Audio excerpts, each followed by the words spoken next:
Magic net connection established. Beginning current version scan. Version scan complete.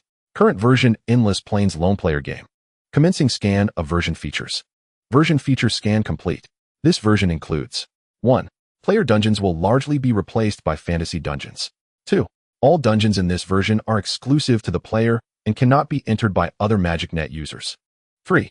Dungeon clear rewards and treasure chests are abolished. A mission reward system will be implemented. 4.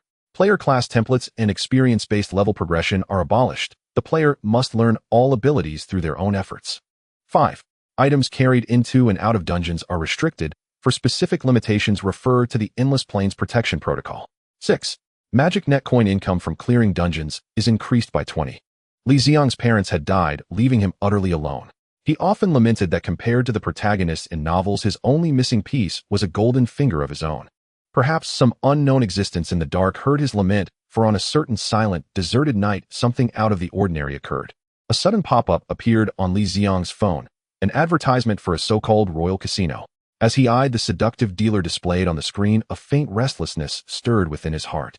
Risking the chance of infecting his phone with a virus, he reached out and tapped the screen. Yet the thing he had been secretly hoping for failed to appear. Only a progress bar, suddenly filling to completion, in an instant flashed across the display.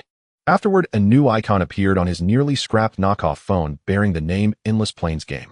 Gazing at this game icon, Li Ziang initially intended to uninstall it at once. Yet the very instant his finger brushed against the icon, all the icons on his phone vanished. In the next moment, a transparent panel that only he could see unfolded before his eyes. The panel was densely packed with lines of information. After spending an entire hour painstakingly reading through every word, Li Ziang finally understood what he had obtained. What he had gained was a MagicNet terminal. Within this boundless universe exists a mysterious construct known as the MagicNet. Whence it came and by whose hand it was forged, no one can say. Across endless ages, countless holders of MagicNet terminals had attempted to unravel this enigma, yet, without exception, all failed. Thus the MagicNet became the deepest mystery within the infinite cosmos. The sole fact known is that the MagicNet is the only nexus of this vast universe, distributing terminals of many different versions to myriad universes. Within any given universe, there can be only a single MagicNet terminal holder. Only upon the death of the current holder may the MagicNet issue a new terminal in that universe. At this moment, Li Ziang was the sole MagicNet user in the universe he inhabited. In this sense, he was unimaginably fortunate. Among countless worlds and races, he alone had been chosen, a chance far rarer than winning any lottery. The MagicNet terminal not only allowed its holder to communicate with other holders from different universes, but depending on its version also employed various methods to help the holder master extraordinary power. The version he had obtained was named Endless Plains Lone Player Game. With this version of the MagicNet terminal, Li Ziang could enter one fantasy dungeon after another, each generated from films and novels. So long as he completed the corresponding missions, he would receive rewards granted by the MagicNet. Reading this, Li Ziang instantly understood that he had obtained an infinite stream, golden finger. He was more than familiar with the so-called infinite stream. There had been a time when he was obsessed with such novels, devouring nearly every well-known title in the genre. He had never imagined that one day he would personally experience an infinite stream himself. What left him slightly dissatisfied, however, was that aside from items rewarded by the MagicNet, he could neither bring external objects into the dungeons, nor take anything from within the dungeons back out. Regarding this limitation, the MagicNet's explanation was this restriction was formulated in accordance with the Plains Protection Protocol in order to prevent weak plains from suffering catastrophic devastation. Though somewhat displeased with this constraint, he had to admit that the MagicNet terminal was in essence a golden finger acquired for nothing. A few restrictions were only to be expected. After all, if one hoped for fortuitous encounters and coveted golden fingers, one had best maintain ample curiosity toward those strange little pop-up ads, and dare to click. Having digested all this information, Li Ziang sprang up from the bed like a carp leaping from water, formally embarking on his very first dungeon journey. Dungeon selected. Generating mission. Dungeon selection successful. Mission generation in progress. First time entry detected. Adjusting dungeon difficulty downward. Mission draw complete. Dungeon world, Shihong Shofu. Dungeon type narrative. Dungeon mission burn calories. Mission description purchase fat loss insurance and successfully obtain a payout. Note a blessing for the overweight, a sorrow for the thin. After a flash of white light, Li Ziang vanished from the living room. On his MagicNet terminal, a new notification appeared. Studying the mission details, Li Ziang felt it would pose no difficulty at all. Yet he overlooked one crucial point: he had no money to buy insurance. Insurance was after all a commercial product and naturally required money to purchase. Although Wang Duyu was intent on losing money, he had still set the price at 1 yuan in deference to the rules. 1 yuan was hardly expensive, in fact absurdly cheap. Yet after searching every pocket on his body, Li Ziang failed to find so much as a single cent. With no other choice, he grabbed a sack by the roadside and began fishing plastic bottles out of trash cans. After gathering enough bottles to cover the premium, Li Ziang embarked on a 2-day weight loss campaign. Once he had shed enough weight to meet the minimum payout requirement and completed the mission, he reappeared in his living room.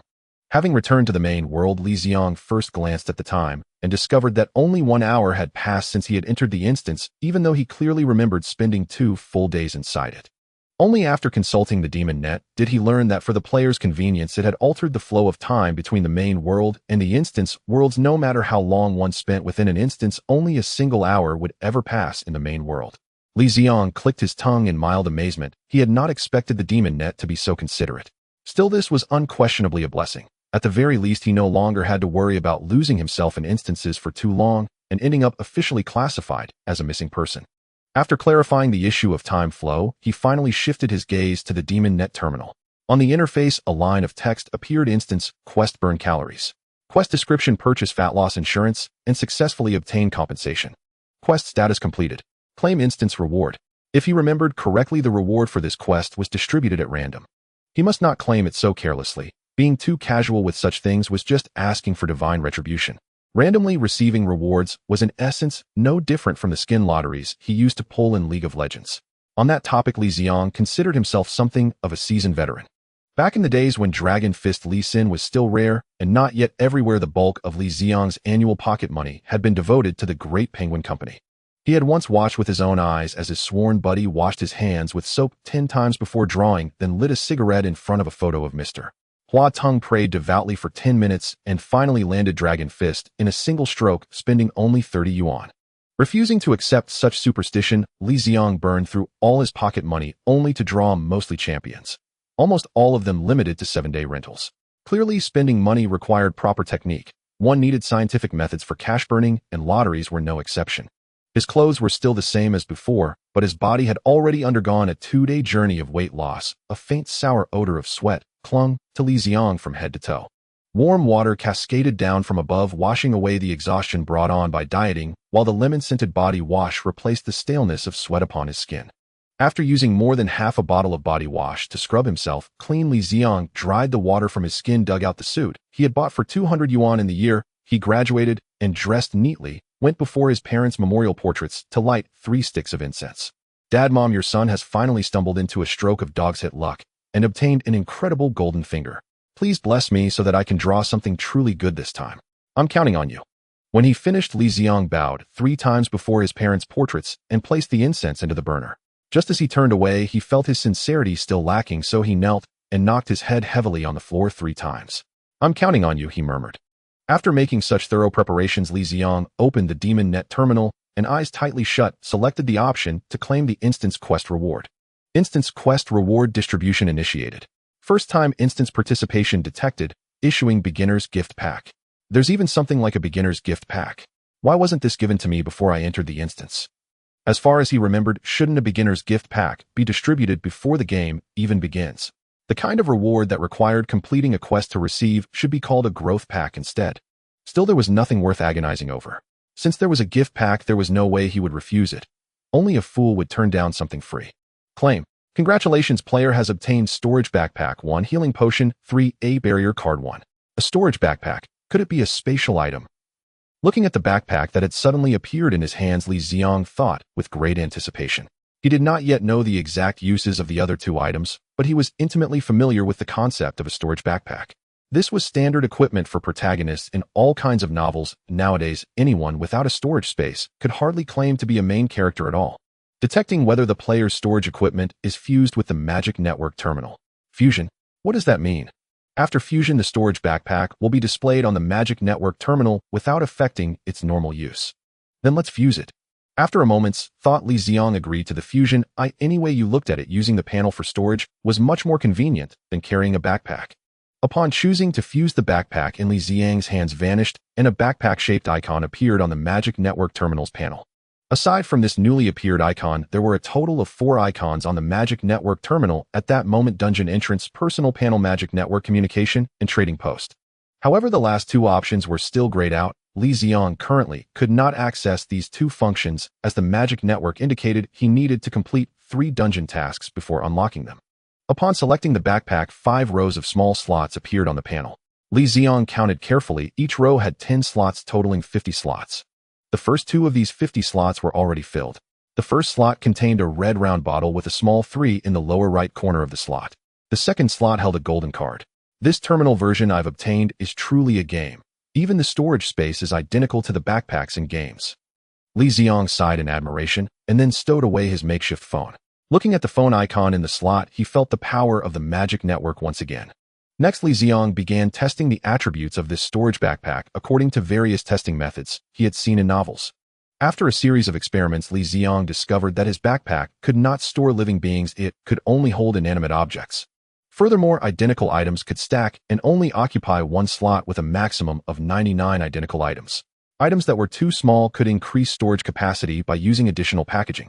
Li Ziang experimented with rice. Storing 1 grain at a time could only fit 99 grains in 1 slot. But by using a bag, he could store 99 bags, a significant difference in quantity. As for how large an item could fit in 1 slot, Li Ziang had not tested that yet. In any case, storing the double bed he slept on posed no problem. Before long, the novelty of the game backpack wore off. Li Ziang washed his hands and chose to claim the official dungeon task rewards. Starting to distribute dungeon task rewards. Congratulations to the player for obtaining a super digestion system and 120 Magic Network coins. Original reward was 100 Magic Network coins. The Magic Network coins would only be usable after the trading post was opened, so for now Li Ziang focused on the super digestion system. The super digestion system consists of iron teeth, copper lips, delicious tongue, alloy esophagus, dimensional stomach, and super intestines.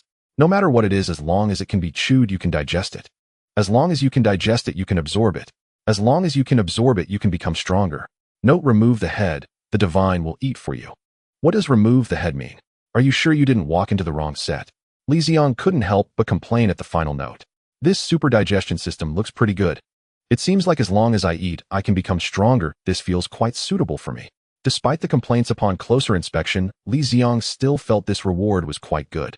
No need to learn obscure cultivation manuals, no need to memorize complex meridian routes. Just eating is enough. Li Ziang thought this was perfect for someone like him with poor learning ability. System: after claiming this, I won't really turn into someone with iron teeth and copper lips, right? If that were the case, Li Ziang would end up with dark iron teeth and golden copper lips. Just thinking about it was exhilarating. Players, please rest assured. Iron teeth and copper lips are merely descriptors. The super digestion system will only enhance the strength of these organs without altering their appearance. Would you like to claim it? Then I can rest easy. Let's claim it. Starting to distribute the super digestion system. After receiving the reward, Li Ziang hurriedly ran to the bathroom mirror, opened his mouth wide, and carefully examined his teeth, lips, and tongue, finding no changes from before, which finally eased his mind. Magic Network explained the functions of the organs in this super digestive system. Iron teeth, copper lips, alloy esophagus significantly increases the strength of the entire oral cavity and esophagus, preventing any damage from hard food, and its strength can be further enhanced based on the amount of food consumed. Delicious tongue, highly sensitive taste buds can uncover the hidden flavors of food. Note: with the delicious tongue, even eating feces tastes delightful. Of course, excluding the preference for the original flavor.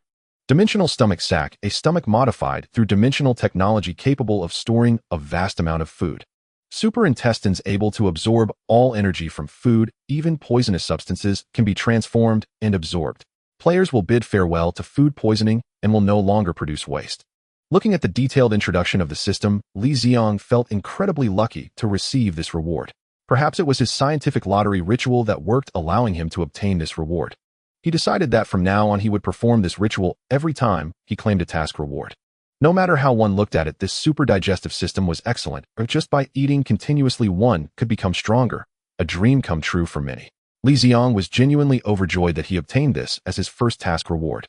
Having received this practical super digestive system, Li Ziang naturally wanted to experiment. He glanced around his bedroom and focused on his solid wood bed.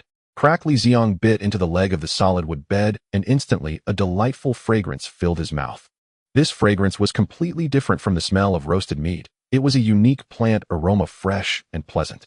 Li Ziang exerted great effort to tear the small piece of wood from the bed leg. As he chewed continuously, he felt no discomfort apart from the delicious taste. Magic Network, didn't you enhance my oral cavity? Why is it still so hard to chew wood? After chewing for a while, and finally swallowing the wood, Li Ziang asked. The superdigestive system only increases the strength of these organs and does not enhance the player's overall strength. So the difficulty in chewing wood is due to insufficient strength.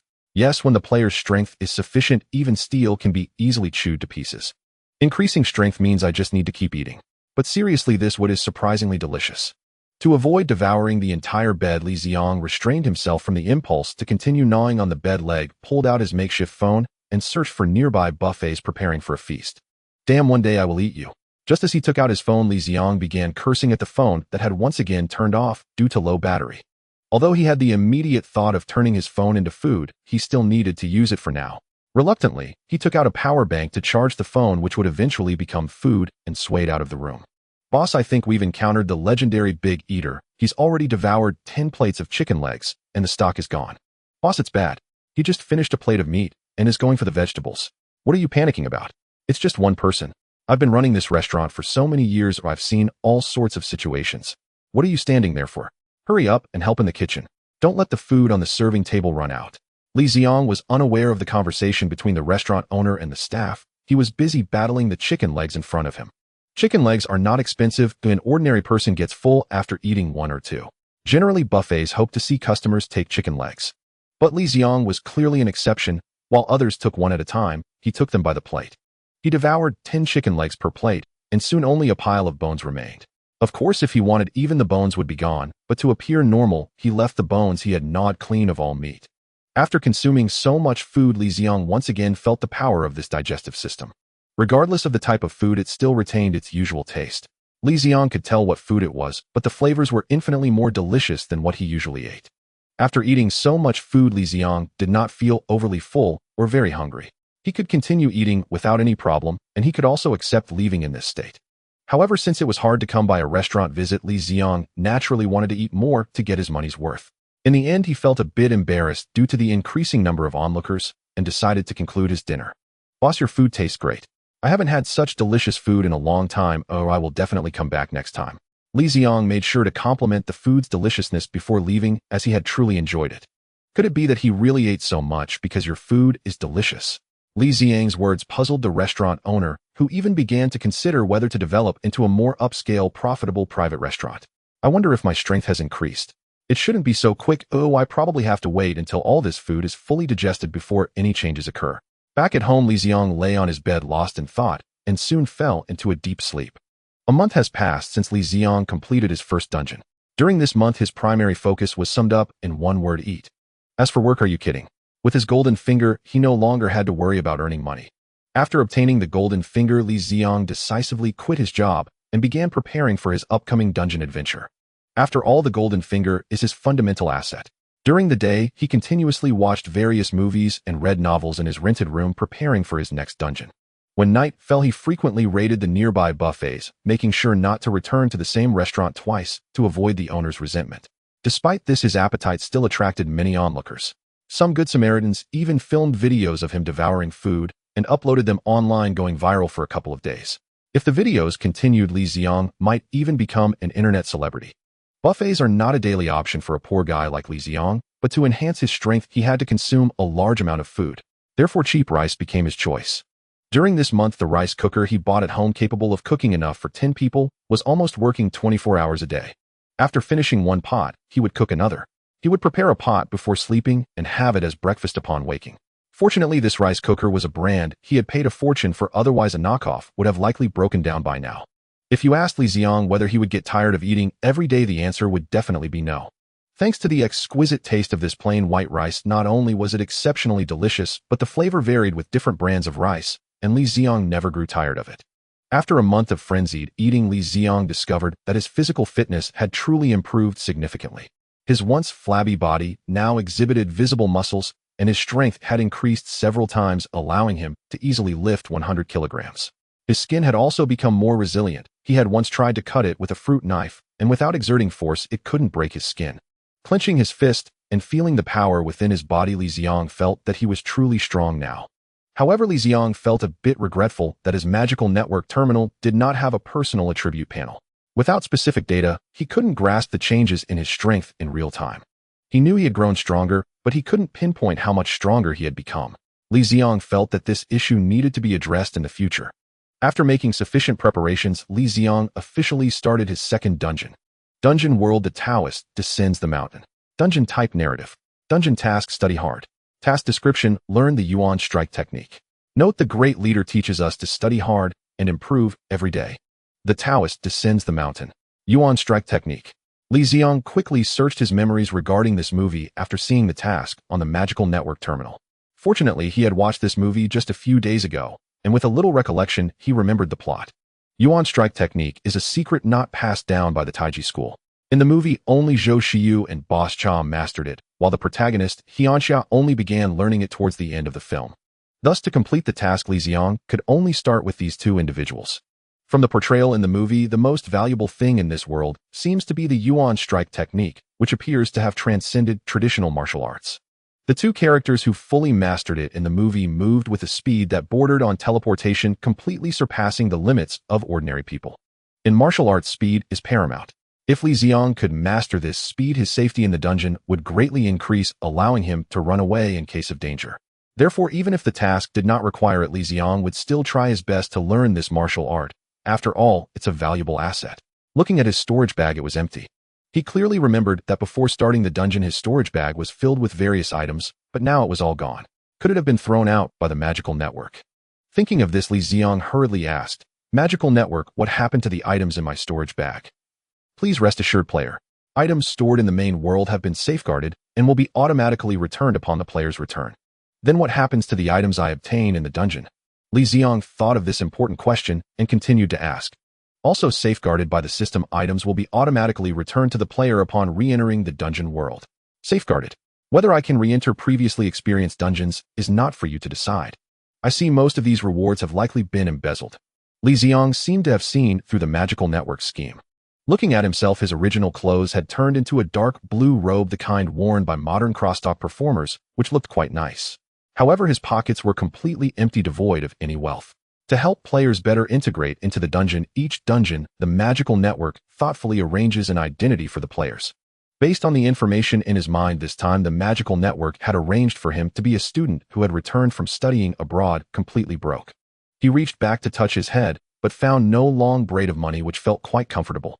Li Ziang had always disliked those hairstyles with a shiny forehead and a long braid trailing from the back of the head while watching television. It seemed that the revolution had been successful for a while at this point in time.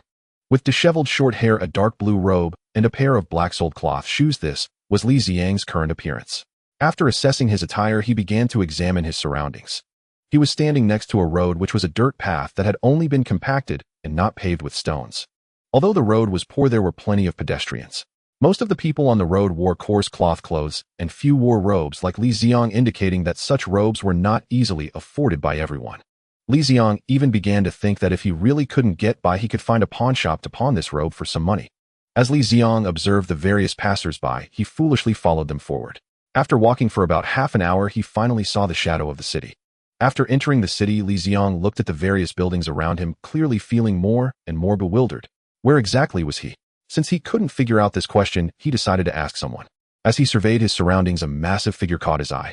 It was a burly man about 2 meters tall with a physique resembling that of a bear. Just by looking at his build, Li Ziang felt that this person was not to be underestimated. Based on Li Ziang's years of reading experience, people with such a physique were either gangsters or fools with some mental issues. Considering the profession of the burly man, Li Ziang concluded that the latter possibility was more likely. Fools were great. Li Ziang liked dealing with fools. With this thought, Li Ziang quietly followed the burly man, preparing to find an opportunity to con him. The burly man was carrying 2 tofu baskets, calling out to sell along the street. His business seemed to be doing well, as he was attended to by 2 widows, 3 middle-aged women, and an elderly lady. Li Ziang thought this could become another research topic: the impact of a good physique on tofu sales. Just as the burly man was about to find his next customer, a gaunt man with sunken eyes that indicated heavy smoking hurriedly approached from the end of the street, grabbing the burly man's tofu basket and slamming it to the ground. "Yang Dan, you really have some nerve. You dare not pay your dues." "Brother Wang, didn't I just pay yesterday?" Yang Dan, who was 2 heads shorter than the gaunt man, bent down and spoke timidly, appearing to be quite fearful of the man before him. "If you just paid yesterday, how come I see you have no money?" the gaunt man said as he reached for Yang Dadan's pocket. Despite having arms as thick as a normal person's thigh, Yang Dadan did not resist, but merely retreated while clutching his pocket. Seeing this, Li Ziang became even more certain that this burly man was a fool, but at this moment it presented a perfect opportunity. Li Ziang immediately stepped forward and shouted, "Let go of that." "No, I misspoke." "Stop. In broad daylight you dare to rob in public. Do you still have any respect for the law?" After saying this, Li Ziang felt that his line was somewhat off, but there was no choice but to stick with it. "Where did this kid come from? How dare you come before me?" "Brother, I was wrong. I just wanted to joke with him. I'm leaving now." Originally intending to intimidate Li Ziang, the gaunt man saw Li Ziang effortlessly snap Yang Dadan tofu carrying pole in half, immediately yielding and quickly fleeing the scene, fearing that Li Ziang would break him in half too. With hundreds of kilograms of strength, Li Ziang broke the bamboo pole without any effort. This gentleman, perhaps frightened by Li Ziang's astonishing display, Yang Dadan began to tremble as he spoke. "No need to thank me. Helping the weak is a traditional virtue of the Chinese nation. The education I've received since childhood does not allow me to stand by and watch the weak be bullied." Li Ziang felt that his statement was quite profound, reminiscent of a protagonist in a novel. "Know what I mean is, how am I supposed to sell tofu now that you've broken my carrying pole?"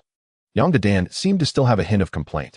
Hearing this, Li Ziang furrowed his brow. If this script was wrong, shouldn't he be grateful and weep, begging to recognize me as his older brother? After accepting him, he should discover that he has extraordinary talent and is a martial arts genius, and then rely on him to sweep through this world.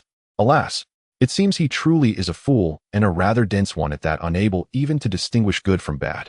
At this moment, Li Ziang was somewhat worried about whether he could actually guide him. "Why are you in such a hurry? The tofu basket isn't heavy. Can't you just carry it by hand?" Saying this, he picked up a tofu basket to demonstrate. As someone with a golden finger, he couldn't lower himself to the level of a fool. The two began to hawk their tofu along the street, and Li Ziang took the opportunity to pose his question. "Bold man, I have a question for you. Do you know what the name of the city we are in right now is?" "It's Dongmen Street," Yang Dan answered without hesitation. "No, I mean the name of this city we are in right now." "This is Haicheng, the most prosperous city in all of Huagua," Yang Dan said, glancing at Li Ziang as if he found it strange how naive he was. Li Ziang ignored Yang Dan's peculiar gaze and began to frantically recall any memories he had of Haicheng. But despite racking his brains for a long time, he could not recall any memories related to this Haicheng. He was certain he had never heard the name of this city before. He now hoped that this place was not too far from the location of the UNG technique manual, otherwise he would have to earn bus fare. However, it seemed better to stay here and gather more information for now. Thinking of this, Li Ziang felt he should get closer to Yang Dan, as perhaps he could score a free meal. "I say, bold man, why are you afraid of that big guy? His thighs are not even as thick as your arms. Wouldn't hitting him be as easy as swatting a chick?" "My mother doesn't allow me to fight. She says people can't rely on their fists to make a living, they must use their brains. With a brain like yours you might starve," Li Ziang thought to himself. Though he thought this, he still praised Yang Dan's mother for being a sensible person. "Of course my mother is the most reasonable. By the way, big brother, are you a scholar? Have you practiced martial arts? How are you so strong?" It seemed that Li Ziang's few compliments had an effect as Yang Dan gradually began to chat with him. "That's right, I graduated from Garryton University in the South Seas and just came back to look for a job. As for martial arts, I definitely practiced, as we scholars emphasize comprehensive development in virtue, intellect, physique, aesthetics, and labor, with special martial arts classes every week. My mother used to want me to be a scholar too, but those teachers were quite unreliable and would leave after a few days." Yang Dan said enviously, "Otherwise I could have taken martial arts classes like you. With your intelligence, even Confucius wouldn't be able to teach you." Li Ziang thought. Just like that, the two chatted aimlessly and the morning passed quickly. They sold most of the tofu, and it was time to eat. After chatting with Yang Dan for a while, the two could barely be considered friends, so Li Ziang naturally accepted Yang Dan's invitation to eat together and followed him home. Yang Dan's home was on the outskirts of the city, somewhat similar to the urban-rural fringe of later times, or the concept of a village within the city where the residents were mostly impoverished families like Yang Dan's. Such a place inevitably meant the environment would not be too good, especially since this era still lacked urban management and sanitation workers. In that narrow space, barely worthy of being called a road, it was almost completely filled with rotten vegetable leaves, human waste, and many unknown pieces of garbage. Although the place where Li Ziang lived in the main world was also a village within the city, the environmental conditions were worlds apart. Perhaps this was a reflection of the progress of the times. "Mother, is dinner ready? I brought a friend back." Before even entering the house, Yangdan shouted at the top of his lungs. "Oh, my son is back. How did the tofu sell today? Did you sell it all? Why is your shoulder pole broken? Did you get into a fight with someone? Why don't you listen to me? Didn't I tell you not to get into fights? Let me see if you got hurt." Upon entering, Li Ziang saw a woman in an apron with a piece of green cloth wrapped around her head, talking endlessly to Yangdan. "Mother, this is a friend I just met today." Yangdan patiently waited for his mother to finish speaking before introducing Li Ziang. "Hello, Auntie." Li Ziang barely opened his mouth to introduce himself before being interrupted. Then Yangdan's mother talked about Li Ziang's height and appearance, mentioned that 3 chickens had died at the neighbor's house today, and then started to reminisce about Yangdan's father, who had passed away many years ago, finally trying to set Li Ziang up with a partner. Listening to Yangdan's mother while eating, Li Ziang began to feel some sympathy for Yangdan. Perhaps it was this bombardment of talk that triggered Yangdan's self-protective instincts, causing him to be somewhat slow-witted. Li Ziang found the meal quite entertaining, and if it weren't for hearing about the girl Yangdan's mother was introducing, who was equally thick from top to bottom, he would have solved his lifelong major issue. In a distant land from the Heavenly Empire, there exist 2 immensely powerful nations, one named Dharma and the other Noxus. Within the tea house, Li Ziang spoke eloquently to the audience below. Upon learning that he had just arrived in Haicheng and was still unemployed, Yang immediately expressed that her tea house was in need of a storyteller. In Li Ziang's understanding, a storyteller is someone who narrates stories. He believed that this would not be too difficult for him, given his long-time presence on novel websites. Thus, he became a proud storyteller. Dharma represents light and justice, while Noxus stands in stark contrast as a synonym for iron-bloodedness and brutality. The philosophical differences have led to war, a conflict that began centuries ago, with cities collapsing amidst the smoke of gunpowder and the common people perishing under swords. The brutality of war is unquestionable, yet it is through the harshest of conflicts that heroes emerge. Over the centuries, both nations have produced many heroes fighting for their respective ideals. Noxus is renowned for its iron-fisted reputation, and the blood-soaked arenas of gladiators are the most popular form of entertainment in this nation.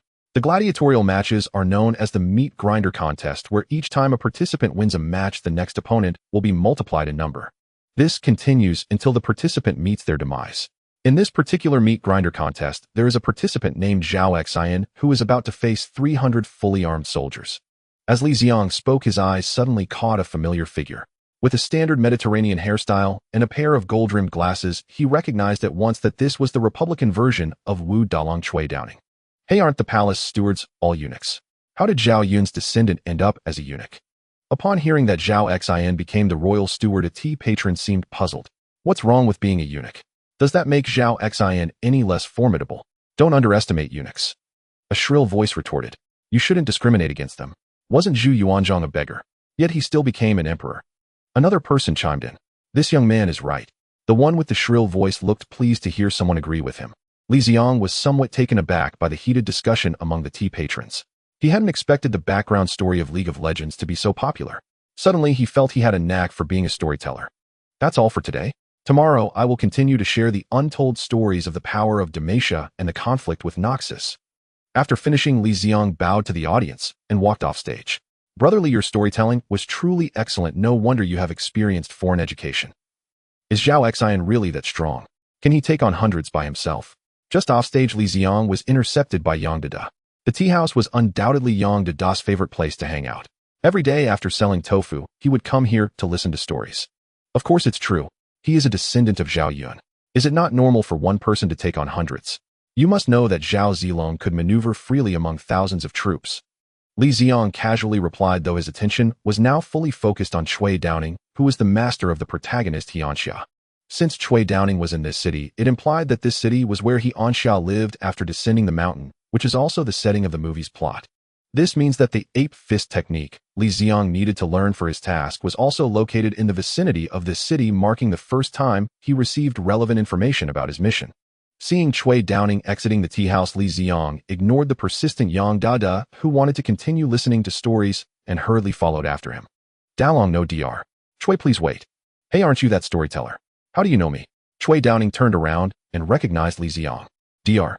Chui, how could you say that? Who in this city doesn't know the miraculous Dr. Chui?" Li Ziang quickly showered him with flattery. "I dare not claim that I am just an ordinary doctor." Although Chui Downing said this, the smile on his face clearly indicated otherwise.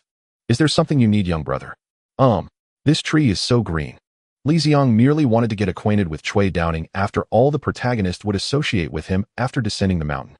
It was essential to establish a good relationship in advance. If he could not find the manual for the ape fist technique, the protagonist, Xianxia, could serve as a backup choice. But now while Li Ziang was only thinking about how to interact with Cui Downing, he had not considered what reason to use to initiate a conversation. I have heard that Dr. Cui is highly skilled in medicine. Recently I have not been feeling well and would like to ask Dr. Cui for a diagnosis. Suddenly Li Ziang thought that since Cui Downing was a doctor, asking him for a medical consultation would be the best excuse. You are looking for me to treat you. You should have said so earlier, young man. There's nothing to be embarrassed about. If you have an ailment, it must be treated. You can't avoid diagnosis and treatment. Upon hearing that Li Ziang had come for a medical consultation, Cui Downing suddenly broke into a smile. Come, let's go to my clinic where I can examine you in detail.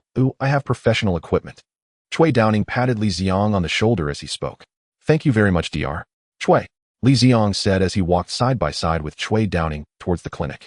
Young brother Ziang, I see that you have an extraordinary demeanor. You must be a scholar, Cui Downing asked, looking at the formally dressed Li Ziang. That's right.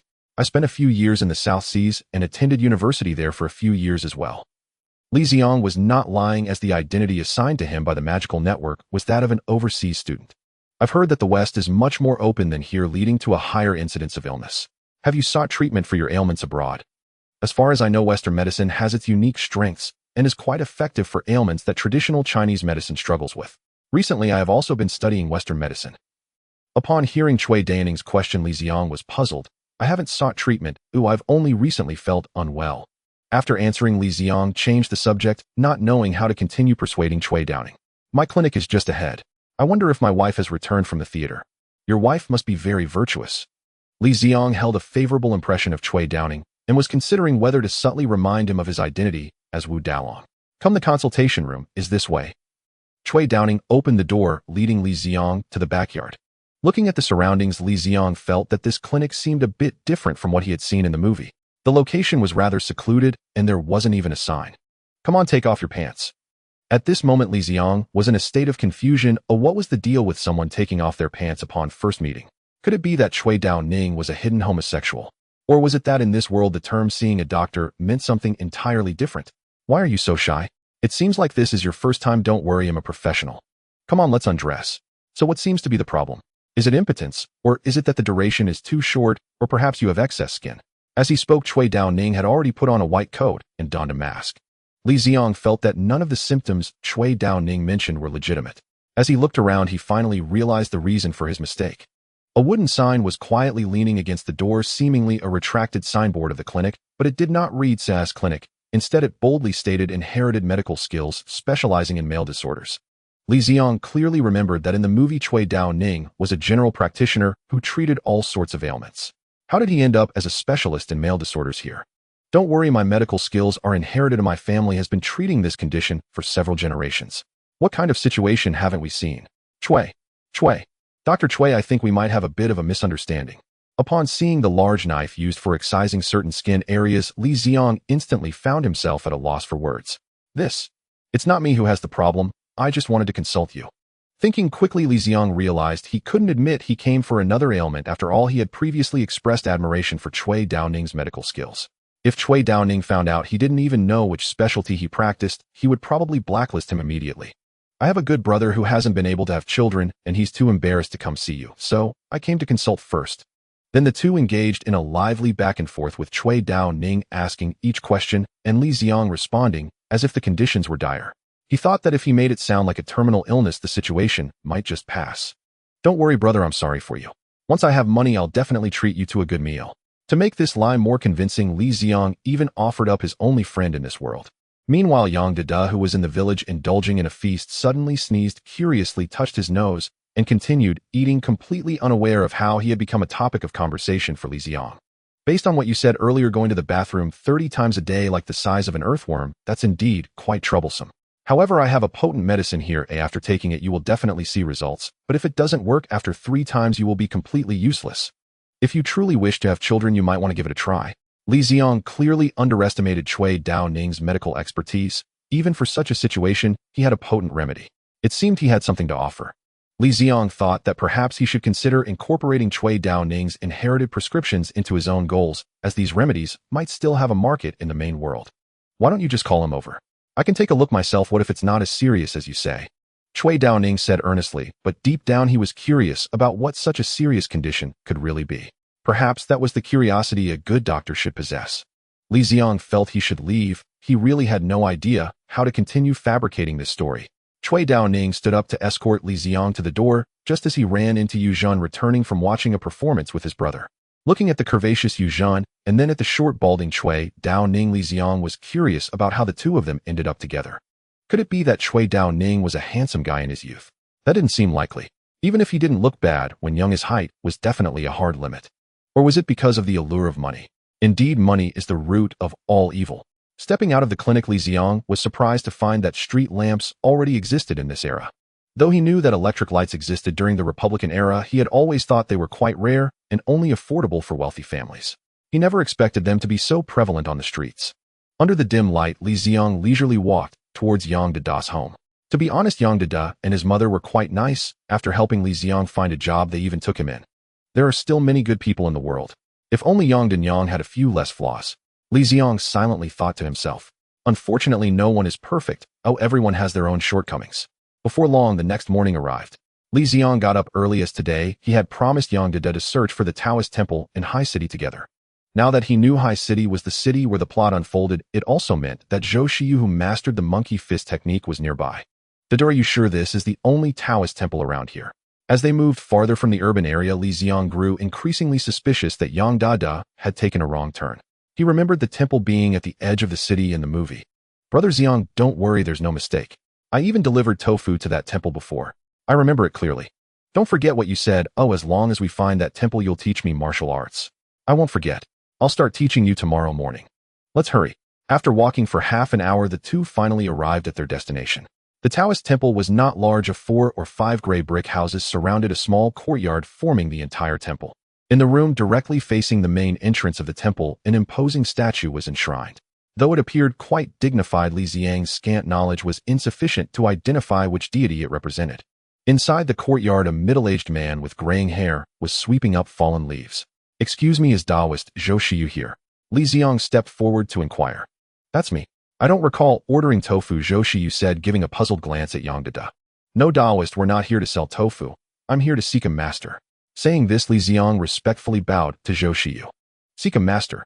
Zhou Shiyu looked a bit puzzled. That's right. I want to learn martial arts from you. Martial arts? The monkey fist technique, right?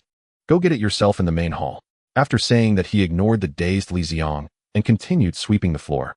Inside the Taoist temple, Li Ziang looked at the manual in his hands, feeling somewhat incredulous. This is not scientific. Logically, one should first be rejected, then kneel outside for several days and nights, moving Zhou Shiyu to reluctantly take him under his wing. After going through numerous trials, he would finally be confirmed as a well-rounded youth excelling in virtue, intelligence, physical fitness, aesthetics, and labor before being taught the manual. This is the normal script. Could it be that I remembered wrong? The Yuan strike technique is not some secret of the Taoist sect, and Zhou Shiyu wasn't expelled from the Taiji sect for this martial art. In fact, it's a common manual that anyone can learn. Happiness came too suddenly, but it's not a bad thing. Speaking of which, Dao Master, why did you so easily hand this manual over to me? Am I that 1 in 10,000 genius? Li Ziang felt that only this possibility could explain how he so easily obtained a manual. In novels, those extraordinarily talented protagonists always have someone rushing to gift them manuals. Surely, he must be a genius to receive such treatment. Li, do you want this? I have 2 more at home. Let me tell you, everything written in there is a lie. The martial arts can't be practiced at all. Yang Daden leaned in for a look at the manual in Li Ziang's hands, directly interrupting Li Ziang's fantasy of being a genius. What do you know, you illiterate? This is a supreme skill of the Taiji sect. How could you possibly have it? Right, Dao Master Zhou. As he spoke, Li Ziang turned his gaze towards Zhou Shiyu, hoping he could make the not-so-bright Yang Daden understand the value of this manual. Zhou Shiyu glanced at the two and did not scold Yang Daden as Li Ziang had imagined. He put down the broom in his hand, turned, and entered the main hall, retrieving another book from behind the statue and placing it on the table. Li Ziang leaned over to see that the book on the table was identical to the one in his hands. He casually flipped through it, and the characters inside were exactly the same, clearly indicating they were printed in the same batch. Looking behind the statue, he saw a whole basket full of paper books quietly lying there, looking just like the one in Li Ziang's hands. Damn, This manual really is common. For a moment, Li Ziang was filled with mixed feelings, including joy at obtaining the manual so easily. He also felt anger at not being that 1/10th genius and confusion over the manual's commonness. Overall, it was hard for Li Ziang to put his feelings into words. Dao Master Zhou, if I remember correctly, isn't the Yuan strike technique a secret of your Taiji sect? How is it so widespread now? Zhou Shiyu looked up at Li Ziang and said, you know about the Taiji sect. Not bad, it seems you've done some homework. You know that the Yuan strike technique belongs to the Taiji sect, so you must know about the incident 3 years ago. What the hell do I know? 3 years ago, I was still enjoying a wonderful college life. You hadn't even been written into existence by the scriptwriter. How would I know about it? I know. Before Li Ziang could speak, Yang Daiden eagerly raised his hand to speak. Having finally found an opportunity to speak, he naturally wouldn't miss it. Well, 3 years ago it hadn't rained for a whole year. My mom said it was the most severe drought in over a decade. Many refugees came from outside the city, but they were all kept out. It seems many people died. By the way, that manual in your hand also appeared at that time. Yang Daiden stuttered through a bunch of unrelated points. I asked you why the manual is so widespread, and you tell me about droughts. What is the inevitable connection between these two? Li Ziang was truly speechless, and fortunately Zhou Shiyu couldn't stand it any longer. Since you know about the Taiji sect, you should naturally know the feud between me and it. Li Ziang nodded to indicate he understood. It's not just that the leader of the Taiji sect passed the Yuan strike technique to you, and not to his son Peng Qianwu, resulting in Peng Qianwu being unable to understand and expelling you from the Taiji sect. 3 years ago, Peng Qianwu found me wanting to take back the Yuan strike technique. I knew he wouldn't give up until he got it, so I spread the manual beforehand, allowing him to obtain it while I hid in this Taoist temple. This allowed me to escape a calamity. Isn't this treating the Yuan strike technique as protection money? Li Ziang silently thought. Isn't that a secret of the Taiji sect? Did you leak it so easily? Li Ziang still found it a bit hard to believe that the manual was leaked like this. In his impression, didn't martial artists regard manuals as more important than their lives, refusing to divulge them even at the cost of death? Hey, wait a minute. Didn't you learn the Yuan strike technique? Why are you still afraid of Peng Qianwu? Li Ziang suddenly remembered that Zhou Shiyu was a master of the Yuan strike technique. How could he still fear Peng Qianwu coming for his life? Shouldn't it be Peng Qianwu wanting to kill him only to be effortlessly countered? Zhou Shiyu glanced at Li Ziang and said the Yuan strike technique is powerful, but in this era, what's the use of just being strong in martial arts? Peng Qianwu's martial arts aren't as strong as mine, but 3 years ago, he didn't come alone. He was accompanied by 20 well-trained disciples of the Taiji sect, each armed with a revolver. If I hadn't mastered the Yuan strike technique and run fast enough, I would have been shot dead on the street long ago. Even like this, I still got hit. As Zhou Shiyu spoke, he rolled up his sleeve to reveal a pea-sized gun scar on his arm. Seeing this, Li Ziang felt a bit wistful. Indeed, no matter how high one's martial arts, one could still be taken down by a bullet. If you all can find me so easily, it seems Peng Qianwu will be knocking on my door soon. Zhou Shiyu sighed. It should be fine, right? We didn't mention this place to anyone when we came. Li Ziang felt Zhou Shiyu was overreacting. You may not realize how powerful the Taiji sect's influence is now. I've been hiding in this Taoist temple for 3 years. Who knows, I might have already been discovered. You should leave quickly and don't come back later to avoid dragging you into this. Zhou Shiyu shook his head. So do you mean this manual is real? Then why have I practiced for so long without success? Yang Daiden, who had been listening to the story for a long time, finally found an opportunity to ask. Do you think the supreme skill of the Taiji sect is that easy to learn? The voice answering Yang Daiden was neither Li Ziang nor Zhou Shiyu. It came from outside the Taoist temple. Peng. As the voice faded, the door of the Taoist temple was kicked open and a man dressed in a khaki military uniform appeared before everyone. The sudden sound of the door being shattered instantly silenced the temple. Everyone turned their heads in unison to gaze at the figure who strode in slowly.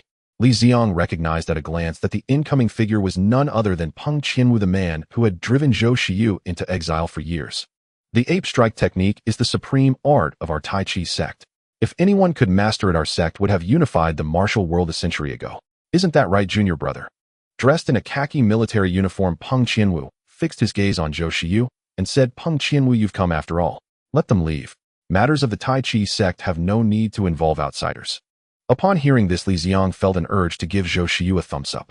Truly worthy of being the one valued by Peng Qianwu's father, even at this moment, he remembered not to drag innocent people into the fray. To be honest, when Li Ziang saw Peng Qianwu enter, he felt nothing much at first. But when he noticed the shadows flickering incessantly outside the door, a pang of panic struck him. For a fleeting moment, he even considered terminating the mission and returning directly to the main world. The The soldiers outside the temple were all armed with guns. If Peng Qianwu ordered a blanket volley, Li Ziang would have no chance to argue if he got hit. Li Ziang's skin was thick, but it couldn't stop bullets yet. Hurry up and agree, and he'll leave immediately without looking back. Li Ziang prayed fervently in his heart. Not related to the Tai Chi sect. The manual in that kid's hand is our sect's supreme art. That's a huge connection. Zhou Shiyu with those two accompanying you on the road to the Yellow Springs, you won't be lonely. Peng Qianwu pointed at Li Ziang and laughed. Hearing this, Li Ziang quickly dropped the manual in his hand to the ground. After all, Yang Danjia still had another copy at home. The priority now was to save his own skin. Sir, now I have nothing to do with your Tai Chi sect. Can you let us go? Li Ziang remembered that this was how one addressed someone wearing that type of uniform. All troops prepare to fire. At Peng Qianwu's command, the soldiers outside filed in, raising their rifles at the three people in the courtyard. Captain, wait. Just as the triggers were about to be pulled, an adjutant-like figure rushed in and whispered something into Peng Qianwu's ear. You're in luck. Tensions are high now, and the higher-ups have ordered no shooting of civilians. Get lost. No, wait over there first. You'll need to collect his corpse later. Huh. Peng Qianwu laughed heartily. Li Ziang quickly pulled Yang Danjiao aside, leaving Zhou Shiyu to his fate. He could only apologize. After all, he could barely save himself now. Li Ziang knew he was just an ordinary man with a bit more strength. Facing so many guns, his chances of survival were nil. He wasn't foolish enough to think he had a protagonist halo and rush out to save Zhou Shiyu. Staring at the dozens of rifles aimed at him, Zhou Shiyu had no intention of waiting for death. Suddenly, he darted toward Peng Qianwu ahead. He knew that with dozens of guns trained on him, escape was nearly impossible. Only by capturing Peng Qianwu could he find a sliver of hope. Sensing Zhou Zia's intent to strike, the dozens of marksmen fired without hesitation. Bang, bang, bang. The crisp gunfire, accompanied by the smoke from the discharged bullets, filled the entire courtyard. But unfortunately, before the gunners could pull their triggers, Zhou Shiyu had already closed the 10-meter gap between him and Peng Qianwu, delivering a palm strike aimed at Peng Qianwu's head. Slap. A resounding noise of flesh meeting flesh echoed, but the collision with Zhou Zia's palm was not Peng Qianwu's head. As Zhou Shiyu surged forward, a short soldier behind Peng Qianwu shot forward with equal superhuman speed to intercept the palm. After blocking the strike, the short soldier immediately kicked Zhou Shiyu in the abdomen. Zhou Shiyu, propelled by the terrifying speed of the ape strike technique, leaned forward with a floating trajectory. To avoid the kick, he had to somersault backward. The moment he landed from the flip, Zhou Shiyu charged again. He knew that once the distance was open, the surrounding gunners would riddle him with bullets. Only by engaging in close-quarters combat would the shooters hesitate to fire recklessly. Zhou Shiyu, did you think I spent these 3 years only searching for your whereabouts? You mastered the ape strike technique. Yes, you're a martial genius. But the world doesn't lack geniuses. Peng Qianwu said smugly. Ahu's talent is no less than yours. He cultivated his first strand of inner energy in half a year and mastered the ape strike technique within a year. Bang! Suddenly, a gunshot rang out from the two locked in combat. Looking closely, Ahu, who was grappling with Zhou Shiyu, had drawn a Mauser pistol and fired a shot. Fortunately, they were in close contact, and Zhou Shiyu managed to deflect the barrel before the bullet was discharged. After the failed shot, Ahu didn't discard the pistol, which seemed somewhat cumbersome in close combat. Instead, he gripped the handle firmly and thrust the barrel like a sword toward Zhou Shiyu. The Mauser pistol in Ahu's hand had clearly been modified, with a 4 to 5 centimeter spike added beneath the barrel and a row of short iron nails under the grip. This modified pistol became a versatile weapon in Ahu's hands, sometimes thrusting with the barrel, sometimes spinning the gun to reverse grip and slam the handle into Zhou Shiyu, occasionally punctuated by the sound of a bullet being fired, proving it was a real gun, not an oddly shaped cold weapon. Holy crap, gun fu. Li Ziang, watching the fight intently from the sidelines, was genuinely shocked by Ahu's gun fu skills. Gun fu, Li Ziang had first encountered it in an Infinite Loop novel. He found the technique impressive and had even sought out the movie it originated from, Equilibrium, to watch. The gun fu in the movie relied on countless firing tests and statistical analysis to summarize enemy trajectories and positions into a statistical model with firearms as the primary attack method. But Ahu's gun fu was clearly a different path. Having already mastered the ape strike technique, Ahu integrated the lethality of firearms into his martial arts, using them as an auxiliary means to kill. Two styles of gun fu, one prioritizing firearms over martial arts, the other martial arts over firearms. Each had their merits. Could it be that Ahu was also a transmigrator, someone from the main world like himself? Bang! A routine gunshot interrupted Li Ziang's wandering thoughts. But unlike before, after this shot, the courtyard fell eerily silent. The sounds of their struggle, the rustling of autumn leaves blown by the wind, all vanished strangely after that gunshot. After firing over a dozen shots into Zhou Zia's fallen body, Peng Qianwu strode out of the Taoist temple with a loud laugh, and the temple once again fell into its former tranquility. This was the first time Li Ziang had witnessed a living person being shot dead before his very eyes, yet aside from finding the bullet-riddled corpse somewhat nauseating, he felt no terror or urge to vomit. According to the tropes in novels, shouldn't one vomit profusely upon seeing a dead body for the first time? Why didn't I have that reaction? Could it be that I'm inherently cold-blooded? Or perhaps I'm actually a psychopath? Li Ziang couldn't help but sink into deep self-doubt. Brother Ziang, what do we do now?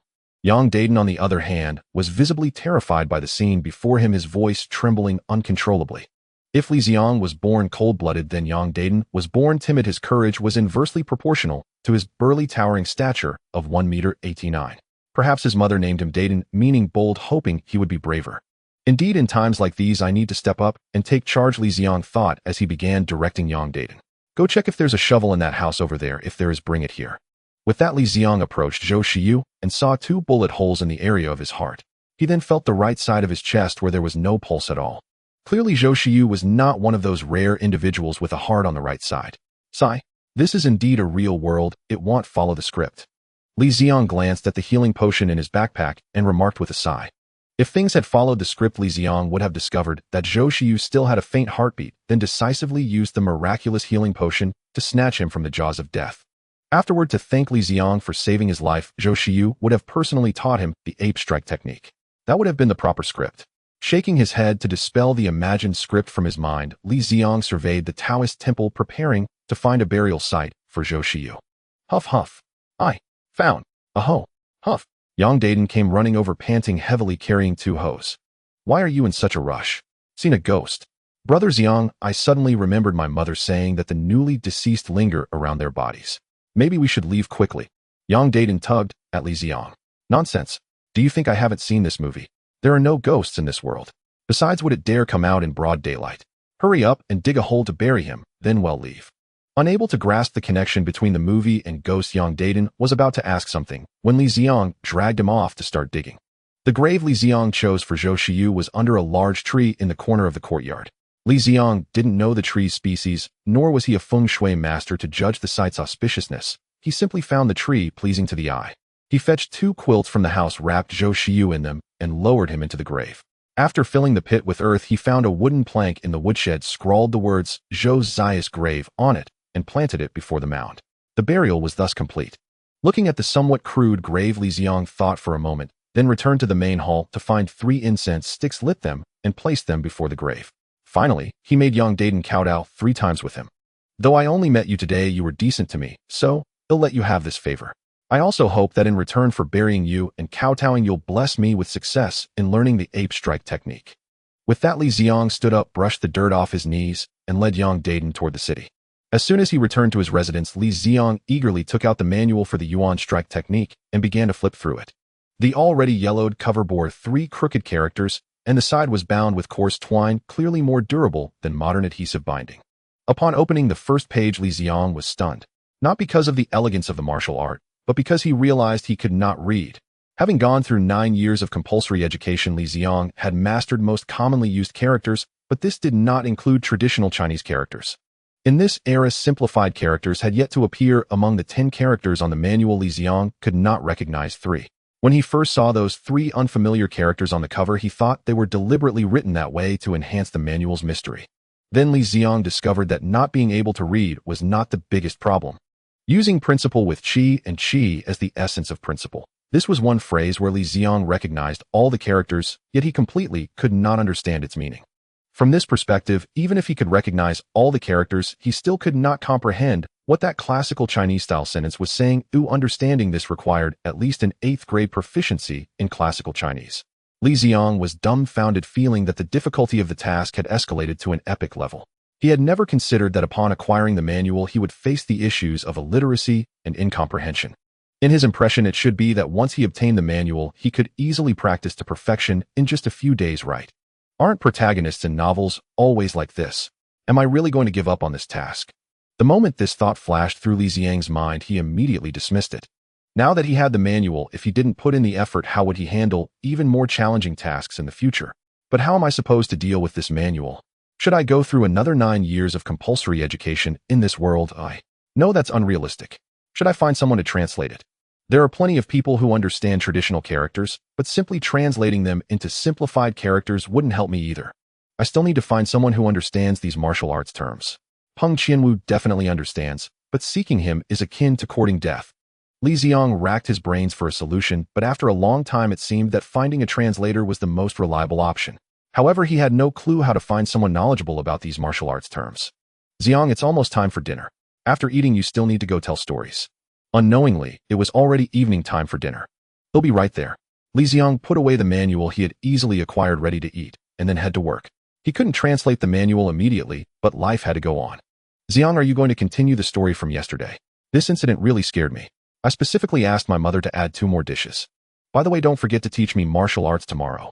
As they began to eat, Yang Dadong clearly had already overcome the morning's fear and started speaking rapidly. Li Ziang could hardly keep up with his train of thought. Listening to Yang Dadong's chatter, Li Ziang suddenly remembered something. Yang Dadong had said he practiced the Yuan strike technique, but had not succeeded, which meant Yang Dadong at least understood the manual. Dadang, I have a question for you. Can you understand this manual? Li Ziang asked hopefully. I can understand it.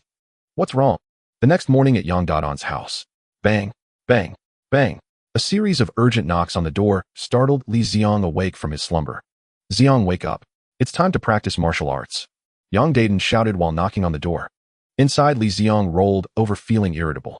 He wanted to continue sleeping, but it was clear that Yang Daden outside the door wouldn't give him that chance. Moreover, he hadn't reached the level of being able to sleep soundly amidst such noise. Why are you making such a racket so early in the morning? Li Ziang yelled at Yang Daden outside as he opened the door. By the way, Ziang, it's getting late. Didn't you say you would teach me martial arts? Yang Daden was startled by Li Ziang's shout and replied meekly, martial arts. Isn't the UNG technique impossible to practice? Li Ziang mumbled sleepily. He had clearly forgotten that he had promised to teach Yang Daden martial arts in exchange for help in finding a Taoist temple. Not the UNG technique. Didn't you say yesterday that you would teach me your ancestral skills? The ones you used to drive off the thugs in the street. Oh, you mean that? Sure, just give me a moment. He'll wash up and come out. Turning back inside, Li Ziang casually splashed some water on his face while pondering how to fool Yang Daden. Martial arts. What martial arts could he possibly know? When he broke the wooden plank before, it was purely due to brute strength. Maybe he could find a fake plank for Yang Daden to break to satisfy his craving.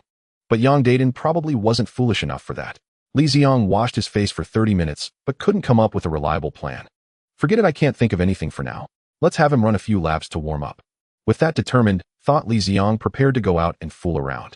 Wait, running. Suddenly Li Ziang recalled an anime he had once watched where the protagonist became stronger through basic exercises like running. Thinking of basic exercises reminded him of the calisthenics he had practiced for years. The One Punch Man workout combined with the secret calisthenics of Huagua should be enough to impress the not-so-bright Yang Daden. Daden, do you know how I became so strong that I can easily break such a thick plank?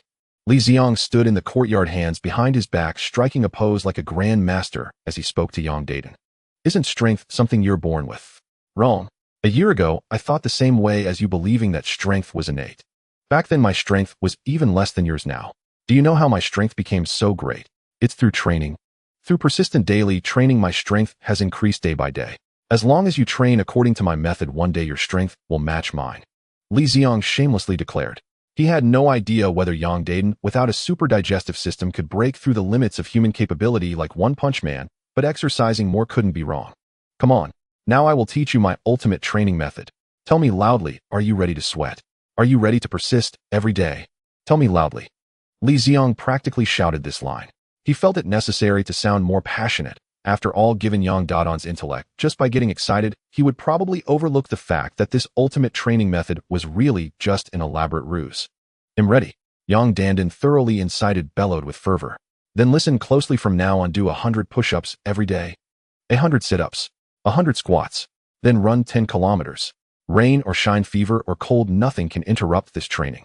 Persist like this and you'll become as strong as I am. Yang Daden stared wide-eyed at Li Ziang, hardly believing such a simple regimen could grant the strength to snap a carrying pole in two. Seeing Yang Daden's doubt, Li Ziang didn't bother explaining. Instead, he walked to a sapling as thick as an arm and struck it, shattering it with one blow. See this? This is the result of a year's training under my method. For someone as simple-minded as Yang Daden, what he saw was far more convincing than what he heard. Indeed, upon witnessing the tree snap, the suspicion on Yang Danden's face vanished. Hey, wait a minute, Brother Ziang, didn't you say no brakes? How come I haven't seen you running these past 2 days? Yang Danden wasn't the sharpest tool in the shed, but he wasn't completely foolish either. How can you compare yourself to me? I've already mastered it, though I don't need to train daily. Once you can easily break a tree this thick, then you can rest. Enough chatter, go eat breakfast. After that, start right away. Once you've persisted for 7 days, it'll teach you an invincible solar fist technique. With that, Li Ziang returned indoors hoping to catch up on sleep, but the moment for deepest slumber had passed, and he found himself wide awake. Glancing out the window, the sky was just beginning to lighten. In Li Ziang's memory, he hadn't woken this early in years. What should I do? Practice martial arts. Though he had obtained translated manuals from Yang Danden, he still couldn't train. Guide Yang Danden's exercises. On second thought, he decided against it. Yang Danden had inherited his mother's nagging talent and would likely drive Li Ziang crazy. Besides, he had no desire to run at dawn. After much deliberation, Li Ziang realized he had absolutely nothing to do. Among all the Infinite Loop novel protagonists, few were as idle as he, a transmigrator stranded in a movie world. Other Infinite Loop transmigrators were either busy seizing the protagonist's opportunities or relentlessly building harems. Seize opportunities. Build a harem. Li Ziang wanted that too. But what was the protagonist's opportunity in this world? It was the ape strike technique. Yet now that manual was everywhere. Why scramble for it when you could just pick it up on the street? Build a harem. Even more unrealistic for Li Ziang. If he had that skill, he wouldn't have been single for over 20 years. Wooing women required talent, and clearly Li Ziang hadn't invested any points in that skill.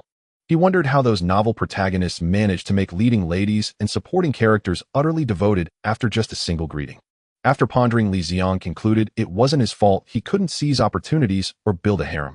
It must be because his cheat was too low tier. I wish I had a harem system. Li Ziang fantasized wishfully.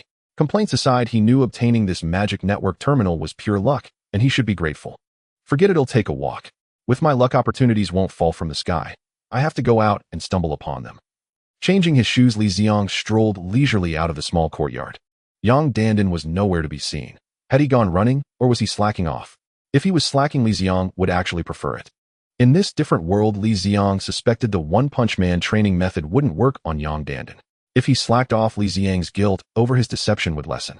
Facing the rising sun, Li Ziang stepped onto the street. Walking onto the street, Li Ziang naturally stepped into a bun shop and ordered 2 steamer baskets of buns for his breakfast. The buns had thin skins and generous fillings made with high-quality ingredients. Compared to the bun shop next to his residence in the main world, which could rival even the best steamed buns, this one was quite commendable. If it weren't for his financial constraints, Li Ziang would have undoubtedly stored all the buns in his stomach. With the last bite of bun satisfying his hunger, the worries brought on by idleness seemed to dissipate. Indeed, food brings happiness to people. The architecture from the Republican era was heavily influenced by the West, with small villas 3 to 4 stories high lining the street. Having grown accustomed to the skyscrapers of the main world, Li Ziang found these Western-style buildings to have their own charm. Mayor Lu, look at this area. We plan to demolish it and construct a 5-story hotel. Once completed, it will be the largest and most luxurious hotel in Haicheng. Just as Li Ziang walked out of the bun shop, he noticed a crowd gathered in front of a row of dilapidated houses pointing at a blueprint. Looks like someone is about to get rich. I wonder how much compensation for demolition will be in this era. Li Ziang thought of the phrase sudden wealth at that moment. Have you reached an agreement with the homeowners? Mayor Lu asked a bespectacled man holding the blueprint. Everything has been settled. The few who disagreed have been dealt with. We can start construction anytime now, the bespectacled man whispered to the mayor. Although his voice was soft, Li Ziang, having already consumed several meals, heard him clearly. Indeed, he had underestimated the complexity of obtaining demolition funds in a chaotic world. After glancing at the blueprint, the crowd began to surround the mayor, who was dressed in a black suit, as they approached a car across the street. Suddenly, a cacophony erupted ahead. Move aside! Move aside! The horse has gone mad! Nay! Nay! Thud! Thud! Thud! Accompanying the shouts were the frantic neighing of the horse and the sound of iron hooves colliding with the stone pavement. Li Ziang turned to see a chestnut steed pulling a 2-wheeled cart charging towards him. The mayor and his entourage, who were in the middle of the road, attempted to dodge, but were already too late. Seeing this scene, Li Ziang's eyes lit up. He knew his opportunity had arrived. Although he despised the actions of these people oppressing the common folk, befriending them was beneficial for Li Ziang, as among them were the real power holders of this city. Just as the rampaging horse was about to collide with the mayor, Li Ziang made his move. Though he had yet to master the ape strike technique, which granted extreme movement speed, his physical condition far superior to the average person, already provided him with considerable speed. With the horse's head less than 20 centimeters from the mayor, Li Ziang positioned himself perfectly in front of the mayor. Clenching his right fist with his knee slightly bent and upper body lowered, he drew his right arm back, instantly adopting a standard boxing stance. After completing these movements, Li Ziang acted, his right hand struck out like a thunderbolt. Bang! The punch landed squarely on the horse's forehead, followed by the sound of bones cracking. Crack! Crack! Crack! The sounds of bone fractures echoed, but of course it wasn't Li Ziang who broke bones. If he could, then he might as well not have eaten those several tons of rice. The moment his fist struck the horse's face, the entire forehead of the horse caved in. The terrifying force from Li Ziang's punch traveled through the horse's forehead, spreading to its entire body, and then transmitted through the shafts to the cart. Energy is conserved, and during the transmission process energy is lost. The force of the punch obeyed this law as well. Yet even with the loss, the remaining force was still astonishing.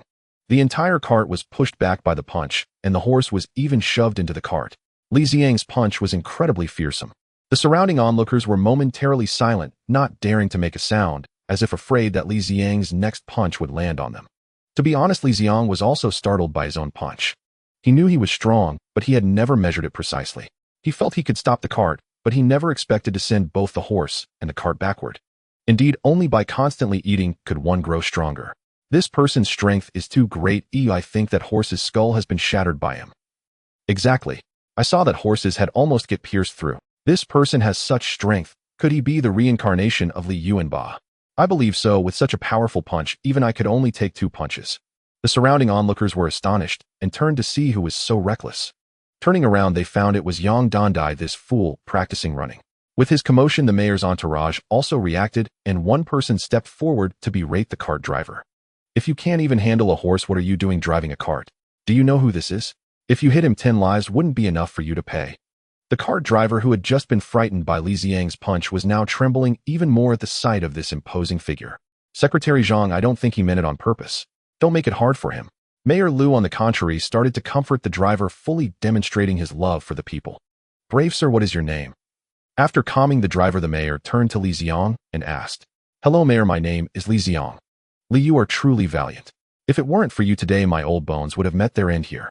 Mayor, you flatter me.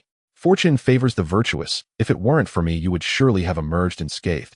That was a moderately sized compliment, and the mayor appeared quite pleased.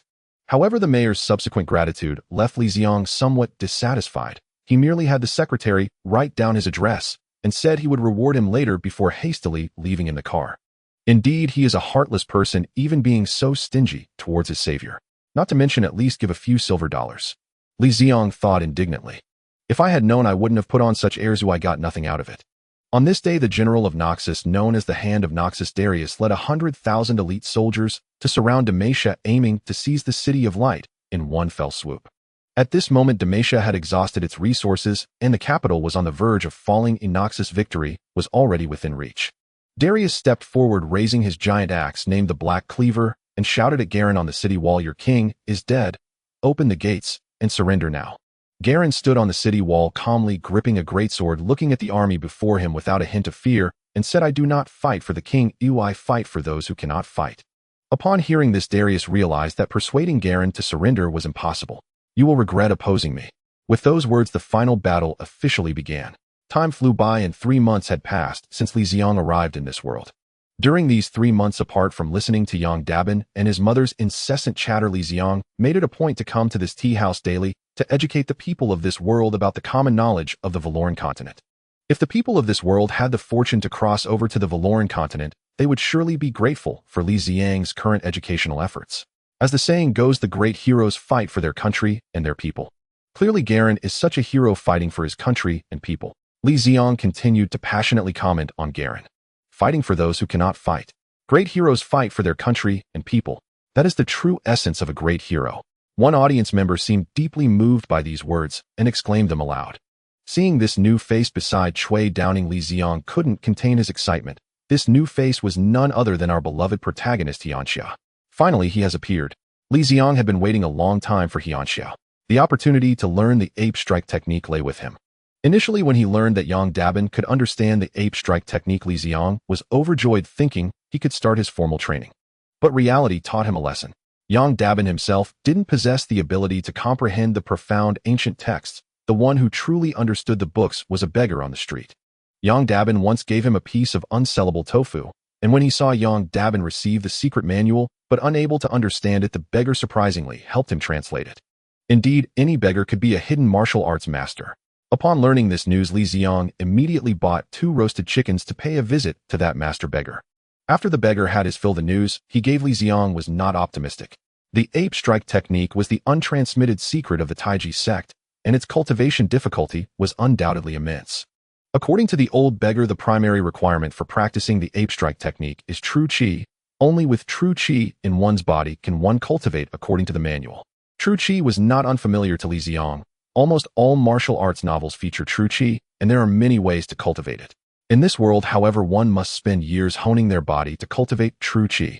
Through repeated practice of basic fist techniques, the blood energy within one's body surges, and true qi is born from the countless surges of blood energy.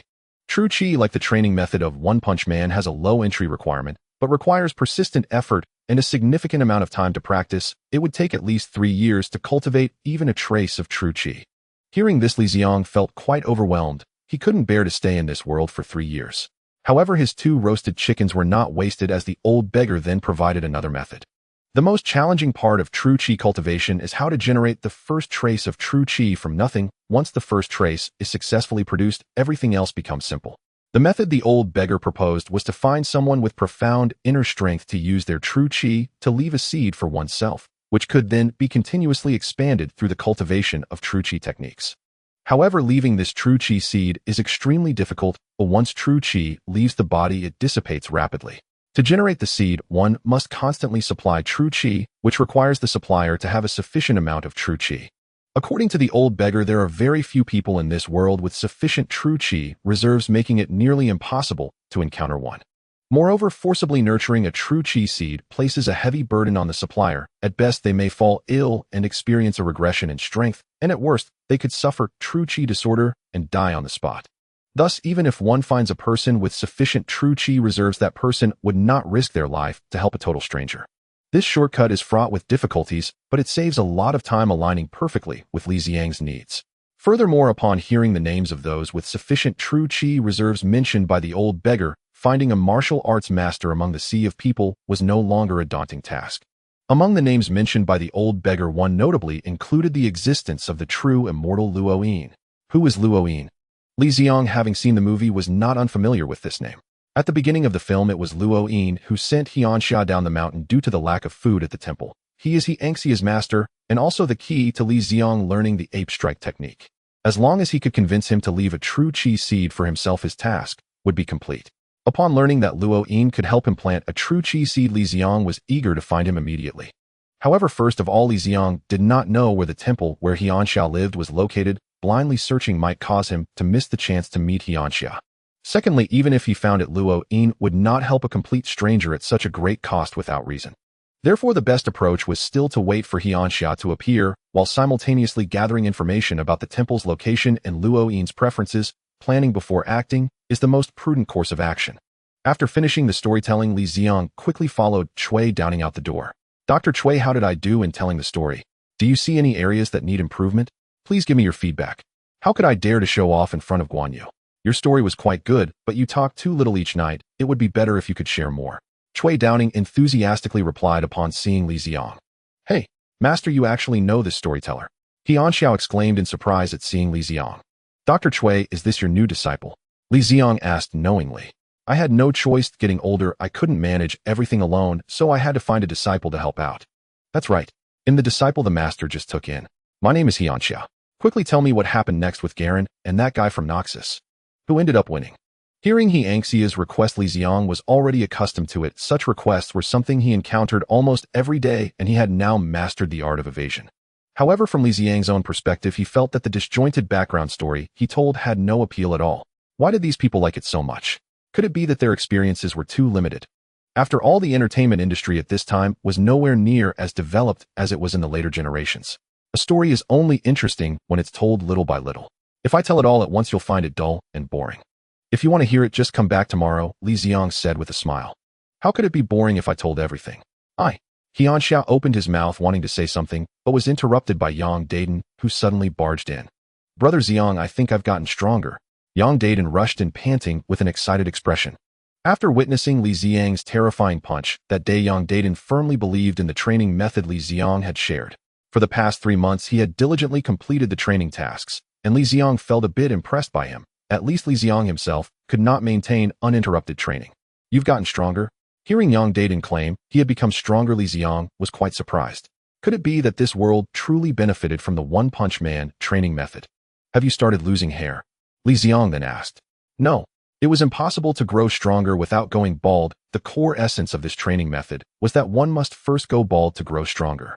If you haven't gone bald, how do you know you've gotten stronger? Li Ziang was a bit puzzled. Could it be that in this world one could grow stronger without going bald? In the past 2 days after completing a round of all the exercises you mentioned, I surprisingly didn't feel as exhausted as I did at the beginning. Now I can run 10 miles in one go without feeling any effort, and my arms are thicker by a punch. I feel filled with strength. Can I also punch a horse to death like you? Yang Daden was completely immersed in the joy of his newfound strength, chattering incessantly. He really had no common sense. If I had trained like you for so long, I would also have adapted to this intensity of training without feeling much. Complaints aside, encouragement was still necessary. That's right, you have indeed gotten stronger. However, you are still a distance away from being able to punch a horse to death. Keep working hard, and it won't be long before you can do it. Punching a horse to death. What kind of martial arts are you practicing? Qianxia, who was nearby, was startled by their conversation. Was there really such a powerful martial art in this world? Punching a horse to death was completely beyond his imagination.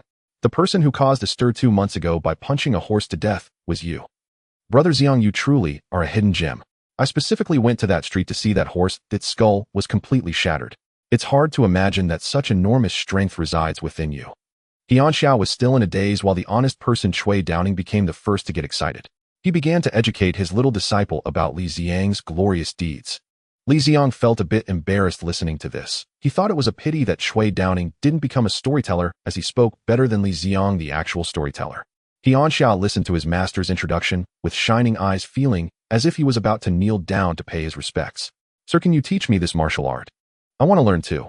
The usually bold Qianxia became a bit shy at this moment, realizing that asking to learn someone else's secret technique upon their first meeting seemed a bit inappropriate. Li Ziang was overjoyed to hear this request. After all, he was a martial arts enthusiast. He had been worried about how to extract information about the real person Luo Yin from him, but here it was delivered right to his door. My martial arts isn't anything special. If you want to learn, just come every day to train with Daden. May I ask who this brave man is? Cui Downing, seeing the burly Yang Daden and hearing that he was learning Li Ziang's horse-killing technique, instantly felt a desire to befriend him. This is my good friend Yang Daden. Good friend. Upon hearing this term, Cui Downing immediately recalled that when he first met Li Ziang was there on behalf of his good friend for a consultation. With such a strong physique, I didn't expect you to have such a hidden ailment. Brother Yang, why don't you come back to my clinic?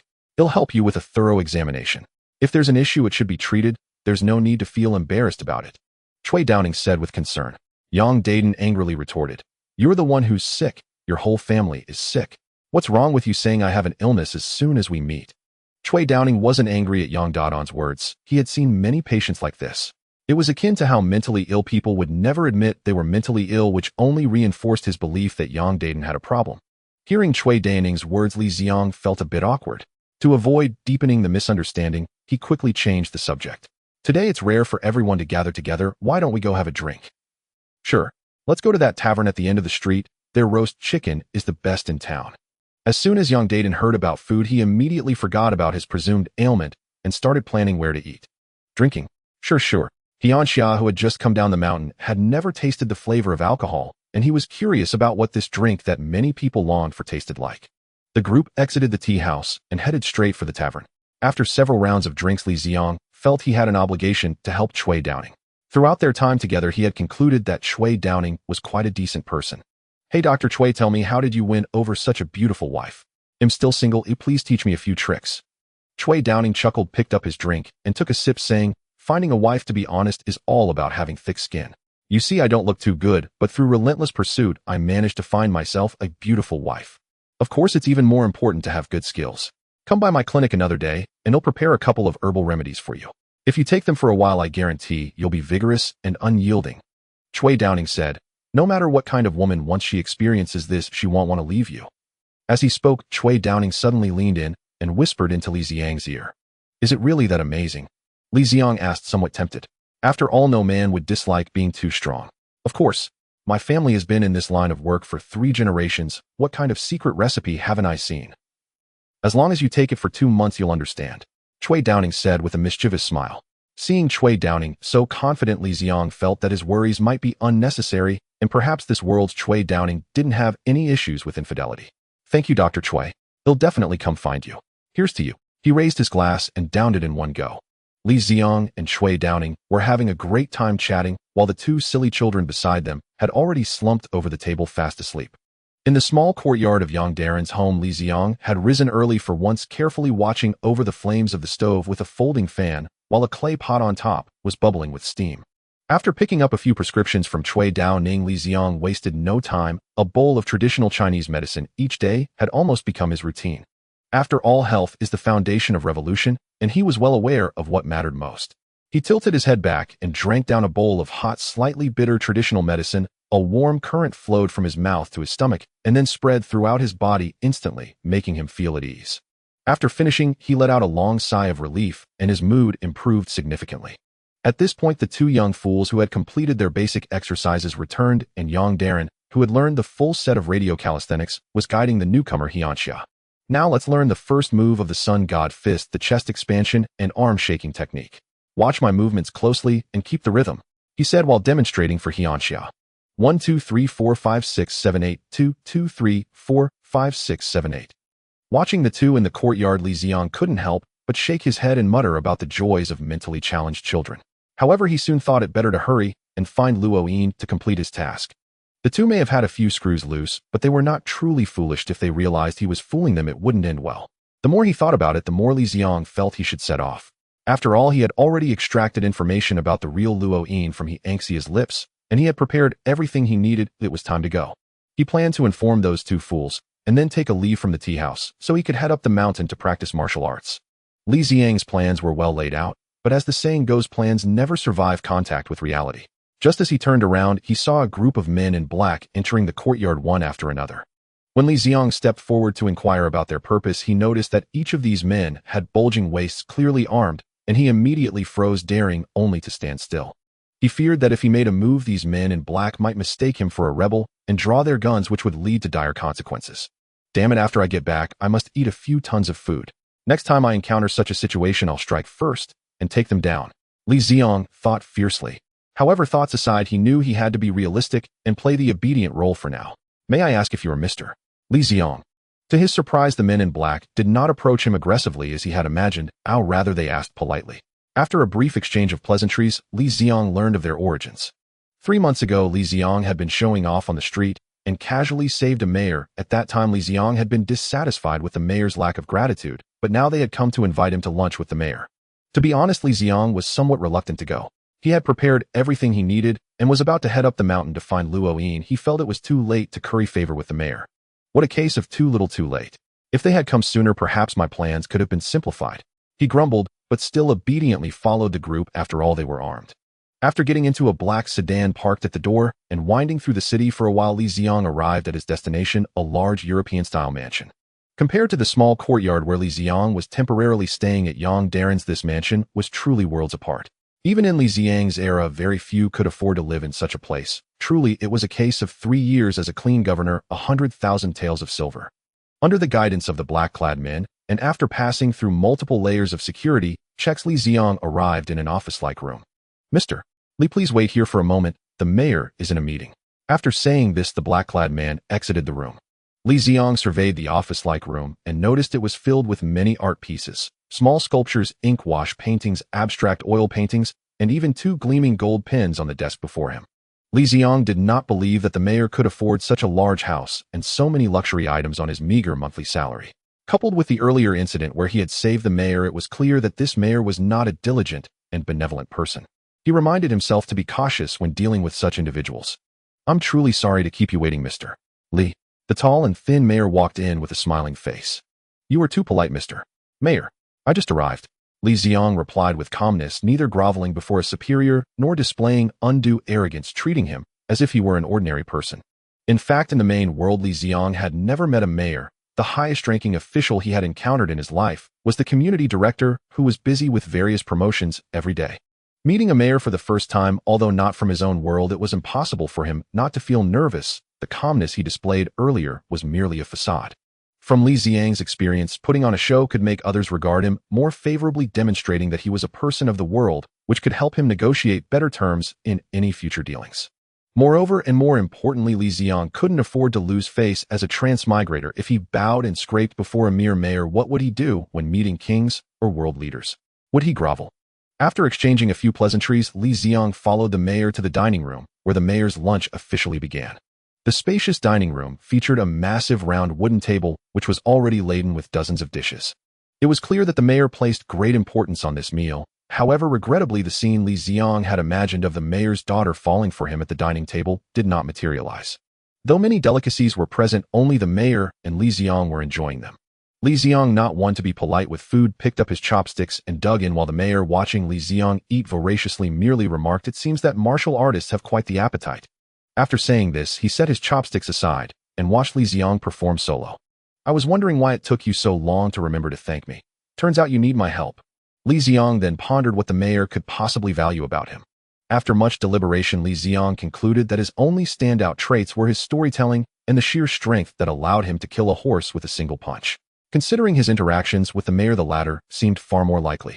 It can't be that he wants me to fight someone. The thought had barely crossed his mind when Mayor Lu confirmed it. A new dock had been constructed north of the city, and such a place naturally required someone to manage it. Under normal circumstances, dock management fell under the city government's jurisdiction. However, this new dock was set to become the city's largest, and the profits involved were incomparable to those of the smaller docks before. The military, coveting these profits, attempted to muscle in. The city government naturally refused, leading to endless wrangling. After several rounds of negotiations, they remained deadlocked over the division of benefits. In the end, someone absurdly proposed settling the matter through a martial arts contest. Strangely enough, both sides agreed. Mayor Lu wanted Li Ziang to represent the city government in a duel against the military. "Mr. Li, rest assured, I won't have you work for nothing. If you win this contest, how does 10,000 silver dollars sound?" After explaining the situation, Mayor Lu began discussing compensation, knowing that nothing moved people like profit. To be honest, Li Ziang had no idea what 10,000 silver dollars were worth. In this world, he only used paper money and had never seen silver dollars. Still, it must be a substantial sum. After all, a mayor had his pride and wouldn't offer something too paltry. Now he had to decide whether to take the job. If he did, what other benefits would he gain besides the silver? And if he refused, what consequences might follow? What are the rules of this contest? Can weapons be used? Is it just a spar or a life-or-death battle? After a moment of contemplation, Li Ziang asked, "Only cold weapons are allowed, and it will be a contest of skill. No lives will be lost." Mayor Lu affirmed confidently. "And when is the contest?" 10 days from now." Seeing that Li Ziang was already asking about the date, a hint of joy crept onto Mayor Liu's face. This was a sign he was about to agree. "He'll participate in the contest, but I have a condition. Besides the 10,000 silver dollars, prepare a small courtyard for me and deliver 1 whole cow and 1 whole sheep to me every day." Since it was a contest of skill with no lethal intent, as long as nothing unexpected happened, there was little danger.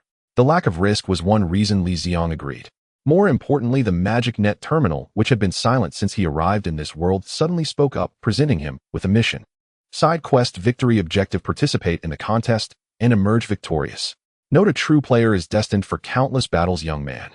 Based on his years of gaming experience, Li Ziang knew that the more missions he completed, the richer the rewards would be. "No problem, I can agree to all your conditions." Faced with Li Ziang's peculiar requests, Mayor Lu didn't seem surprised and readily consented. Perhaps he was truly a man of the world. 10 days, 10 cows, 10 sheep. That should boost his strength considerably, Li Ziang calculated silently. This was also a key reason he agreed to the contest: to secure a free meal ticket. To grow stronger, Li Ziang had to keep eating. But in any world, food wasn't free. It cost money. In his original world, Li Ziang was far from wealthy. If he could afford a cow a day, he wouldn't have settled for 10 pots of rice. Back then, eating so much plain white rice wasn't because he loved it. It was sheer poverty. He could only afford plain rice. If he ate meat at the same relentless pace, he ate rice, he'd go broke within 3 days. 10 cows, 10 sheep, 10,000 silver dollars, plus a side quest. This deal seemed pretty good. After finishing his last bite, Li Ziang returned to the small courtyard, informed Yang Daring, and followed Mayor Liu's men to the place where he would go into seclusion. The courtyard Mayor Liu had prepared for him was much larger than Yang Daring's. It had many rooms, and in one corner stood a thick tree with branches so lush they nearly shaded the entire yard. Choosing a room at random, Li Ziang decided to take a nap before the cattle and sheep arrived, gathering his strength to devour them. Time slipped away when one slept. When Li Ziang was awakened by knocking, the sky outside had already begun to darken. He opened the gate to find over a dozen men in black carrying large pots. "Mr. Li, our apologies for the delay. We were pressed for time today. Is there anything else you need?" the leader asked respectfully. "No, you may leave," Li Ziang replied coolly, fully embodying the aloofness of a master. But the moment the gate closed, his true nature emerged. He rushed over to one of the pots, lifted the lid, and was greeted by the rich aroma of beef. Inside was a pot full of fist-sized chunks of meat. He casually picked one up and tossed it into his mouth. Crunch! The hard bones were easily crushed, the fragments blending with the thick meat to create a unique flavor. 2 bites per chunk. Li Ziang didn't have to worry about digestion. He simply ate without pause. A whole cow and a whole sheep had been stewed into 10 large pots. An ordinary person might not eat that much meat in a year, but Li Ziang devoured it all in less than an hour, leaving not a scrap of bone or drop of broth. Burp. After downing the last of the soup, Li Ziang let out a rare belch. Looking at the spotless pots, he felt a twinge of embarrassment, so clean that even a rat would weep in frustration. As the saying goes, a full belly breeds idle thoughts. Li Ziang was stuffed, but his desires weren't of the carnal kind. His only thought was to sleep. He felt as if he hadn't slept for days. The moment he surrendered to drowsiness, he would fall asleep instantly. It struck him as odd. He had just woken up not long ago. Why was he so exhausted? But before he could figure it out, sleep overpowered his will. His heavy eyelids finally closed, and he sank into a deep slumber. 10 days may seem long or short, but for an ordinary person, the experiences of 10 days are not easily forgotten. However, at this moment, Li Ziang had completely lost the concept of time. During these 10 days, he was conscious for no more than 10 hours in total. Each day, he would wake up on time to eat a fixed amount of beef and mutton before falling back into a deep sleep. He had even doubted whether someone was trying to harm him by drugging his meat, but before he could analyze the intentions behind such actions, he fell asleep once more. Eating and sleeping, that was the true reflection of Li Ziang's 10 days. When he heard the cloaked figure say that tomorrow would be the day of the competition, he was quite surprised. It's about to begin.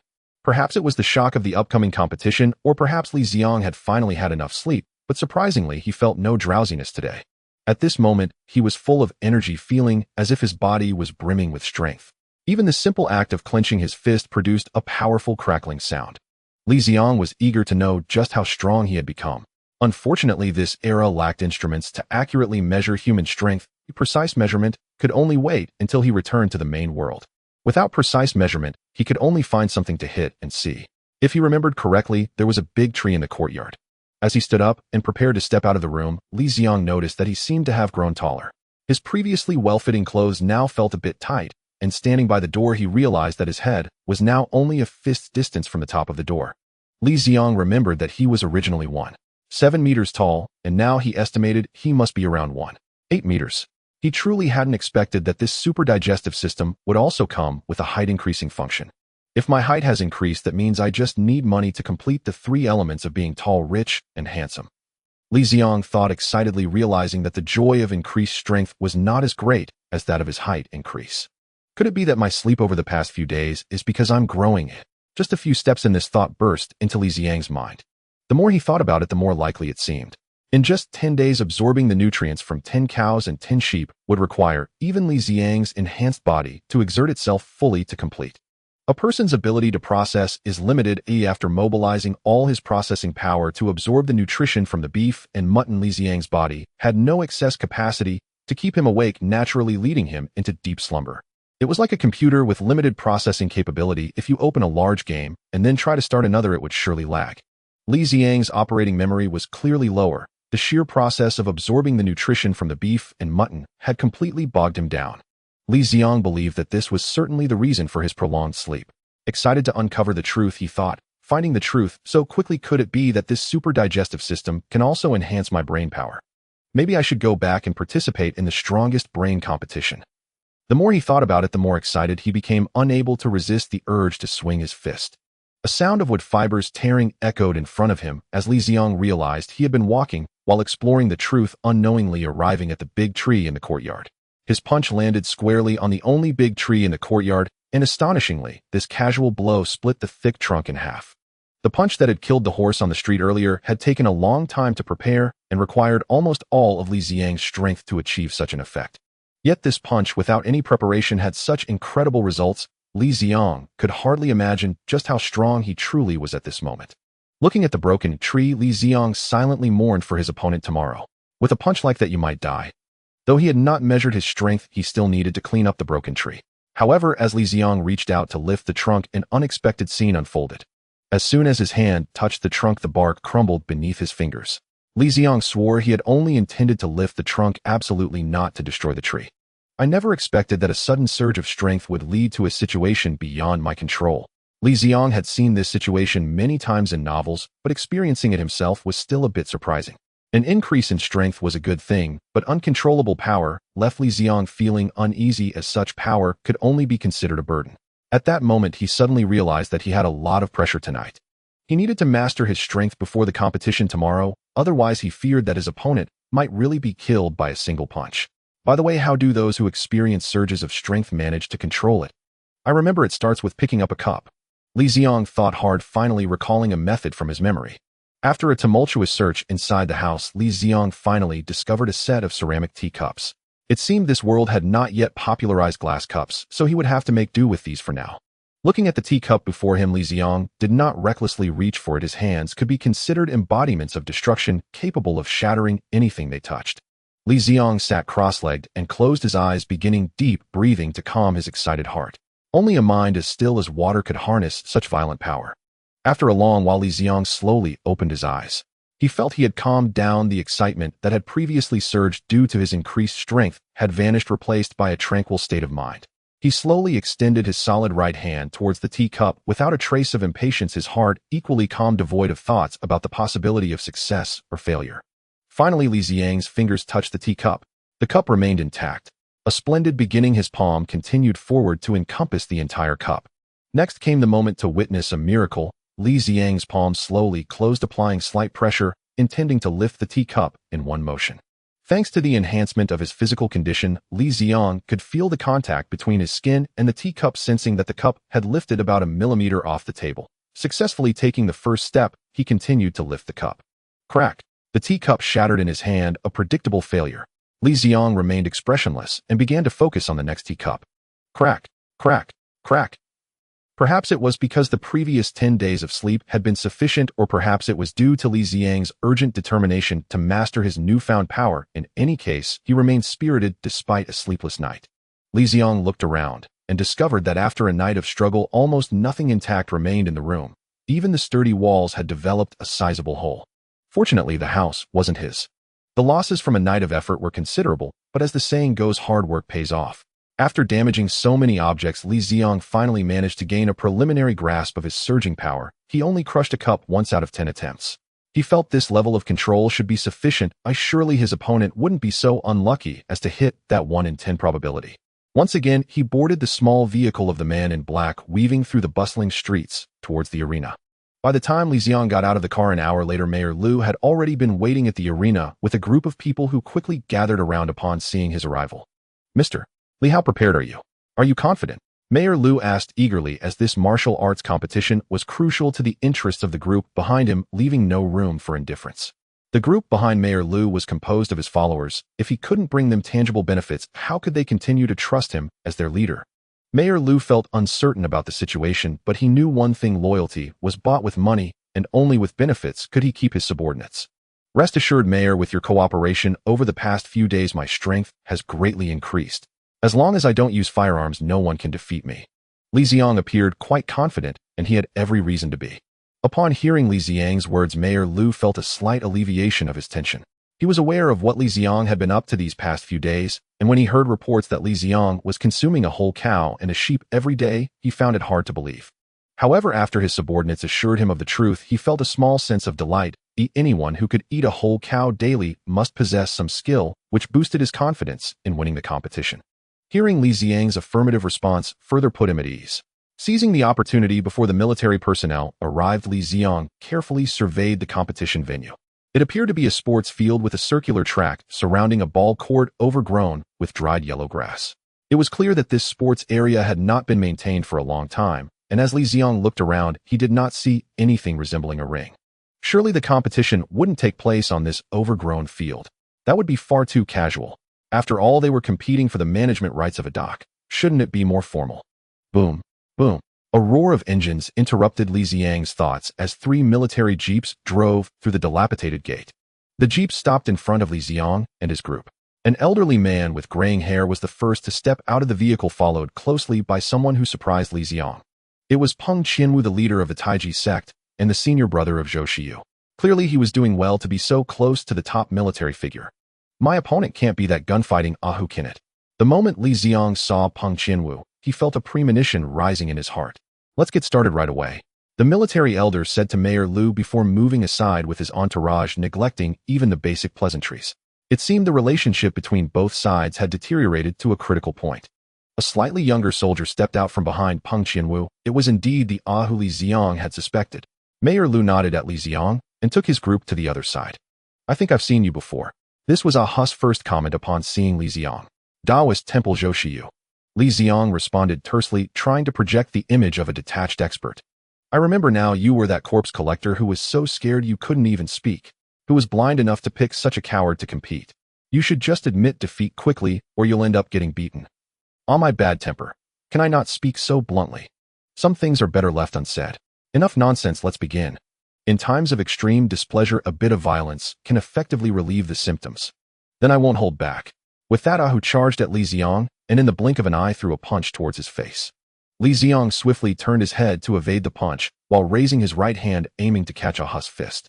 Naturally, Ahu would not give him that opportunity. He immediately retracted his fist and kicked at Li Ziang's calf.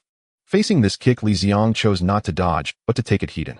Li Ziang was well aware that his advantages lay in strength and defense. Thus, apart from avoiding attacks aimed at vital areas such as the head and groin, he chose to endure all other strikes, hoping to seize the opportunity to strike back. However, Ahu was trained in the monkey fighting technique and moved with such speed that he never gave Li Ziang a chance. Each time Li Ziang attempted to grab him, he would swiftly evade and launch the next attack. Watching Li Ziang continuously on the defensive, Mayor Lu and the others by the side were already sweating profusely. In their eyes, the situation appeared extremely dire. How could they win while being beaten? But the next moment, the unfolding situation left them dumbfounded.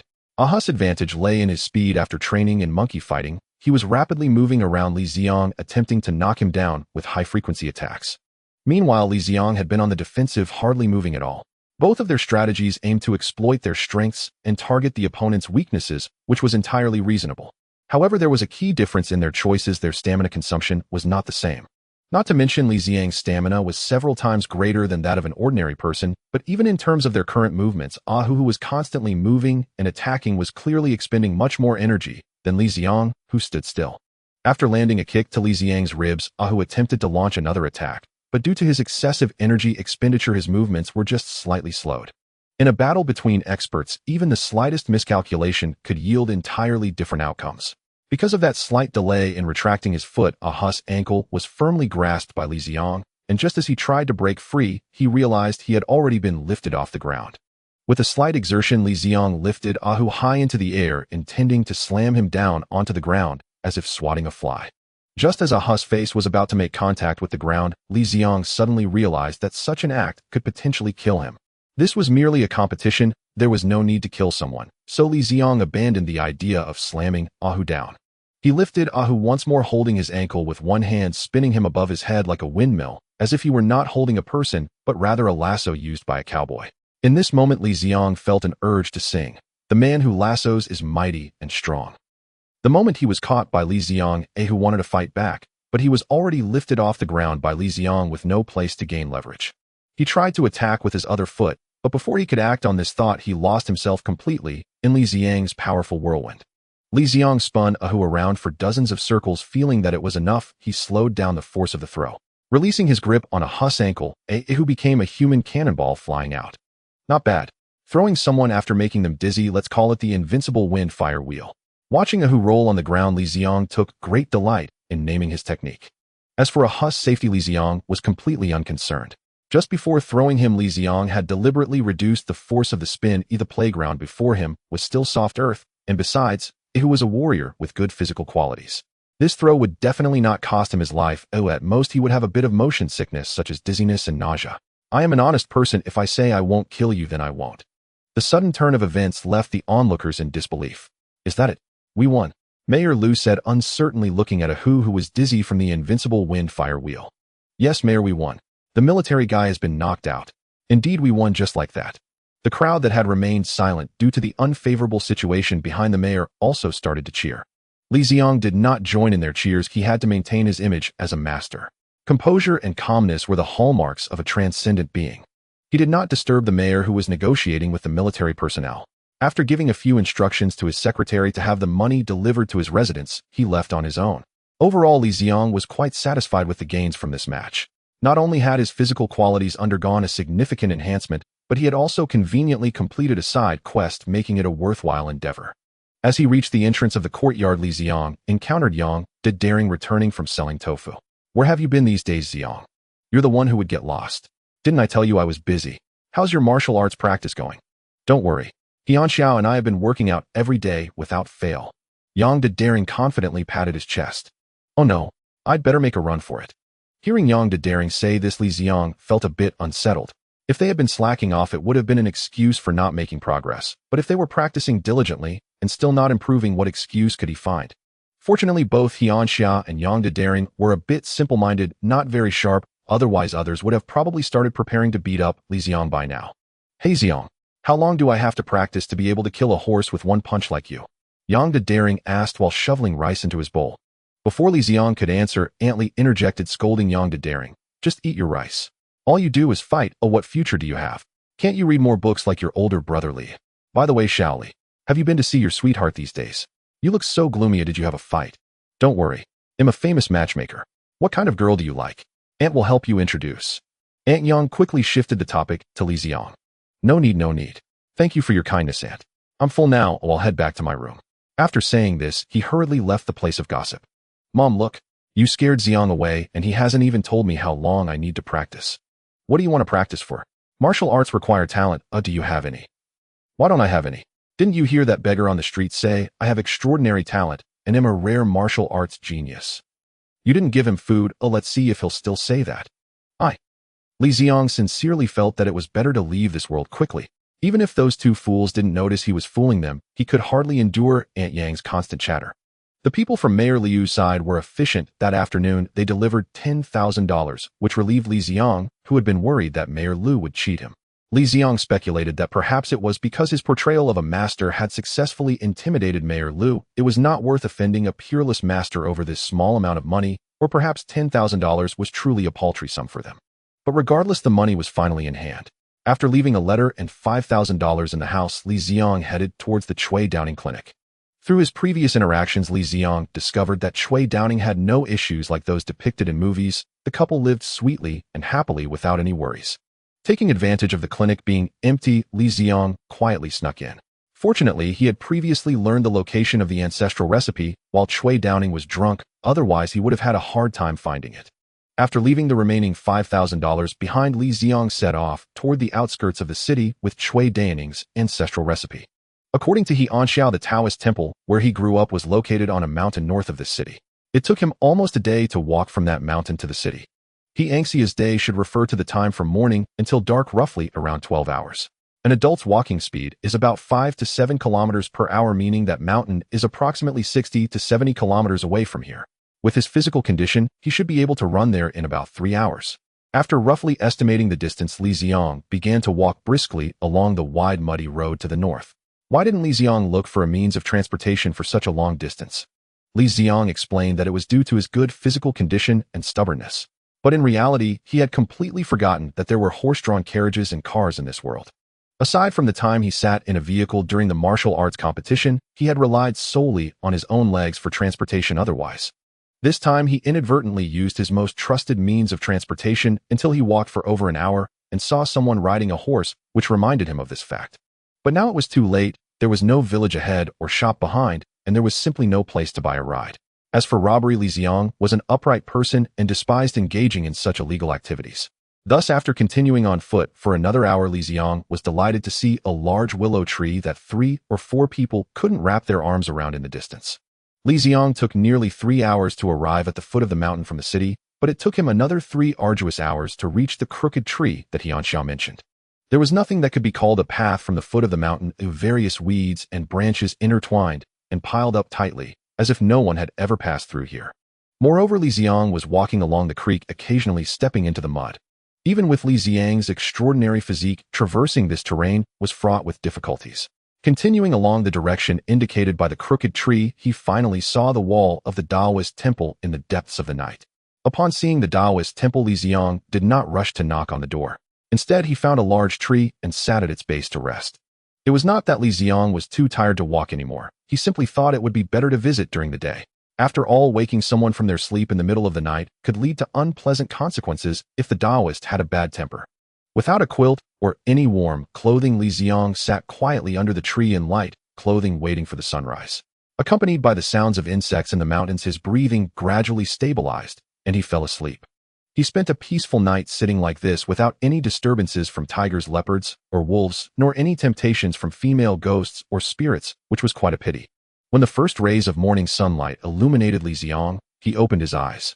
If it had been before, sitting cross-legged for a night would have surely left Li Ziang's legs numb, but now he felt no discomfort.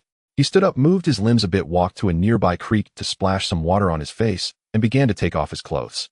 Li Ziang certainly was not going to take a bath. He had not reached the level of needing to bathe daily, even in the wilderness. He simply wanted to change into a fresh set of clothes. After removing his long robe, Li Ziang took out a set of white clothing similar to a Taoist robe from his storage backpack. This was custom-made for him at a tailor shop in the city. As the saying goes, good appearances enhance one's worth.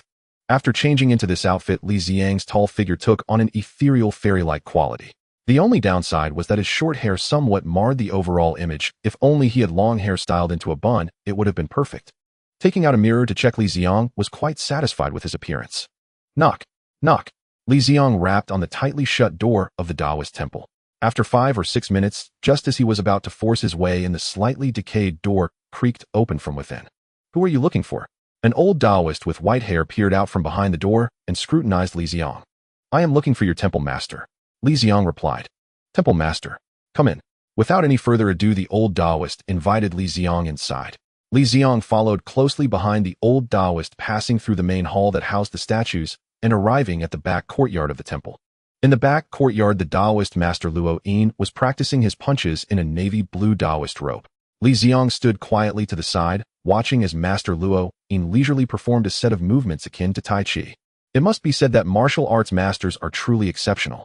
The movements Master Luo Yin practiced were similar to those of elderly people in parks, yet the aura produced from his practice was entirely different.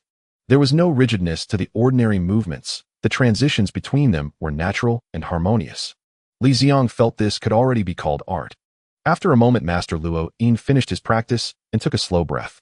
Li Ziang clearly saw a puff of white mist escaping from his mouth, quickly dissipating into the air. It should be known that it was not winter, and such breath manifesting as mist could only be achieved by someone with profound internal power. Li Ziang tried it himself, but apart from the morning breath from not brushing his teeth, nothing else occurred. "What brings you here, fellow Taoist?" Master Luo Yin, noticing Li Ziang's attire, instinctively categorized him as a Taoist. "I am Han Li from Qingyun sect, here to seek the temple master regarding matters of cultivation." For some reason, upon mentioning Qingyun sect, Li Ziang involuntarily uttered the name Han Li. Qingyun sect. Master Luo Yin repeated the name, but could not recall any information regarding this sect. "Cultivation. The path to immortality has been severed. What is there to cultivate?" Master Luo Yin said calmly. "The path to immortality severed. That may not be the case. Fellow Taoist, how do you view my celestial technique?" Li Ziang said as he took out a whole roasted cow from his backpack and placed it on the nearby stone table. Upon seeing the suddenly appeared roasted cow on the table, the calm expression on Master Luo Yin's face vanished. This, what is this?" Li Ziang smiled as he replied, "The shumi hidden in mustard seed containing shumi." "How does my shumi mustard seed technique fare?" Master Luo Yin exclaimed, "There really is a celestial technique. It is indeed possible to cultivate immortality." He gazed in disbelief at the roasted cow on the table, murmuring in astonishment. With his years of experience wandering the world, he could naturally tell that Li Ziang's feat was no mere sleight of hand. Knowing that he could only rely on Master Luo Yin to learn the Yuan strike technique, Li Ziang spent considerable effort to gather information about Master Luo Yin's preferences from Hianxia. Master Luo Yin was a Taoist, and throughout history the profession of a Taoist has always been intertwined with the pursuit of immortality. Anyone in this profession harbors a deep desire for the legendary immortals. Being a seasoned Taoist, Master Luo Yin was no exception. He too was obsessed with the pursuit of immortality. Unfortunately, this world was merely a martial arts world incapable of producing high-caliber cultivators. Having practiced for a lifetime, Master Luo Yin had reached the pinnacle of this world, yet he could only be regarded as a martial arts master. To seek help from others, one must cater to their tastes. Thus, Li Ziang decided to shape himself into a successful and enlightened figure. Seeing the dazed expression on Master Luo Yin's face, Li Ziang felt he needed to further stoke the flames of his yearning. This Shumi mustard seed technique is ultimately a minor path, not my true way. My path is called the heaven-devouring, earth-eating way, capable of devouring all that exists and refining its essence for oneself. When perfected, it can devour the heavens and consume the moon, living in harmony with the cosmos. Unfortunately, my talents are limited, and after decades of cultivation, I have only just entered the path, able only to consume mundane things far from the realm of devouring the sun and moon. Upon seeing the gaze of Master Luo Yin, Li Ziang realized that his Yuan strike technique was secure. When you possess something that someone desperately desires, that person will generally comply with your wishes. What Master Luo Yin yearned for day and night was undoubtedly the path to immortality. Although Li Ziang did not possess any cultivation techniques, he pretended that he did and made Master Luo Yin believe it, wholeheartedly achieving the same goal. Looking at Master Luo Yin before him, Li Ziang remained silent, merely observing him. I wonder how you intend to teach the Tao to me. Master Luo Yin was not a fool. He understood that Li Ziang would not share his cultivation techniques without reason and surely had his own motives. The reason he did not directly ask Li Ziang what he wanted was merely to wait for Li Ziang to speak up first, thus gaining the upper hand in this transaction. What I desire and what you desire are entirely different matters. In a transaction, whoever holds the initiative can better secure their own benefits. This principle was clearly understood by Li Ziang as well.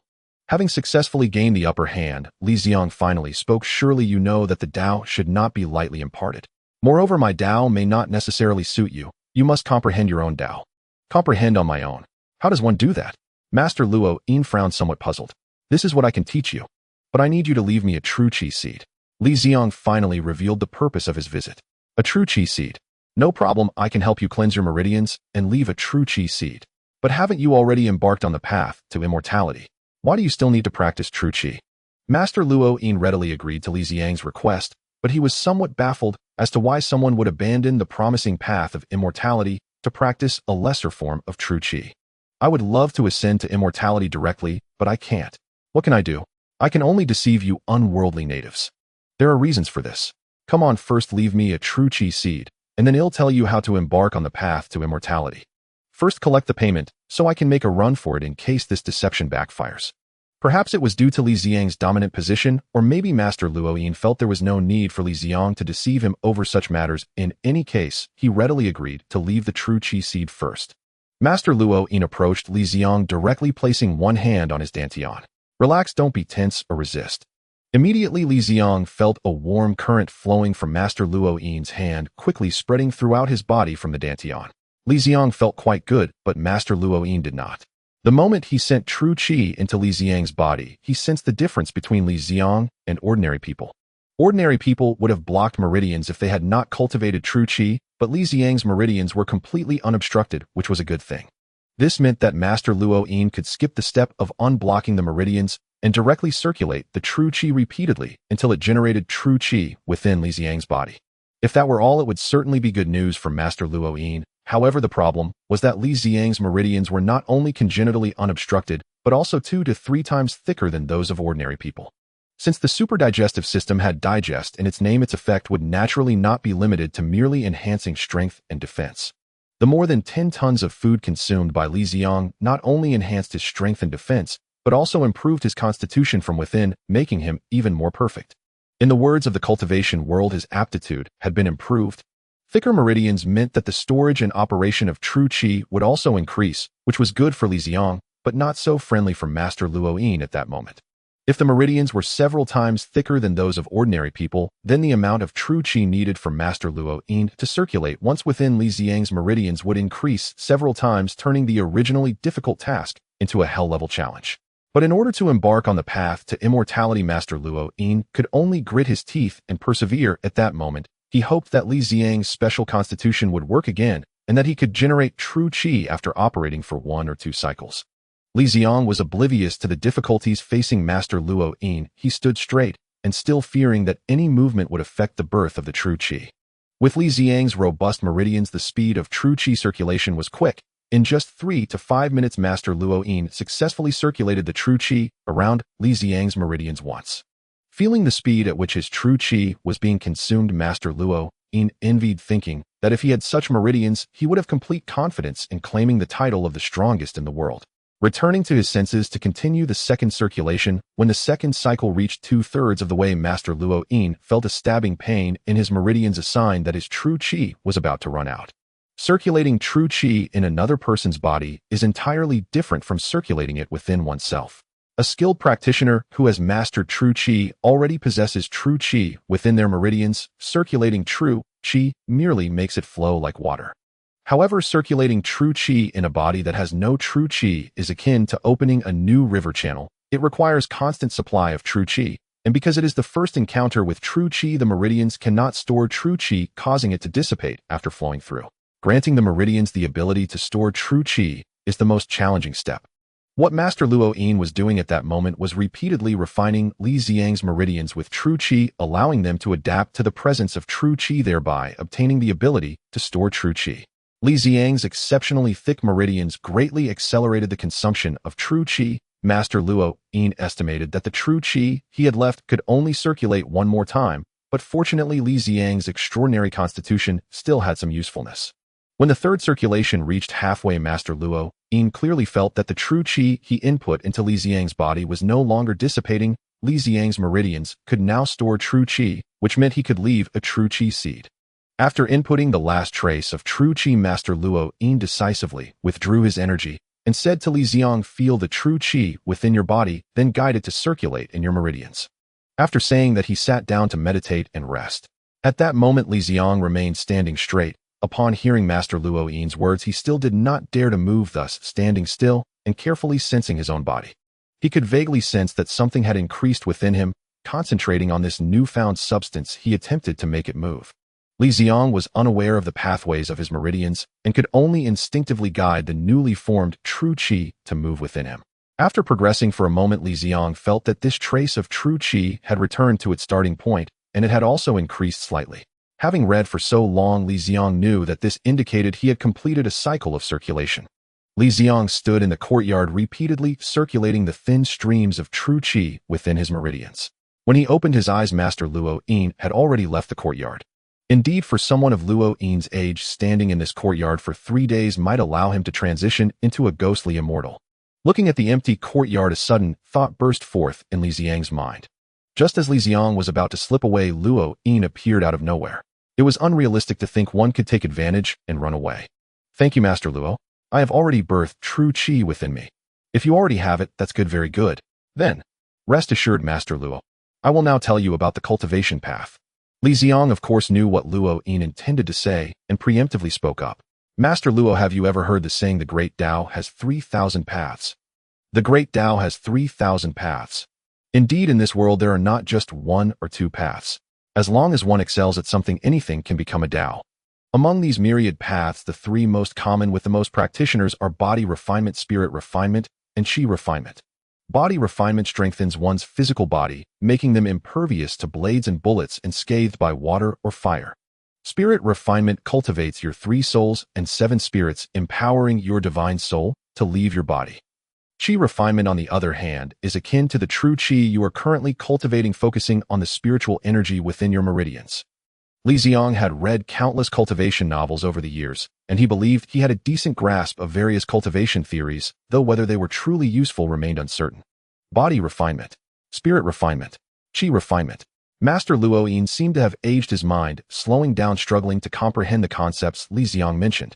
With your comprehension ability, how could you possibly cultivate into an immortal?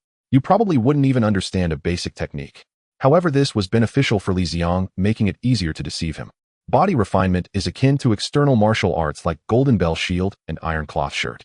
It focuses on honing the physical body, making those who follow this path immensely powerful and impervious to injuries. Spirit refinement cultivates your 3 souls and 7 spirits, strengthening your divine soul, allowing it to leave the body. As for chi refinement, it is similar to the true chi you are cultivating, which is the spiritual energy within the meridians. Spiritual energy. Luoyin once again struggled to grasp the meaning of this specialized term. Spiritual energy is an essential component of cultivation. All the spells and abilities of cultivators rely on spiritual energy. No matter which path you take, you cannot escape the necessity of spiritual energy. It is the foundation of cultivation. Unfortunately, since Lu Bowen severed the dragon vein hundreds of years ago, the spiritual energy of heaven and earth has been continuously depleting, and now its concentration is less than 1% of what it once was. Such a low concentration of spiritual energy can no longer sustain cultivation. This is why Tao techniques have become rare and the laws of cultivation have faded. This world has already completely entered an era of decline.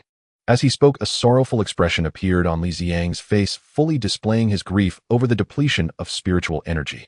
The era of decline. Without spiritual energy, one cannot cultivate. Does that mean my path to immortality is completely severed? But wait, how did you master your celestial techniques? Suddenly Luoyin, who was filled with despair, recalled the celestial techniques Li Ziang possessed, reigniting a glimmer of hope. In the past, cultivation relied on seizing the spiritual energy of heaven and earth to enhance oneself, but now that spiritual energy is depleted, this method is no longer viable. Hence, we have turned to the path of devouring the essence of food to strengthen ourselves. This path requires very little reliance on the spiritual energy of heaven and earth. However, the essence contained in ordinary food is pitifully scarce, making my achievements in this path extremely limited. I have essentially reached the end of this road, and I sought your help to condense a seed to find a new path to continue on. Then how can I embark on the path of cultivation? Please guide me, fellow Taoist. At this moment, Luoyin was very anxious, fearing that Li Ziang would bluntly say there was no hope. If it were an era rich in spiritual energy, with your years of true chi cultivation, you would have already sensed the existence of spiritual energy and could absorb it for cultivation. But now, even so, for you the highest success rate still lies in continuing to cultivate true chi. Have you ever heard the saying, quantitative change leads to qualitative change? As long as you continue to cultivate true chi, and if the quantity is sufficient, true chi will eventually transform into energy similar to spiritual energy, allowing you to embark on the path of immortality. This should be the most suitable method for you. Having done his homework in advance, Li Ziang immediately offered a solution, even though it was of little use. Li Ziang's suggestion left Luoyin quite dissatisfied. After all that effort, the result was just to continue cultivating true chi, which he would have done anyway, without being told. What kind of solution is that? Luoyin felt quite dissatisfied inside, but did not show it on his face. First, he needed Li Ziang to continue guiding him on the path of immortality, and second, he was unsure of Li Ziang's depth. He was stunned by the 2 techniques Li Ziang had initially revealed. Now was not the time to offend Li Ziang. What about spiritual energy? Is there any possibility of recovery? Luoyin continued to ask, clearly not satisfied with the answer of continuing to cultivate true chi. If possible, he still preferred to use spiritual energy for cultivation. Recovering the spiritual energy of heaven and earth. This question was not within the scope of the exam. Li Ziang had not prepared for this, and for a moment, he fell into contemplation. Seeing the silent Li Ziang, Luoyin felt a bit anxious, wondering if his question was too difficult. There is indeed a way to recover spiritual energy. Li Ziang recalled that he seemed to have seen a method in some book before. After the depletion of spiritual energy, countless predecessors have been researching methods to restore it. After hundreds of years of study, they found a possible way to restore spiritual energy. However, the cost of this method is too great, and there is no guarantee that it will definitely restore the spiritual energy. Li Ziang said with a worried expression. What cost? Everything is born to nourish humanity, yet humans have nothing to repay heaven. I wonder if you have heard this saying, heaven and earth give birth to all things nourishing humanity, which inevitably consumes the essence of heaven and earth. Therefore, we humans can be considered the embodiment of this essence. The method I speak of for restoring the spiritual energy of heaven and earth is to kill, to slaughter countless humans using human blood, flesh, and souls to nourish the heavens and earth, allowing them to regenerate spiritual energy. But to achieve this, at least 80% of the world's population must be exterminated. The cost is too great and nearly impossible. After hearing Li Ziang's answer, Luoyin fell into a desperate silence. Looking at the silent Luoyin, Li Ziang suddenly felt a pang of guilt. Luoyin had painstakingly left him a true chi seed, yet he had given such a seemingly useless answer in return. This felt a bit unfair. Li Ziang glanced at his storage bag, seemingly finding nothing to offer Luoyin. Finally, he took out a bottle of healing potion and a manual on the monkey strike technique and handed them to Luoyin. Luoyin, you expended so much effort to leave me a true chi seed, I certainly won't let you suffer a loss. This bottle contains the life water I brought down from Kunlun Mountain, a rare healing elixir that can revive anyone as long as they haven't completely passed away. As for this manual, it is one I carefully selected for its high compatibility with cultivation. This manual employs the essence of the sun and moon instead of spiritual energy for training, yielding various miraculous effects. Luoyin received the items from Li Ziang, his expression finally regaining some semblance of life. He first picked up the blood-red life water, examining it as though it had nothing remarkable about it aside from its color. Then he opened the cap and took a whiff, instantly feeling revitalized. Indeed, it was worthy of being the secret elixir passed down from Kunlun Mountain. Luoyin hurriedly capped the bottle, fearing the celestial energy within would escape. Carefully storing the bottle of healing potion, he then opened the manual on the monkey strike technique to read. Li Ziang worried that Luoyin, having lived in seclusion on the mountain for so long, might not fully understand this already overly popular manual, so he quietly explained, "This manual is the sect's treasure from the Taiji sect, and I went to great lengths to obtain it. Among all the martial arts manuals in today's world, this one is probably the closest to the path of immortality. I plan to cultivate this technique myself, and I hope you can guide me when the time comes." In the end, Li Ziang revealed his intentions. After all, Luoyin was a highly regarded expert in this world with an unparalleled mastery of internal energy. With such a master guiding him, Li Ziang believed that mastering the monkey strike technique would be considerably more efficient. Luoyin paid no heed to Li Ziang. He was now completely captivated by the manual in his hands. Seeing this, Li Ziang chose not to disturb him, merely standing quietly by waiting. For him, the more seriously Luoyin focused, the more likely he would learn the monkey strike technique earlier, which was a good thing for him. After over 20 minutes, Luoyin finally stopped flipping through the manual. He slowly raised his head and looked at the sun hanging high in the sky. It seemed to say, "Are you sure this thing can really be used for cultivation? Luoyin, as an adept in true chi cultivation, what do you think of this manual?" Seeing Luoyin stop perusing the manual, Li Ziang finally asked softly. "This manual is quite extraordinary. According to what it says, as long as one visualizes the sun and moon while following specific meridian pathways to circulate true chi, it may draw upon the essence of the sun and moon to assist in cultivation. And once the essence of the sun and moon is invoked, this technique would possess immense power. However, I can't shake the feeling that this notion of drawing upon the essence feels a bit unreliable," Luoyin said with considerable skepticism. "Luoyin, we are not merely practicing martial arts. We are seeking the path of immortality, engaging in cultivation. Invoking the essence of the sun and moon is a perfectly normal thing in cultivation. If we can truly draw upon the essence, wouldn't that indicate our path to immortality is within reach?" Li Ziang continued to persuade. Dao friend Han, you truly are an accomplished cultivator, seeing through things more clearly than this old path. I will indeed seek your guidance in the future." After Li Ziang's driving remarks, Luoyin was quite pleased, as if he had already envisioned himself as an immortal. "You jest, Taoist. It is well known that you are a long-established expert in this realm, while I am merely a novice at true chi cultivation. It is I who should be seeking guidance from you." Thus the matter of Li Ziang cultivating at the Taoist temple was settled amidst their mutual flattery. Luoyin truly deserves to be a master who has cultivated true chi for decades. In just a few days, he has thoroughly sorted out the meridian circulation of the ape strike technique, even guiding the novice Li Ziang to grasp its fundamentals. However, the most challenging aspect of the ape strike technique lies in invoking the essence of the sun and moon. The method for cultivating using this essence in the manual is quite simple. While cultivating true chi, one must keep their eyes open, closely focusing on the sun and the moon, concentrating all their attention on the celestial bodies. If one possesses the talent to cultivate this technique, after a certain period, they will sense the presence of the sun and moon's essence. Though seemingly simple, the requirement to keep one's eyes on the sun and moon without blinking significantly increases the difficulty, presenting a tremendous test of physical stamina and willpower for the cultivator. In the original plot, even two individuals who had successfully cultivated in this world were unable to endure the trial of combining the sun and moon's essence. They could only cultivate separately, one practicing during the day, harnessing solar essence, while the other practiced at night to comprehend lunar essence. Li Ziang, wanting to complete his tasks, naturally could not practice alone. Yet even with his current physique, he could only endure a maximum of 1 hour of daytime practice and 2 hours of nighttime practice each day. Any longer, and his body could not handle it. Thus Li Ziang lived a life of hardship and cultivation in the mountain's temple, where after each routine practice Luo Yin would diligently explain the nuances of true qi cultivation and teach him a few techniques in martial arts. Seeing Luo Yin's enthusiasm, Li Ziang felt he should not neglect him, so he began to share the various realms of cultivation and the rare treasures, celestial beasts, and exotic creatures of the cultivation world. These topics were of great interest to Luo Yin, who considered himself a half-cultivator. It would be absurd if he lacked even the most basic knowledge of the cultivation world.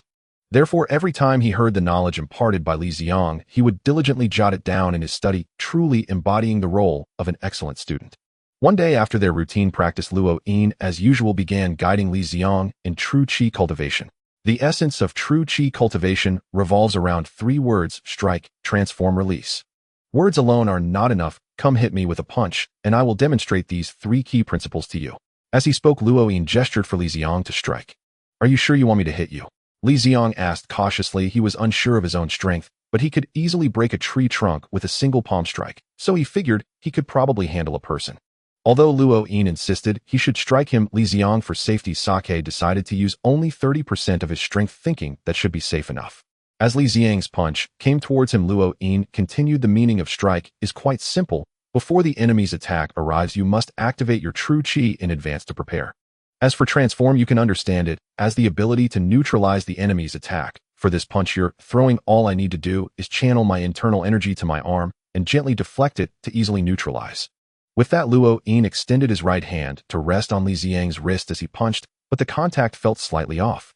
He exerted a force of at least 100 pounds to deflect Li Ziang's arm, yet it remained straight in the air, showing no signs of moving aside. Seeing this, he couldn't help but increase the output of his internal energy, finally managing to nudge Li Ziang's arm aside. After deflecting the punch, Luo Yin stepped forward and gently pressed his palm against Li Ziang's chest. After neutralizing the enemy's attack, you must seize the moment to retaliate. This is the essence of the last word: release. I am merely demonstrating now without internal energy. If I had activated my internal energy, you would have already sustained internal injuries. In the future, when you use internal energy in combat, just remember strike, transform, release. With these 3 key principles, you will remain undefeated. After speaking, Luo Yin discreetly wiped the sweat from his forehead. Truly, as a master of the art of swallowing the heavens and devouring the earth, his strength is impressive. I almost lost face. Luo Yin is indeed remarkable. He has condensed the complex and elaborate essence of martial arts into such a concise form. It is truly enlightening and eye-opening. Li Ziang exclaimed loudly in admiration. Luo Yin stroked his beard, revealing a look of satisfaction. Luo Yin finished his guidance, and it was time for Li Ziang's cultivation lecture to begin. I've shared many basics about the cultivation world before.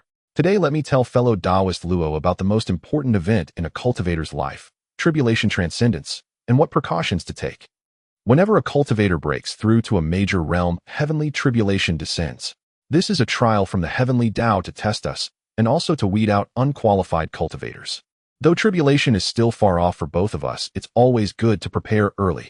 Luo Yin nodded eagerly in agreement. As a novice in cultivation, he believed everything Li Ziang said. Many cultivators don't know this, but there are techniques to handle heavenly tribulation. The inheritance I received clearly states that the heavenly Tao possesses its own consciousness. It has its own likes and dislikes. Therefore, during tribulation, we must show utmost respect to the heavenly Tao. Offending it will cause the lightning tribulation's power to multiply.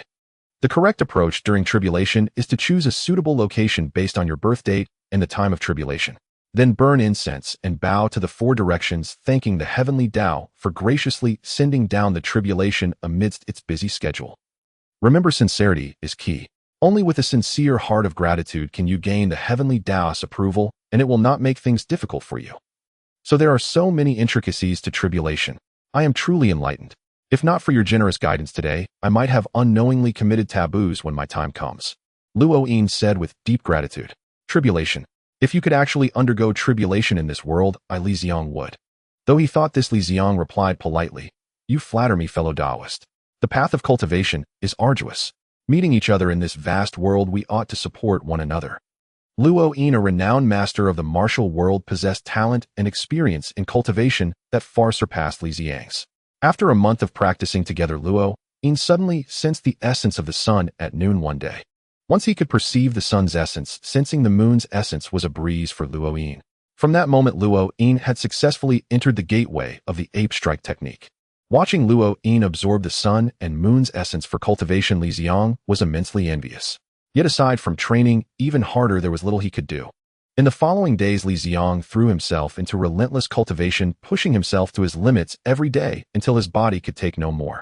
After half a month of hellish training, Li Ziang suddenly experienced a moment of spiritual awakening. Naturally and effortlessly, he perceived the invisible and intangible essence of the sun, and his ape strike technique finally entered its gateway. However, once his technique was initiated, Li Ziang felt somewhat disappointed. He realized that his ape strike technique lacked the miraculous power depicted in movies. It only made him slightly faster. Had he activated it incorrectly? With this doubt, Li Ziang sought out Luo Yin, who had also mastered the technique. Having cultivated true qi for decades, Luo Yin was knowledgeable and had seen many forms of true qi. Under Luo Yin's explanation, Li Ziang learned that cultivating by absorbing the essence of the sun and moon imbued one's true qi with the energies of Taiying and Taiyang. But these energies were extremely faint at the initial stage. Only with continuous advancement in cultivation could the Taiying and Taiyang energies within the true qi grow stronger. Hearing this, Li Ziang instantly understood.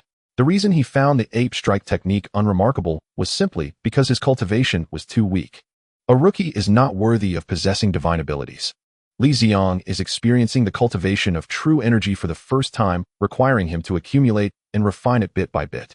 However, Luo Yin's situation is different. He has cultivated true energy for decades, and his reserves have reached an unimaginable level. Therefore, practicing the monkey strike technique for him is more about converting his existing true energy into the high-level true energy imbued with the essence of the sun and moon. This transformation is significantly simpler compared to Li Ziang's cultivation from scratch. Thus, within just a few days, Luo Yin successfully converted all of his true energy. After completing the conversion of his true energy, the wonders of the monkey strike technique began to reveal themselves. First, Luo Yin was astonished to discover that his reserves had decreased. He found that his current true energy reserves were 1/3 less than before. This is not a trivial amount. However, instead of feeling disheartened, Luo Yin was rather excited because although the quantity of true energy had diminished, its purity had greatly increased. This is the first effect of the monkey strike technique, the purification of true energy. True energy is easy to cultivate, but purification is challenging.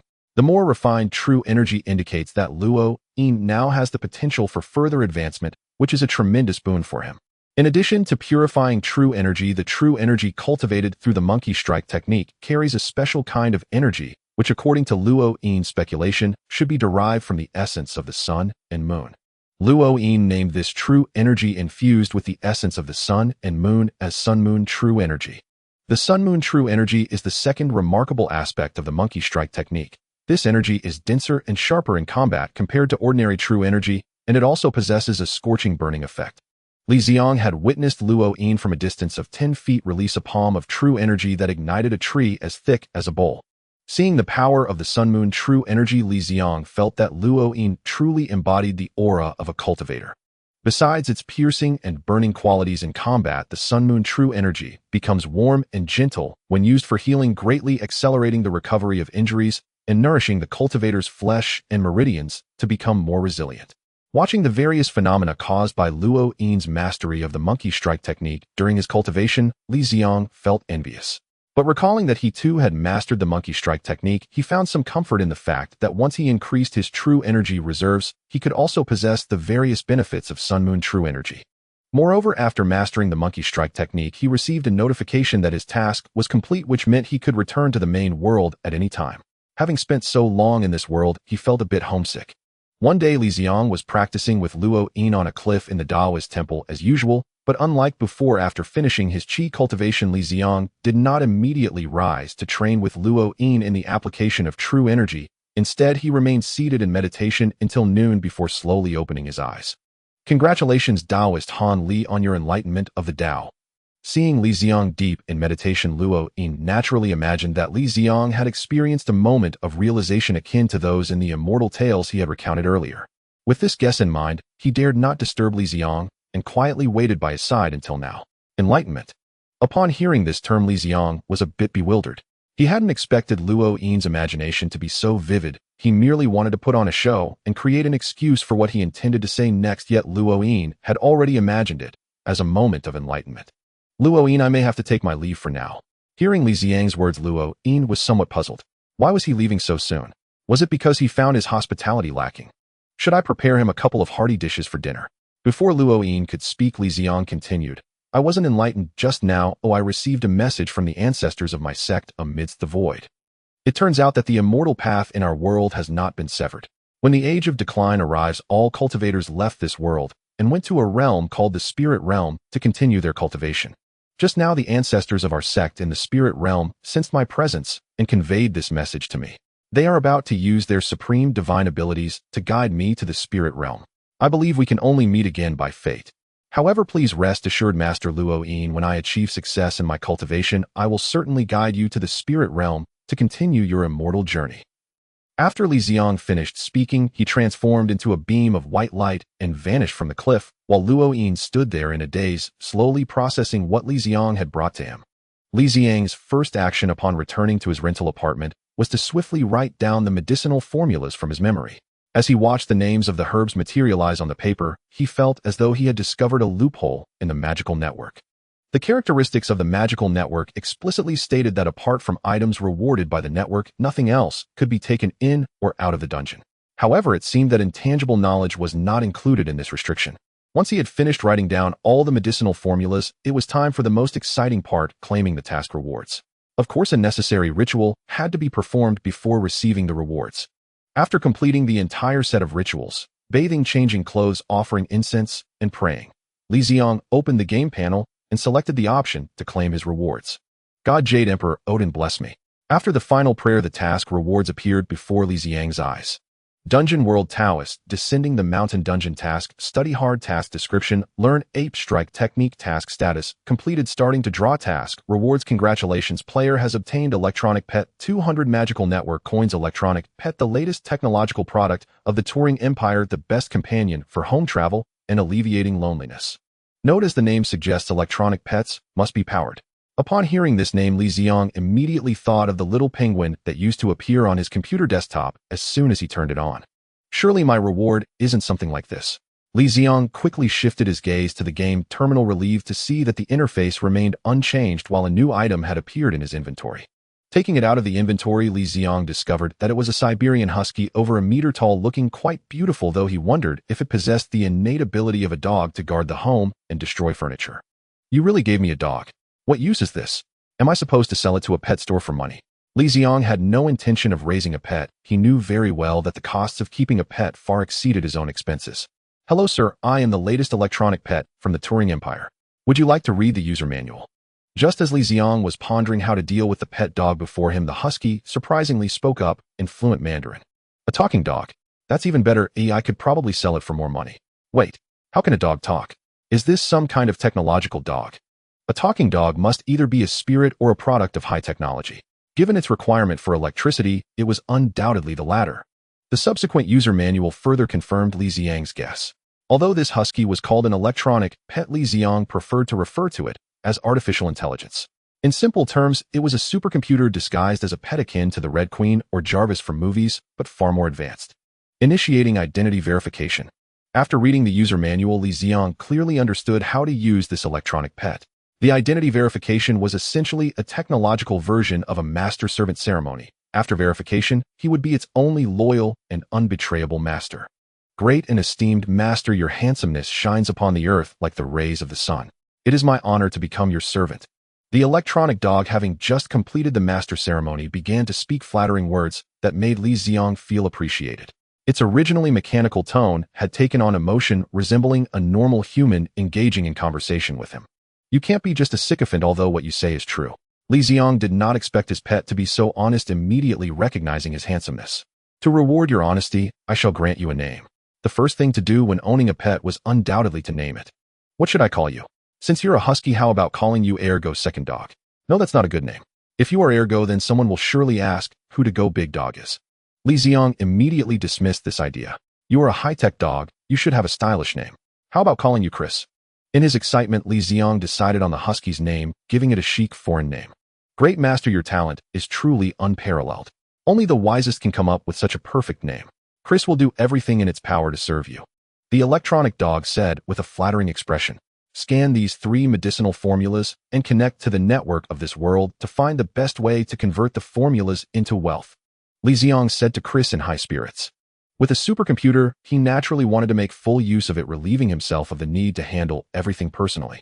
Moreover, Li Ziang had no idea how to utilize the formulas. If he possessed the ability to profit from the resources at hand, he wouldn't be spending his days running a family bookstore. Alas, I completed a side quest as well. What about the task rewards? After arranging Chris' tasks, Li Ziang suddenly remembered that he seemed to have completed another task. Side quest victory. Task status completed. Congratulations, player, you have received a dungeon retrospective card. Li Ziang was completely baffled by this newly emerged term, having no idea what it was. Observing the 100 years of development history of the dungeon world. What's the use of that? I have already left. The changes in the dungeon world have nothing to do with me. Even if it were to rain bills, I couldn't collect them. Li Ziang truly couldn't figure out the utility of this item and casually said to use it immediately.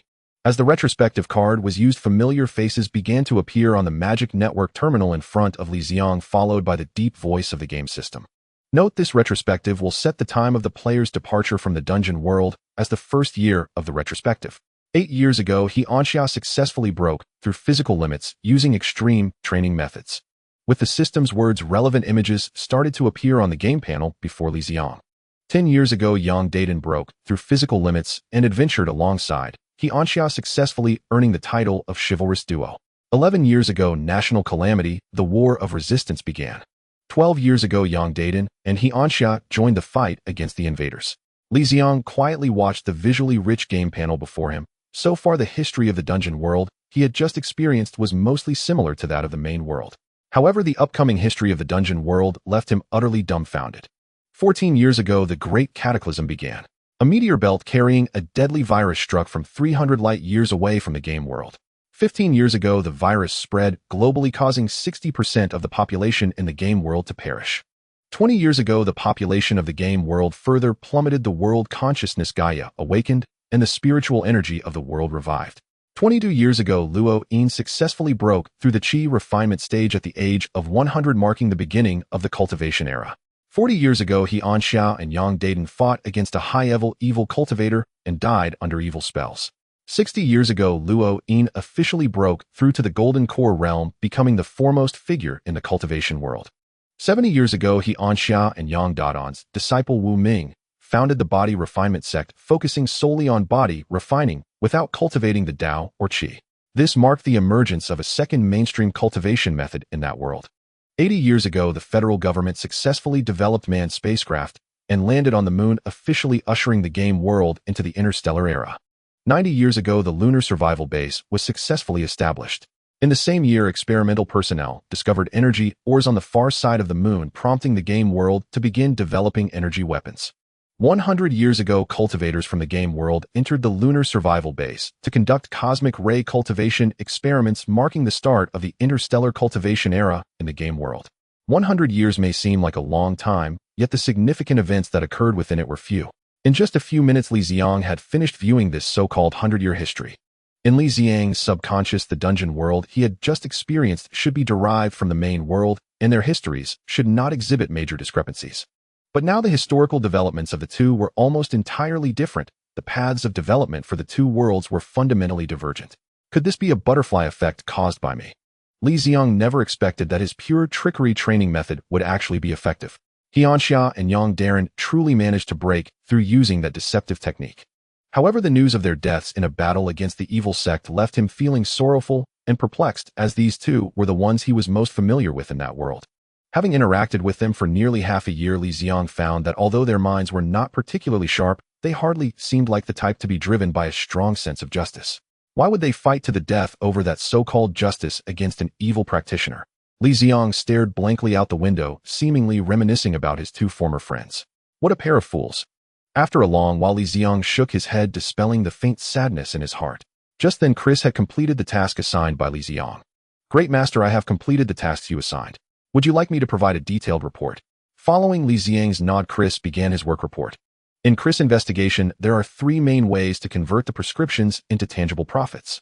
The first is for Li Ziang to handle the relevant production procedures himself, then fund the factory to produce and sell the medicines listed in the prescriptions. With this method, all profits from the medicine sales would belong to Li Ziang, but he would bear all the investment costs for the pharmaceutical factory, which would require at least 5 million. Upon seeing that investment figure, Li Ziang immediately dismissed this option. Ridiculous. Did he look like someone with 5 million in his pocket? The second method is to sell these 3 prescriptions directly. According to Chris' negotiations with several pharmaceutical companies, this could bring Li Ziang 20 million in after-tax income. If he agrees, his account would see an additional 20 million within a week. The reason those pharmaceutical companies would offer such a high buying price is that Chris forged clinical trial records from a reputable domestic institution detailing the specific effects of the 3 medications. Although the clinical trial records were forged, the results were calculated by Chris based on the prescriptions, achieving an accuracy rate of 99%. The experimental process was merely omitted. Conducting the clinical trials would yield the same results. The third method involves Li Ziang investing in the pharmaceutical companies to cooperate on the production and sale of these 3 medications, which could bring him about 3 million in annual revenue. After listening to Chris' report, Li Ziang pondered briefly before deciding to adopt the second method and package the 3 prescriptions for sale.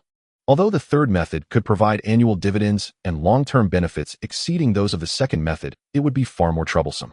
The production, sales, and distribution of the medications would surely present many issues for Li Ziang to resolve. As someone who dislikes complications, he naturally prioritized a straightforward solution. Moreover, Li Ziang was destined to experience many more worlds in the future, and there would undoubtedly be plenty of opportunities to make money, so there was no need to rush. After instructing Chris to sell the prescriptions, Li Ziang prepared to organize his dinner. Although the food in his stomach could last him several days, 3 meals a day had become a habit, and not eating at regular intervals felt like something was missing. However, at that moment, Li Ziang was feeling lazy and didn't want to go out. He could only take out his phone to order the most expensive fried rice. When he turned on his phone and opened the food delivery app, just as he was about to select nearby delicacies, this damned phone unexpectedly blacked out again. Damn it, I have such a bad temper. Li Ziang could no longer tolerate this wretched phone. Thinking that he would soon become a millionaire, replacing the phone would be no pressure at all. In a fit of anger, Li Ziang picked up the phone and shoved it into his mouth, chewing it a couple of times before swallowing it whole. As he swallowed the last remnants in his mouth, Li Ziang's grievances against this utterly useless phone gradually dissipated. What a relief. I should have done this sooner. You know what? This doesn't taste half bad. While picking at his teeth, Li Ziang began to contemplate what kind of phone he should replace it with. Oh no, I seem to have forgotten to take out the SIM card. Suddenly, Li Ziang remembered this major oversight. He had eaten the phone card too, which meant he had one more task to add to his to-do list, which was quite annoying. Taking his long and used bank card and bringing along Chris, who had never been outside, Li Ziang headed towards Digital Street. To avoid unnecessary attention, Li Ziang had previously instructed Chris not to speak in front of others. However, Li Ziang clearly underestimated this alien tech dog. Chris could connect to the magic network terminal and communicate with him through it, making their conversation discreet, only audible to Li Ziang and Chris. Holding a leash meant for disguise, Li Ziang walked confidently, perfectly blending in as a dog walker on the street. Although huskies weren't the smartest dogs, they looked quite nice, and with Chris' optimized appearance, he was among the most attractive huskies. This resulted in a high rate of head-turning along the way, with some pretty young ladies among them. Li Ziang shamelessly thought they were looking at him momentarily, believing his springtime had finally arrived. In high spirits, Li Ziang decided to buy a phone and treat himself to a nice meal to celebrate. By the way, Chris, do you need to eat? Recalling food, Li Ziang suddenly realized he hadn't asked Chris if he needed to eat. Great Master, Chris does not need to eat. The nano battery in my body can support my activities for at least 300 years. Chris communicated through the game panel. Not needing to eat means you miss out on a lot of fun. Li Ziang felt a sudden sense of superiority upon hearing that Chris didn't need to eat and began boasting about the deliciousness of food. Master, I have a food simulation system in my body. It can perfectly simulate the eating, digesting, and excreting processes of animals in nature. My designer considered that some might enjoy the fun of cleaning up after themselves and specially equipped me with this feature. May I ask if the Great Master wishes to activate it? No need to activate it, this way is just fine. What a joke. If it were activated, wouldn't he truly become a pooper scooper? Who would enjoy cleaning up after a pet? Isn't that perverted? Annoyed with himself, Li Ziang quickened his pace and arrived at the service center, spending 5,000 on the latest Huawei phone, also getting a new SIM card. If it weren't for the imminent windfall, he wouldn't have been able to afford such an expensive phone. After making the payment and having the sales assistant install a few necessary apps, Li Ziang had just logged on to WeChat when he received a message prompting him to rush home without even having time to eat. Li Ziang hurriedly returned home, and the first thing he did was to open the computer that had accompanied him for a long time. With a single hand, he swiftly typed his account password on the numpad. After the slow loading came to an end, he found himself back in the long-lost Summoner's Rift. Glancing casually at his friend list, seeing that all of them were currently in-game, Li Ziang did not expect so many people to be online today. This kind of scene had become a rarity since he graduated. After finishing university, his friend list in the game had been dim and gray, as once they graduated, everyone had to hustle for their livelihood. Not everyone was like him, content with a little wealth and lacking ambition. Only he would visit the Rift almost every day, and it had become a habit he could not shake off. Swiftly scanning through his friend list, Li Ziang's gaze landed on a friend named Zhu Jin Xiaoyan. Noticing he was currently in-game, Li Ziang opened the message bar and sent him a string of zeros indicating he was online and waiting for him. Noticing that his game had only been going for 20 minutes, Li Ziang went downstairs to the beverage fridge in his home and grabbed 2 bottles of happy water. Playing games without some refreshing drinks would be soulless. Twisting open a bottle of happy water and taking a comfortable sip, it was pure bliss. Perhaps because the cola had just come out of the fridge, it was still quite cold, and after taking a sip, Li Ziang surprisingly felt a bit chilly. Chris closed the door. Having such an intelligent pet was great. He didn't even have to close the door himself. Great master, is the indoor temperature too low? Should I turn on the air conditioning? Chris asked respectfully after closing the door. Air conditioning? How could I not know that such a sophisticated item existed in my room? Li Ziang asked in confusion. To better serve you, I was equipped with a temperature regulator at the factory capable of adjusting the temperature within a 3-meter radius. Not for now, you can move freely indoors, Li Ziang instructed Chris, glancing at the computer and realizing that the friend he was waiting for had finished that game and was inviting him to join. Li Ziang moved the mouse to click accept and activated the in-game voice chat. Abin, why do you have time to play today? Don't you all have homework? As soon as the voice connected, Li Ziang greeted his gaming friend. The one inviting him to play today was a high school student, the grandson of the old guard from the bookstore he often visited. They used to play together often as children and still occasionally played games together, making them decent friends. Abin had just entered high school this year, but Li Ziang felt he was exceptionally busy, rarely seen, and even when playing games it was only occasionally. He wouldn't be online for long. Li Ziang remembered that during his high school days, whenever he had time, he would be playing games in internet cafes. Only during his senior year did he start worrying about his future and became busy. Abin, who had just entered high school, didn't even have time to play games. Li Ziang speculated that it was due to the changing times, with schools managing things more strictly. He could only silently sympathize with Abin, the poor child. Homework? How could I possibly worry about such a thing? Mainly, I've been too tired these days, my body can't take it anymore. I'm just here to play a bit and relax. Hurry up and pick a position, don't waste time, the youthful voice of the boy transmitted through the headset, urging Li Ziang. Li Ziang chose a support position as usual. After all, he always prided himself on being proficient in all 5 roles, believing he could handle any lane without issue. Yet being proficient in all roles also meant having no specialization, which could be interpreted as Li Ziang being inept at any lane, a complete slacker. Soon the two matched against opponents. In this match, Li Ziang was assigned to the jungle position, while Abin was assigned to mid lane. These two positions worked well together for duo queues, as the saying goes, mid and jungle synergy, one dies while the other gives a kill. It quickly became Li Ziang's turn to select a champion. Without any hesitation, he decisively locked in Li Sin, his most proficient champion. In his own words, he could even perform well with his eyes closed, showcasing just how confident he was in this champion. He once thought about getting a skin for Li Sin, but unfortunately, due to bad luck and a lack of knowledge about effective spending methods, that wish remained unfulfilled. Seeing Li Ziang choose Li Sin, Abin quickly locked in Yasuo for mid lane. Yasuo could follow up on Li Sin's ultimate, and the damage output from both champions was among the highest in League of Legends, making for a solid combination. The team compositions were soon finalized. Li Ziang's side had Gnar in top lane, Li Sin in jungle, Yasuo in mid lane, Ashe as AD carry, and Thresh as support. The enemy consisted of Renekton in top lane, Master E in jungle, Zed in mid lane, Vayne as AD carry, and Lulu as support. No matter how one looked at it, Li Ziang felt that his team's composition was superior to the enemy's. A good team composition was a key factor in achieving victory, and in this match their chances seemed promising. With such hopeful expectations, Li Ziang entered the match. The 5 players seemed to be in perfect harmony, quickly purchasing their items, and led by the proactive Thresh, rushed towards the river without anyone falling behind. The level 1 skirmish in the river was a long-standing tradition among players over the years. A game without a level 1 fight felt incomplete. Li Ziang's team arrived at the river and just placed a ward in the bush when they saw the enemy jungle Master E stepping into the bush. Without a moment's hesitation, support Thresh decisively hooked Master E.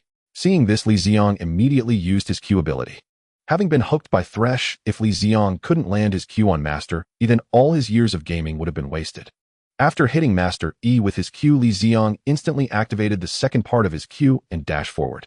Ash's W and Yasuo's Q followed closely behind, and the first blood was secured by a basic attack from Nar. After claiming first blood from Master E, the enemy's Lulu cast her Q ability, knocking up 3 of them before fleeing. Having just secured first blood, Li Ziang's team was in high spirits and certainly would not give up charging after her. After an intense chase, all the enemy team except for Zed had been defeated, while Li Ziang's team remained with all members alive, albeit with low health. The price paid for this was that all summoner spells except for Li Ziang's smite had been used. Skills are meant to be utilized, and trading skills for kills is a profitable deal.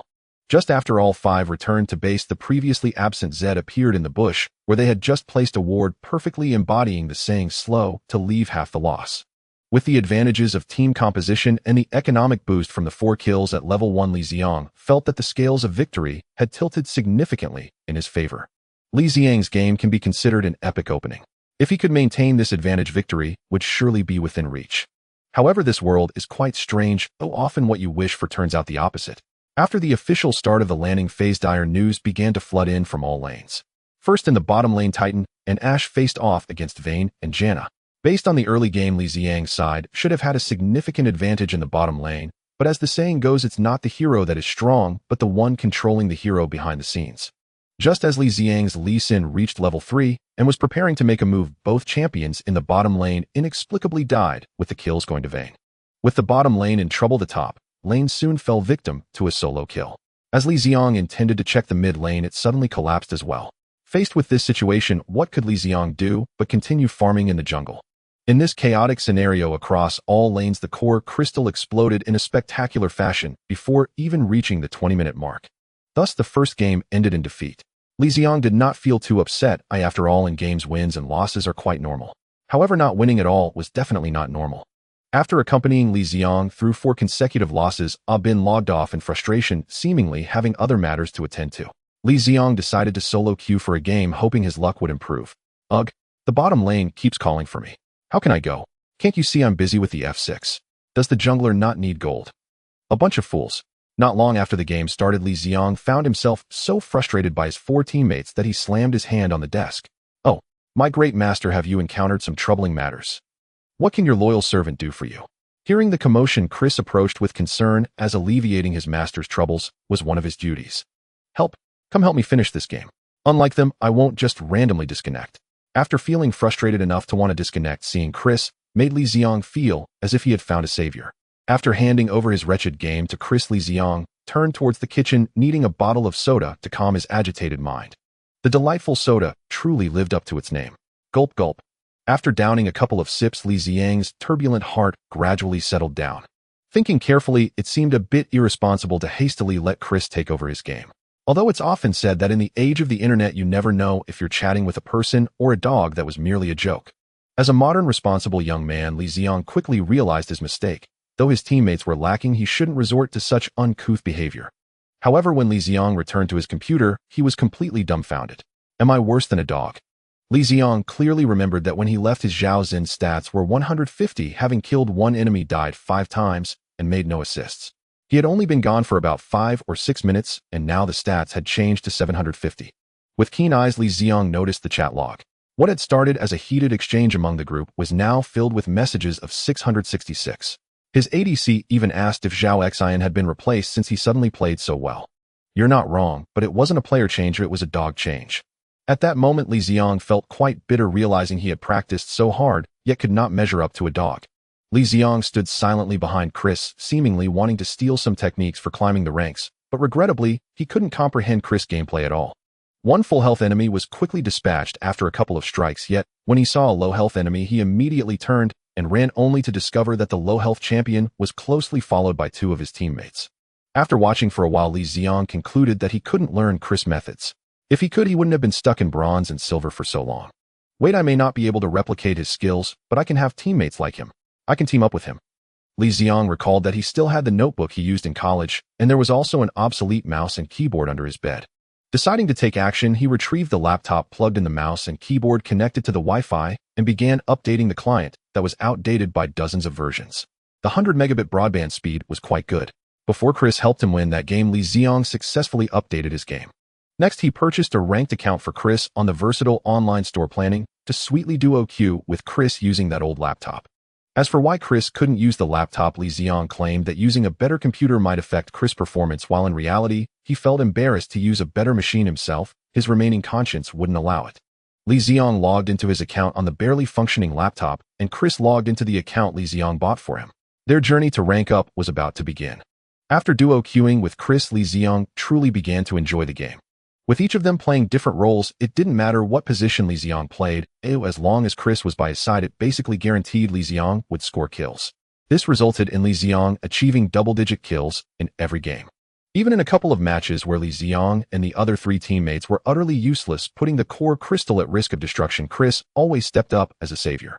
Whether it was by swiftly eliminating key enemy figures or initiating a spectacular team fight, he would end the game in one fell swoop.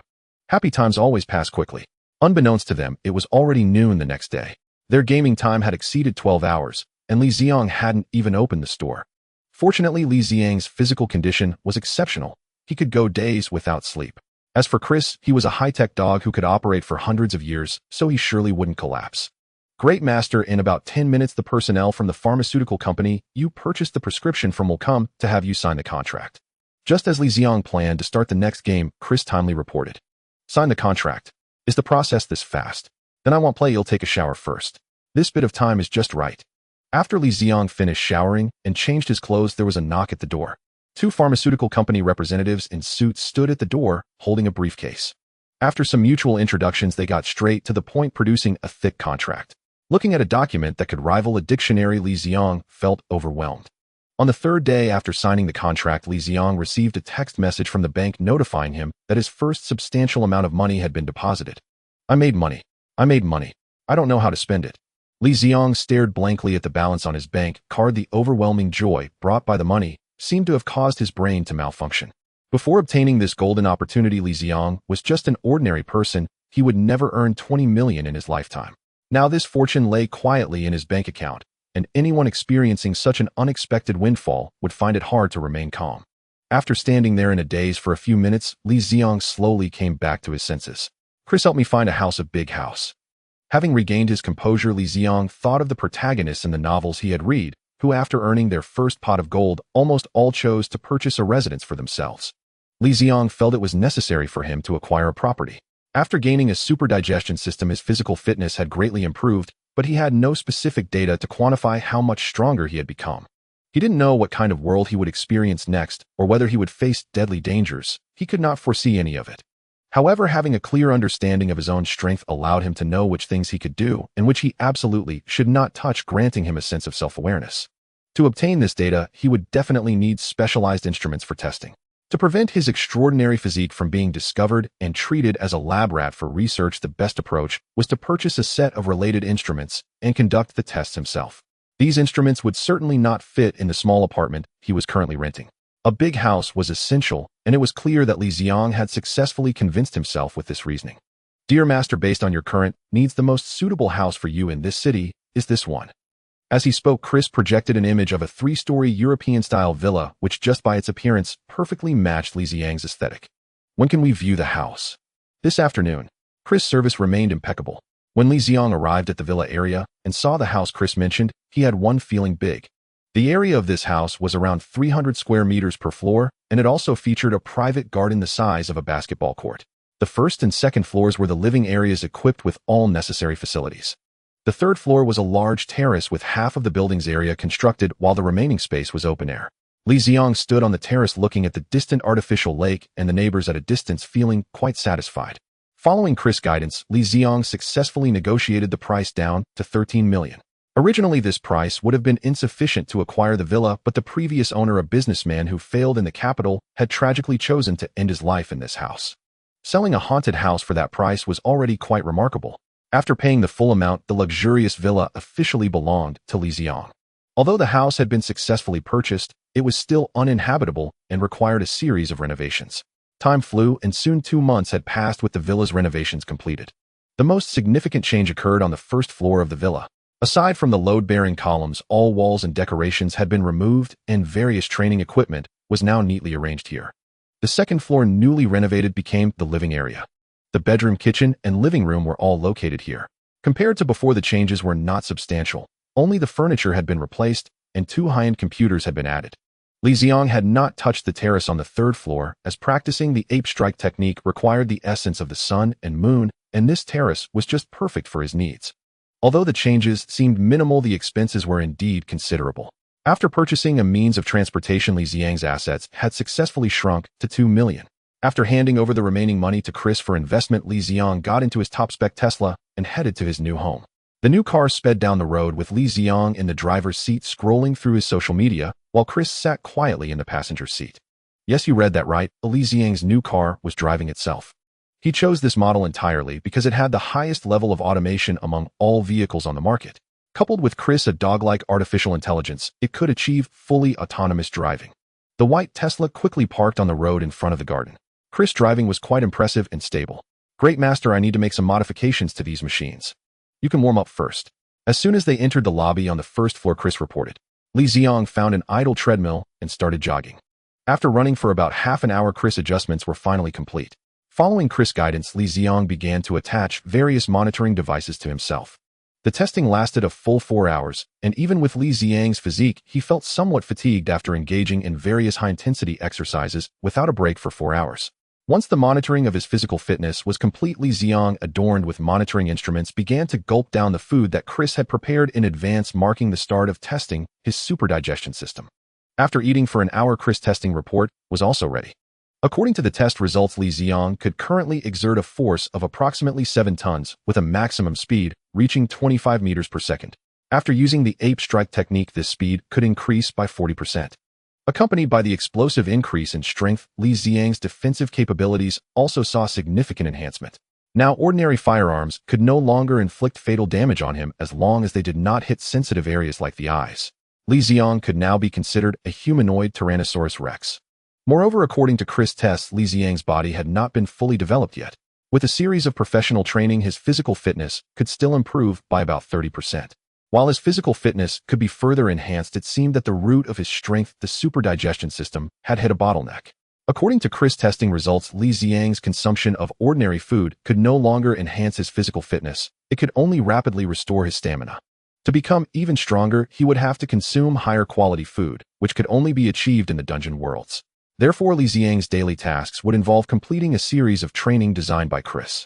Waking up early, he would engage in a series of physical training, then have lunch. After lunch, he would go to the terrace to practice the ape strike technique for 2 hours in the sunlight, followed by practicing the combat techniques organized by Chris, and then have dinner. After dinner, it was Li Ziang's entertainment time, cuddling with Chris' leg until midnight. Then he would check the weather. If the moon was out, he would practice the ape strike technique for an extra 2 hours. If not, he would rest and sleep. After 2 months of this terrifyingly regular life, Li Ziang felt ready to embark on his next dungeon journey. Li Ziang, clad in coarse linen, stood at the foot of a towering mountain, scrutinizing the task that lay before him. To forge the foremost sect under heaven. This assignment is rather daunting, he murmured. A sect's decline may occur overnight, but its revival is no trivial matter. It could demand generations of toil and still remain uncertain, a long, arduous undertaking. But why Yubuchuan again? Could he truly be a child of the multiverse? Li Ziang wondered. Since acquiring the game, Li Ziang had focused on infinite genre novels. In those tales, whenever characters entered the smiling, proud wanderer world, whether reincarnators, proprietors of multiverse shops, or chat group hosts, the first to encounter such otherworld visitors were almost without exception Yubuchuan. Even Li Ziang's current task was intimately linked to him. The more he pondered it, the more chilling it became. If Ling Huchong is the protagonist within that realm, one who turns calamity into fortune and stumbles into endless chance, then Yubuchuan had unmistakably transcended that world, forging ties with the myriad heavens and realms. Their ranks were utterly disparate. One remained immersed in his own world, while the other fixed his gaze upon the countless realms. In every respect, Yubuchuan seemed far loftier. Refocusing on his task, helping Huashan sect become the greatest sect, Li Ziang asked himself what must be done first. First, of course, he must find Mount Huashan. Li Ziang retrieved Kolizi from his storage bag. In this ancient world, without power or networks, Kolizi's utility was limited, yet he remained an alien high-technology canine capable of finding people even without the internet. He instructed Kolizi to scan for nearby people. Understood, Master, Kolizi replied, standing still as a faint red glow pulsed from his nose like a sensing instrument. Great Master, there are 8 people on the far side of this mountain, Kolizi reported. Lizi's nose was in fact a polymer scent collector able to precisely analyze aromas within a 10 li radius, far keener than the most sensitive tracking hound. With Lizi at his side, Li Ziang crossed to the other slope. Before long, several youths came into view and began to converse. Wasn't Huashan's sect supposed to be in decline? Why are so many seeking apprenticeship? One asked. If you think these are many, when Songshan's sect recruited disciples there were at least 100 applicants. This is only a few, another scoffed. Listening to their exchange, Li Ziang realized he stood at the foot of Mount Huashan, and that the sect was currently recruiting disciples. His arrival was providentially timed. Li Ziang could only think that the game's system had at least been reliable this time. No need to toil searching for work. Unsure of what else to do, he followed the others with Lizi and waited quietly. After 10 or so minutes, a chirping sound came from above. A young man suddenly bounded down the mountain and in the blink of an eye stood before them. A golden little monkey trailed him, the source of the chirps. The youth announced himself as Lu Dao, the leader's 6th disciple of the Huashan sect. He told them that Huashan was not easily entered. To become an apprentice, they must pass trials. The first trial was to climb the mountain. Only those who reached the summit before noon would qualify for the next stage. If you think you cannot leave now and spare yourself needless suffering, I will wait at the summit, he declared. Having spoken, he tapped the ground with his toes, streaked forward over 10 meters, and vanished along the jagged path. A pudgy youth at the front frowned at Lu Dao's departure and exclaimed at the prospect of the challenge. The paths on Mount Huashan are not fit for ordinary feet. My father and I once climbed it. It took a full day and left us exhausted before we reached the top, he complained. Half a day is impossible. Are you coming or not? I won't exert myself for nothing. With that, he strode off, and 4 other youths followed him. For Li Ziang, the climb posed no real problem. Striding out with Lizi, he headed for the summit. The remaining 3 youths watched him go and slowly fell into step. This Huashan differed from any mountain Li Ziang had climbed before. In a single word, perilous. The routes were carved atop sheer rock, where one misstep could send a man tumbling into the abyss. Soon he reached Huashan's first peril, Qianqi Zhuang, a stairway carved upon the rock face. It earned its name for its vertiginous incline, nearly 90 degrees, and each tread was narrower than half a foot. Li Ziang felt faint at the sight, but he climbed nonetheless using hands and feet. One of the 3 followers, daunted by the terrifying steps, turned back and abandoned the attempt. Lying on the stair to catch his breath, Li Ziang realized the steps only looked fearsome. With a sure footing, they posed little real danger. After passing Qianqi Zhuang, he soon came upon the second peril, Baiqi Xia, a gorge wedged between 2 peaks, whose overhangs bristled with stones of every size, as if ready to fall at any moment. Li Ziang was not alarmed by the hanging stones and crossed the chasm in short order. He glanced back and saw no one, and since time remained, he decided not to stand out. He sat on a rock to rest and wait for the others. After some 10 minutes, a figure climbed up. It was the pudgy youth who had departed earlier. Brother, your stamina is remarkable to have reached so quickly, he greeted warmly. Weren't you the one who left? Why have you returned? I feared there would be too many, and I might be outpaced. With fewer people, my chance of being accepted would be greater, he said with a grin. You're clever to think of that, came the reply. I have no choice. Being so fat, I must think of other ways. Brother, is that dog yours? It is truly handsome. I've never seen such a good-looking dog, the pudgy youth gushes. The pudgy youth proved affable, chattering with Li Ziang. Before long, the 2 companions passed Huashan's 3rd peril, Laojun, and at last succeeded in reaching the summit. At the mountain's summit, Lu Dao lounged against a tree, idly teasing the monkey on his shoulder. When he saw that someone had finally arrived, he straightened and said with renewed interest, not bad this time. Someone reached the peak so quickly. Come, I will take you to see master, he said as he rose to go. Senior brother, won't you wait for the others behind?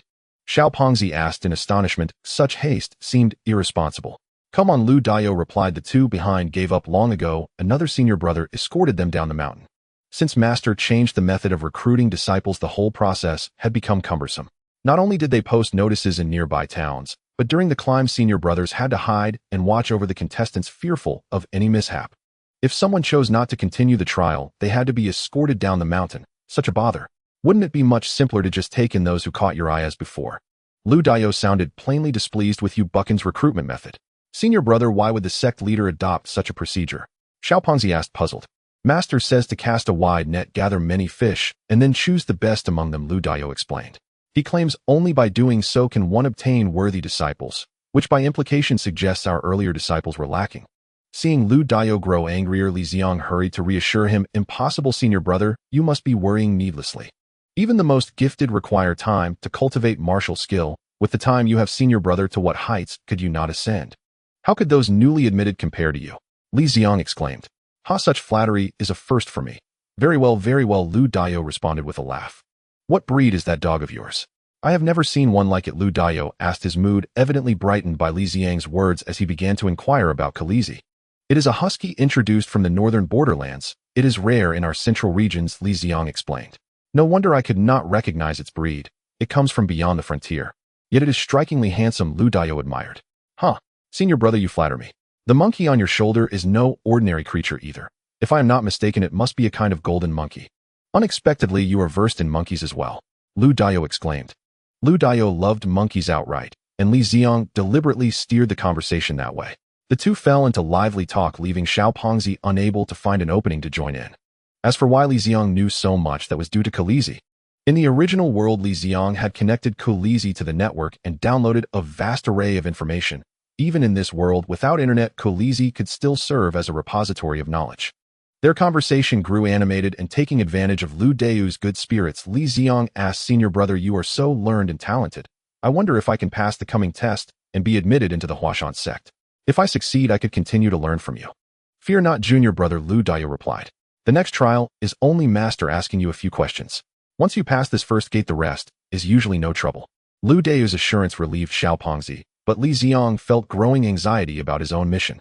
Merely scaling a mountain to gain entry with no examination of martial aptitude or temperament. Such recruitment seemed far too lax. What kind of shortage of people had Huashan sect fallen into? Or had they lowered standards simply because they could not attract talent? Whatever the cause, the situation suggested Huashan was in decline, and Li Ziang began to fear whether he could truly salvage this faltering sect. Before long, the three entered the Huashan sect's council hall, a vaulted chamber 4 or 5 meters high and vast enough to seat hundreds. A reminder that Huashan had once known glory. Decades earlier, Huashan had been brimming with talent, its strength unmatched among the Wus sword sects, and long occupying the leadership of the Five Mountains Alliance. That was Huashan at its zenith, though prosperity was not to last. In that era, two exceptionally gifted disciples, Yu Su and Kai Zifeng, by a twist of fate, had the opportunity to peruse the most profound and inscrutable manual in the martial world, the Kuehua Baodian. But that very act of furtive reading sowed the seeds of Huashan's downfall. Pressed for time, they split the manual and each memorized a portion. When they transcribed their respective halves and attempted to reconcile them, the pieces simply would not fit. They were utterly incompatible. Both proud and stubborn Yu Su and Kai Zifeng accused each other of misremembering the text and began cultivating according to their own versions. Yu Su held that martial practice should be governed by Qi. Qi directs the sword, Qi is chief, and the sword follows. If one cannot establish Qi, even the finest swordplay is ultimately futile. Kai Zifeng, by contrast, believed swordsmanship must take precedence. Once one's sword skill is complete, even mediocre inner power could be overcome on the battlefield. Unable to reconcile their doctrines, each founded a school on his own principles, giving rise to the Qi Zone and the Jin Zone. Thus factionalism took root within Huashan. Each sect insisted its path was correct, and the conflict escalated until it became irreconcilable. They agreed to settle matters on Yu Peak, letting swords speak for them. Although the duel was meant to be limited, decades of resentment made restraint impossible. In the end, with Jianzong's champion Feng Qingyang deceived away to the south by marriage and absent from the battle, Qizong prevailed. Many of Jianzong's masters laid their swords upon their throats and committed suicide on the spot. Only a few chose to vanish into seclusion. From that day, Huashan fell under Qizong's control, yet the sect paid dearly. Qizong was gravely weakened and suffered heavy losses among its experts. The once talent-rich Huashan rapidly declined from the head of the Wus sects to the very bottom. Reading this history, Li Ziang felt a pang of regret. Sometimes the fall of a premier sect was so achingly simple. If only I had come decades earlier, before the Jinshi catastrophe, he thought. Then completing this mission would have been a mere trifle, Li Ziang mused with a touch of lament. Stepping into the main hall, they saw a middle-aged man in a brown robe, his hair bound and crowned with a scholar's cap, standing with his back to them. None other than the current Huashan sect leader, Yu Buqian. Master, these two have passed the trial, Lu Dio reported respectfully. Yu Buqian turned his eyes bright and intent as he sized them up, then asked, why have you come to take discipleship? To learn the martial arts. Xiao Pengzi blurted. Yu Buqian continued, and why do you wish to learn martial arts? To strive for the revival of the Huashan sect. Hearing Li Ziang's response, Yu Buqian was taken aback. This answer completely exceeded his expectations. For the rise of the Huashan sect. If I am not mistaken, this should be your first time at Huashan. How could you have such thoughts? You're not saying this just to please me, are you? Yu Buqian was no fool. It seemed suspicious for someone he had just met to claim they wanted to help him fulfill his dreams. Master, you may not yet know my background. My grandfather was also a disciple of Huashan, but he belonged to the Sword Sect. Back in the day during the conflict between the Huashan Sword Sect and the Qi Sect, the Sword Sect suffered a great defeat. It was at that time that my grandfather chose to retreat into the mountains. After retreating, my grandfather devoted himself to sword training, and after decades of hard work, his swordsmanship became unparalleled. However, he discovered some issues. He found himself struggling with certain sword techniques, and upon careful reflection, he realized that the problem lay with his internal energy. In his relentless pursuit of sword techniques, he neglected the cultivation of his internal energy, and his meager internal strength was insufficient to support those intricate and complex sword moves. Coincidentally, at that time, he received news that the Huashan sect had lost its position as the foremost of the 5 mountains due to the conflict with the Sword Sect and the Qi Sect, and was gradually declining. He felt guilty, believing that the decline of the Huashan sect was largely his fault, and burdened by this thought, he fell into a deep melancholy, passing away not long after. Before my grandfather passed away, he asked me to come and join the Huashan sect, hoping to witness its resurgence and reclaim its position as the leader of the 5 mountains. Li Ziang spoke with a hint of sadness, seemingly recalling his grandfather. Moreover, my grandfather worried that the current Huashan still harbored conflicts between the Sword Sect and the Qi Sect. Thus, he did not teach me any sword techniques from the Sword Sect, only passing down the most rudimentary fist techniques for me to practice diligently. Li Ziang once again addressed the gap of being a Sword Sect heir without any sword techniques. I did not expect that the Huashan sect still had a predecessor like your grandfather who cared for the sect. As its leader, I, Yu Buchuan, am unable to revitalize the sect, and I feel unworthy before my ancestors. Yu Buchuan spoke with great sorrow and indignation, leaving others uncertain whether he was expressing genuine emotion or merely performing. The 3 of them approached him, offering encouragement and promising to work hard to restore Huashan's former glory. Good. With such excellent disciples like you, Huashan will surely regain its former brilliance. But what about you? What brings you to practice martial arts?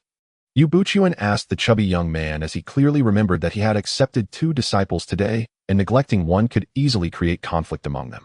I practice martial arts to uphold justice and help the weak. Upholding justice. You are still quite far from that. What you did at the foot of the mountain earlier was rather disgraceful. Yu Buchuan, known as the Gentleman's Sword, was not pleased with the methods the chubby young man had used. Master, that was only because I was too eager to join your sect. You are known in the martial world as the Gentleman's Sword. Under your noble character, I am sure I can correct myself. The chubby young man was also clever enough to flatter at such a moment. Then you must study hard. Do you please take them and settle them in? The formal disciple acceptance ceremony will be held 3 days later. With that, he waved his hand and left the conference hall. Li Ziang followed Lu Dayo to his residence. The Huashan sect, once the leader of the 5 mountains, had a spacious area outside the conference hall that could accommodate thousands of people without any issue. Lu Dayo pointed to the open space and introduced, "This is where the disciples of Huashan used to practice." It is said that during the peak of the Huashan sect, the disciples could fill this space completely, but now. How many disciples does our Huashan sect have now? Asked the chubby young man beside him. After this period of interaction, Li Ziang learned that the chubby young man's name was Shu Qi, and in the original plot, he was Yu Buchan's youngest disciple. I haven't really counted how many people are in the Huashan sect. However, Master has taken in a total of 8 disciples plus the 2 of you, that makes 10. Including Master, the Master's wife, the junior sister, and a few disciples she took in, there will be no more than 20 people altogether. What about the current leader of the 5 mountains, the Songshan sect? How many disciples do they have? Li Ziang asked curiously. I don't know the exact number, but they must have at least 5 or 600. 20 people against 5 or 600, even if each could take on 20 opponents, it wouldn't be enough. Li Ziang began to feel that this task seemed a bit daunting. What if I concoct some poison or something to take out all the other sect members? With the existence of the database named Chris, concocting some poison was a trivial matter for Li Ziang. However, he was not the type to be psychopathic enough to slaughter innocent people just to complete a task. Suppressing his dark thoughts, Li Ziang continued to ask, "Senior brother, where are the other disciples of the Huashan sect? I haven't seen anyone along the way. Our place is large and the number of disciples is small, so it's normal not to see anyone. Besides, 2 of them went to see off those taking the assessment today. The others are either practicing martial arts or out on missions. Don't worry, after the disciple acceptance ceremony, in 3 days you will see everyone." Missions? Li Ziang was puzzled by this suddenly introduced term, which did not quite fit the ancient martial arts world. This was not something Master came up with. He said it was to enhance the disciples' experience in the Jianghu and improve our overall quality, so he created many tasks for us disciples to choose from. Finding cats, finding dogs, delivering messages, protecting merchants. In short, there are all kinds of tasks, and after completing them someone evaluates your performance, which can be quite bothersome. Why does this sound so much like the task halls in fantasy or cultivation novels? Such things are rarely seen in the martial arts world. Could it be that Yu Buchuan is actually a time traveler? Li Ziang frantically speculated in his mind. Here we are, this is the southern peak of Huashan. We disciples all live here. You can choose your own rooms, as long as the doors are not locked they are unoccupied. Lu Dao pointed to the large area of buildings before them. In the center of the southern peak was an open space about the same size as the martial arts training area where 3 long rows of buildings stood. Inside were large communal sleeping quarters. The ordinary disciples of the Huashan sect used to reside here, but it had been dusty for a long time, having been uninhabited for years. Surrounding the large building were several small courtyards scattered about. These small courtyards used to be residences for the elders of the Huashan sect, and in the past the disciples had no right to live there, but now they had been empty for many years. Having fewer people in the sect had its advantages, at least the living conditions were decent. Li Ziang casually chose a deserted courtyard in a corner and began to tidy it up. 3 days swiftly passed, and after the apprenticeship ceremony Li Ziang and the chubby Shu Qi proudly became disciples of the illustrious Huashan sect. Following their successful apprenticeship, the eldest second brother took charge of teaching them the foundational internal skills of the Huashan sect in the conference hall. Li Ziang, having already cultivated his true energy, began to practice his most familiar technique, the Yuanji art, after running through the basics twice. Since Li Ziang obtained the Yuanji art, he had been diligently practicing it. However, his martial talent could hardly be described as commendable, and despite investing so much time, he saw no improvement. Li Ziang silently followed the meridian pathways of the Yuanji art, and as his internal energy began to flow through the channels, he sensed something different. The moment he activated the Yuanji art, Li Ziang felt a peculiar energy from the heavens and earth surge into his meridians. If he was not mistaken, this must be the spiritual energy he had previously described to Luo Yin. After merely completing 1 rotation, the amount of true energy he accumulated within was far greater than what he had gained through his arduous training. Could it be that the Yuanji art was originally meant to harness this spiritual energy for cultivation? Feeling the surge of true energy within him, Li Ziang could not help but entertain this thought. Upon reflection, it seemed plausible. The practice of the Yuanji art required the essence of the sun and moon. Although utilizing this essence was far more difficult than employing ordinary spiritual energy, technically speaking, it was also a form of spiritual energy. Perhaps it was due to the complete depletion of spiritual energy in the world that someone devised a way to cultivate using this unique essence.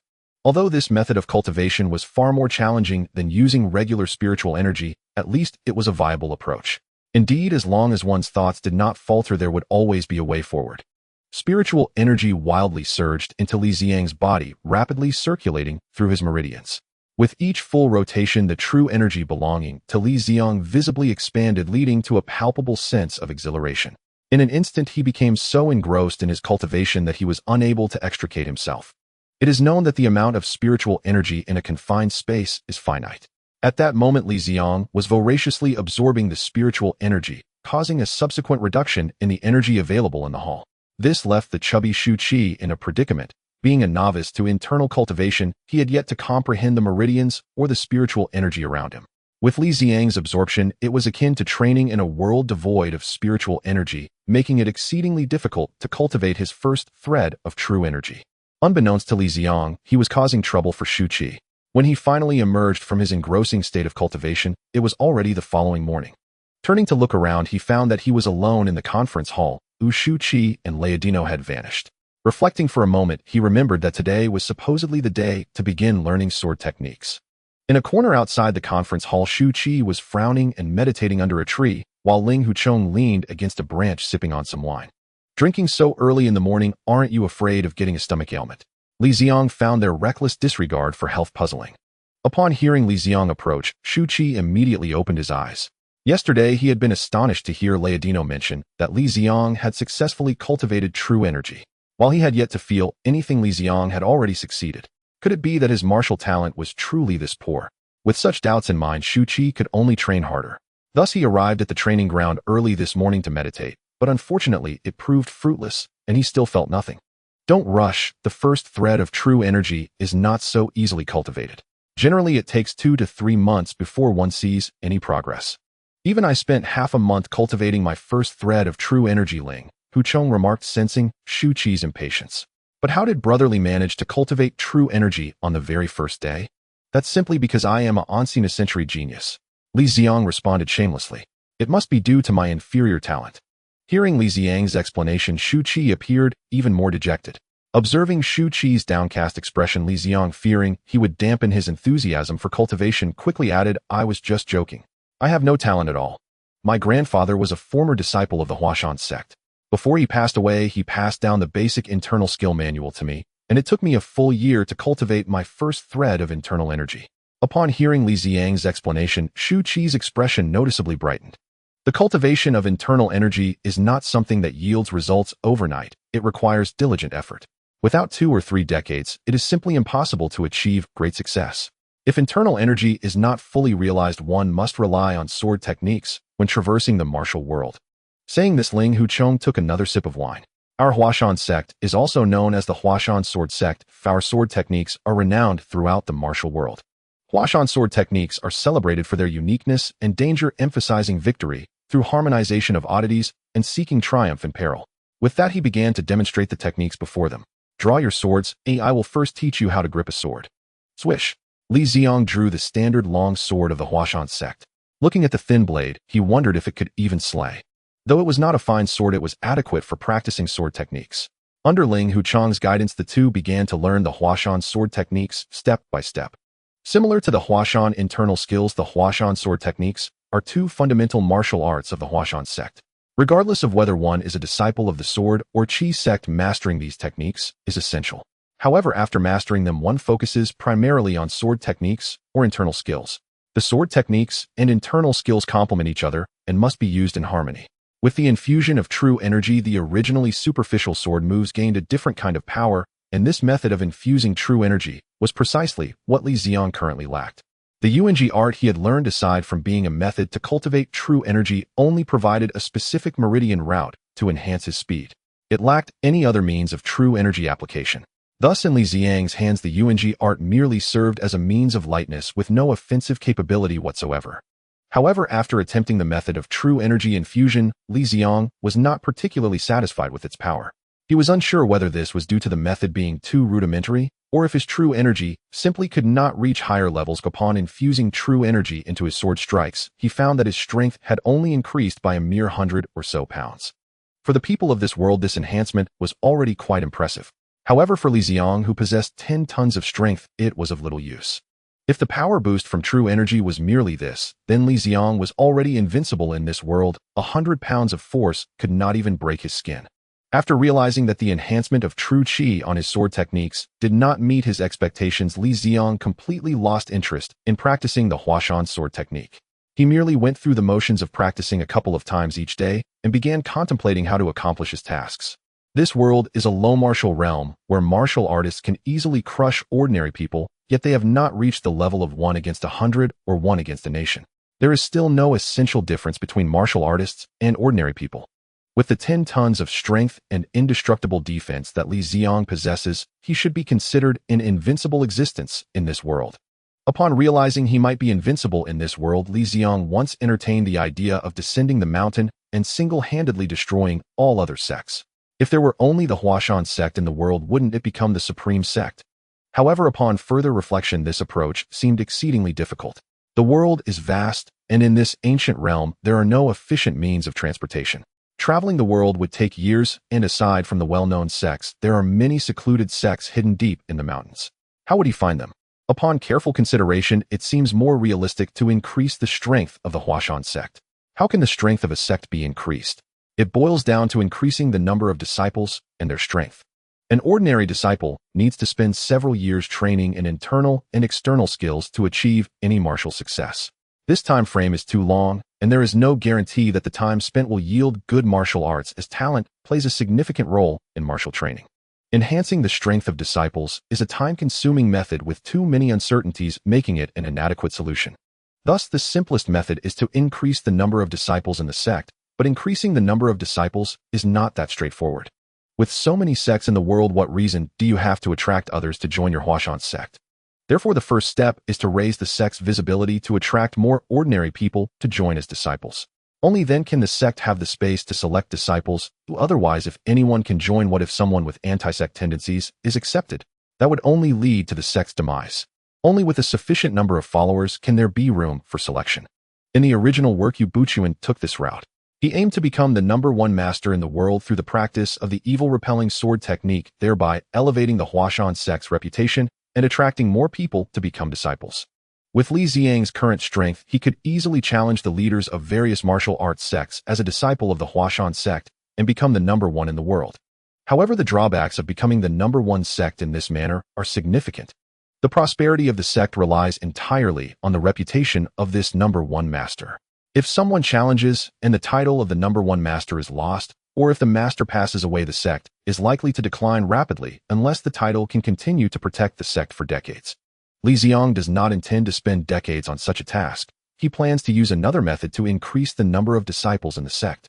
Generally speaking, those who wish to join a martial arts sect either want to learn martial arts to roam the world with chivalry or are seeking refuge due to dire circumstances. If there were other avenues, who would endure the hardships of martial training? One of the significant reasons why the sect cannot recruit disciples is that the benefits and treatment are too low. For instance, since Li Ziang ascended the mountain, he has been living on plain meals, growing his own vegetables, and hunting for meat in the back mountains. As for the currency in this world, he doesn't even know what it looks like. Moreover, even if you have mastered martial arts and can leave the sect, you still face the problem of livelihood.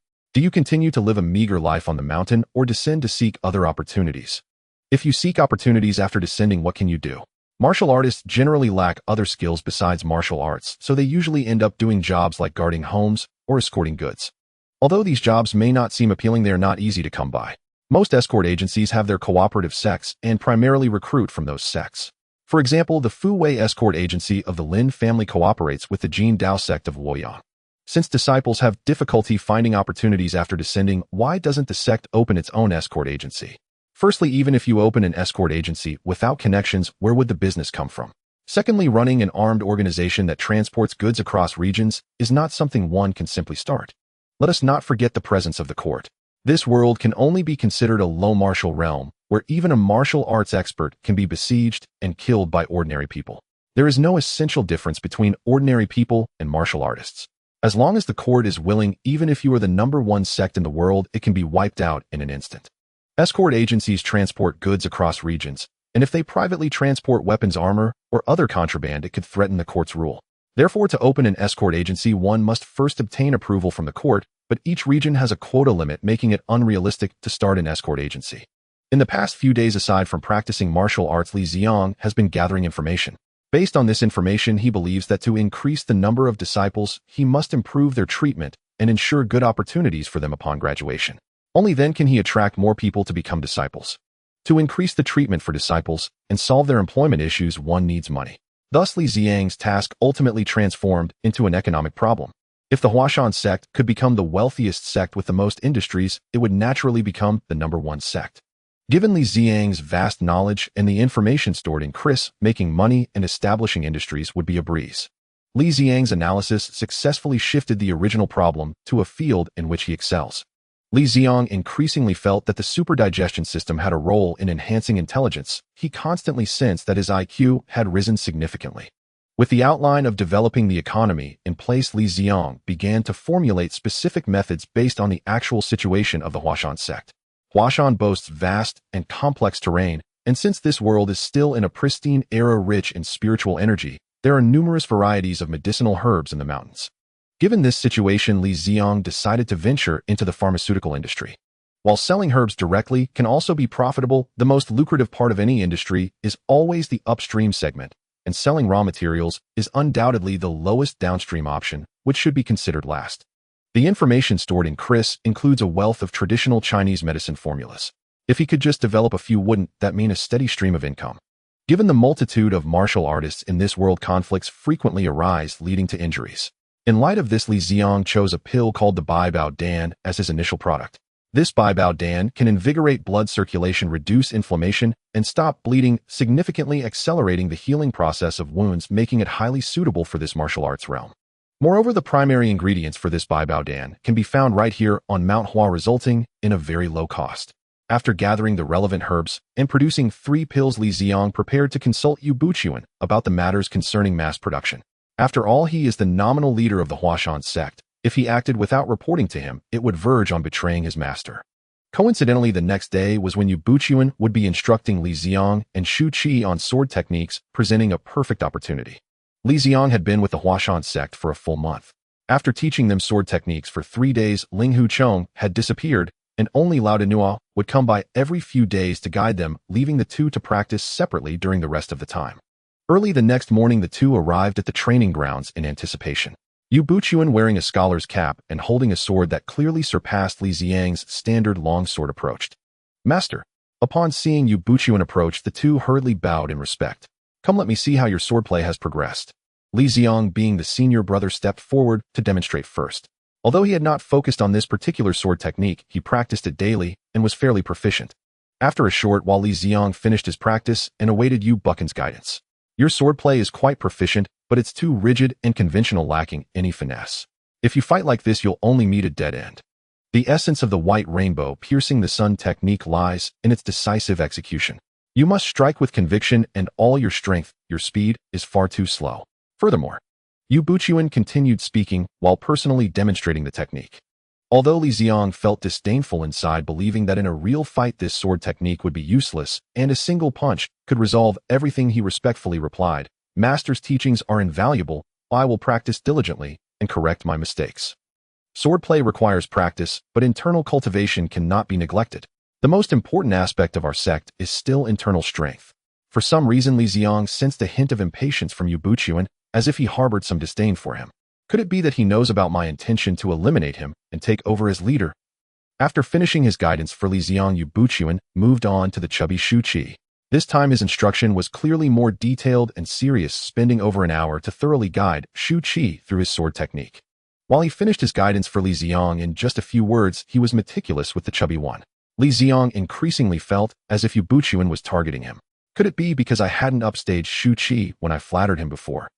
Or was he jealous of my good looks? Although Li Ziang was unhappy with Yu Buchan's behavior, he hurriedly pursued him as he was about to leave after finishing his instruction. "Master, I have something important to discuss with you." "What is it?" "Master, I have found a way to develop and strengthen the Huashan sect." "What method?" Yu Buchuan asked, displaying no excitement upon hearing about a way to strengthen the Huashan sect, but instead revealing a peculiar expression.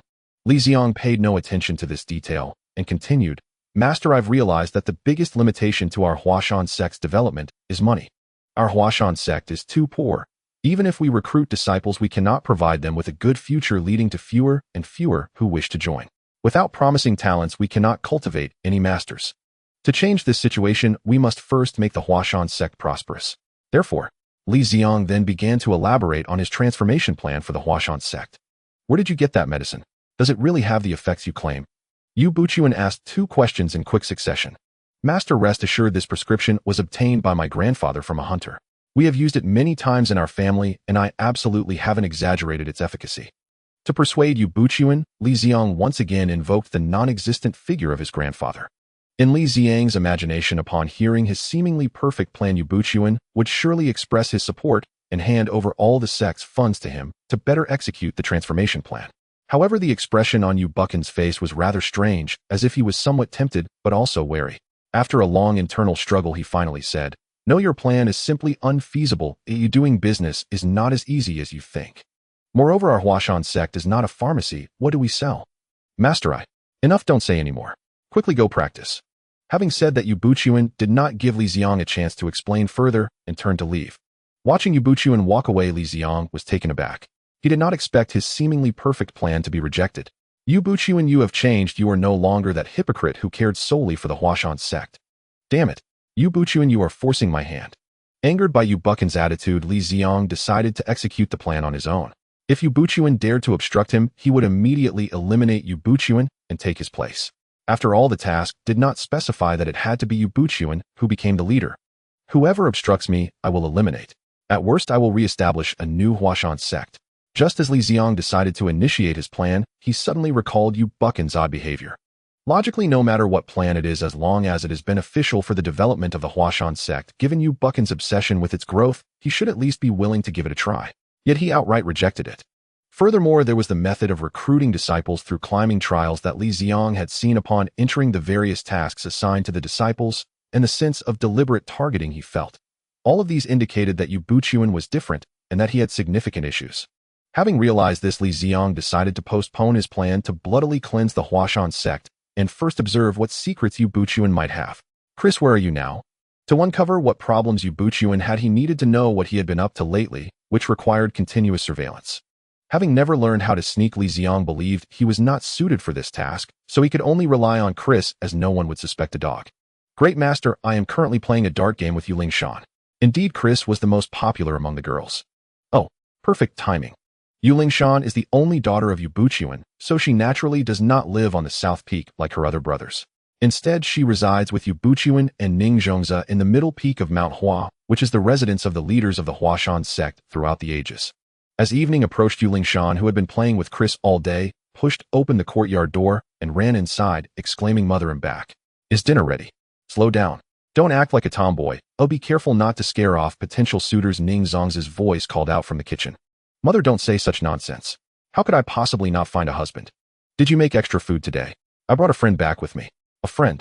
Ning Zhongzi replied, puzzled, as there were only a few people on the mountain. Seeing Ning Zhongzi's confused expression, Yu Lingshan shouted outside the door, "Chris, come in and eat. Where did this big dog come from? But he sure is handsome." As she spoke, Ning Zhongzi reached out to stroke Chris back. "It's just that name is a bit strange. This is the dog of my 9th senior brother that father just adopted. It is said to have been brought back from outside the realm. Mother, let me tell you, this dog is incredibly smart but understands everything I say." Saying this, she issued a series of commands like sit, run, and shake hands, leaving Ning Zhongzi next to her in awe. After a while, Yu Buqian, who had been in seclusion practicing martial arts, returned, and the three of them began to enjoy a pleasant dinner together. During the meal, Yu Buqian saw Chris quietly eating beside him and asked where did he come from. Upon learning that it was from Li Ziang, his expression changed slightly, but he said nothing further. In this ancient world, there were no nighttime entertainment activities, and after a simple wash following dinner, Yu Lingshan peacefully fell asleep with Chris in her arms. Sometimes Li Ziang would wonder who the true protagonist was, himself or Chris. It seemed that whether in the main world or the subworld, Chris' charm with women far surpassed his own. No matter the type of beauty, they would be captivated upon seeing him. This seemed to be a privilege reserved for protagonists. Chris lay quietly on the bed, pretending to sleep. After sensing that Yu Lingshan had fallen into a deep sleep, he stealthily moved, carefully opening the door and slowly making his way toward Yu Buqian's room. Outside Yu Buqian's room, Chris did not enter, but lay outside, activating the super sensor he carried. This sensor was built in from the factory, capable of monitoring biological temperature, humidity, ultrasonic waves, brain waves, and bioelectric currents, and all other physiological changes. Chris glanced at the monitoring data and, finding everything normal, decided not to report to Li Ziang. He remained at the door, quietly monitoring. The ability to endure solitude was the greatest advantage of electronic pets like him.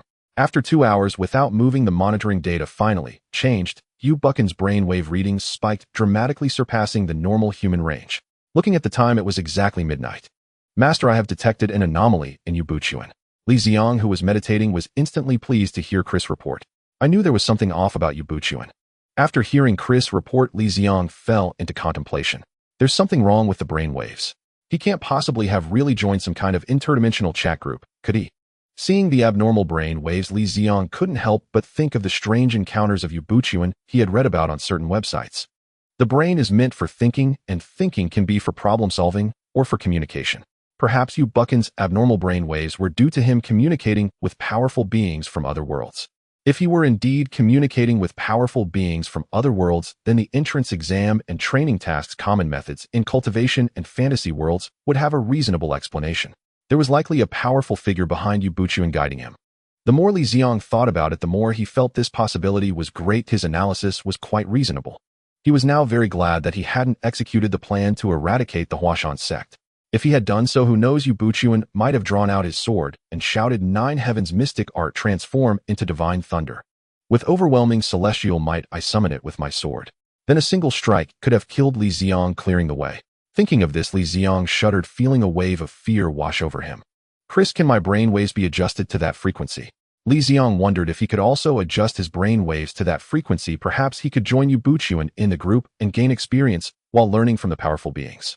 "Master, this brainwave frequency has already surpassed the normal human range. Even someone as powerful as you cannot reach such a high frequency. Yu Buqian is indeed no ordinary person. He might just be a lunatic." Li Ziang felt a deep resentment over his inability to join the group. However, before he could utter any harsher words, Chris brought him hope. Master, I am an electronic pet. Why should be able to simulate this brainwave frequency? Good job, Chris. Hurry and simulate it. If you do well, I'll reward you with a big bone when I return. Thank you, great master, but I am an electronic dog and do not need to eat bones. When Chris successfully simulated Buchan's brainwave frequency, he indeed connected to a mysterious chat group. Can Chris project what you see onto the magic network terminal? Although Chris could relay what he saw, Li Ziang still wanted to see it himself in this mysterious chat group. Master, I can project what I see for you, but you cannot perform any actions on it. To operate, you must have this brainwave frequency. However, you can tell me what operations you wish to perform, and I will execute them for you. As he spoke, Chris projected what he saw. As expected, it was indeed a chat group, but it was not as high-end as he had imagined. Generally speaking, those qualified to join such interdimensional chat groups are either incredibly powerful figures akin to world dominators or protagonists with a halo of destiny. At the very least, they should be traversers. However, the group Buchuan joined was not like that. The projection Chris sent over showed a chat interface similar to a QQ group with the title Haiching Martial Arts Enthusiast Group, followed by a pair of parentheses containing a lowercase 6. It was clear that this group was not composed of numerous powerful beings from other realms, but that Buchuan had accidentally joined this martial arts chat group. Besides Buchuan, the others in the group were likely from the same city, making Buchuan the only outsider among them. The group that Buchuan joined was named the Haiching Martial Arts Enthusiast Group, a name that was straightforward and easily understood, revealing the group's purpose at a glance. Looking at the group name, Li Ziang thought, "Isn't my cheap master doing poorly? After finally joining a group, it's still such a low-quality one. Isn't it true?" In other worlds, Buchuan has joined high-end chat groups like the Multiverse Exchange Group, Villain Discussion Group, and Sect Leader Group. In these chat groups, great figures gather and deities are everywhere. As long as someone casually shares a secret manual or something similar, wouldn't it lead to being invincible in this world in no time? But what about Li Ziang's cheap master? He joined a Haiching Martial Arts Enthusiast Group. From this name, it can be inferred that the members are all in the same world, the same city, and probably lack any supernatural powers. Otherwise, why would they be so obsessed with martial arts? Li Ziang boldly guessed that his cheap master might just be the worst Buchuan among all the worlds. Soon, with Chris' help, Li Ziang successfully logged into the chat group. At that moment, the chat group was quiet with no one online. Even Buchuan, who had already sent out brainwaves, showed as offline, likely due to his internet speed being worse than Chris and still connecting. No one came out to boast to him, so Li Ziang didn't wait idly. He began to browse the chat history of this group. Like typical chat groups on mobile phones, the chat history of this cross-world group could only be saved for a month. A month ago, when Li Ziang had just joined the Huashan sect, this period's chat records were enough to let him know what Buchuan was up to. Under Li Ziang's instruction, Chris quickly retrieved the chat records. Huashan Buchuan. Today I successfully accepted 2 more disciples, bringing us one step closer to the expansion of the Huashan sect. Photographer Mr. Chen, congratulations. Congratulations. Did you receive any female disciples? I can help them take a photo album for free. Thousand manslaughter. Huashan Buchuan, you can't just accept male disciples, you must ensure balanced development and take in a few female disciples as well. Otherwise, where will your disciples find wives? You need to consider them. Huashan Buchuan, I accepted 2 male disciples while female disciples are usually accepted by my wife. A good cabbage, you actually have a wife. Shocking. Shocking. Shocking. Photographer Mr. Chen, a good cabbage, don't you have one? Thousand manslaughter, a good cabbage, don't you have one? Some emotional, a good cabbage, don't you have one? Black Mud Mask Haiching General Agent, a good cabbage, don't you have one? Huashan Buchuan, a good cabbage, don't you have one? Huashan Buchuan, I am very satisfied with the disciples I have recruited this time. One of them is actually a descendant of a predecessor from the Huashan sect. He came in declaring his intent to strive for the rise of the Huashan sect, and his martial arts talent is quite impressive. I have successors. Thousand manslaughter, be careful not to encounter a scammer. Photographer Mr. Chen, that's right, you need to be cautious. Your Huashan sect has declined. It's suspicious for a genius to come seeking you at such a time. Thousand manslaughter, exactly. Who knows if his ancestor had a grudge against your forebears? He might have joined your sect to seek revenge. Photographer Mr. Chun, first he showcases his talent and then immediately pledges loyalty to the sect leader. Thousand manslaughter. Then the sect leader appreciates him and begins to cultivate him intensively. Photographer Mr. Chun, after being groomed, he starts to excessively ingratiate himself with people around the sect leader, causing them to develop deep trust in him. Thousand manslaughter. Next, he uses various minor incidents to make the other disciples dissatisfied with the sect leader, and then he pretends to speak on behalf of the sect leader. Photographer Mr. Chun. In the end, the sect leader is abandoned by everyone and his wife and daughter are taken by him. Thousand manslaughter, the sect also becomes his. Some emotional. It's a pity you two don't perform crosstalk. But thinking it over, there's some truth to it. Thousand manslaughter, exactly. Why don't you talk about another disciple? We'll analyze it for you. Huashan Yubuchuan. Then Yubuchuan recounted how the chubby kid used clever tricks to enter the sect. Thousand manslaughter. Isn't this person's martial arts talent not that great? Huashan Yubuchuan. That's right, compared to the first one it's not considered good. Photographer Mr. Chen, isn't he a bit shameless? Huashan Yubuchuan, yes. Some emotional, his martial arts talent is poor. He has some small cleverness. And he is shameless. Thousand manslaughter. Oh dear. Isn't this the typical protagonist template?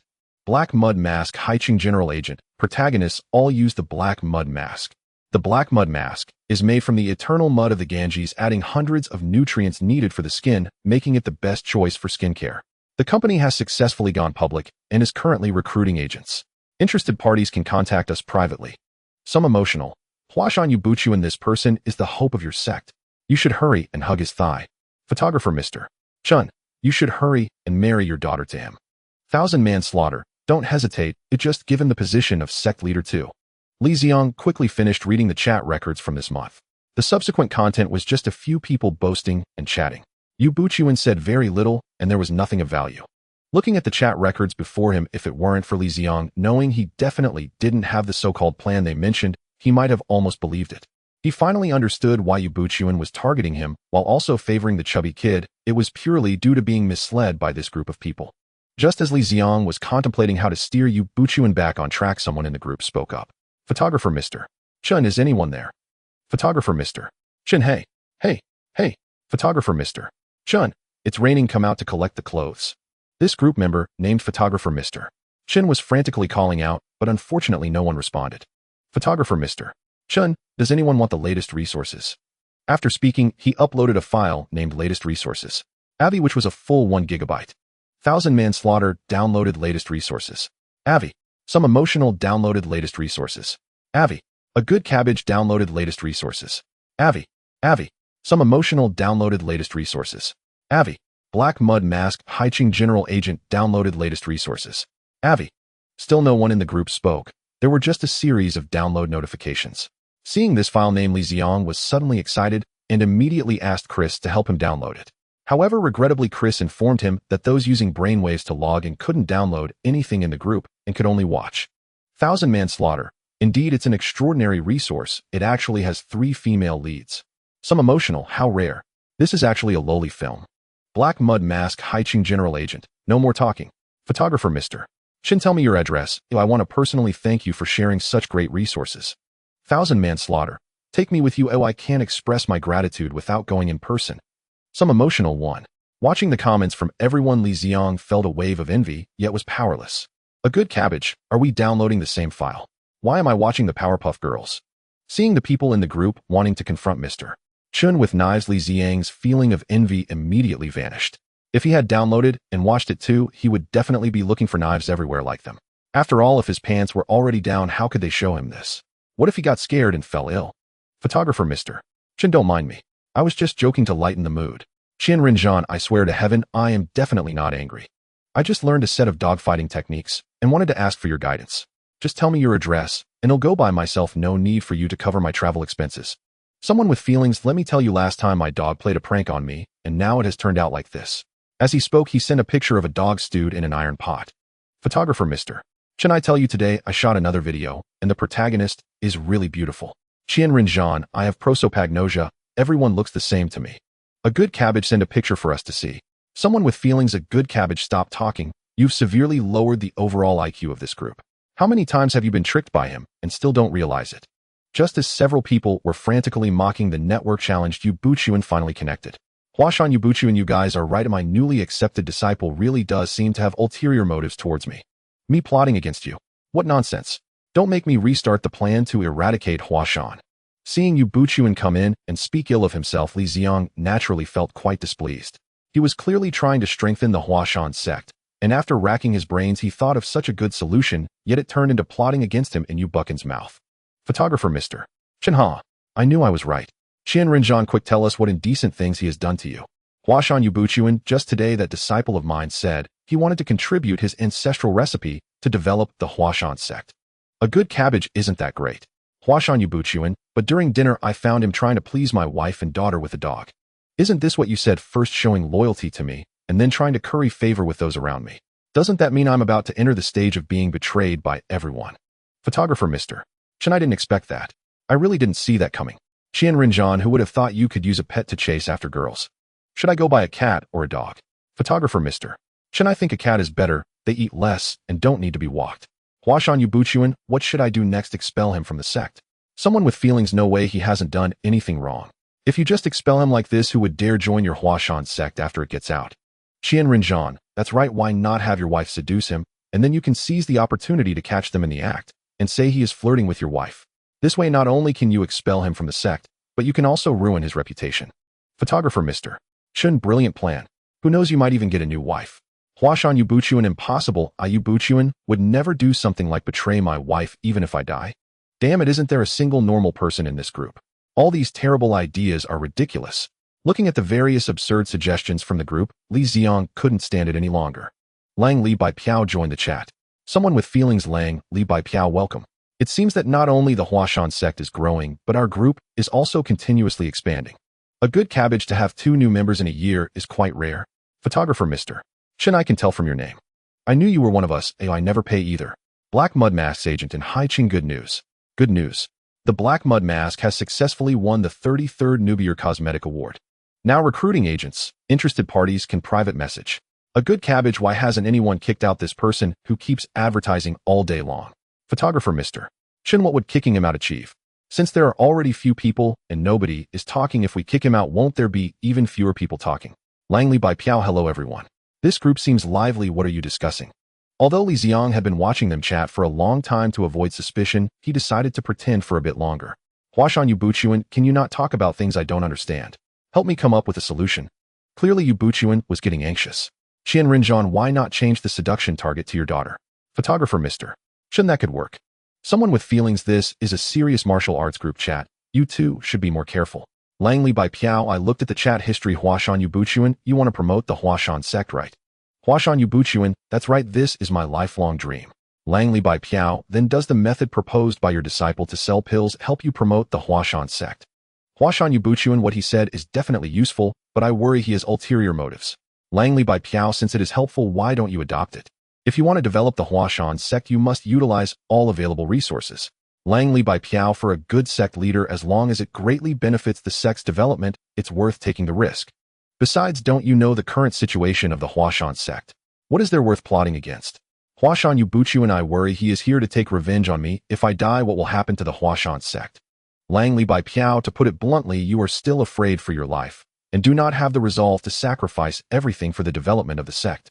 Li Ziang knew that Yubuchuan was the kind of person who would go to great lengths for the development of the Huashan sect. Only by convincing him that his disciple could truly fulfill his dream could Li Ziang's plan proceed smoothly. Langley Bai Piao, let me tell you a story. As he spoke, Li Ziang began to recount in the group how Yubuchuan endured humiliation and betrayal for the sake of developing his sect in the novel The Smiling Proud Wanderer, and how he even castrated himself to cultivate unparalleled martial arts. Li Ziang framed Yubuchuan's actions in The Smiling Proud Wanderer as being for the greater good of the sect. Of course, he also changed the ending, making it so that Yubuchuan ultimately unified the martial world and his sect became the #1 sect in the world. Qian Rinzhan, castrating oneself, that's some serious determination. Someone with feelings now, that's true dedication for the sect. Li Ziang watched as his story sparked reactions, continuing to have Chris type, wanting to give Yubuchuan a bit of confidence. Poor Chris successfully transformed into a dog-like typing machine and network connector. Langley Bai Piao, moreover, all of this is just your speculation. What if everything he said is true? What if he really is trying to develop Huashan? Then wouldn't you be missing out on a great opportunity? Just giving up like this, won't you regret it? Even if he really wanted to plot against you, now that you already know if you still can't guard against him, then you might as well not be the sect leader. After listening to Li Ziang's additional remarks, Yubuchuan fell silent and did not speak again. Songzhou, the largest city near the Huashan sect, is where Li Ziang is currently walking into the city with Lu Dayo and the chubby boy. Through persistent persuasion in the group chat, Li Ziang finally succeeded in getting Yubuchuan to decide to implement the Huashan pharmacy plan. After deciding to use the Huashan pharmacy plan, Yu Buchuan began to issue tasks for collecting various medicinal herbs, as per Li Ziang's request. Once enough herbs were gathered, Li Ziang enlisted the chubby boy to transform the herbs into pills according to the recipe. After spending a month processing all the herbs, Li Ziang ended up with 500 pills the size of a pinky. Now that the product was manufactured, it was natural to find a way to sell it. Thus, Li Ziang took the two into Songzhou City to seek sales. Originally, Li Ziang only planned for Lu Dayo to accompany him, but the chubby boy, having just trained his true chi, insisted on coming when he learned Li Ziang was going down the mountain. Along the way, the chubby boy looked forward to encountering a few mountain bandits, hoping to use his newly learned martial arts to defeat them, but unfortunately the security was quite good, and they encountered no robbers at all. Brother, this city is really lively. The chubby boy was clearly excited as it was his first time in the city. Songzhou is the most prosperous city nearby, oh how could it not be lively? Riding on the shoulder of Lu Dayo, who had a little monkey, appeared much more composed as he had visited Songzhou many times before. Li Ziang looked around, but did not see any apothecaries, so he asked Lu Dayo, "Brother, where are the apothecaries in this city?" Naturally, to sell medicine, one must find an apothecary. I don't do this business elsewhere. There are probably 3 or 4 apothecaries in the city, but I estimate they won't sell our medicine. Sure enough, after running to 3 apothecaries, as soon as they heard they were there to promote elixirs, they directly expressed their disinterest, stating they would never sell elixirs from other places.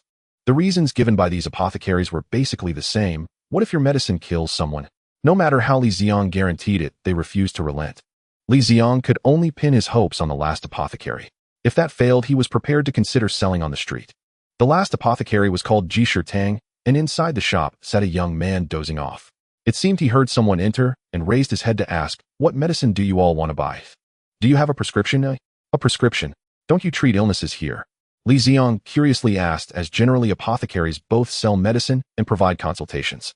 "I'm really sorry. Originally my father was responsible for treating patients, but he unfortunately passed away a few months ago. I haven't fully learned his medical skills, so now we only sell medicine without treating illnesses." "I see. However, I notice your business doesn't seem very good here."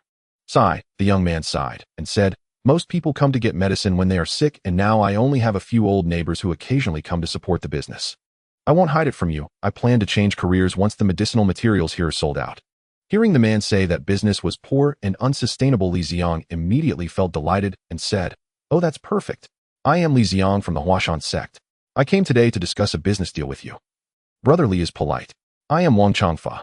What kind of business is it?" Hearing about the business, Wang Changfa became more spirited. "We are disciples of the Huashan sect. We have developed a miraculous healing elixir called Bai Bao Dan and would like to sell it in your store. For each pill sold, I can give you 21. You'll give me 21 for each one sold. How much do you plan to sell this pill for?" Hearing the commission offered by Li Ziang, Wang Changfa was taken aback. After all, his monthly income after taking over this shop was only a little over 101. Now Li Ziang tells him that he can give him 21 for selling one pill. How much would the pill have to cost? 301 per pill. Are you joking? 301. That is simply impossible to sell. What does 301 mean? In this world, 1,001 is equivalent to 1 guan. 1 guan of copper coins can be exchanged for 1 tael of silver, and 1 tael of silver can buy about 400 jin of rice. 301 can buy over 100 jin of rice. Who would exchange over 100 jin of rice for a single elixir? What kind of elixir could be worth so much? Whether it sells or not is not something you need to worry about. As long as there are buyers, you just need to sell it. In any case, you won't need to spend a single cent. After hearing Li Ziang's words, Wang Changfa was a bit tempted, but he still felt it wasn't very reliable. What if your medicine kills someone? Kill someone? How is that possible? This medicine was developed by the Huashan sect, and we are authentic disciples of Huashan. You don't trust Huashan sect? Although the Huashan sect has declined in recent years, its reputation around here is still quite good. Seeing that Wang Changfa was still hesitant, Li Ziang continued, "I will give you 25 won for each pill sold." In the end, Wang Changfa succumbed to the allure of money. It was fortunate for Li Ziang to encounter Wang Changfa, who had just taken over the apothecary and had not yet developed a professional ethics. If his father were still alive, no matter how much Li Ziang offered, he would not allow him to sell the elixirs here and would definitely have driven Li Ziang out like the previous shops. Having successfully found a willing vendor for Bai Bao Dan, Li Ziang was in a good mood and began to ask Lu Dayo where there was a place to eat. He was prepared to have a couple of drinks. The food here should be quite good, as this world has not been polluted in any way. With this thought, Li Ziang's mouth watered. Upon hearing that Li Ziang was looking for a place to eat, the chubby boy instantly perked up. "Brother, there's a restaurant on the street we just passed by, and the food aroma coming from it was delightful." "Then let's hurry. After being on the mountain for so long, we must treat ourselves to something good today. Brother, why did you price that elixir so high? No one would be willing to buy it for 301. I think it would be better to sell it for a bit cheaper. After all, the herbs used for this one elixir only cost a few when right. Brother, you don't need to worry about that. As the saying goes, you get what you pay for. Selling it high indicates how good our elixir is. Junior brother, let's eat first, and we can talk afterward. The three ordered 7 dishes, and it took a full hour to finish. In order not to let his senior brother and junior brother go hungry, Li Ziang ate very modestly, basically just tasting the flavors. Seeing that the two were full, Li Ziang asked, Brother, are there any festivals coming up that require opera performances for celebration? Lu Dio thought for a moment and said, there are no festivals for celebrating with opera. Brother, if you want to see a show, I just heard the shopkeeper say that a wealthy family in the city is celebrating a birthday tomorrow and has invited a troupe to perform at the vegetable market. Then we can advertise there. Wang Ergu is an orphan. Since he can remember, he has never seen his parents and does not know where his home is. He has spent over a decade living on the streets, relying on begging for survival. If nothing unexpected occurs, his life would continue in this manner. However, last night, he encountered the strangest event of his life. After finishing the leftovers he had finally managed to obtain, he was about to rest, when suddenly 3 people called out to him. At first, Wang Ergu thought these 3 were going to rob him of his most valuable possession, the bedroll that shone with a dark luster. To his surprise, they threw him half a tael of silver and handed him a set of brand new clothes. Such treatment was unprecedented in his begging career, yet he understood that good fortune does not simply fall from the sky. While he was speculating about the evil deeds these 3 might force him to commit, one of them spoke. To his astonishment, all they wanted was for him to go watch a play the next morning and shout at the appropriate moment. The next day around noon, Wang Ergu donned his new clothes and set off toward the market. The news of a wealthy merchant inviting a troupe to perform had spread throughout the city. Even without the 3 from last night, Wang Ergu would have come to see the play, as such opportunities are rare. He walked cautiously, afraid of dirtying his new clothes, for they were the finest he had ever worn. When he arrived at the market, it was already crowded with people. He struggled to push through the crowd and finally squeezed into a relatively good viewing position. However, upon noticing that his new clothes had become dirty and wrinkled, the joy of finding a good spot quickly vanished. Before long, sounds of gongs and drums began to resonate from the makeshift stage in the center, and the crowd around Wang Ergu fell silent, attentively listening to the performance. Soon he was completely immersed in the drama on stage, forgetting about the stains on his new clothes. Haha, where do you think you're running, kid? Taste my palm. Suddenly, a huge roar came from a distance, completely overshadowing the sounds from the stage. The audience watching the play was instantly drawn to it. A chubby boy was knocked down onto the stage, spitting out a mouthful of blood. This boy was Shu Qi, who had joined Huashan with Li Ziang. The one striking him was none other than his good senior brother Li Ziang. They had not fallen out, it was merely a performance. The blood the chubby boy spat was not human blood, but pig's blood he had held in his mouth beforehand. Haha, after being struck by my heart-crushing palm, you still think you can escape. Accompanied by this deafening voice, a man wearing a silver mask and wielding a long sword landed on stage. It was Li Ziang from Huashan. The crowd below was stunned by the volume, with some even covering their ears. The power of this sound was akin to the lion's roar technique. Seeing this scene, Li Ziang hurriedly whispered to Chris, lower the volume. Of course, Li Ziang did not know the lion's roar technique, but he had Chris. To attract the audience's attention, he specifically asked Chris to activate the speaker mode, amplifying his voice tenfold. Lying on the stage, the chubby boy struggled to lift his head and said, Chung Koen, you villain. You killed my entire family of 250, even my 80-year-old mother was not spared. You beast. Aizhang Wuji will not let you go even in death. You still want to become a ghost. My close friend Taoist Lin Zhengying from Maoshan will be sure to help you pass on. Rest assured, after your death, I will immediately ask him to grant you absolution so you won't even become a ghost. How cruel you are. I will fight you to the end. With that, the chubby boy struggled to stand up and swung his sword at Li Ziang. You are seeking your own death. Watch my death, seizing 14 swords. Li Ziang also charged forward with his sword drawn. In an instant, the stage was filled with the flashes of swords as the two engaged in a fierce duel, and the audience below watched intently. This duel was far more captivating than the performance. Clang! The swords in their hands clashed once more. Li Ziang immediately followed the momentum to slash at the chubby boy's abdomen, leaving a long gash. Blood gushed out, instantly staining a large area of the ground, red, amounting to at least a basin's worth. The chubby boy fell to the ground, lying still, pretending to be gravely injured and unconscious. Since it was a performance, Li Ziang certainly would not use lethal force. The chubby boy had already concealed a large blood pack in his clothes.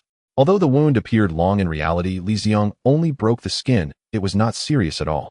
While the chubby boy's injury was not serious, the audience watching the play was unaware. Seeing the large pool of bright red blood on stage, they nearly concluded that the chubby boy was dead. Several young girls had already covered their eyes, unable to bear the cruel scene. Let me send you to reunite with your family. With that, Li Ziang stepped forward to deliver the final blow. Clang! Just as Li Ziang was about to slash through the chubby boy's throat with his inferior long sword, a sword suddenly thrust out from the side, blocking him. Spare him where you can. You have already killed his whole family. Oh, just let him go. The one who intervened was their senior brother Lu Dao. Who are you to meddle in my affairs? The thunderous hand Chung Kuan. You shall die too. With that, Li Ziang swung his sword at him. Lu Dao said nothing, merely wielding his long sword silently. Li Ziang guessed that he had forgotten his lines.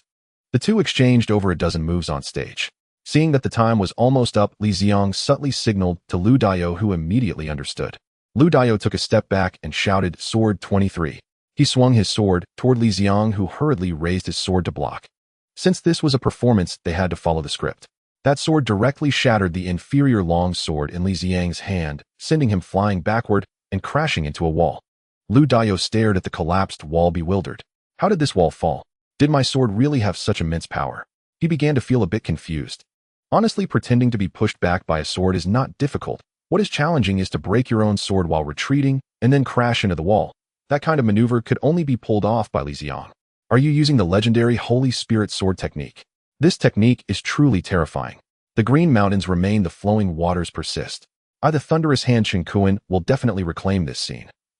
After speaking, Li Ziang activated the ape strike technique and vanished from the audience's sight.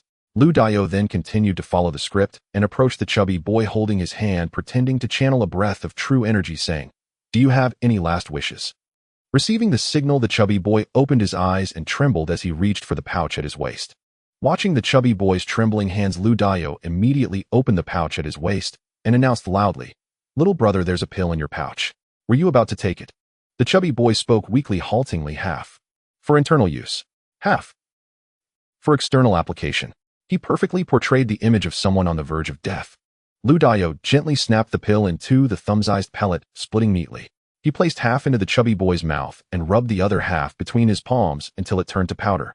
He took the powder and sprinkled it evenly over the chubby boy's seemingly horrific wounds. The onlookers below the stage held their breath, watching Lu Dao's every move in silence, eager to see if the chubby boy could escape the clutches of death. Having done all this, Lu Dao waited quietly by the side. After more than 10 minutes, seeing that the chubby boy hadn't woken up as the script dictated, Lu Dao feared he might have fallen asleep. He gave him a gentle kick and whispered, "That's enough. If you don't get up, the crowd will all leave." The chubby boy didn't sit up immediately upon hearing this. Instead, he first twitched his fingers, slowly signaling that he was about to wake up. Then he opened his eyes gradually and said, according to the script, "Water. Is there any water?"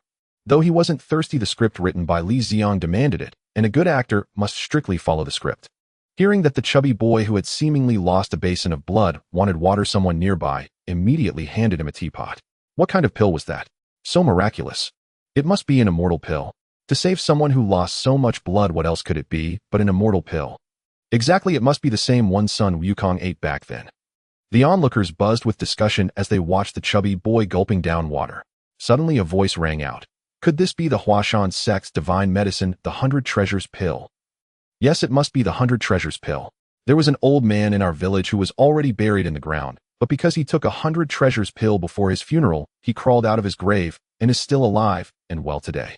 Another voice from the back of the crowd shouted, "Exactly. Only the Huashan 100 Treasures pill, which can bring the dead back to life and regrow flesh and bone, could save someone with such injuries." Watching the shouting men, Wang Ergo, hidden in the crowd, knew his moment had come. He immediately joined in, crying out, "I remember now. My 7th uncle's niece couldn't have children for ages, but after taking this 100 Treasures pill, she was pregnant within 3 days and later gave birth to a chubby baby boy weighing 20 jin. This pill can heal wounds and give you a son. Of course, haven't you heard? It's called the 100 Treasures pill. It must cure everything." As the onlookers' discussion grew more heated, a voice suddenly rose above the din. "So where can we buy this pill?" Another equally thunderous voice answered, "It's available at the Hall of Benevolence on Back Street. I'm going to buy it first. This medicine is too precious, there can't be much stock. Right, if you're late, you'll miss out." Hearing this, the men who had been shouting loudly in the crowd immediately pushed their way through and ran toward Back Street. The herd mentality was strong. Seeing others rush to buy the pill, the onlookers quickly followed, each running faster than the last, afraid they'd be too late. In an instant, the once crowded vegetable market was left with only the two novice actors on the stage. Watching the frantic crowd scrambling to buy the medicine, they were dumbfounded. They had never imagined this scheme would actually work. When Li Ziang first proposed it, they had refused, too embarrassed to put on such a public performance. In the end, Li Ziang had to reason with them emotionally, explaining the importance of this performance to the Huashan sect, and promising to buy 2 roast ducks for the chubby boy, and 2 gene of the fruits the monkey loved for Lu Dio after it was all over. Only then did they agree. Hey, stop gawking. Let's go. Li Ziang, returning to the stage, urged the two who were still standing there stunned. Snapping back to reality, the two quickly stepped off the stage and followed Li Ziang back to the inn. After removing their makeup and changing into clean clothes, they transformed back into their Huashan identities, a stark contrast to their stage personas. The three headed toward the Hall of Benevolence to see how well the 100 Treasures pill was selling. Inside the Hall of Benevolence, Wang Changfa was still dozing in his chair. Though Li Ziang's promise of a high commission had swept him off his feet the day before, after calming down and thinking it over that night, he realized such expensive pills were unlikely to sell at all. Fortunately, he didn't have to pay for the pills up front. By the next day, he had put the matter out of his mind and returned to his usual routine of dozing off at work. Shopkeeper, don't push me, I was here first. Who dares shove me? I'm a servant of the Rin mansion. Wang Changfa was jolted awake by the commotion. Opening his eyes, he was startled to see a sea of people before him. His failing pharmacy had never seen such a crowd. May I ask why you've all come to my pharmacy? Wang Changfa's voice trembled slightly at the sight of the overwhelming crowd, which genuinely frightened him. Shopkeeper, do you sell the Huashan 100 Treasures pill here? Yes. Great, then give me 2 pills. That's right, bring out the medicine. Wang Changfa was stunned. He never expected these people were all here to buy the exorbitantly priced 100 Treasures pill. Everyone, this pill isn't cheap. It costs 300 won each. 300 won. That's really expensive. They'll take 1 then. I've been wanting a son for ages. Give me 2. I'm a servant of the Rin mansion. Give me 2 first. Wang Changfa had assumed that once he mentioned the price, everyone would leave. To his surprise, not a single person left, and they all wanted to buy the sky-high priced pills. A look of delight spread across his face. He was about to get rich. Don't rush, don't rush. There are enough 100 Treasures pills for everyone. Form a line one at a time. With that, Wang Changfa went behind the counter to collect money and sell the pills. Though the price of the 100 Treasures pill was staggering, Songzhou City was one of the largest and most prosperous cities. Those who lived here generally had some means. 301 was a bit steep, but most could afford it if they tightened their belts. Li Ziang had done market research before setting the price. It was a reasonable figure that ensured both sales volume and profit. A man who looked like a servant in the crowd glanced at the jostling people around him, then with a gleam in his eye grabbed the pill he had just bought and ran out the door. The servant who bought the treasure pill from the Jisher Hall hurriedly ran through several streets within Songzhou City, finally entering a mansion adorned with the Rin family plaque. Master, I have found a miraculous elixir that can heal young master's injuries. The servant excitedly addressed the elder Rin before him. Rin Wei-yong, the head of the Rin family, was also the wealthiest man in Songzhou City. The Rin family's business monopolized the entire textile trade in Hebei and Henan. Within Songzhou City, he was indeed a figure of great importance. Elder Rin had only one son, named Rin Fa. He named him with the hope that Rin Fa would eventually bring glory to the Rin family. Rin Fa proved himself capable, taking over the family's business in Henan without any mistakes, and even hinting at a trend of expansion.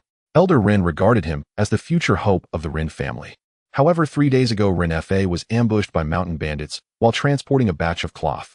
Not only was the cloth stolen, but he was also struck by a bandit, sustaining severe internal injuries. Elder Rin didn't care much about the loss of the cloth. That minor damage was insignificant to the Rin family. However, when Rin Fa was injured, he became anxious and immediately sought the best doctor in the city to treat him. After a series of treatments, Rin Fa successfully woke up from his coma, but he still needed to rest in bed and would occasionally cough up blood, which deeply pained Elder Rin. Where did this medicine come from? Looking at the potion in the servant's hand, Elder Rin was somewhat reluctant to use it. How good could a medicine obtained by a mere servant be? Master, this medicine is.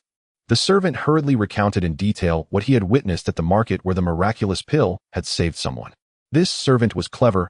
Although he had painstakingly acquired the treasure pill, it held little value for him. Even if the medicine could save his life at a critical moment, it wouldn't change his life circumstances. Thus, he thought of offering the elixir to Elder Rin. If this pill could truly restore Rin Fa's health, he would surely prosper. Are you telling the truth?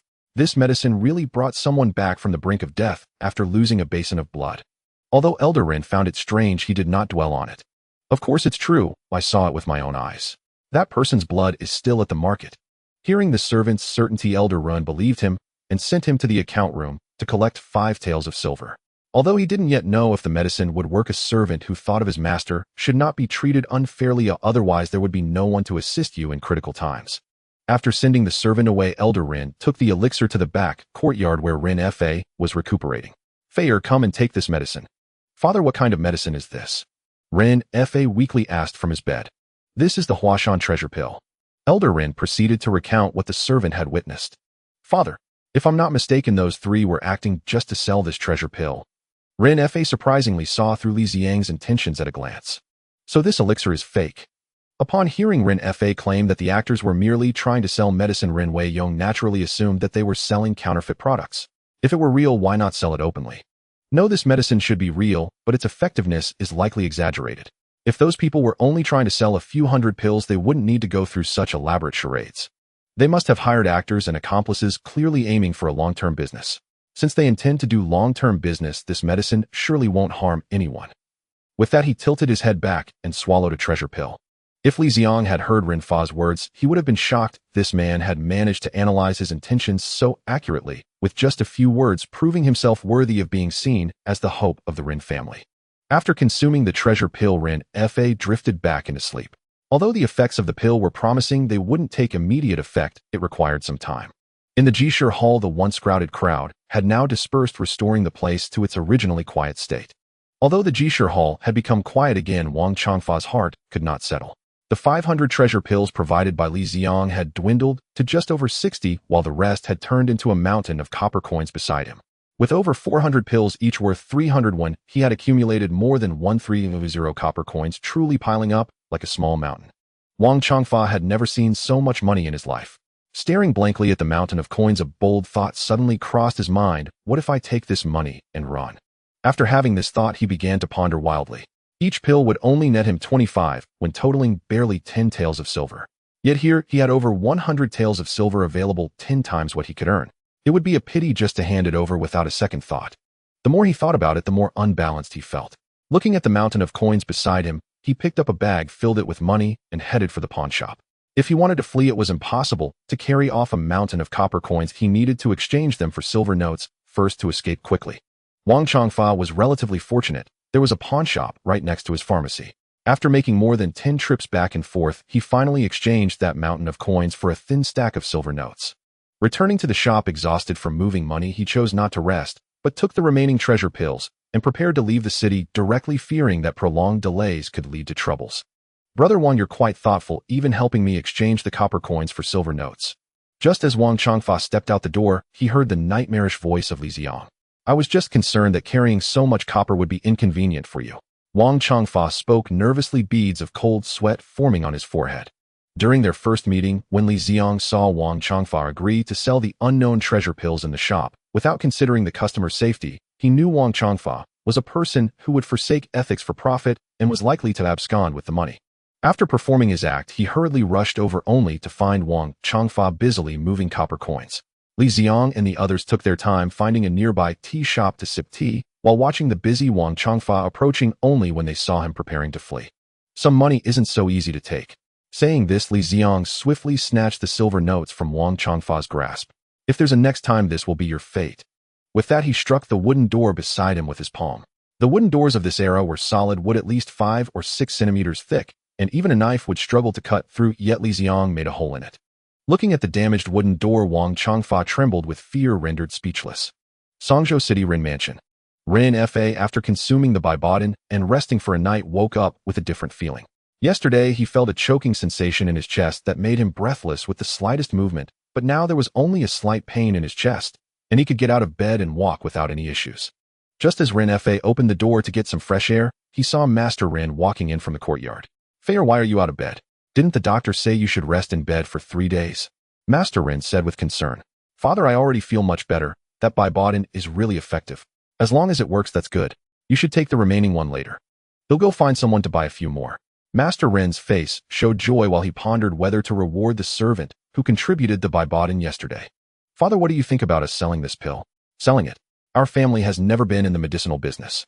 Rin Fa chuckled and said, just because we've never done it doesn't mean we can't. I can guarantee that the profits from selling this pill will far exceed our current textile business. Suddenly Ren Fa's expression grew serious. With this pill our family could possibly revive the glory we had 10 years ago. 10 years ago. Master Ren seemed to recall something and said with a hint of sadness sigh, what would it matter to return to that time? Without a skilled expert to hold the fort, the result would still be the same. Father, don't worry. I'm confident in what I say. That Lu Ho is indeed one of the 13 protectors of Songshan. Even I was injured by him. Hearing this, Master Ren was instantly delighted. That's good. In that case, go ahead and do it. This family will eventually be handed over to you. With that, he walked out. Ren Fa called for the servant Li Fu and prepared to head out. Li Fu was the servant who contributed the Baibadan yesterday. Young master, this Songzhou city is so big, where are we going to find those 3 people? Li Fu asked in confusion following Ren Fa. Those 3 went to great lengths to promote the Baibadan. They surely won't be satisfied with just selling it in Songzhou city. They must want to sell it elsewhere. So tell me, where are the most outsiders in Songzhou city? Ren Fa patiently explained. The place with the most outsiders is definitely our family's peace restaurant. By the way, young master, why did you name our inn such a strange name? Li Fu asked curiously. Because the peace restaurant is the most prosperous inn I have ever seen. At this moment in Songzhou, Li Ziang was completely bewildered. What the hell is the peace restaurant? Did I somehow cross over to Shanghai? Or am I just uninformed and the peace restaurant is actually an old establishment with a history of over 100 years? Seeing the inn sign, a series of question marks popped up in Li Ziang's mind. Is this really the largest inn in Songzhou? Why does the name sound so strange? Li Ziang asked Lu Dao beside him. That's right, this is the largest inn. As for why the name is strange, it's obvious that it's a place for eating. How clear can it be? After hearing this explanation, Li Ziang said nothing, silently thinking, all right, I underestimated the comprehension ability of you ancient people. The 3 entered the inn and found a table by the window. The chubby one immediately declared that the task of ordering could be entrusted to him. In this era, the menu is hung on the wall, and generally, inns have at most 10 items. The Peace Restaurant, being the largest in Songzhou City, had a menu that filled an entire wall. The chubby one stood in front of the wall, carefully looking at the menu, and it seemed just reading the dish names made him drool. Little waiter, coming. What would you like to eat, sir? The chubby one pointed at the menu and said, this one and this one. Let's go with these for now. The little waiter kindly reminded, sir, 2 dishes might not be enough for the 3 of you. Why not order 2 more? 2 more? Who do you think I am? I mean, I don't want any more than these 2. The chubby one waved his hand dramatically. Sir, there are more than 50 dishes here. Isn't that a bit much? What are you afraid we can't afford it? The little waiter said nothing, and Lu Dao spoke up first. Junior brother, just order 2 and be done with it. Why order so much? Xixiang, we just made some money. We should celebrate with a good meal. Right? 9th Xixiang. It's fine, order away. After hearing Li Ziang's agreement, Lu Dao no longer opposed. Ever since seeing Li Ziang earn over 100 taels of silver in just one day, he officially became the backbone of the 3, the one in charge. Soon the dishes were served, and there were so many that a single table couldn't hold them all. The little waiter brought over 2 more tables to combine with theirs.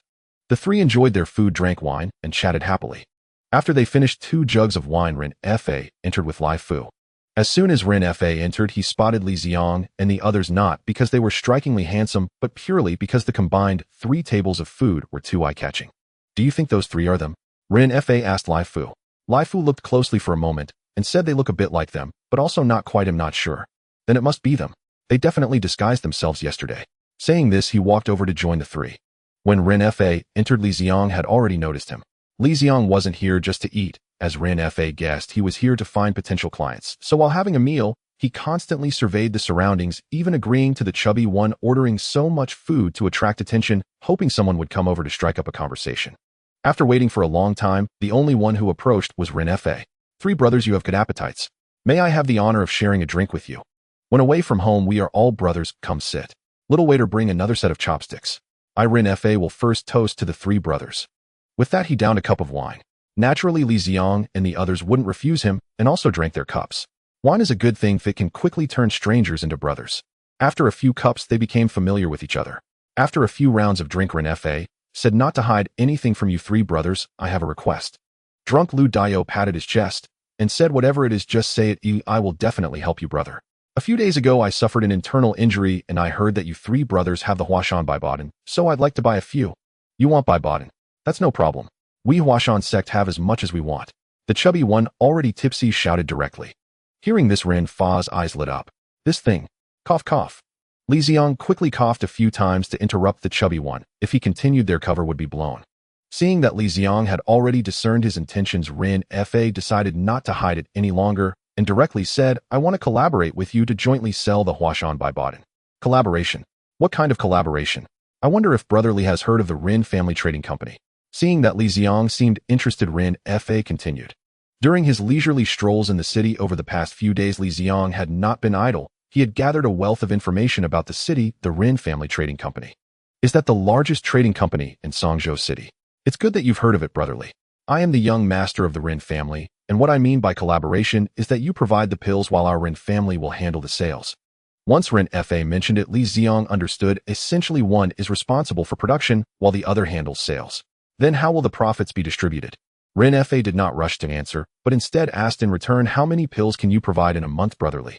Approximately 500. 500 seems a bit low. My Rin family has over 100 shops, and 500 won't be enough to distribute.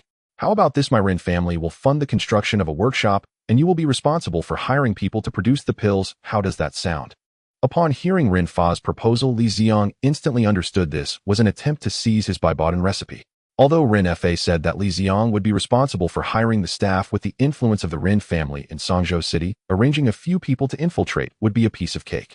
Knowing Rin Fa's intentions, Li Ziang did not hastily decline, but continued discussing the profit distribution, boldly stating, then I want 70% of the profits from selling the pills. Did you say that wrong, Brotherly? The workshop will be built by my Rin family, and it's our shops that will handle the sales. I should be the one to take 70%. But I have the recipe. My Rin family has over 100 shops spread across Hunan and Hebei. But I have the recipe. My Rin family has connections with various sects and escort agencies. But I have the recipe. My Rin family. After a heated round of bargaining, both parties finally settled on a profit-sharing plan. The Rin family would be responsible for building the workshop, providing the materials for pill production, and handling the sales, receiving 75% of the profits, while the Huashan sect would only need to focus on producing the pills, receiving 25%. After reaching a consensus, Rin Fa generously stated that this Peace Hotel was his family's property, and he would treat them to this meal. Li Ziang was curious if he knew of a place called Shanghai Beach. Watching Li Ziang help two drunk men out, Rin Fa revealed a slight smile. Business is looking good, but once I get my hands on the recipe. What he didn't know was that as Li Ziang left, he was also thinking, you think you can scheme for my recipe? Dream on. Creating the Baibaden is not as simple as just mixing several herbs together. Several of the ingredients must undergo modern purification and extraction processes to be effective. These two processes do not exist in this world. As long as Li Ziang ensures the techniques are kept secret, he can give away the recipe, but regardless following the recipe, they still won't be able to produce the Baibaden. Originally, Li Ziang planned to return to Huashan after the meal, but unexpectedly the two men had such poor drinking capacity that they were completely unconscious, making it unrealistic to drag them up the mountain. Li Ziang simply left the two men by the roadside and sat down to wait for them to sober up. There was also a beggar sitting by the roadside with a bowl begging. Wang Ergu suddenly noticed another person beside him and was startled, thinking someone was trying to rob his spot. He was about to use a stick to chase them away when he saw the person's appearance and immediately cheered up. This is the god of wealth. He would never forget the windfall he had received 2 days ago. He had firmly etched the appearances of the three into his mind, hoping to encounter them again one day for another windfall. He didn't expect that just 2 days later the three gods of wealth would come to him. He quickly approached. Do you need my help, my lord? Li Ziang also recognized the beggar who had been pretending to be a decoy and casually said, watch over these two fools for me. Sure, my lord. Wang Ergu immediately separated the two men who were clinging to each other and laid one of them flat on the ground. He then ran to a nearby tea shop to fetch a pot of tea, bringing a cup back to Li Ziang. After drinking, one usually feels thirsty, and even someone with Li Ziang's extraordinary physique was no exception. Wang Ergu's cup of tea arrived just in time. Seeing that Li Ziang finished his tea, Wang Ergu quickly refilled his cup. Li Ziang felt very comfortable being served. What is your name? You seem quite clever. How did you end up in this situation? My lord, my name is Wang Ergu. Wang Ergu then began to recount his hardships, explaining how he had followed an old beggar begging for alms in his childhood, about the bowl he used for begging, the bridge he slept under, and how his black blanket for warmth was snatched away, all while crying. His life was a continuous process of being robbed. With his background, he would surely win first place in any singing talent show. Do you want to change your way of life? Yes. Then come with me later. Li Ziang thought that since there were few people on Huashan Mountain now, bringing him up would not only increase the crowd, but also save a beggar's life. It was a win-win situation. Wang Ergu believed that the three were generous and were surely young masters from wealthy families, thinking he had hitched a ride with a wealthy patron and would surely enjoy a good life. Unbeknownst to him, what awaited him was a life of hard training in the mountains. After waiting by the roadside for half an hour, the two unconscious men showed no signs of waking up. Li Ziang could no longer wait and splashed tea on their faces. Indeed, this most brutal and primitive method of sobering them up proved to be the most effective. With a splash of water, both men jolted awake. Li Ziang did not bother to explain anything to these two clueless individuals and simply led them back to Huashan. Along the way, the two finally realized what had happened after getting drunk. Lu Dao felt embarrassed about his drinking capacity and resolved to work hard, planning to train his drinking skills with his senior brother once they returned to the mountain. The chubby boy regretted not taking a portion of the large spread after learning that it hadn't cost them anything. The group chatted and laughed as they made their way toward the top of Huashan, but the more they walked, the more Wang Ergu felt something was amiss. This was not the wealthy family he had imagined. How could a wealthy family live at the mountain's peak? Did he get tricked again? After finally climbing to the summit, he couldn't help but ask, "My lord, can I go down the mountain?" Hee. Now that you're on my Huashan, you want to run. I'll tell you, you are now a member of the Huashan sect in life, and in death you will also belong to the Huashan sect. If you want to go down the mountain, this will be your fate. Saying this, Li Ziang snapped a nearby thick tree trunk with a slap. Looking at the broken tree and then glancing at his own slender frame, Wang Ergu decisively closed his mouth and began to listen attentively to Li Ziang's instructions. Don't look so gloomy. The Huashan sect is not a place just anyone can enter. The fact that I can take you up the mountain shows that I think highly of you. Make sure to thank me later. Yes, you're right, my lord. In consideration of his own life, he quickly nodded in agreement. Your name is quite ungraceful, though it could tarnish the reputation of our Huashan sect when spoken of. It needs to be changed. Upon hearing this, Wang Ergu respectfully said, Please, my lord, bestow upon me a name. What should it be? Let's call you Wang Dage, hoping that one day you will own a grand mansion. Thank you for the name, my lord. It's truly wonderful. Not only is it pleasant to hear, but it also carries a good meaning. You are indeed talented. I, Wang Ergu, have the utmost admiration for people like you who possess such talent. Chris, who was walking over slowly, looked at the sycophant before him and felt that his position as the #1 flatterer was threatened. Do I really need you to tell me about my talents? By the way, from now on, don't call me my lord, call me senior brother. Hearing the term my lord always reminded Li Ziang of its latter, have come and play often. Wang Ergu, or rather Wang Dage, felt it was strange to hear himself called that. He quickly nodded and called out senior brother. After tossing Wang Dage to two drunken men, Li Ziang turned to Chris, thinking that he had originally planned to bring him down the mountain, but who could blame him? He was too beloved by Yulingshan and insisted on staying on the mountain. With no other choice, Li Ziang had to agree, especially since Yulingshan was the daughter of the sect leader with a formidable background. Noticing that Yulingshan was not behind Chris, Li Ziang felt a bit puzzled. Wasn't Yulingshan always inseparable from Chris? Where could she have gone? Li Ziang felt a twinge of disappointment. To be honest, Yulingshan was not particularly beautiful. She could at best be considered above average. However, with only 7 or 8 women on Huashan compared to the others, she seemed like a celestial being descended to earth. Chris, where did Yulingshan go? Great master. She was taken by Ning Zhongzi to practice swordsmanship. That made sense. As the only daughter of the Huashan sect leader, if her swordsmanship was lacking, she would be mocked by other sects. Moreover, Yu Buchuan was a person who valued reputation, so he would never allow such a thing to happen. Practicing swordsmanship had become Yu Lingshan's daily necessity. What about Yu Buchuan? Where has he gone? Master Yu Buchuan is currently in his study. After acquiring this precise location, Li Ziang headed straight there. Knocking on the door, Li Ziang said, Master, I'm back. Without lifting his head from the desk, Yu Buchuan asked, How was your harvest? In his eyes, coming back in just 2 days surely meant that there was no harvest, and he probably faced setbacks. Money isn't easy to earn, otherwise Huashan wouldn't be so poor. The harvest was not bad. This is what I brought back from my descent. Saying this, Li Ziang pulled out the silver notes from his pocket. Even if there was no harvest, it's no big deal. Money isn't easy to earn. You should focus on your training on the mountain. As he spoke, he looked up and saw the silver notes in Li Ziang's hand. Where did this come from? This is the harvest from this descent, the money from selling the Baibao Dan. You really sold that Baibao Dan. Yu Buchuan still found it hard to believe. The number of silver notes was at least over 100 taels. If he remembered correctly, he had never had more than 100 taels during all his years overseeing the Huashan sect. To come back with 100 taels after just one trip down the mountain, could it be? Yu Buchuan seemed to realize something and shouted, Rebellious disciple. Our Huashan sect has been a righteous sect for 100 years, forbidding disciples from committing crimes. How dare you engage in such behavior? Quickly tell me where you stole these silver notes from. In Yu Buchan's view, to earn so much money in just 2 days could only mean stealing or robbing. He was sure that it couldn't be from any righteous path. I, Yu Buchuan, am known in the martial world as the gentleman's sword, always acting with integrity and righteousness. How could I have such a rebellious disciple like you? The more Yu Buchuan thought about it, the angrier he became. If the reputation he had painstakingly built up was ruined because of a disciple's robbery, he would suffer a significant loss. Master, how could I ever commit such heinous acts?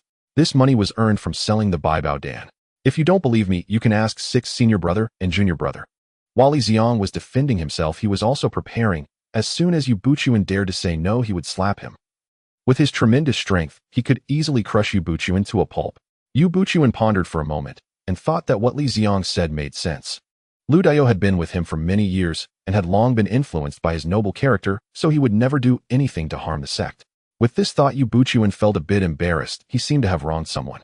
Watching Yu Buchuan successfully halt his own demise, Li Ziang suddenly felt a twinge of regret. Feeling his inner thoughts, Li Ziang was surprised. When did I become such a bloodthirsty person? Master, I am wholeheartedly devoted to Huashan. These past 2 days I've been busy with matters concerning Huashan. I have already reached a collaboration with the Rin family from Songzhou City, and the rise of Huashan sect is just around the corner. The Rin family from Songzhou City. What kind of collaboration did you reach with them? Yu Buchuan had heard of them. They seem to be a very wealthy family. The Rin family will build a workshop at the foot of Huashan specifically for manufacturing Bai Bao Dan. Once the Bai Bao Dan is produced, it will be sold to the world through the Rin family's existing stores. I return this time to seek your approval to recruit a batch of workers specifically to manufacture Bai Bao Dan in the name of Huashan sect. Aren't the few disciples of Huashan enough? Yu Buchuan asked. Li Ziang couldn't be bothered to retort. Didn't he know how many disciples Huashan had? Manufacturing Bai Bao Dan takes a lot of time. If I let my senior brothers handle it, it will definitely affect their training, which would be counterproductive. I see. Go ahead and do it. I know you are doing this for the development of Huashan. I am pleased to have a disciple who is so dedicated to the sect. However, don't neglect your training. It seemed he felt a bit apologetic for misunderstanding Li Ziang earlier, and his tone became gentler. I will remember Master's teachings. After a brief pause, Li Ziang continued, Master, I have a plan for the development of our Huashan sect, and would like your guidance. What plan? Yu Buchuan asked curiously. The first 5-year plan. Looking perplexed, Yu Buchuan continued, the first 5-year plan is to spend 5 years transforming the Hua Mountain sect into a first-rate sect. The key to this plan is the Bai Bao Dan. The Bai Bao Dan is currently the only asset our Hua Mountain sect can showcase. Even in subsequent plans, it remains our main source of revenue, making it of utmost importance. In the first phase of the plan, we aim to increase the production of Bai Bao Dan to earn more wealth, a portion of which I have already begun to implement. Once we have sufficient wealth, we can embark on the second phase of the plan. We will send disciples down the mountain to adopt children who are orphaned or whose impoverished parents cannot support them, bringing them back to Hua Mountain for training. This will enhance Hua Mountain's prestige and provide us with a sufficient number of disciples who will likely have a strong loyalty to the sect from a young age. The third phase of the plan will commence once we have adopted enough children. In this phase, we will utilize the vast forests of Hua Mountain to cultivate rare medicinal herbs and raise livestock, such as pigs, cows, sheep, and horses. These resources can not only supply our Hua Mountain disciples, but can also be sold for profit if there is a surplus, becoming one of the pillar industries of our sect. The reason for proposing the development of the Hua Mountain breeding industry is that Li Ziang discovered the meat prices in this world are exorbitant, making it unaffordable for common people. Moreover, there are many resources on breeding and CRIS database, and it would be a shame not to make good use of them. After a brief pause, Li Ziang continued, as the third phase of the plan begins, the training tasks proposed by the master can also be initiated concurrently. We will issue tasks related to planting, caring for herbs, and raising livestock, and there must be corresponding rewards, which can be monetary or guidance from senior disciples. In any case, rewards are essential. This way we can not only train the newly initiated disciples, but also reduce the manpower required for the breeding plan, achieving 2 goals with 1 effort. Li Ziang was supportive of the idea of implementing training tasks. After all, Yu Buchuan is a person who values his reputation. If he were to completely deny the efforts he had made earlier, Li Ziang worried he might become despondent.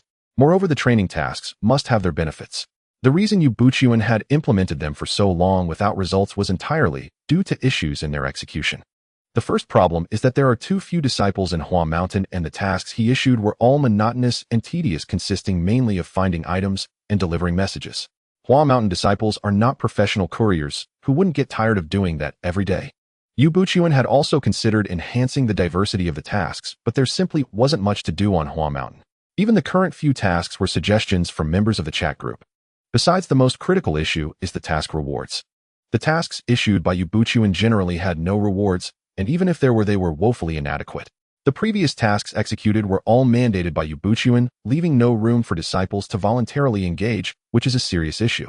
Once the above 3 phases of the plan are on track, we can commence the 4th phase, which will require you, Master, to take the lead. As we all know, Master, your title of Gentleman's Sword is quite renowned in the martial world, known by all. This 4th phase of the plan needs you to forge connections and assist those weaker sects, enhancing the influence of our Hua Mountain sect in the martial world. Since Yu Buchuan is concerned about his reputation, Li Ziang specifically assigned this task of flaunting power and gaining face to him, believing he can certainly excel in the diplomatic affairs of Hua Mountain sect. Master, this is my proposed 5-year plan. If the Hua Mountain sect can truly accomplish these within 5 years, the position of the foremost sect among the 5 mountains might just fall to us. Yu Buchuan was taken aback. He never imagined a sect could develop in such a manner. His original plan was to continue his training, becoming the #1 expert in the world, so he could naturally swallow up other sects and sit as the leader of the 5 mountains, even suppressing major sects like Shaolin and Wudong. However, at this moment, Li Ziang's interlinked and progressively detailed plan opened a new door for him. It turned out he didn't have to struggle so hard with cultivation, as long as he handled diplomatic relations well, Hua Mountain sect could rise. Moreover, this plan seemed far more reliable than simply becoming the #1 expert in the world, making Yu Buchuan feel a bit tempted. But to uphold his authority as the sect leader, he suppressed his excitement, maintaining a facade of calmness as he asked, "Are you confident in realizing this plan?" Li Ziang raised his head confidently and replied, "As long as Master instructs the senior brothers to follow my lead, I guarantee that everything outlined in the plan will become a reality." "Very well, I will summon all disciples tomorrow and announce your plan. I hope you won't let me down." When Li Ziang exited the study, the joy on Yu Buchuan's face could no longer be concealed. He had even begun to fantasize about becoming the leader of the 5 mountains, standing shoulder to shoulder with Wudong and Shaolin. If he knew that Li Ziang's goal was to overthrow Wudong and Shaolin, he might very well faint from excitement. Early the next morning, Yu Buchuan summoned all the disciples and announced the Hua Mountain reform plan, instructing them to heed Li Ziang's arrangements. Regarding Yu Buchuan's decision, aside from Lu Dayo and the chubby disciple who had already been won over by Li Ziang, the other disciples were confused, wondering why a newly initiated disciple was being allowed to command them, feeling quite disgruntled. Nevertheless, Yu Buchuan remained resolute in his decision, determined to have Li Ziang lead the reforms. His change in attitude towards Li Ziang stemmed not only from the detailed and reliable nature of Li Ziang's plan that resonated with him, but also because Li Ziang persistently communicated with him in the chat group every night. Yu Buchuan trusted his disciples, so how could he not trust the members of the chat group? After this period of persuasion, Yu Buchuan had successfully convinced himself that he was destined for great things, and there would be no issues controlling Li Ziang as a subordinate. Coupled with Li Ziang's occasional expressions of loyalty and flattery, Yu Buchuan had laid aside his preconceived notions about him. Thus, Li Ziang successfully assumed the grand position of chief designer for the Hua Mountain reforms. Having successfully ascended to his position, Li Ziang began to earnestly implement the first 5-year plan for Hua Mountain, a plan he devised based on Chris' database tailored to the actual circumstances of the Hua Mountain sect. Although most of the content came from Chris, he made additional details, such as incorporating goats into the breeding plan. From the perspective of detail determining success or failure, he considered the details he added to be quite important, leading him to once again question whether the superdigestion system had enhanced his intelligence. On the southern peak of Mount Hua, here lies the residence of the disciples of the Huashan sect. When Li Ziang first arrived, this place had fallen into disrepair, with only a few small courtyards occupied, while the other buildings had decayed beyond recognition. However, it has now transformed dramatically, with 2 large rows of brand new wooden houses capable of accommodating hundreds of people stretching across the flat land of the peak, and dozens of similarly new small courtyards scattered sparsely on the hillside. Beyond the renovated buildings, the most significant change on this peak is the influx of people. The spaces between the wooden houses are no longer empty. Young men bustle about, appearing quite hurried. "Huan, what mission did you take on this time?" asked a boy dressed in blue to his companion. The boy in blue named Hua, who was adopted by the Huashan sect alongside Hua, and along with them were several hundred other orphans. These children originally had no names, but after being adopted by the Huashan sect, they all took on the surname Hua. "Watering the sand ginseng on the back mountain. That's a good mission, or it's not only easy, but also offers a lot of contribution points. If I remember correctly, this task should yield 200 contribution points. Not so many, only 150 contribution points. That's still pretty good. Unlike the task I took, it's tiring and offers fewer points. Huahu seemed quite dissatisfied with his task. Despite his dissatisfaction, Huahu had no intention of slacking off.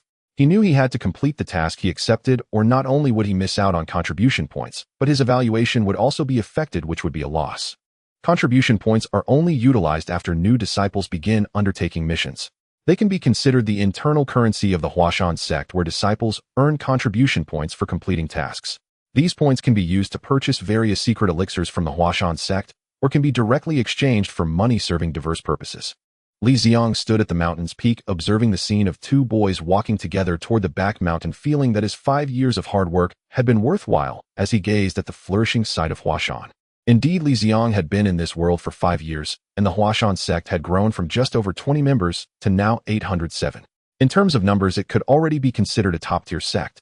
Throughout these 5 years, Li Ziang had been tirelessly ascending and descending the mountain, diligently working for the development of the Huashan sect. Thanks to his efforts, the first 5-year plan of the Huashan sect can be considered a complete success. The Baibaden, a unique elixir of the Huashan sect, has successfully been sold across 14 provinces, becoming an essential remedy for martial artists traveling the world. In addition to the Baibaden, the Huashan sect has also developed a series of supporting elixirs for cultivating true qi, such as the Peiyuan Dan and Yunqi Dan. The formulas for these new elixirs were created by combining various recipes from the Shaolin Temple, including the Dahuan Dan and Shaohuan Dan, as well as Wudang's Yute Dan and Shengjin Dan, with modern pharmaceutical technology. This world has many sects, and almost every sect possesses its own unique secret arts, which represent a vast fortune that Li Ziang would not easily overlook. Thus, he dispatched Chris, who possessed various reconnaissance methods, to infiltrate the scripture repositories of major sects to scan and record various martial arts manuals. The 72 ultimate skills of Shaolin Wudang's Tai Chi internal arts, Tai Chi Fist, Tai Chi, Sword, Hengshan sword techniques, Songshan sword techniques, and hundreds of other manuals have already been stored in Chris' database, along with unique formulas from various sects. In line with the principle of resource optimization, Li Ziang renamed these elixirs and sold them publicly, allowing them to contribute to the rise of the Huashan sect. Currently, Huashan Pharmaceuticals has become the largest elixir supplier in this world, and Huashan elixirs have become essential items for martial artists in their daily travels. In addition to the success of Huashan Pharmaceuticals, the agriculture and livestock industries in Huashan have also developed quite well. Currently, the medicinal herbs cultivated in Huashan can meet 70 of the consumption needs of Huashan Pharmaceuticals, while the livestock industry is thriving even more. The various livestock produced in Huashan not only satisfy the consumption on the mountain, but have also begun to be sold to surrounding cities. However, unfortunately, the current world's meat cannot be transported over long distances, greatly limiting meat sales. Looking at the flourishing development of the Huashan sect, the happiest person is not Li Ziang, but rather Yu Buchuan. The better the Huashan sect develops, the more Yu Buchuan believes in his keen insight. Moreover, he is quite satisfied with the diplomatic work he is currently responsible for. Now he spends more than half of his time each year away from Huashan, engaging in friendly visits to other sects. He is either visiting or on his way to visit. He does not go to these visits empty-handed. He always brings various unique elixirs from Huashan, which makes him quite welcome among the various sects in the martial world. Yu Buchuan goes with gifts, so the various sects naturally cannot treat him poorly, resulting in him living quite comfortably during this period. Today I visited the Hengshui sect, and the master of Hengshui specially opened 2 jars of 30-year-old fine wine. The wine is smooth, fragrant, and leaves a long-lasting aftertaste, truly unforgettable. When I return to Huashan, I must bury a few jars. At the invitation of the Canhua sect, I brought a group of disciples to visit today and received a warm welcome, especially from the new disciples of the Canhua sect who performed songs and dances. Oh, unforgettable. I feel it is necessary to go again next year. Today I visited. Ever since Yu Buchuan began his friendly visits, it has become his daily routine to boast about the hospitality he received in the group. Sometimes when Li Ziang sees this content in the group, he feels quite displeased. Why am I working hard to develop the Huashan sect while you are enjoying the good life? But thinking of his task, Li Ziang had no choice but to continue working, and after seeing it more often, he gradually got used to it. Looking at everything before him, Li Ziang felt it was time to initiate the next phase of his plan. Originally, his plan was to conclude here, but that damned game system had not yet determined his task as complete. Without any options, he could only temporarily devise a follow-up plan. Senior brother, senior brother. Turning around, Li Ziang saw a round, chubby figure running towards him. Since the reforms began at Huashan, the food on the mountain has improved day by day, and the little chubby boy's figure has become rounder with each passing day. I told you earlier one must be composed. Being flustered is not proper conduct. The little chubby boy glanced at his belly and said, Senior brother, I believe I am already sufficiently composed. I came to inform you that Lu Zhengfeng from the Hongshan sect is retiring from the martial world and has invited our Huashan sect to attend the ceremony. Gather the disciples of Huashan and prepare to descend the mountain. The development of a sect requires not only sufficient funds and disciples, but also an undeniable reputation in the martial world. Regardless of whether the reputation is good or bad, only when enough people recognize your sect can it be considered a major sect. Li Ziang's subsequent plans naturally revolved around enhancing the prestige of the Huashan sect. Although Yu Buchan's diplomatic efforts had significantly boosted the sect's reputation, the connections he made were mostly with smaller sects, limiting their influence in the martial world. Reputation must be built through larger sects to grow quickly. This time, the Golden Basin Washing Hands Conference presents a great opportunity. While the participating sects are all of the same tier as the Five Mountain Sword sect, they serve as excellent initial targets for fame. Li Ziang led a total of 400 disciples down the mountain. Since these disciples were raised by the Huashan sect, they appeared quite young, the oldest among them barely 17 or 18. However, with the excellent meals provided by Huashan, their nutrition was well maintained, and they all grew tall and robust, exuding a formidable presence. Moreover, all 400 disciples were clad in identical black robes embroidered with the characters Huashan on their chests, adding to their imposing demeanor. They rode on 400 horses galloping towards Hingyang City in a grand procession. The one leading the group was naturally Li Ziang, the chief architect of the Huashan reforms. Accompanying him besides the newly initiated disciples were only the chubby boy and Wang Dage. 2 years ago, senior brother Linghu Chong had descended the mountain claiming he would venture into the martial world, and if all went as expected, he should be seen this time. The second senior brother Lao Danois had been killed 3 years prior while delivering information to the Songshan sect, caught and slain by Li Ziang on the spot. The remaining disciples of Yubuchuan were left on the mountain, as the now large Huashan sect required someone to manage its affairs. Moreover, with so many disciples in Huashan now, they did not need a few individuals to bolster their presence. Just as the 400 Huashan elites entered Hingyang City, a bald nun rushed into an inn. Master Uncle Tian Song of the Taishan sect saw junior sister Yilin being abducted by Linghu Chong of the Huashan sect. He hurriedly reported to Master Ding. Such audacity, he dares to touch a disciple of my Hongshan sect. Master Ding, who was meditating, stood up in a fit of anger. She had always been protective, and the fact that her favorite disciple was abducted was enough to infuriate her. Gather the sect's disciples, we will seek an explanation from the Huashan sect. While Master Ding was mobilizing her disciples, Li Ziang and his group had already arrived at the inn that Yubuchuan had reserved in advance. When he received the invitation from the Hongshan sect, Yubuchuan was conducting friendly visits to a small faction nearby. After the visit, he headed straight to Hingyang City, reserving the inn to await the arrival of the main force. Accommodating 400 disciples in 2 inns proved a bit challenging, with many disciples needing to sleep on the ground. It wasn't that Yubuchuan was unwilling to spend more on additional rooms, it was simply that too many sects were attending the Golden Basin Washing Hands ceremony, and there weren't enough inns in the city. Had it not been for Yu Buchan's early arrangements, these 400 individuals might have had to sleep outdoors. After settling in, Li Ziang took the chubby boy and Wang Dage out for a stroll. After all, Master Ding, he would soon come looking for them, and it would be better if they encountered her casually on the streets rather than startling her with so many Huashan disciples. Having experienced several years of training, the chubby boy and Wang Dage were no longer curious about the various things in the city. Instead, it was Yuling Shan who became a bit difficult to please, as she kept wanting to buy this and that. Yuling Shan had previously accompanied Yubuchuan on a sect visit, and the group had just reunited. After buying a stick of candied hawthorn for Yuling Shan, they turned to see Master Ding, leading 7 or 8 disciples approaching them with great momentum. Upon seeing them, she commanded her disciples to surround them, asking, "Where is Linghu Chong? Where has he taken my disciple Yilin?" Although their sect uniforms looked impressive, they were not as friendly when seeking revenge. Just like now, the group was easily recognized in the crowd. Among them, only Yuling Shan was slightly familiar with the Hongshan sect, so she spoke up. "Master, is there a misunderstanding? How could my senior brother possibly abduct a disciple of the Hongshan sect?" "Misunderstanding?" You explained to them. "Yes, Master. Uncle Tian Song from the Taishan sect saw senior brother Linghu Chong forcing my junior sister Yilin to drink in a tavern. After that, my junior sister disappeared. Was she not abducted by him?" Li Ziang chuckled and replied, "Senior sister, according to what you say, my senior brother just had a drink with junior sister Yilin, and after that she went missing. How can you blame it on my senior brother? By your logic, if I dine with you and you die afterward, I would be the murderer. But Tian Bo Guang is a notorious lecher. Your senior brother being friendly with him surely means he's not a good person, and my junior sister Yilin's disappearance must be related to him. Yu Lingshan still wanted to argue, but before she could say anything, she was interrupted by Master Dingy. What a sharp-tongued brat. Since Ling Hu Chong has captured my disciple, I will take Yu Buchan's daughter and use her to exchange for my disciple. With that, she lunged towards Yu Lingshan. The chubby boy and Wang Dage quickly stepped in to block her. They had not been idly eating during their years at Huashan. They had continuously trained their martial arts, and their skills were sufficient to earn them the title of experts in the martial world. However, before the renowned Master Ding, they were utterly insufficient. With a mere wave of her sleeve, she knocked both of them to the ground with her profound internal energy. Though the two fell, Master Ding did not relent. She continued to reach for Yu Lingshan.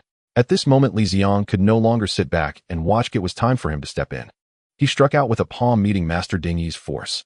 Li Ziang did not dare to use his full power, fearing that he might accidentally kill Master Ding with a full-strength strike.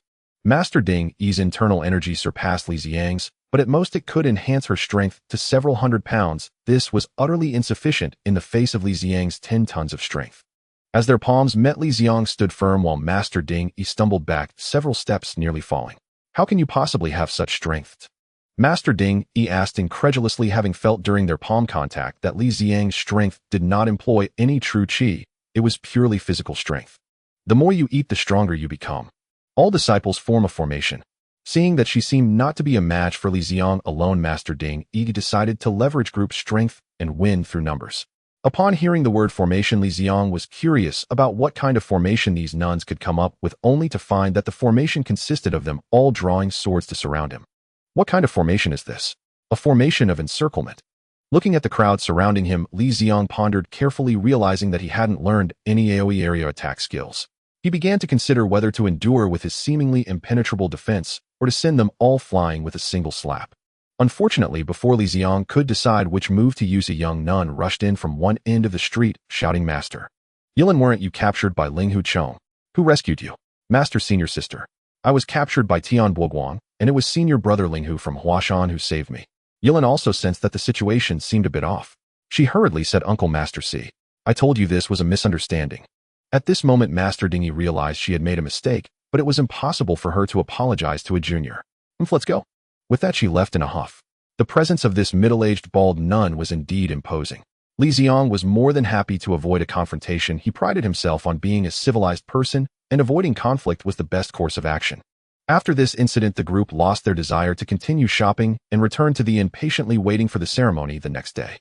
Early the next morning, the spirited Yu Buchuan set off for Liu's manor in Hingyang, accompanied by Li Ziang and a group of over 10 disciples.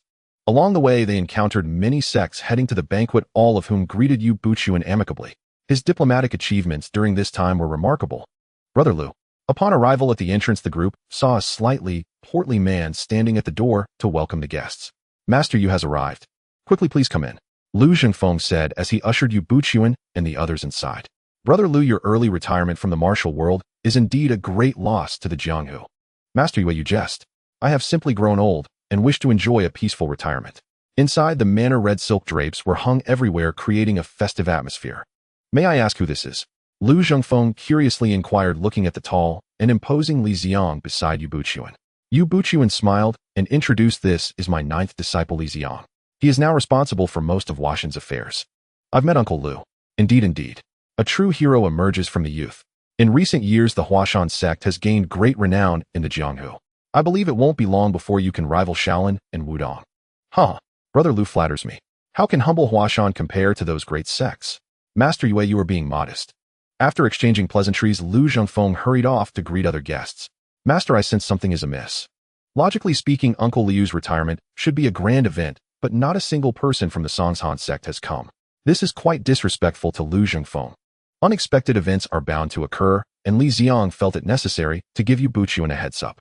Yu Buchuan was not a fool. Upon hearing Li Ziang's words, he too sensed something was off. Logically, the 5 mountain sword sects are allied. They wouldn't dare disrespect us.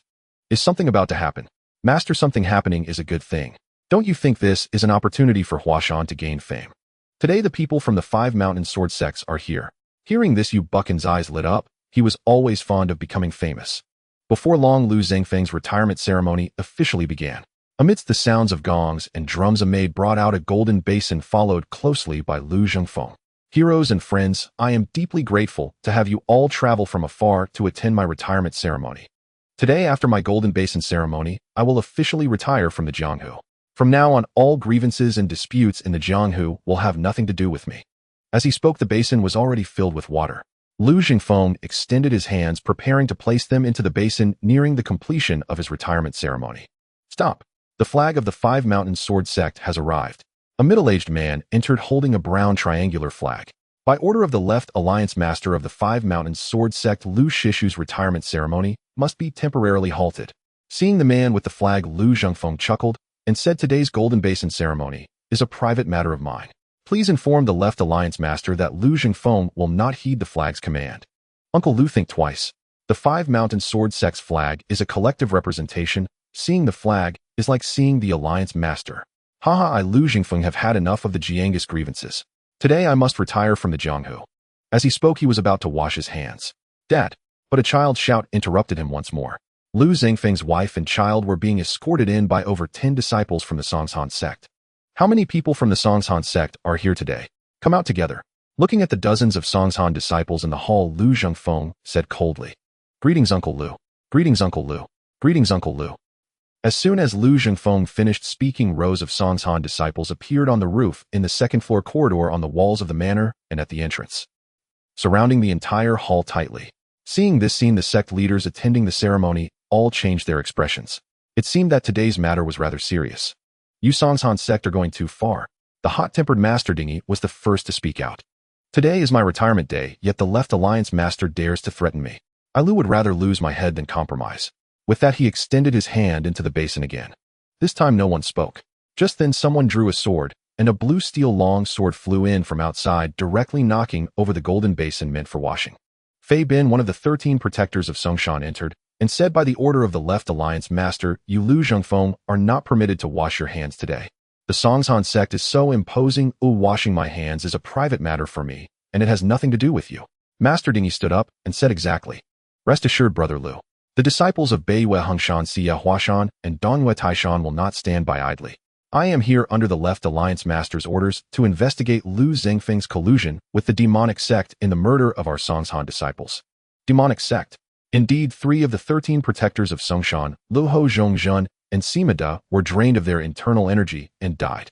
In this world, only the demonic sect's star absorption technique can drain a person's internal energy. After years of investigation by our Songshan disciples, we discovered that Lu Zhengfeng has been in close contact with the demonic sect elder Chu Yang. Upon hearing about Lu Zhengfeng's connection to the demonic sect, the sect leaders on the scene fell silent. Even Master Dingy, who had been supportive, no longer spoke. Lu Zhengfeng looked at the silent crowd and said, "My dealings with Brother Chu are merely discussions about music. They do not involve Jianghu grievances. Today I am definitely retiring from the Jianghu." With that, he picked up the golden basin and added water once more. "Lu Zhengfeng, if you dare extend your hand into that basin again, I will kill your son." As he spoke, he placed the sword against Lu Zhengfeng's son's neck. Observing the situation before him, Yu Buchuan exchanged glances with Li Ziang. He knew it was time for him to perform. Yu Buchuan stood up, weighing the folding fan in his hand as he said, "Today is Senior Brother Liu's day to retire from the martial world, a joyous occasion. For your Songshan sect to act like this is a grave disrespect to the Hengshan sect. Even if Senior Brother Liu has dealings with Chu Yang of the demonic cult, that doesn't prove your Songshan disciple's death is connected to him. Moreover, even if Senior Brother Liu truly colludes with the demonic cult, what does that have to do with his child or his wife? Your habit of slaughtering entire families over this is no different from the demonic cult itself." "Indeed. Well said. Chief, you speaks the truth." Seeing someone take the lead in opposing the Songshan sect, the other sects who had been too afraid to speak out began voicing their support. Yu Buchuan, visibly energized by the backing, declared, "Though your Songshan sect may lead the 5 mountain sword sects, not everything in this martial world is decided by you alone. Chief, your words are useless. Today, either Lu Zhengfeng honestly reveals the whereabouts of the demonic cult elder Chu Yang, or none of his family will leave this gate alive." Lu Zhengfeng shook his head and said, "Give up. I will never betray Brother Chu." Fei Bin, hearing this, roared, "Then don't blame me for being ruthless. Where are the Songshan disciples? Arrest Lu Zhengfeng and his entire family and take them back to Songshan." A group of Songshan disciples stepped forward to act, but Yu Buchuan suddenly rushed ahead and shouted, Don't think your Songshan sect is the only one with disciples. Where are the Huashan disciples? Yu Buchuan infused his shout with inner energy, and under its amplification his voice was heard clearly both inside and outside the manor. The Huashan disciples are here. With the tremendous cry, dozens of Huashan disciples in black robes surged through the gate, while the rest, unable to fit inside, gathered around the manor walls. If you want to take senior brother Lu first, ask if our 400 Huashan disciples agree. Lu Zhengfeng was astonished at the sight of the charging Huashan disciples. He had never expected Yu Buchuan to go so far as to confront the Songshan sect for his sake. Truly a name is no misnomer. This man was a true gentleman. Fei Bin's face darkened as he looked at the surrounding Huashan disciples. Chief, are you opposing the 5 Mountain Sword sects? This is an order from the 5 Mountain Alliance leader. I only wish to spare the lives of senior brother Lu and his family today. If you want to take them, you must first get past Huashan. I am the Huashan chief, and I dare to give this order. Can you? Do you dare to order your Songshan disciples to attack? Yu Buchuan said disdainfully. Fei Bin's face grew even more grim. He was not the Songshan chief. If he ordered a forceful capture today, he would have to face 400 Huashan disciples sparking a Nurthausen-person brawl, a responsibility he could not bear. After a moment's thought he said, since Chief Yu insists on protecting Lu Zhengfeng, I'll grant you this favor. I can spare him, but he must reveal the whereabouts of the demonic cult elder Chu Yang today. My Songshan disciple cannot die in vain. Hearing Fei Bin's concession, Yu Buchuan said no more, tacitly accepting the outcome. After all, it was not yet time for a complete break with the Songshan sect. Fei Bin then turned to Lu Zhengfeng and said, Senior brother Lu, out of respect for Chief Yue, if you just tell us Chu Yang's whereabouts, you may proceed with your retirement. But Lu Zhengfeng did not respond. He merely closed his eyes and remained silent. Yu Buchuan grew displeased. He had gone to great lengths to save Lu Zhengfeng, yet the man wouldn't even reveal the whereabouts of a demonic cult elder. Was this not a slap in the face? Then Abbess Dingyi and Elder Tiansong also began urging Lu Zhengfeng to honestly disclose Chu Yang's location, but Lu remained unmoved. In his eyes, his only friend was Chu Yang. Yu Buchan's expression soured further. No one would be pleased after offering kindness only to be met with cold indifference. Everyone, please don't. If you're looking for me, Chu Yang, then come. Lu Zhengfeng's words were cut off by a voice from outside the manor. Demon Chu Yang after him. Fei Bin, no longer bothering with Lu Zhengfeng, led his disciples in pursuit. Yu Buchuan shot a cold glare at Lu Zhengfeng, snorted, and led his disciples in pursuit as well. At this time, Huashan was still a righteous sect duty-bound to slay demonic cult members. In an instant, the once bustling Lu Manor was left with only Lu Zhengfeng's family. Gazing at his wife and children, Liu's expression was conflicted, but finally, as if making a firm decision, he channeled his inner energy and dashed out of the manor, ignoring his weeping family behind him. Once outside, Lu Zhengfeng quickly oriented himself and gave chase to the main group. He could not let his soulmate Chu Yang face the enemy alone. Yu Buchuan led Li Ziang and the other Huashan disciples in pursuit, but they deliberately lagged behind, intending to put on a show without truly engaging. Master, is it all right for us to follow so far behind? Shouldn't a righteous sect charge to the front? The chubby young disciple, Shu Qi, seemed puzzled by this slack-off approach. Wang Dage, who had been tricked into joining, clearly disagreed with the little fatty. What do you know? Haven't you heard that the bird that sticks out gets shot? Isn't it better to hang back and pick up the spoils? Besides, if the Songshan sect needs our help to catch one old demonic cult man with hundreds of disciples, then they're truly pathetic. Exactly, Yu Buchuan laughed. Our Huashan sect has already stolen the spotlight in the manor. We can't compete with the Songshan sect now. Let them take the glory of eliminating this demon. Right. We have to leave some scraps for others. If we take all the credit, Alliance leader Zhuo might smash his cup in anger. The group chatted and laughed as they dawdled along, only catching up to the Songshan main force when Fei Bin and his Songshan disciples had already surrounded Chu Yang. As an elder of the Sun Moon holy cult, Chu Yang was formidable, wielding a jade flute that kept the Songshan disciples at bay. What shocked the Huashan disciples even more was that Chu Yang was not alone.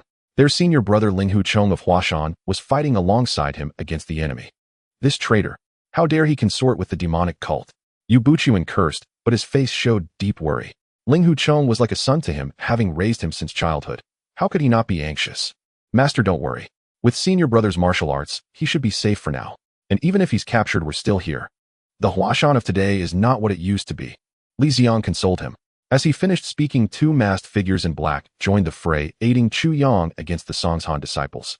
One of them, if Li Ziang guessed correctly, was the holy maiden of the Sun Moon holy cult, Renengying. But the other figure surprised him greatly. The second person to join the battle alongside Renengying was unexpectedly Ren Fa, who had maintained a cooperative relationship with Li Ziang. Although his face was covered, Chris had already determined his identity based on his physique, scent, and magnetic field. There was no doubt it was Ren Fa. Ren Fa Ren Yingying. They both have the surname Run. Could they be relatives? As it turned out, Li Ziang's guess was correct. They were indeed relatives. Ren Fa said to Ren Yingying, "Cousin, there are too many of them. We can't fight Heaton. Wait a moment, I will use a secret technique to push them back. You quickly take Chu Yang and retreat." After speaking, he waved his hand, and the disciples of Songs Han around Ren Yingying were all drawn towards him. Run. Seeing this, Ren Yingying said no more, grabbed Chu Yang, and used her lightness skill to retreat. The inner strength of the Songs Han disciples captured by Ren Fa was not very pure to begin with, and in an instant all of it was drained, causing them to collapse from exhaustion. Star absorption technique. Upon witnessing the tragic fate of the Songs Han disciples, the martial arts experts present recognized the technique used by Ren Fa. "Then my Songs Han 13 guardians will die by your hands. Today I will avenge my brothers."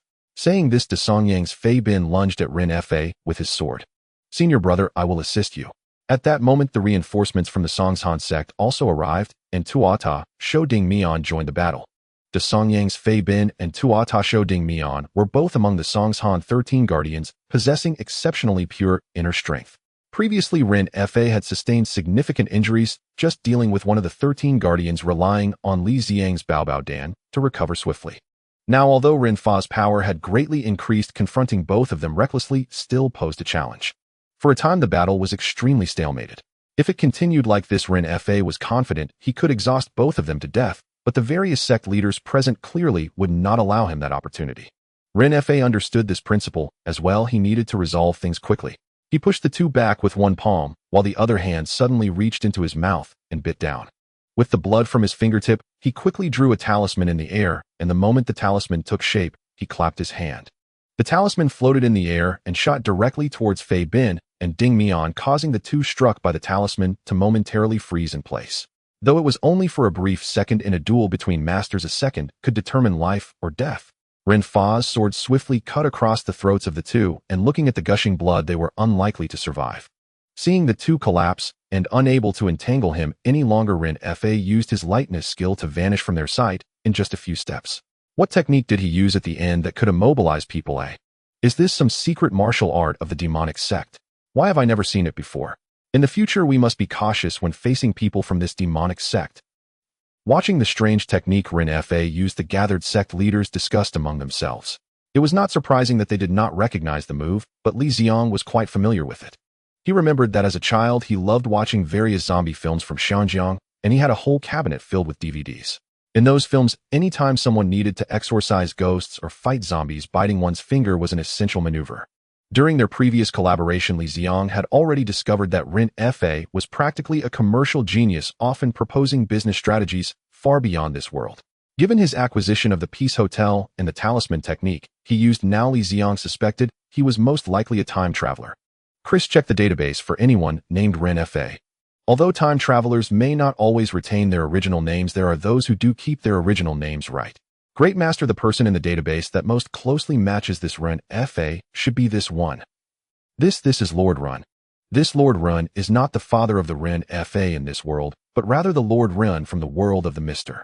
Zombie, who is also Ren Tingting's father. Though he had seen Mr. Zombie more than once, he had never known that Lord Ren's name was Ren Fa. Moreover, the Lord Run in that film was short and had already middle-aged obesity, whereas the Ren Fa in this world was a tall and handsome young man. No one would connect the two.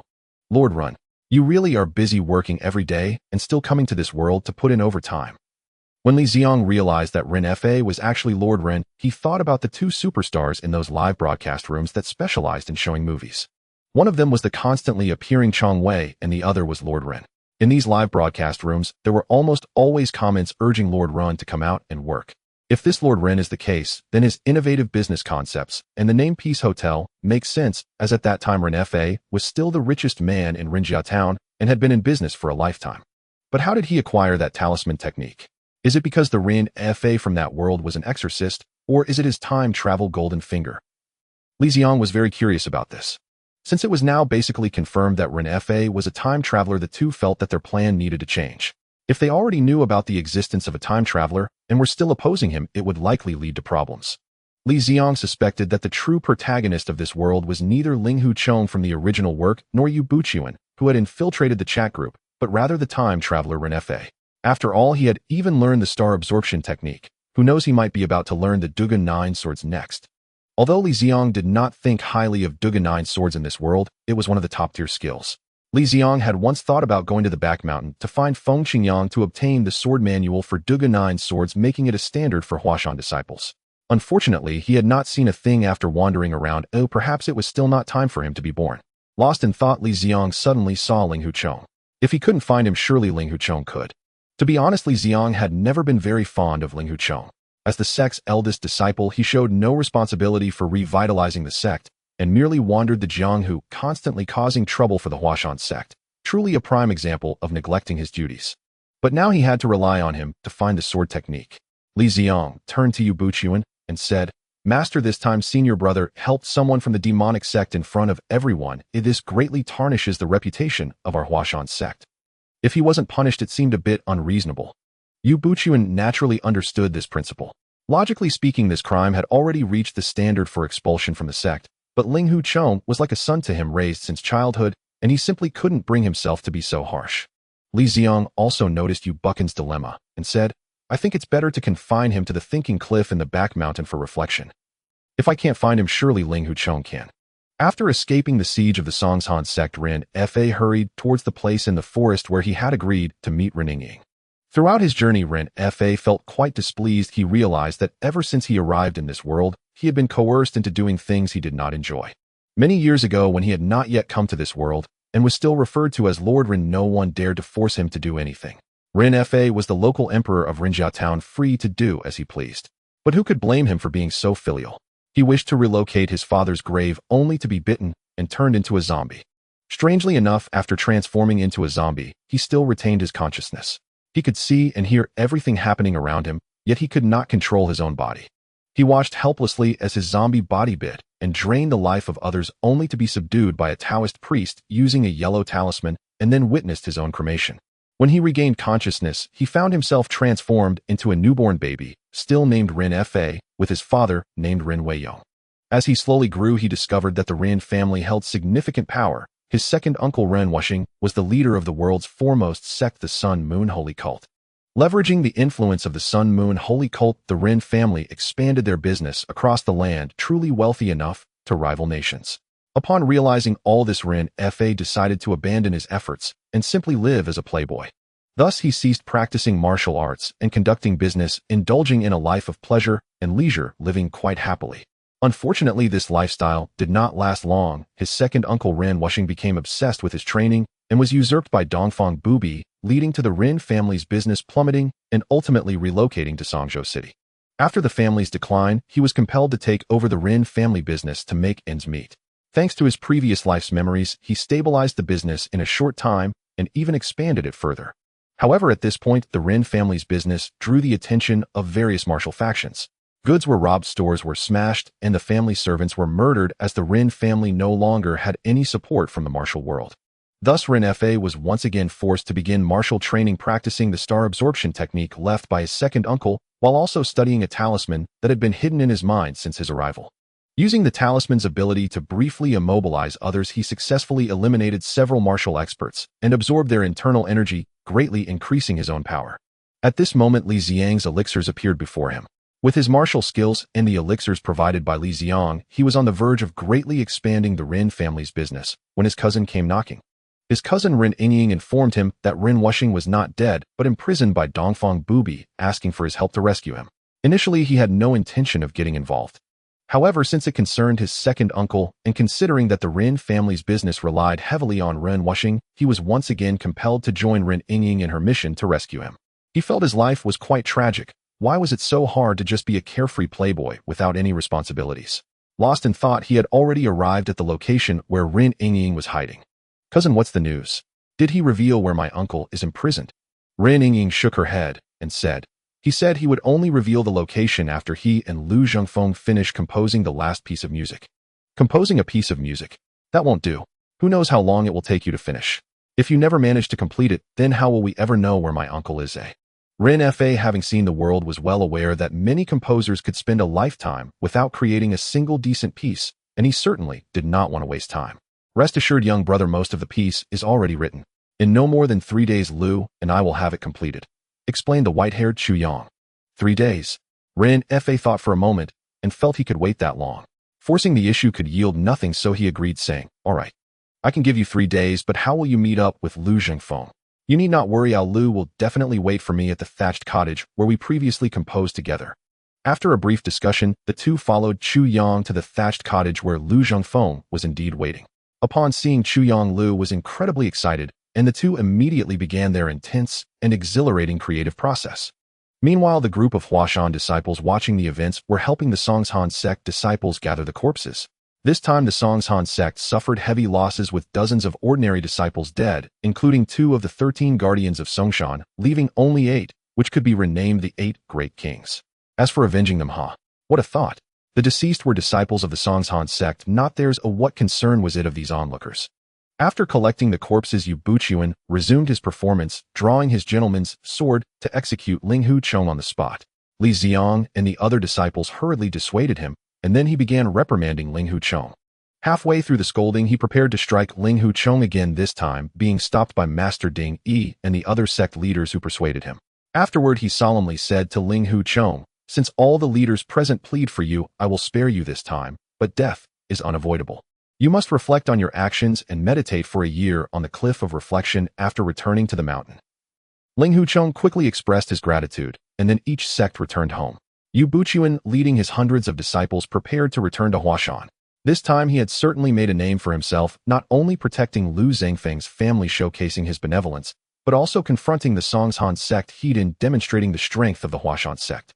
The leaders present complimented him profusely, praising Yu Buqian as a true gentleman, asserting that the Huashan sect could now replace the Songshan sect as the foremost of the 5 mountains. Moreover, he noticed that Master Ding Yi looked at him with a somewhat different gaze. This outing had been quite pleasant for him.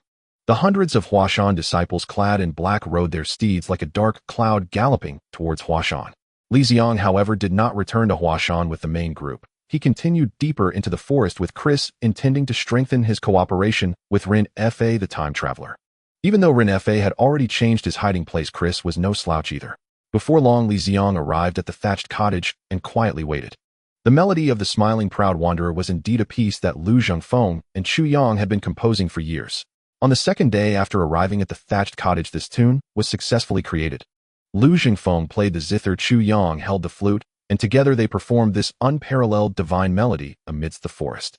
As the sounds of the 2 instruments began to drift through the woods, Li Ziang realized that the Smiling Proud Wanderer they played was not the version he knew. A single laugh across the seas, surging tides on both shores.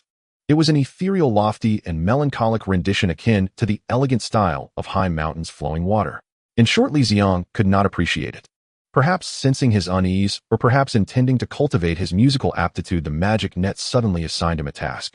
Side quest: learning an art task description, master a musical instrument proficiently. Staring at this task, Li Ziang was dumbfounded. To him, this challenge was no less daunting than the main quest. Since childhood, he had been synonymous with being tone-deaf and unable to keep a tune. Forget playing an instrument. Even singing a song, he would be lucky if half of the 10 lines stayed on pitch. Asking him to learn an instrument was simply torturing him. He immediately turned to instruct Chris to search for which instrument was the easiest to learn. Turning back, the two had finished their lackluster, drowsy rendition of the Smiling Proud Wanderer. Seeing their satisfied expressions, Li Ziang knew the tune was extraordinary, but unfortunately, he couldn't grasp its beauty. After exchanging a few words with the Ren family cousins, the two picked up their zither and flute and left the thatched cottage. From what Chris had eavesdropped, they intended to retire from the martial world and live in seclusion. Considering their actions, neither of them were exactly virtuous, let alone Chu Yang. Lu Zhengfeng had a wife and children, yet he abandoned everything to live in seclusion with Chu Yang in the mountains. This was effectively deserting his family. Whether this was truly for the sake of their musical dream, or if there were hidden motives, Li Ziang didn't know. But it only reinforced his belief these musicians and artists were all somewhat unhinged. "Cousin, my father is imprisoned in the Westlake Manor. What should we do now?" Rin Fa furrowed his brow deep in thought as he tried to devise a plan. Brother Rin being a relative of Rin Wuxing, I never expected that. Before Rin Fa could come up with a plan, Li Ziang emerged with Chris. "Who are you?" Rin Ying asked first. "This is Li Ziang of the Huashan sect. Our Rin family's elixir trade is in partnership with him. Rin Fa explained, brotherly, have you come to hunt me down as well? What benefit would hunting you bring me? I'm here to discuss a collaboration with you, brother Rin. Collaboration? What kind of collaboration would involve someone from the demonic cult? Rin Fa was curious at Li Ziang's words. Demonic cult? That's not quite accurate. I recall you never joined the Sun Moon sect. Rin Ying interjected, my father is the leader of the Sun Moon sect, so naturally our entire family are its followers. Rin Wuxing as the leader of the Sun Moon sect. That's ancient history. If he were still the leader, would brother Rin have needed to collaborate with my Huashan sect? Li Ziang paused, then continued, Miss Rin wants to rescue the former leader, brother Rin wants to expand the Rin family business, and I want Huashan to become the greatest sect under heaven. Our goals don't conflict. We can definitely work together. Let me correct one thing, my goal isn't to expand the Rin family business. I just want to live quietly as a carefree rich kid free from troubles. Rin Fa said with utter seriousness. Hearing Rin Fa's goal, Rin Ying was astonished while Li Ziang chimed in, with a kindred spirit, I never expected such a lofty ambition from you, brother Rin. That was once my dream too, but alas, in the martial world one is often compelled by circumstances. The phrase compelled by circumstances instantly struck a chord with Rin Fa, reminding him of being forced to take over the family business, forced to learn martial arts, forced to come on this rescue mission. Wasn't this exactly being compelled by circumstances? Sigh. Indeed, compelled by circumstances. But brother Rin, your goal still doesn't conflict with ours. We can still collaborate. Miss Rin's biggest obstacle to rescuing the former leader is the Sun Moon sect's Dongfang Bubi. Once he learns of your plan, he will surely intervene. And my aim to elevate Huashan to the top sect faces obstacles from the three premier factions, Shaolin Wudong and the Sun Moon sect. Brother Rin, to ensure your goal is achieved, you also need a top-tier faction behind you. My Huashan sect can certainly fulfill that role.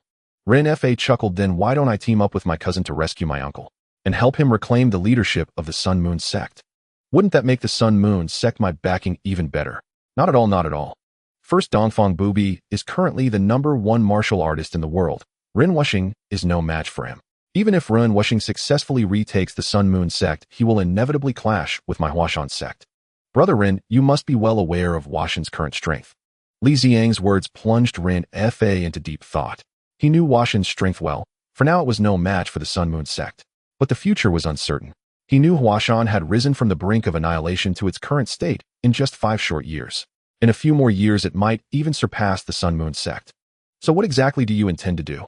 Rin Fa asked after pondering. Brother Rin, you know the Sun Moon sect's star-sucking technique, and I know the signature martial arts of Shaolin and Wudong. Together we can stir up conflict between the Sun Moon sect and the righteous schools. This will not only weaken the various sects, but also give Miss Rin the chance to rescue the former leader. And your Huashan sect can reap the benefits of the conflict. Rin Fa added. If you're still uneasy, brother Rin, I can arrange for you to join Huashan as an official disciple, and grant you the authority to mobilize 300 Huashan disciples. Li Ziang continued. In this ancient world, sectarian biases ran deep. Only by becoming one of their own could Rin Fa truly let down his guard. Moreover, Rin Fa was a suspected protagonist and a time traveler. Bringing him into Huashan would only strengthen the sect. Perhaps Li Ziang was even getting the better end of the deal. So it seems Huashan is entirely under your control, brotherly. You jest, brother Rin. I'm just an ordinary Huashan disciple.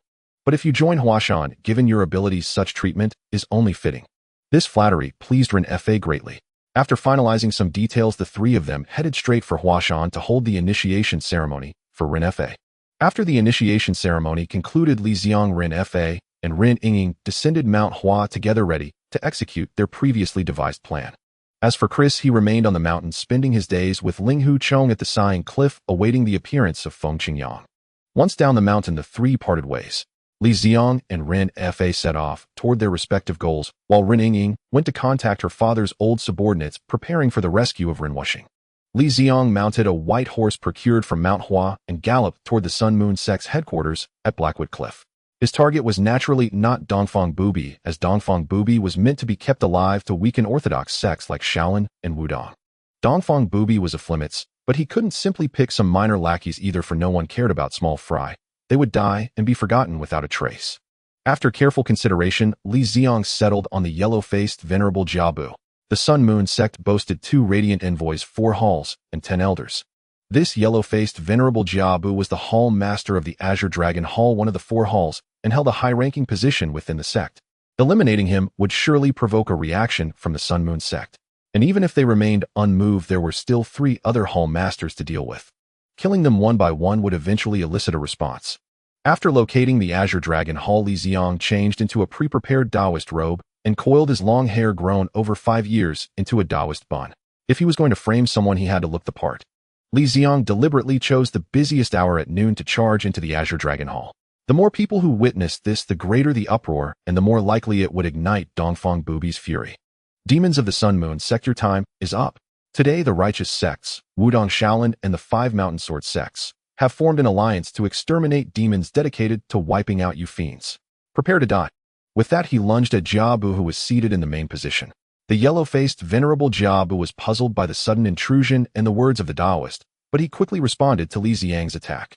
Jiabu earned the title of Yellow-Faced Venerable because his cultivation technique caused his face to turn a waxy yellow when he channeled internal energy in battle, much like Yu Buchan's purple mist divine art. One turning yellow, the other purple. I wonder if there are other techniques that change one's face color. If so, and if I learned them all, my face would turn into a rainbow during a fight. That alone would scare anyone to death. Li Ziang mused idly as he stared at the yellow-faced man before him. Watch my Wudong Taiji fist. Assuming a Taiji stance, Li Ziang engaged Jiabu in combat. He had genuinely practiced Taiji fist. It was his elective in college physical education. Though it lacked the power of the Wudong version in this world, his form was convincing enough. Truth be told, Li Ziang had never seriously trained in any offensive martial arts.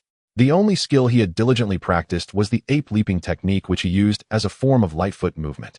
He had always relied on the terrifying strength and impenetrable defense granted by his super digestive system to barrel through obstacles. This time was no different. The moment their fists met, Jiabu felt an immense force transmitted through the contact. Taiji fist was renowned for borrowing force and redirecting it, and Jiabu's own cultivation, the yellow-faced true art, emphasized sheer power. Thus he concluded that the Taoist before him was a master of Taiji fist, skillfully turning his own strength back on him. Unable to help himself, he exclaimed, "What exquisite Taiji fist!" Li Ziang was baffled. He hadn't borrowed any force at all. He was simply relying on his raw strength and defense to withstand Jiabu's punches. Could this Jiabu be a fool, unable to tell that I'm not even using real Taiji fist? After putting on a show of exchanging about a dozen moves with Jiabu, Li Ziang deemed the time right and delivered a palm strike to Jiabu's chest, shattering his sternum. Watching Jiabu collapse to the ground lifeless, Li Ziang strode out of the Azure Dragon Hall with an air of nonchalance.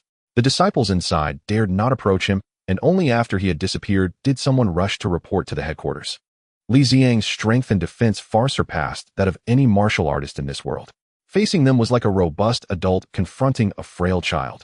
He needed no combat skills, relying solely on his physical prowess to achieve effortless victory. Such was the loneliness of invincibility. After walking some distance, Li Ziang suddenly recalled the alliance to exterminate demons he had fabricated. If only Wudong took action, wouldn't that seem a bit too fake? To make his ruse more convincing, he turned back and headed toward the next hall. The Sun Moon sect had 4 halls, but they were not named after the commonly known 4 symbols: Azure Dragon, White Tiger, Vermilion Bird, and Black Tortoise. Instead, the Black Tortoise Hall was replaced by the Wind Thunder Hall. The master of the Wind Thunder Hall was Tong Baixiong, the strongest among the 4 hall masters.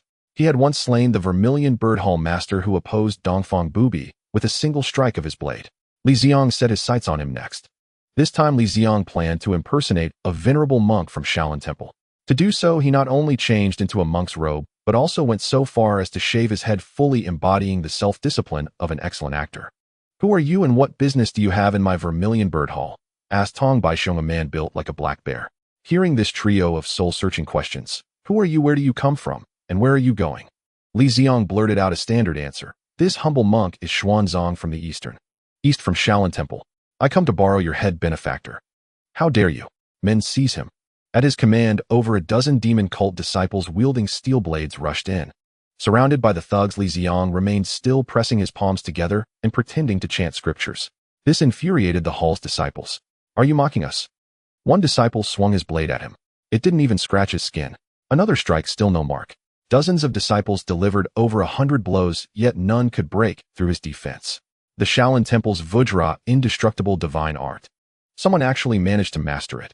Tong Baixiong immediately associated Li Ziang's shaved head and monk's robe with that legendary defensive technique from Shaolin's 72 ultimate arts. "Have you all had your fill of striking? Now it's this monk's turn." With a wave of his hand, he swept aside the blade-wielding thugs around him. Hall Master Tong. This monk offers you a single punch for your appraisal.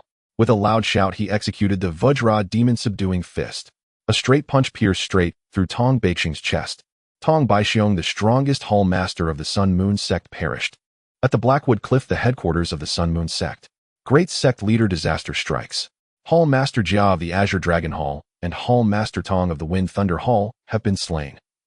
Who dares to lay a hand on my Sun Moon sect's people? Dongfang Booby, draped in a crimson robe, lounged on the throne and inquired.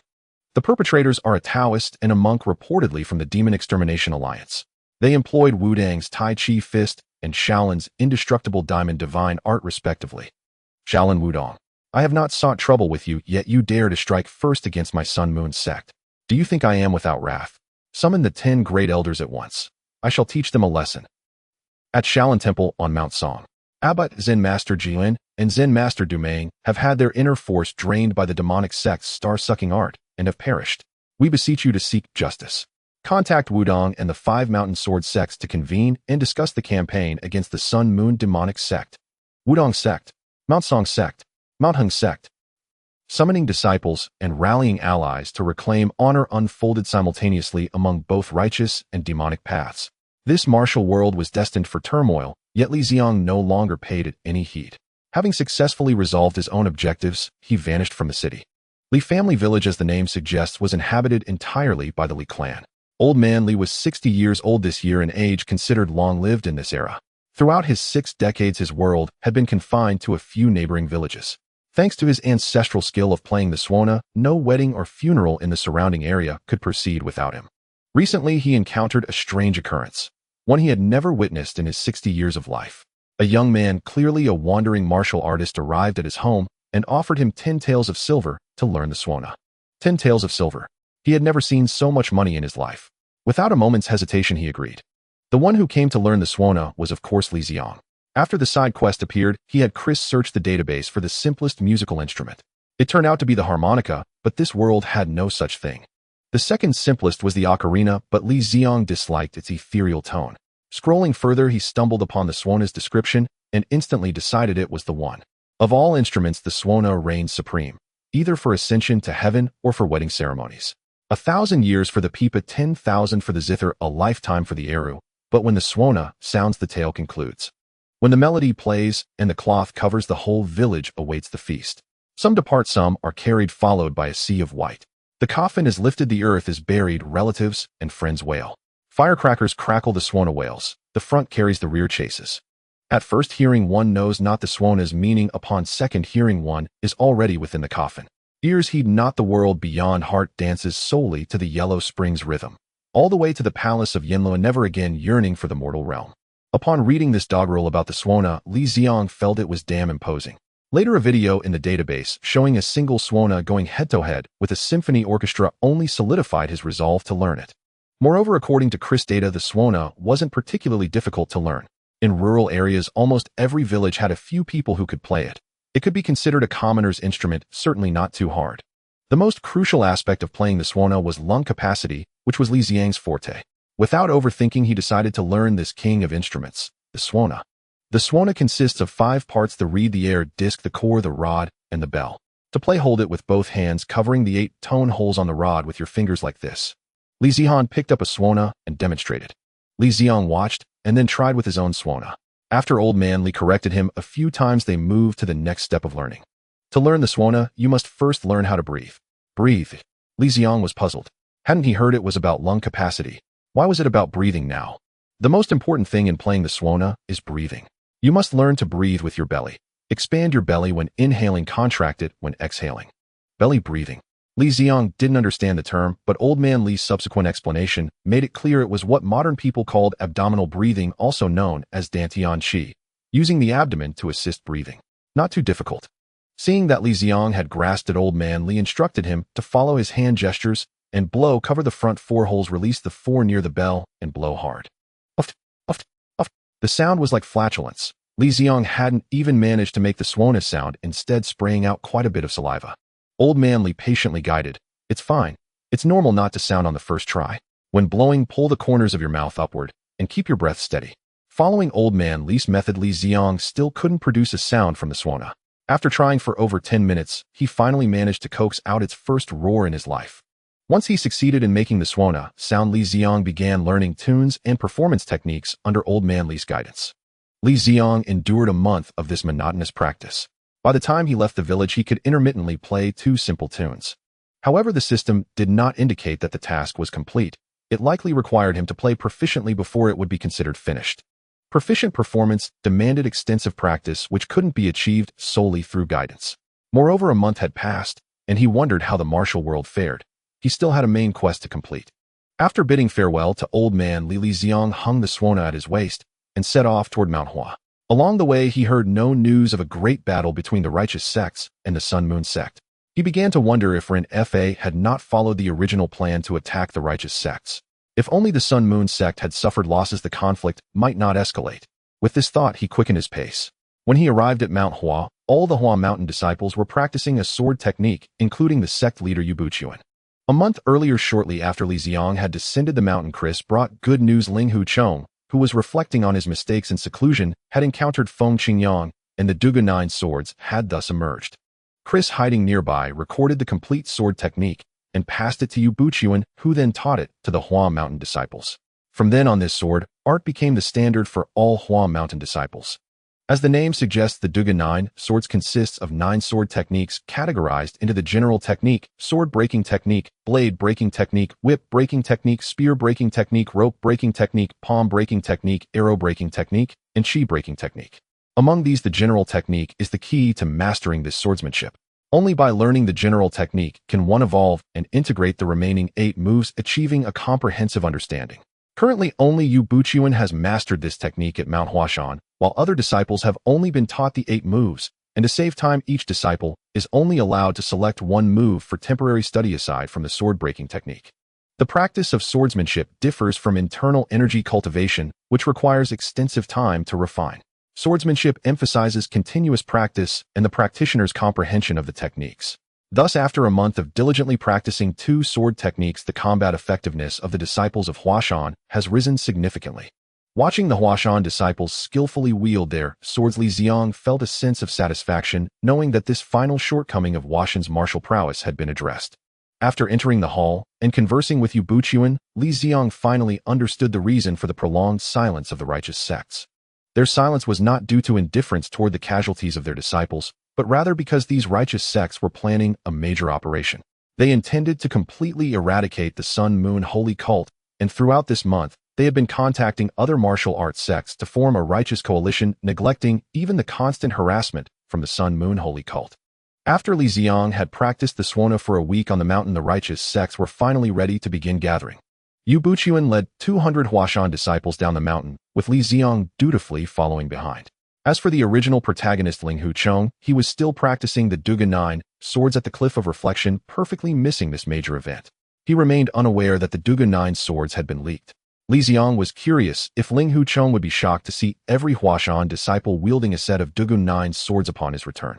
200 disciples armed with long swords rode swiftly down the mountain.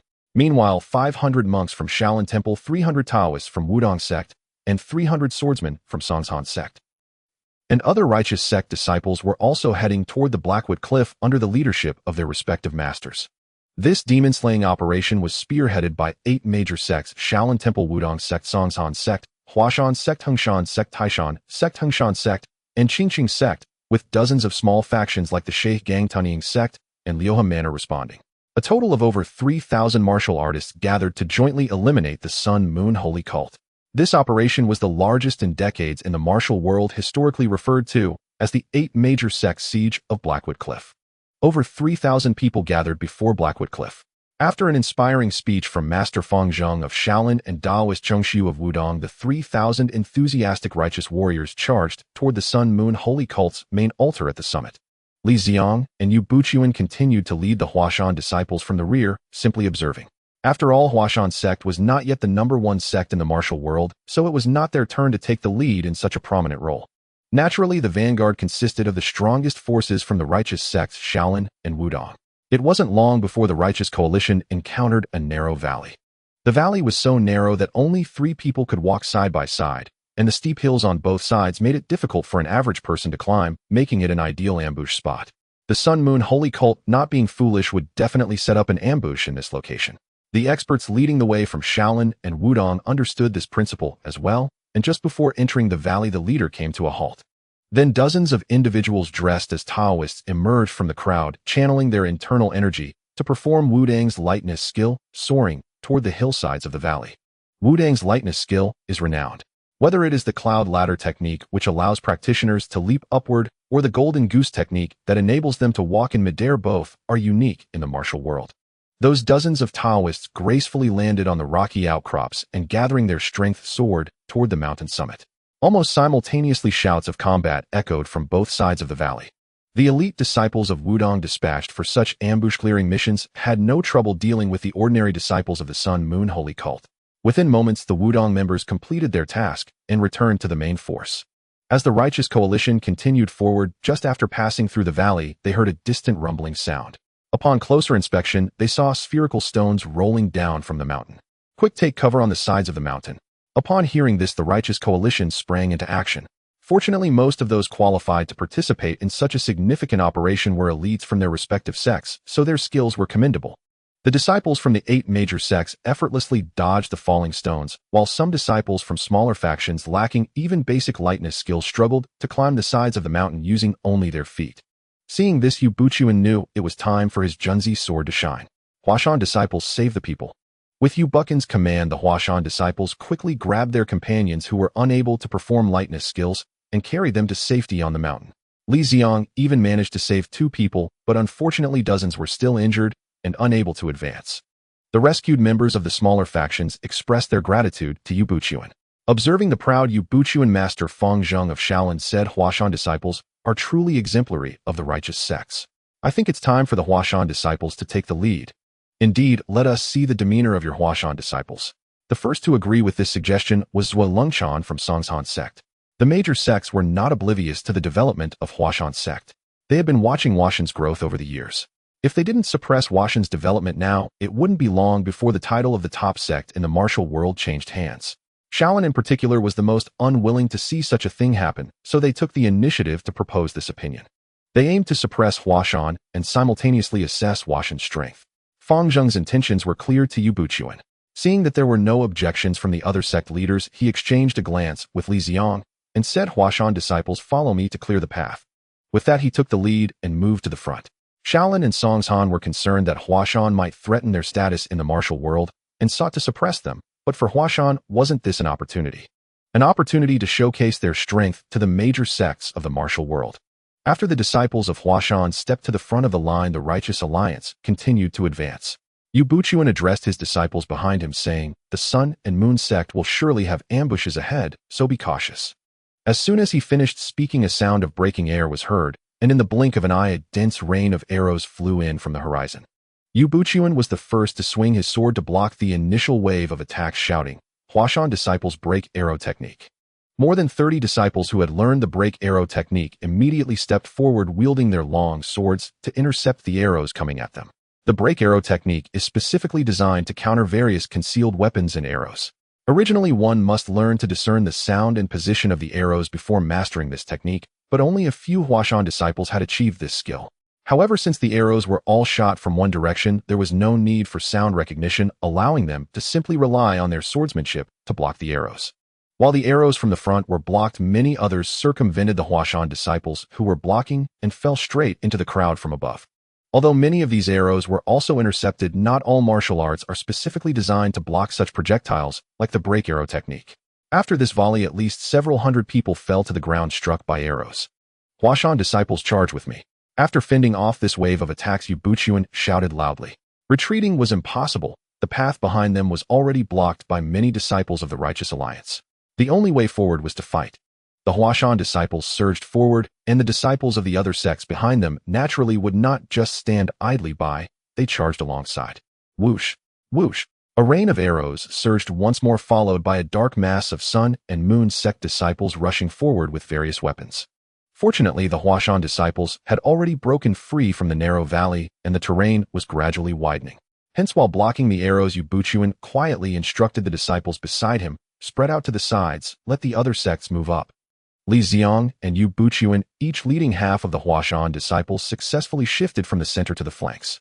Behind them, the disciples of Shaolin and Wudong looked astonished at the charging Sun and Moon sect disciples.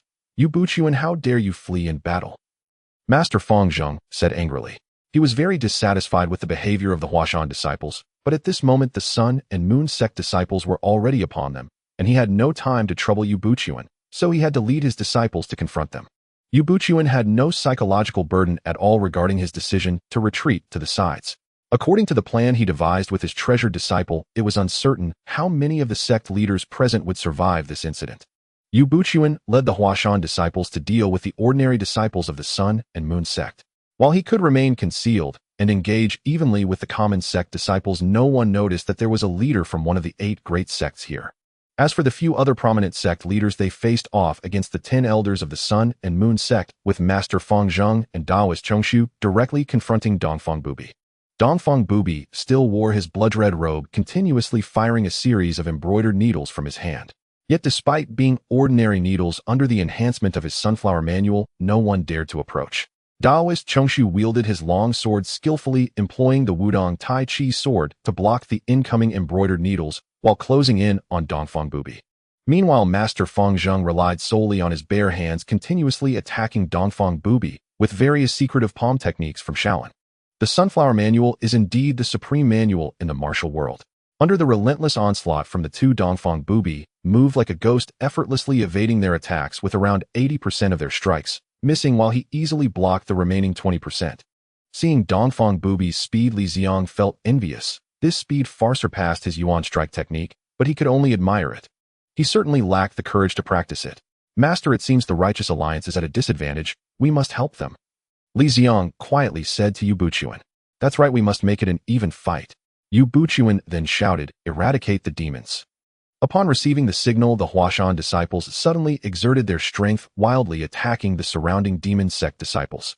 Those who learned the Duga 9 swords from Huashan had combat abilities that the peripheral demon disciples could not compare to. Moreover, aside from their martial arts, the long swords in the hands of the Huashan disciples could be considered divine weapons in this world, far superior to the nearly rusted swords of the demon disciples.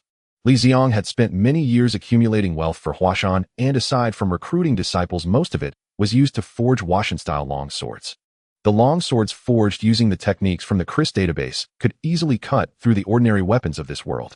Originally, Li Ziang intended to equip each disciple with a set of armor, but unfortunately iron ore was far too scarce in this world, making it impossible to gather enough. As for bamboo or vine armor, they could not withstand the blows of long swords enhanced by true qi, so he had to give up on that idea. With the enhancement of true qi, as long as the long swords in the hands of the Huashan disciples touched the weapons of their opponents, they could basically cut them in half. After their weapons were shattered, how could they withstand the assaults of the Huashan disciples wielding divine weapons? After a few minutes, when the number of combatants on both sides was roughly equal, Yu Buchuan shouted again, I've been struck, come protect me. The Huashan disciples immediately abandoned the opponents they were about to slay and rushed towards Yu Buchuan. As long as he didn't provoke them, they would never touch him. After testing a few times, the demon sect disciples understood the intentions of the Huashan disciples and no longer actively provoked them. Thus, under Yu Buchan's leadership, the Huashan disciples huddled on the battlefield. When the Righteous Alliance was at a disadvantage, they would actively strike to eliminate the demon sect disciples. When the demon sect disciples were at a disadvantage, they would play the role of troublemakers, pretending to help while actually causing chaos. In this manner, they perfectly controlled the numbers on both sides, keeping them evenly matched, thus maximizing the reduction in casualties for both sides. On the other side, however, Dongfang Bubi's situation was not looking good. At this moment, the leader of Songshan's Wulungchan had joined the battle. His icy true qi could be said to be the nemesis of speed-type martial artists. Once struck by his true qi, the icy energy would freeze the meridians, disrupting the flow of true qi, naturally slowing down the speed. However, his Wulungchan's strength could not compare to that of Feng Zheng or Chongshu. In a moment of carelessness, he was struck by Dongfang Bubi's embroidered needle and fell to the ground, unable to rise. While Dongfang Bubi attacked Wulungchan with all his might, Feng Zheng and Chongshu seized the opportunity to strike with a palm and a sword simultaneously. At that moment, Dongfang Bubi's meridians were still frozen by the icy true qi, and he hadn't recovered his speed. He managed to dodge Chonx's sword, but was unable to avoid Feng Zheng's palm being severely injured and falling to the ground, spitting blood. Just as Chongshu and Feng Zheng were about to move in for the kill, and finish off Dongfang Booby. A burst of loud laughter echoed from the horizon. A burly man in black rushed over, striking towards the two who were about to harm Yu Buchuan. Chong Su and Fang Zheng did not hesitate and prepared to take the blow head-on, but they never expected that the man in black would firmly hold them in place. Fang Zheng's palm and Chong Zu's sword were trapped in the man's powerful grip, and their internal energy was being continuously absorbed. Star absorption technique. You are Rinwushing. The Taoist Chong Su immediately recognized the identity of the man in black. Haha, it seems that I Run have not been forgotten by the martial world. Chong Su and Fang Zheng's faces turned ashen. They were rendered speechless. They had already fought fiercely with Dongfang Booby for several rounds, and their internal energy was nearly depleted. Under Ren Wuxing's star absorption technique, they could hardly hold on any longer. If Fang Zheng's Wulingchan and Chong Su died, there would be no one from the righteous sects left to stop Rinwushing. Li Ziang looked around and saw that there were hardly any disciples left from the Righteous Alliance and the Sun Moon Holy Cult. Feeling it was about time, he stepped forward. Let me, a disciple of Huashan, have a go at you, he shouted as he charged towards Rinwushing. As soon as he engaged Rinwushing, he quietly said, I am Rin Fa's senior brother.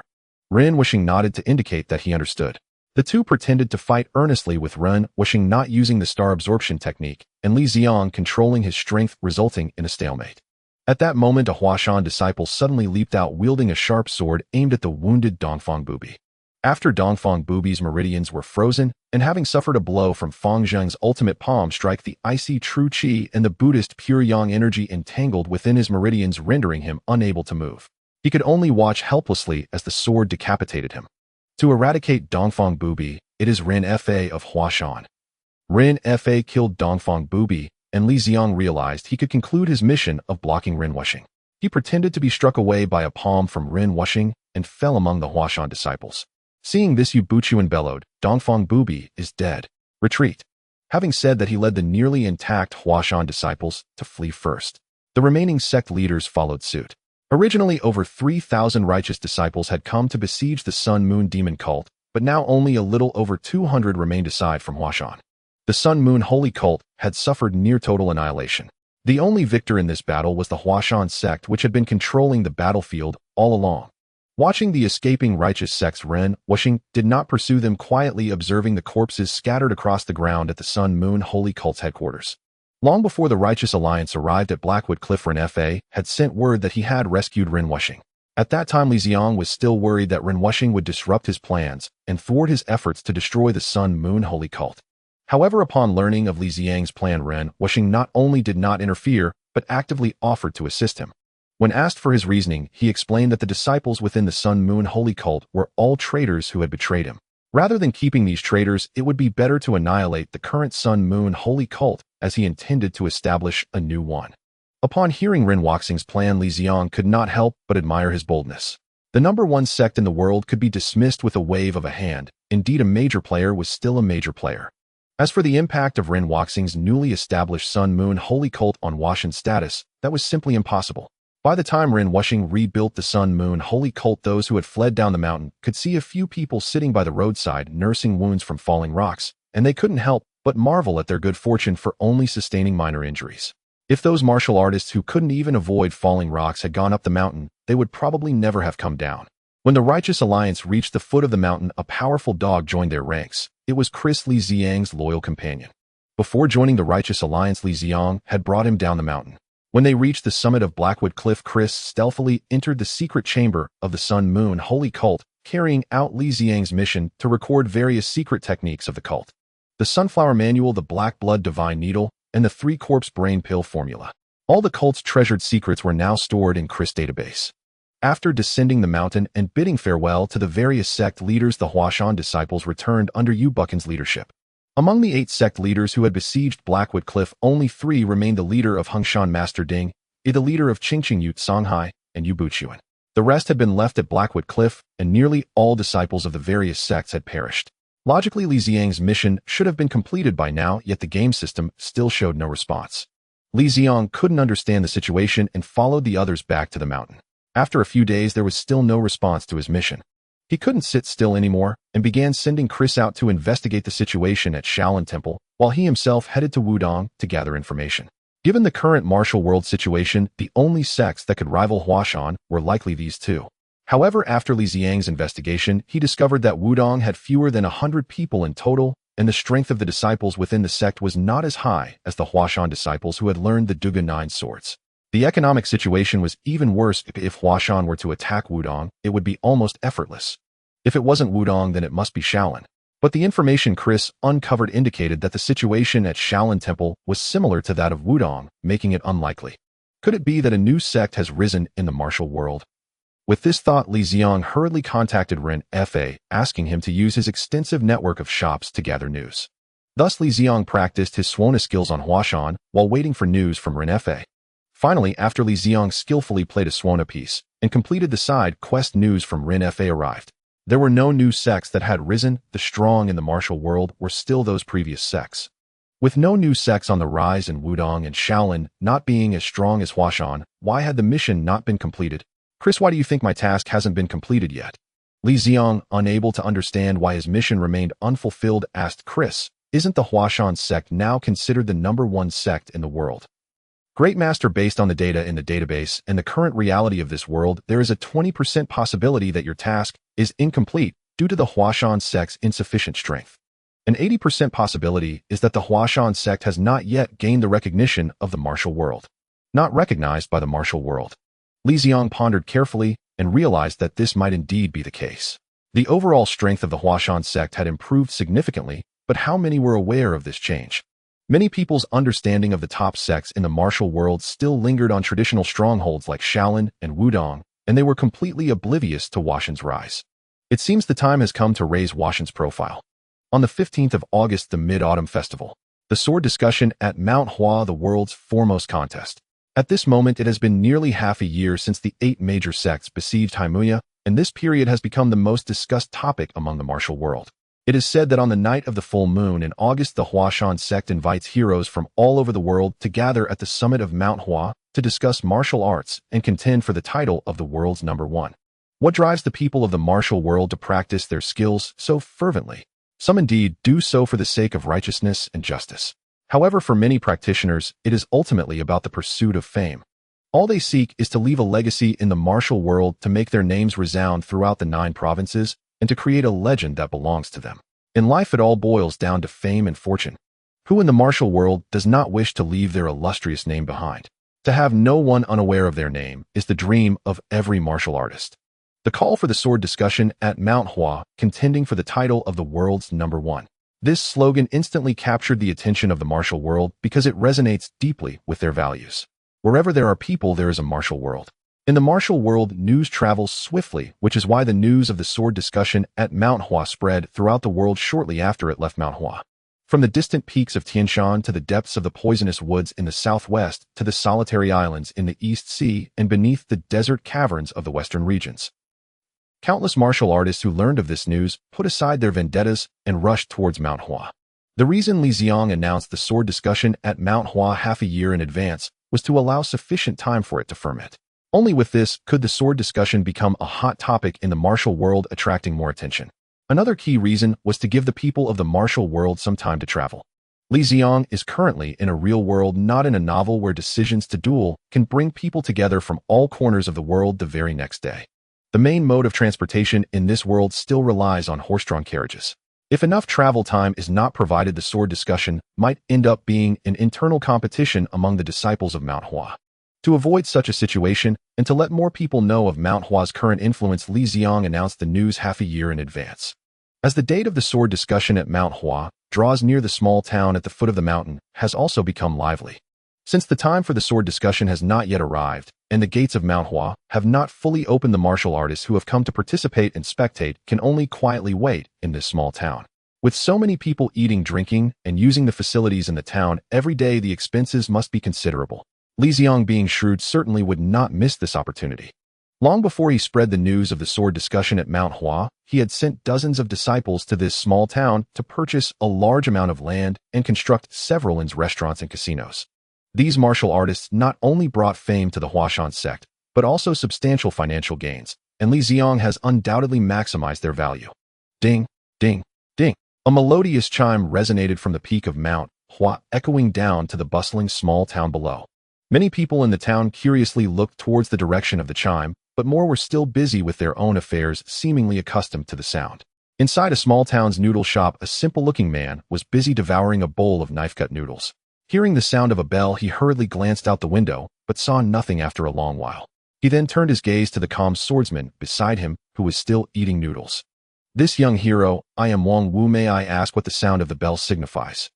The swordsman remained silent, continuing to use his chopsticks to pick at the few remaining noodles in his bowl, though his movements seemed slightly more pronounced than before. Seeing this, Wang Wu immediately shouted, "Waiter, bring this young hero another bowl of beef noodles and put it on my tab." Finally, the swordsman looked up and said, "Thank you, brave sir. I am Duan Song of the Qing Steel Sword. I actually know a bit about that bell sound.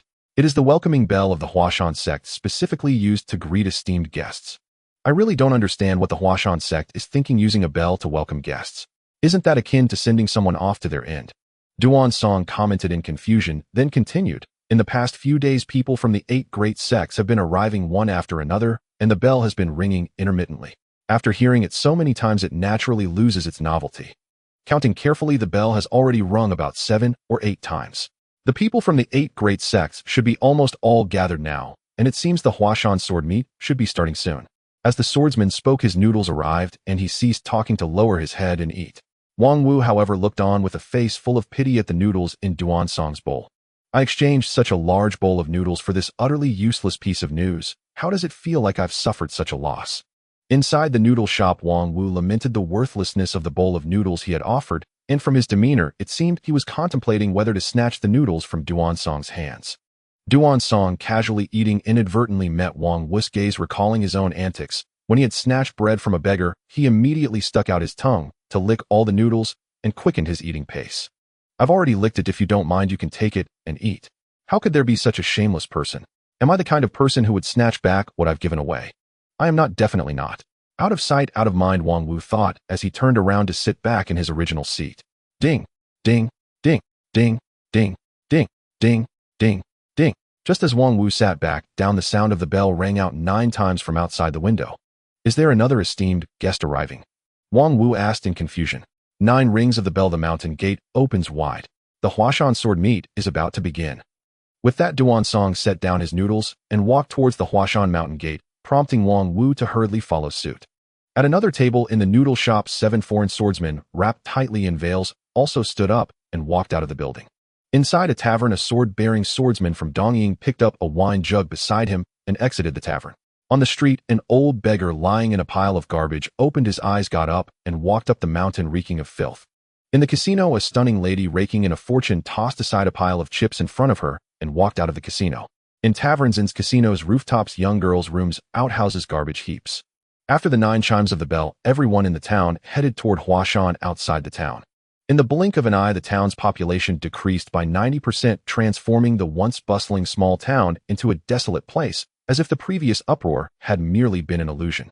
Wang Wu and Duan Song followed the crowd in the small town and soon arrived at the only mountain path. After the Huashan sect diligently executed its first 5-year plan, amassing a substantial fortune, Li Ziang had a grand archway constructed here. The archway bore the 3 large characters Huashan sect, crafted by Chris after synthesizing the authentic works of numerous calligraphers from Earth, creating an impressive and magnificent display. At that moment, 10 disciples of the Huashan sect, dressed in long robes of black adorned with golden patterns and carrying long swords, stood in a line guarding the entrance. The townspeople surged forward, quickly surrounding the only path up the mountain.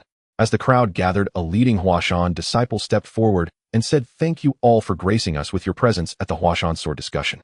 However, the space at the summit of Huashan is limited and cannot accommodate so many people, therefore." "What do you mean by that? We have come all this way. Are you telling us to turn back?" "Exactly, we have come this far. How can we not go up to take a look?" With that, they attempted to rush up the mountain. As someone attempted to break through, the guarding disciples were not going to stand by idly. The leading disciple immediately struck towards the man trying to break through. Since Li Ziang began the reforms, the living standards of the Huashan disciples have drastically improved compared to before.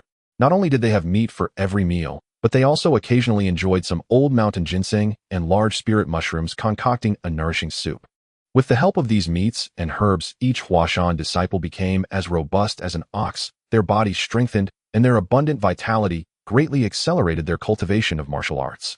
The Huashan disciple who struck out, although not highly ranked within the sect, could still be considered a skilled practitioner in the martial world due to his mastery of true qi. Moreover, his target, the man attempting to break through, had only learned a couple of rudimentary martial techniques and had not even cultivated true qi. He had no intention of competing for any title of a master on Huashan. He was merely here to watch the spectacle. Thus, the simple strike from the Huashan disciple sent this onlooker crashing to the ground. All those who arrive are guests.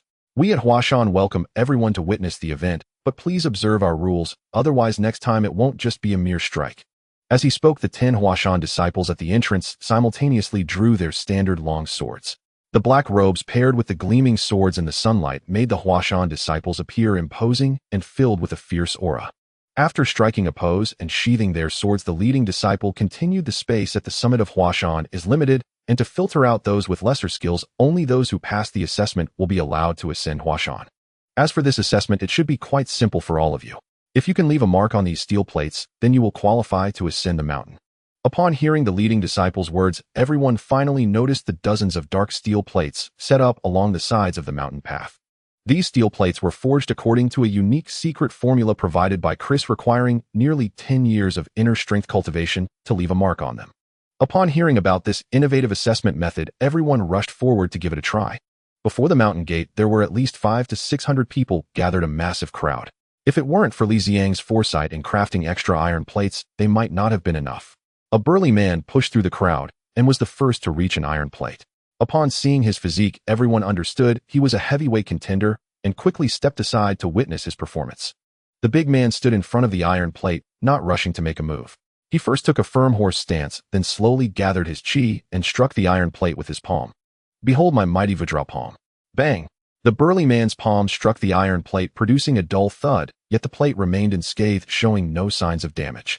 In contrast, the man's hands were bruised and swollen from the excessive force against the hard iron plate.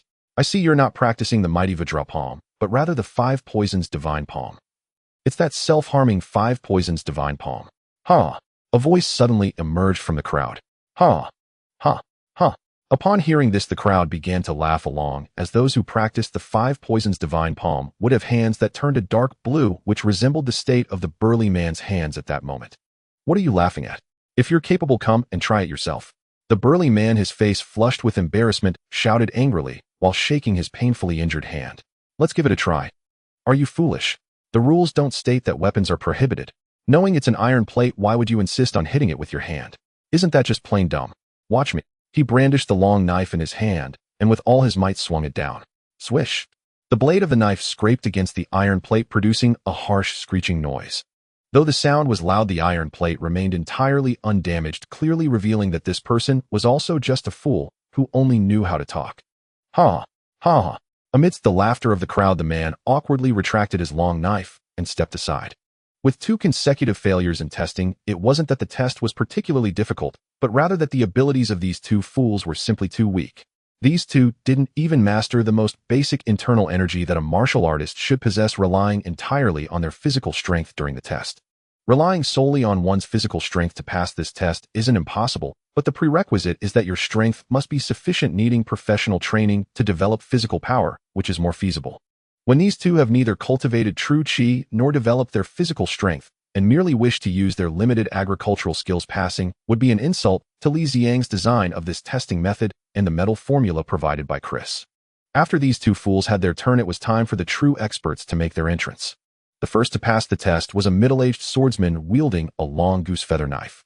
He focused his qi into the blade and lightly slashed at the iron plate, leaving a clear-cut mark upon its surface. As the first successful contender emerged, more and more martial artists began to leave their mark on the iron plate. Sword scars, knife marks, bullet holes, and palm prints. Some went so far as to carve their own names into the plate, showcasing their formidable strength.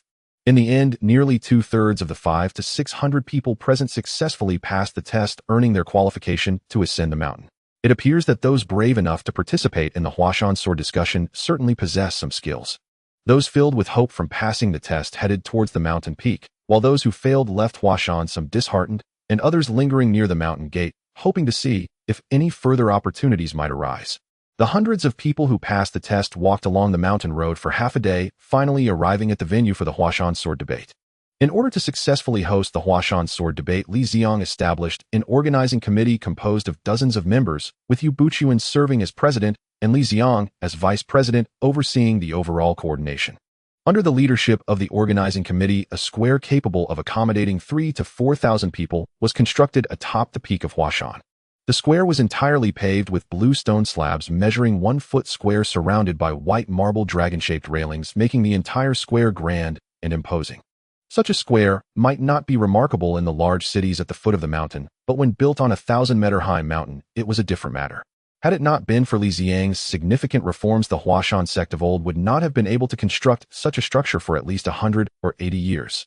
The crowd that rushed up from the foot of the mountain was deeply astonished by the vast square before them, but even more shocking events were yet to come.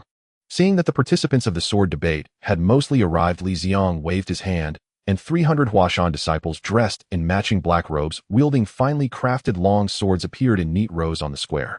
As the formation of the 300 Huashan honor guard was completed, a deafening drumbeat suddenly filled the square.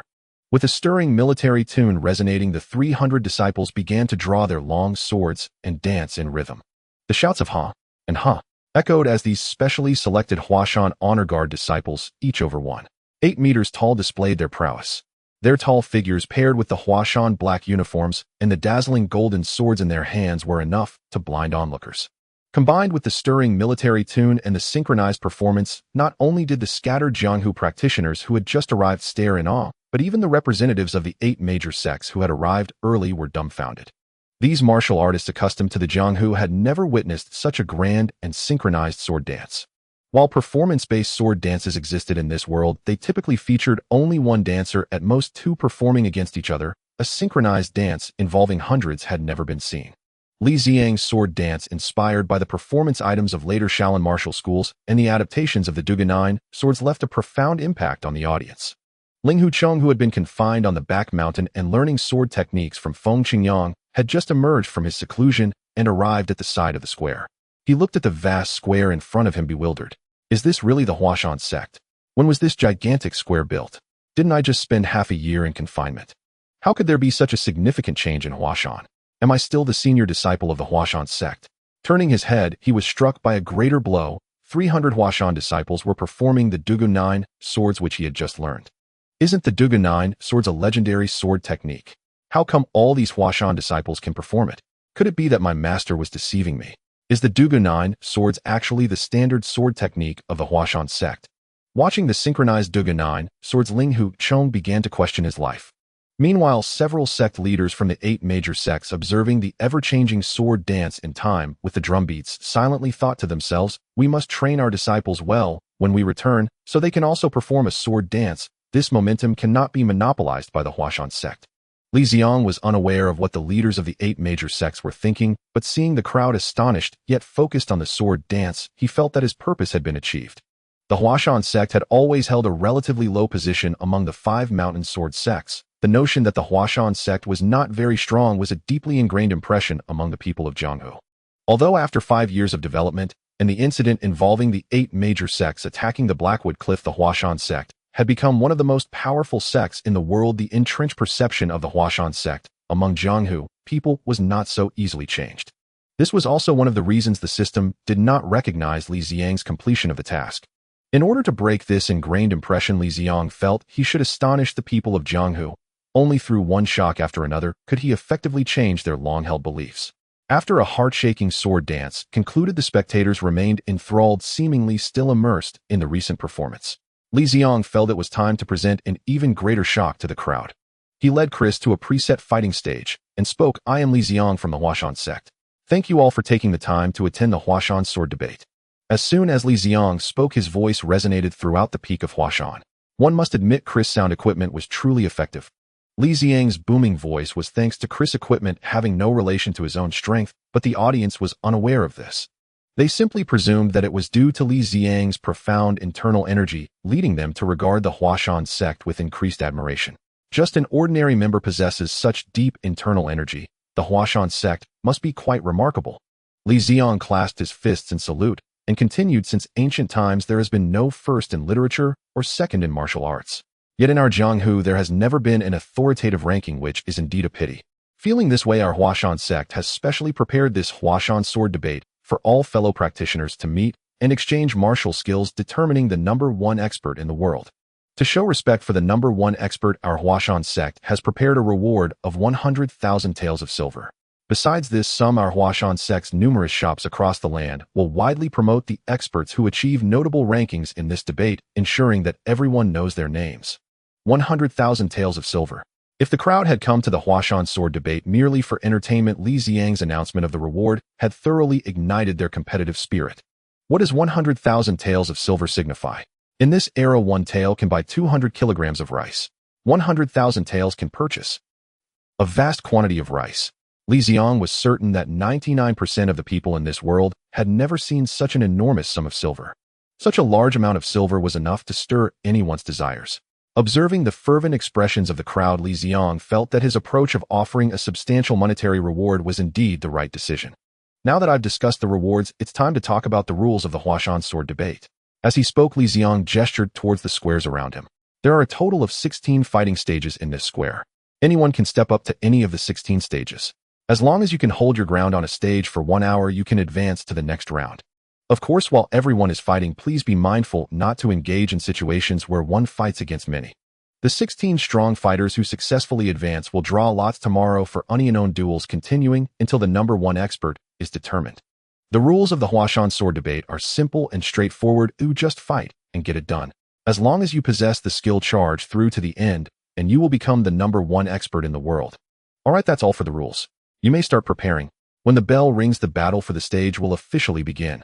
Upon hearing Li Ziang's words, many experienced fighters began to warm up on the spot, getting their bodies moving. Only by activating their vital energy and blood could they achieve the strongest state as warriors. Ding, ding, ding. Soon the sound of the Huashan sect's great bell reverberated across the square, prompting some self-assured warriors to be the first to walk towards the fighting stage. Regardless of the matter, those who dare to be the first to try are either very confident in their own strength, possessing the utmost assurance to accomplish the task, or they are completely unaware of what they are about to face, obviously overestimating their own abilities. At this moment, the first group of martial artists stepping onto the stage clearly belongs to the latter. These fighters boldly announce their names in the martial world. They then cup their fists in salute to all directions, only to be knocked off the stage by subsequent challengers in various ways.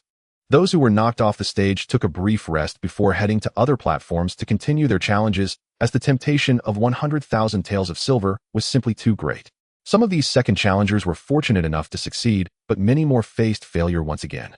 The martial artists on the platforms changed like chairs one batch after another, yet there were still many who remained inactive, and the 8 major sects had yet to send anyone to the stage. They too were watching closely. Among the martial artists, there were many brash individuals who acted without thinking. No matter what they did, they charged in recklessly. However, there were also many who knew how to use their brains to think, and those who continued to observe belonged to that category of clever individuals pinpointing the loopholes in the rules. Li Ziang stated that the condition to enter the next round was to hold a platform, but he did not say that the guardian had to remain on the platform from beginning to end. As long as you are confident you can be the last to take the stage, as long as you can knock the previous guardian off the platform, you can still advance. Soon half of the time for the platform battles had passed, and the 16 platforms had basically determined their champions. The onlookers who had been watching for a while began to take action, noticing that almost all of the 8 major sects had sent personnel to challenge the platforms, while Li Ziang casually chose a platform to join. The guardian of the platform chosen by Li Ziang was a middle-aged man in his 40s with dark skin and wielding a giant ghost-headed knife that was 2 palms wide, clearly a power-type fighter. After both stood on the platform and cupped their fists in greeting, the duel officially began. The dark-skinned man wielding the ghost-headed knife launched the first attack, dashing towards Li Ziang in a flash, raising the knife high and executing a powerful strike. Using this move at the summit of Mount Hua was quite fitting.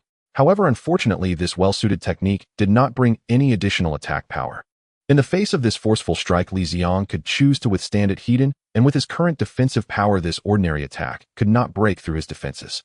However, to avoid overly surprising the onlookers, Li Ziang chose not to resist with his body, but instead drew the long sword from his waist, which he had always used as an ornament, and executed a diagonal slash against the ghost-headed knife. The Huashan sect had advanced significantly, and the standard long swords of the disciples had long been upgraded to finely crafted steel swords. Hitting the fast-approaching long knife was no easy task, but Li Ziang possessed a super digestive system that enhanced him comprehensively, not only boosting his strength and defense. Even his reaction speed had qualitatively improved, accurately capturing the trajectory of the ghost-headed knife, applying slight force to effortlessly deflect this seemingly terrifying blow. At the same time he advanced forward and struck the man with the ghost-headed knife on the chest with one palm. Li Ziang used only 10% of his strength, yet even so the man was knocked off the platform. Li Ziang won easily. After all, skilled fighters are quick. After Li Ziang effortlessly defeated his opponent with a single strike, he began to look forward to his next challenger. The spectators witnessing Li Ziang's swift victory recalled the profound inner strength he had demonstrated while explaining the rules earlier. They immediately understood that Li Ziang was not an easy opponent to deal with, and thus they quickly distanced themselves from the arena to choose new targets. Li Ziang originally wanted to shout boldly after consecutive victories, "I want to fight 10," to experience the thrill of being a master. But now he could only give up on that thought. With no opponents, Li Ziang stood alone on the stage feeling quite bored and could only shift his attention to other arenas. The few participants from the 8 major sects had a tacit understanding and focused their targets on different arenas. However, even with this avoidance of internal strife, several participants from the 8 major sects still faced challenges and failed to advance. Ultimately, after a fierce battle, the top 16 of this Huashan sword debate were officially determined. They were first from the Huashan sect Li Ziang Ren Fa, and the unexpected participant Linghu Chong as for Yu Buchuan. Since he realized that Li Ziang's strength far exceeded his own, he voluntarily abandoned this notion. Then there were the competitors from the other 8 major sects, Master Feng Sheng, from Shaolin Temple, who excelled in the Yi Jin Jing along with his junior brother Master Feng Song. From the Wudong sect, the Tai Chi sword masters Qingshu Daoist and Lingshu Daoist. From the Hengshan sect, Master Ding Yi. From the Taishan sect, Tianmin Daoist. And from the Qingsheng sect, Yu Songhai. The list of those who qualified among the 8 major sects notably lacked the originally powerful Songshan sect. If the Songshan sect had participated in the sword debate, they surely could have secured a commendable ranking. However, it was unfortunate that in the earlier event where the 8 major sects besieged the Blackwood Cliff, the Songshan sect suffered heavy losses and sustained serious injuries. After the siege of the Blackwood Cliff concluded, the Songshan sect began to seal their mountain gates, recuperating. They even did not attend this Huashan sword debate. Lastly, entering the top 16 were outstanding representatives among the wandering heroes: Yu Long sword, Chu Nanshan, the Thunderhand Wang, Wu the Qinggang sword, Duan Song the Lady of Xiaoxiang, the Soulbreaker spear, Zhong Ming, and the wandering samurai from the islands Beichenihu. After the top 16 were determined, the participants of the Huashan sword debate welcomed a brief respite. To maintain a good condition for the competitors, the upcoming battle for the top 8 would take place the following day. Seeing that the top 16 had already emerged, the Huashan disciples responsible for maintaining order hurriedly stepped forward to lead everyone to the prepared guest rooms for rest. Even those eliminated heroes of the Jianghu, if they wished to stay, were provided with free food and lodging. After all, the next matches would still require an audience. It's worth mentioning that the affluent Huashan sect wouldn't miss this little expense. Who knows, the illustrious reputation of the Huashan sect might still need them to spread it. After a satisfying meal, the sky gradually darkened. At this moment, the Huashan disciples kindly led the wandering heroes into rooms adorned with silk cotton blankets for rest. The service provided by the Huashan sect was quite commendable, and it is believed that after descending the mountain, they would surely speak highly of the Huashan sect. After a comfortable night's sleep, the next day arrived. When the sun reached its zenith at midday, the competition for the top 8 of the Huashan sword debate officially commenced. The next step in the quarterfinal battle was the drawing of lots. After the 16 contestants drew their lots and were paired off, the competition officially began.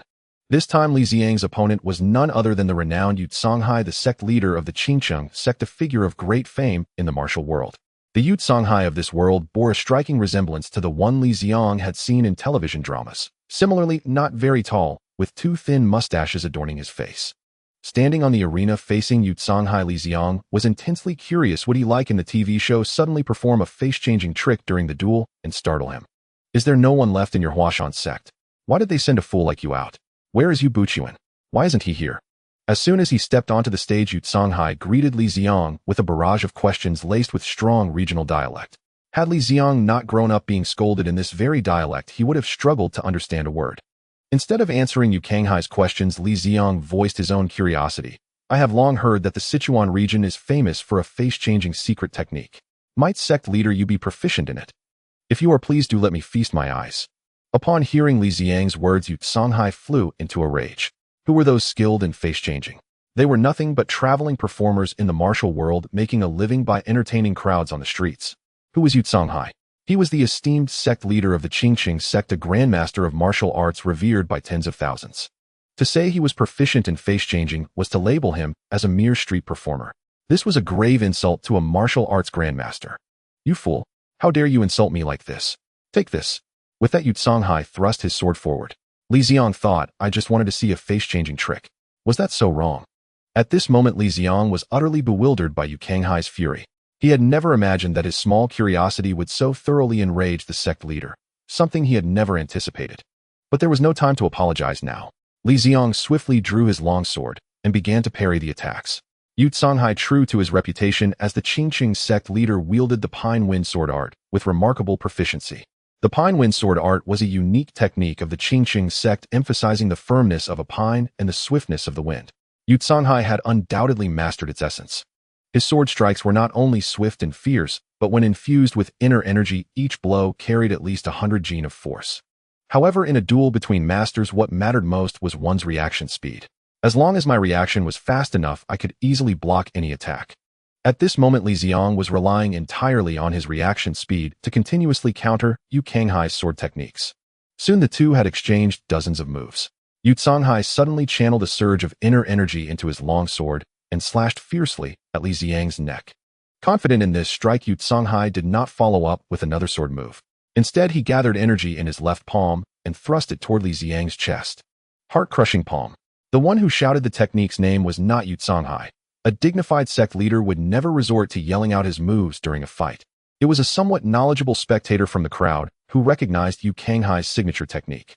The sudden surge of inner energy in the sword strike was merely a decoy. The true killing blow was this hidden palm strike. On the surface, a sword strike, but in reality, a palm attack.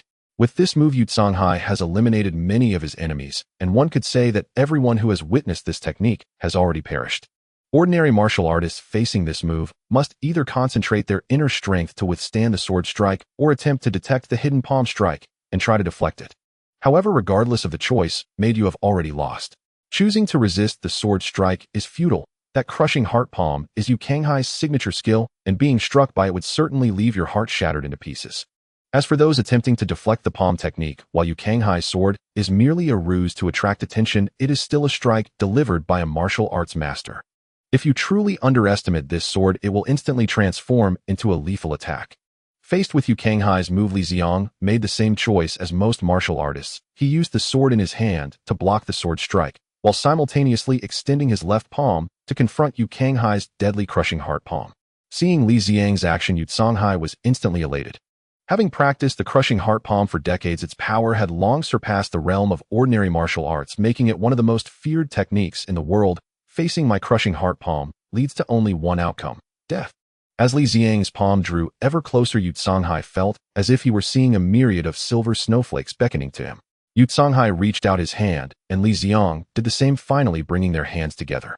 Crush him! Yu Songhai roared, then his body flew backward and crashed down onto the arena. Seeing their master being sent flying, Yu Songhai's disciples hurried forward to assist him. As Yu Songhai was helped up, he looked at his trembling hand, and then at the unharmed Li Ziang on the arena, his face filled with disbelief. How is this possible? Just how astonished Yu Songhai was, Li Ziang had no idea. He now felt that the technique titled 9 Heavens and 10 Earths, 6 Harmonies, and 8 Desolates, unique in heaven and earth true mystic art, that Chris had organized for him, was indeed exceptional. After secretly copying nearly all the martial arts manuals in the martial world, Chris inquired whether he should use the integrated software he brought with him to compile these techniques. Upon hearing that Chris had this capability, Li Ziang immediately agreed, and Chris then merged the monkey strike technique with hundreds of manuals acquired in this world into an unnamed martial art. Looking at the name unnamed martial art, Li Ziang was quite dissatisfied, so he decided to change it. As for why he wanted to name it like that, it was because he believed that the longer the name of a technique, the more powerful it is. With this extremely potent true mystic art coupled with this world being exceptionally suitable for cultivating inner strength, and Li Ziang's body having been transformed by a super digestion system, he practiced his inner strength at an astonishing pace, and after several years of cultivation, Li Ziang confidently claimed that no one in this world possessed inner strength as profound as his. Yu Songhai's crushing heart palm is essentially a special technique for utilizing inner strength, channeling it through specific meridians to strike directly at the opponent's heart. Facing Li Ziang's overwhelmingly vast inner strength, this technique seemed utterly futile, akin to a son encountering his father. There was simply no room for resistance. Li Ziang's duel had concluded, but the battles on the other arenas continued fiercely, and feeling bored, Li Ziang turned his attention to the adjacent arena. Li Ziang's battle has concluded, but the fight on the adjacent stage has only just begun. Truly, it echoes the old saying, has it started? It has indeed ended. On the stage beside Li Ziang, two wandering cultivators are engaged in a duel, the thunderous hand Wang Wu and the azure steel sword Duan Song. These two can be considered old acquaintances. They had quite a pleasant conversation when they were still at the foot of Mount Hua. Unexpectedly, after coming to Mount Hua, they were drawn to face each other in battle once again. Truly, it is a profound fate. I didn't expect my opponent to be you. Considering that you treated me to a bowl of noodles, I will definitely spare you. Remember my nickname, Azure Steel Sword. After stepping onto the stage, Duan Song began his pre-match speech. Upon hearing Duan Song mention that bowl of noodles, Wang Wu recalled the utterly useless piece of information he had received, and he felt quite uncomfortable. Shouldn't it be me who needs to hold back? Remember me, the one known as Thunderous Hand in the martial world. With that, he channeled his energy and launched a punch at Duan Song. Naturally, Duan Song, who had made it to the top 16, would not be hit by such a simple punch. He thrust his long sword straight out, unwavering and steady, clearly a testament to his rigorous training. Seeing the sword rushing towards him, Wang Wu dared not meet it head on. Instead, he aimed a palm strike at the blade, while swiftly moving closer to Duan Song. When martial arts confront weapons, there lies a flaw of not being able to exchange blows directly. However, as he closed in rapidly, Duan Song found it difficult to wield his long sword, and Wang Wu began to gain the upper hand. As both sides engaged in fierce hand-to-hand combat, Wang Wu, although slightly advantageous, had to remain vigilant against the long sword in Duan Song's hand. After a series of ineffective maneuvers, Wang Wu shouted, "I never thought you had some skill. Now watch my move. Thunderous Lightning Electric Hand." It was evident that the naming prowess had been deeply influenced by Li Ziang's true teachings. The longer the name, the mightier the move. Did you think you were the only one with a killing move? I have one too. Behold my withered flowers and fallen willows wind sword. Not willing to back down, Duan Song also unleashed a move with an equally lengthy name. The two shouted at each other as they clashed. You are truly despicable. Likewise, you are no better. It is no wonder they would accuse each other of being despicable. The situation on the field was as follows. Duan Song, using the thunderous lightning electric hand, suddenly drew a short knife about a foot long from his sleeve and aimed it straight at Wang Wu's abdomen. Meanwhile, with the withered flowers and fallen willows wind sword, Duan Song extended a blade from the sole of his right shoe and kicked towards Wang Wu's lower body. If that kick were to land, Wang Wu would suffer severe injury, if not death. Seasoned from battles, Wang Wu could naturally see the danger of this kick. Though if he were to kick Duan Song, his knife would also strike at Duan Song's dantian. Yet such a mutually destructive tactic was clearly not Wang Wu's style. Besides, even if he won using this method, what would happen in subsequent battles? If he cannot reach the end, then what significance does a mutually destructive victory hold? Thus, just as his short knife was about to hit Duan Song's abdomen, Wang Wu lowered his deadly strike and blocked Duan Song's treacherous kick. Watching the two fighters on the arena unleash their deadly moves, Li Ziang couldn't help but exclaim that they were indeed two old tricks. Wang Wu, known as the Lightning Hand, truly excelled with a short knife concealed in his sleeve. Meanwhile, Duan Song, nicknamed the Blue Steel Sword, was most adept not with the long sword in his hand, but rather with a set of leg techniques that complemented the short sword at his feet. Li Ziang suspected that the nicknames they bore were self-assigned, crafted to confuse their enemies. It seemed that these aliases had also transformed into a means of attack in their hands. After parrying each other's lethal moves and exchanging a few insults, the two resumed their fierce battle. Once they had revealed their ultimate techniques, neither held back any longer, both unleashing their most skilled maneuvers. As a result, their fighting styles underwent a dramatic transformation. Wang Wu, who previously relied on punches and kicks, executed each move with precision and fluidity, creating an impression of lightning speed. However, once he drew his short knife, his attacks, though still precise, lost the seamless continuity they had before. Now each of his attacks was almost a full commitment, and after each strike he would retreat to find the right moment to strike again. In this moment, he resembled an assassin, one who would flee 1,000 miles upon missing a single strike. If Wang Wu had transformed into an assassin, then Duan Song had utterly morphed into an old trickster. After employing the razor-sharp blades at his feet, each of his attacks seemed to revolve around the critical area between Wang Wu's legs, as though his blades could only target this spot. An assassin, a trickster. One strikes and retreats, the other only knows how to use low blows. One meets out death if blocked, the other ensures extinction if thwarted. while the spectacle of their battle was diminished compared to before, its peril had escalated significantly.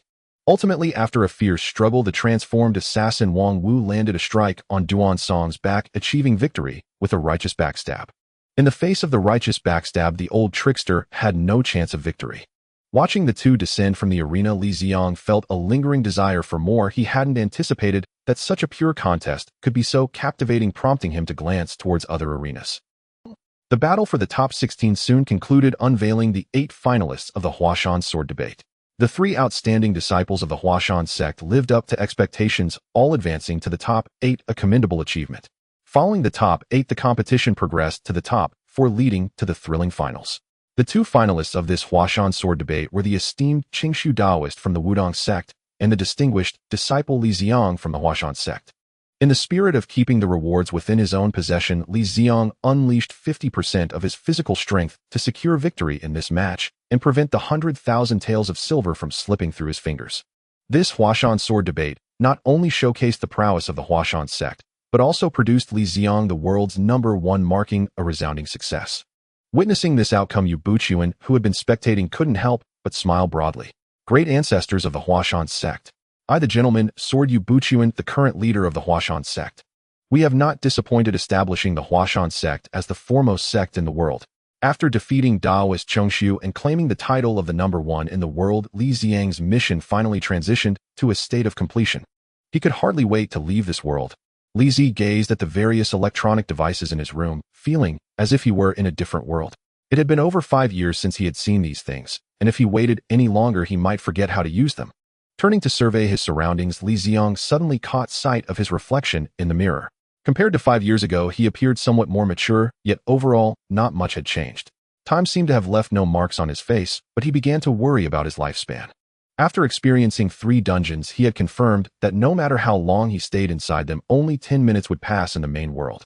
Although only 10 minutes had passed in the main world, he had personally experienced the passage of time within the dungeons, which would consume his lifespan. The super digestion system had made his body exceptionally strong, granting him a lifespan much longer than that of an ordinary person. However, it was not immortality. He needed to navigate the game world, and his lifespan would inevitably be consumed. One day he would still age and die. He felt it necessary to prioritize finding a way to achieve longevity. Having established his primary objective, Li Ziang shifted his gaze to the Magic Network terminal. Dungeon World, the Smiling Proud Wanderer Dungeon Mission, Rise Mission Description, transform the Huashan sect into the #1 sect in the world. Mission status completed, claim mission rewards. After 5 years of questing, he felt a bit fatigued and was too lazy to go through the complex rituals, so he directly chose to claim the rewards. When he saw the reward items, Li Ziang was completely stunned. Does this thing really exist? Inside the mission rewards, it clearly stated, "Congratulations, player, you have received the Rui Jingu Bang and 240 Magic Network coins." The Rui Jingu Bang was something every person in Hua country would recognize. It was a legendary weapon. Li Ziang wanted to take it out immediately to examine it, but then he remembered he was on the 2nd floor and that stick was not light. If he accidentally collapsed the floor, it would not be good. He hurried down to the 1st floor and took out the Jingu Bang, only to be dumbfounded. Wasn't it supposed to be the Jingu Bang? Whose Jingu Bang looks like this? Li Ziang pulled out the system's awarded Jingu Bang, which turned out to be a golden frying pan. Upon closely examining the item description, he noticed a line of small text at the bottom. Item Rui Jingu Bang, frying pan version, item description, size, as desired, weight adjustable. Can freely adjust weight between 10 kilograms and 1.0 kg. Note this item is bound to the player and cannot be traded. Though it was shaped like a frying pan, its attributes were akin to those of the real Rui Jingu Bang, which Li Ziang could accept.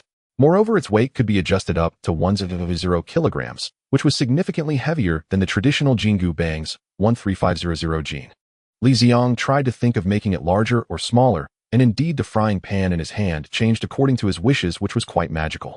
After experimenting for a while, he discovered he could manipulate the frying pan to change its shape slightly, such as creating a ring of spikes along its edge or crafting a pattern on the bottom. Currently, the bottom of the pan bore a dog head resembling Chris. However, these changes could only occur in minor details. Li Ziang could not alter the overall shape. He could not transform the frying pan into a table chair sword or even a cooking pot. Its primary form had to remain that of a frying pan. Having clarified the frying pan's general capabilities, Li Ziang stored it away and began to claim the rewards for the side quest. Side quest, learn a skill mission description, master a musical instrument, mission status completed, claim mission rewards. Claim. Congratulations player, you have received the purple sand swana. The purple sand swana. Seeing the words purple sand, Li Ziang first thought this item must be quite valuable, but then he recalled his current assets and wondered what he needed all that money for. The swana was ordinary except that its body was a purplish-black color. It didn't seem special. He looked through the game panel for more information. Item purple sand swana, item description volume 3. Volume 3. What kind of attribute is that? Moreover, this equipment doesn't say it cannot be traded, meaning I can sell it. Looking at the new equipment, Li Ziang was filled with many questions. Li Ziang picked up the swana and played the piece he was most familiar with, the Great Funeral. As soon as he produced the first note, he discovered that the sound from the swana was exceptionally loud, and through a specific test with Chris, he found its volume was 3 times that of a regular swana. If volume 3 means the sound is 3 times that of an ordinary swana, doesn't that mean it comes with built-in speakers? After playing a few notes, Li Ziang stopped, fearing that the volume might disturb others. After realizing what he had gained from his journey, Li Ziang pulled Chris over and sat at the computer, starting his quest to level up. Having not played games for 5 years, he was nearly forgetting how to operate the game. In the early days of his return to the game world, he found it quite boring. He desperately wanted to play, but after a while he seemed to adapt to the ancient lifestyle and forgot all about gaming. However, now seeing the computer again, his gaming addiction surged back. Once seated, Li Ziang spent 3 days and nights in front of the computer. He felt that the super digestion system was the most useful thing he had obtained so far. Through this system, his body evolved, allowing him to stay awake for 3 days and nights without feeling tired. To paraphrase a saying from the cultivation world, why do I cultivate? Because cultivation allows me to forego sleep and enables me to continuously binge on games. After 3 days and nights of intense gaming, Li Ziang took a short rest and then pulled out his purple sand swana to practice. After all, having finally learned a musical instrument, if he stopped practicing for too long, he would be at a great loss. Having already mastered the Great Funeral and carrying the flower palanquin, 2 simple pieces, Li Ziang decided to start practicing the famous swana piece, 100 Birds Paying Homage to the Phoenix. Before learning the swana, Li Ziang had heard this piece in Chris' database and had been astonished. He never imagined that a swana piece could be as grand and magnificent as a symphony. He initially wanted to learn this piece, but at that time he had no foundational skills in swana.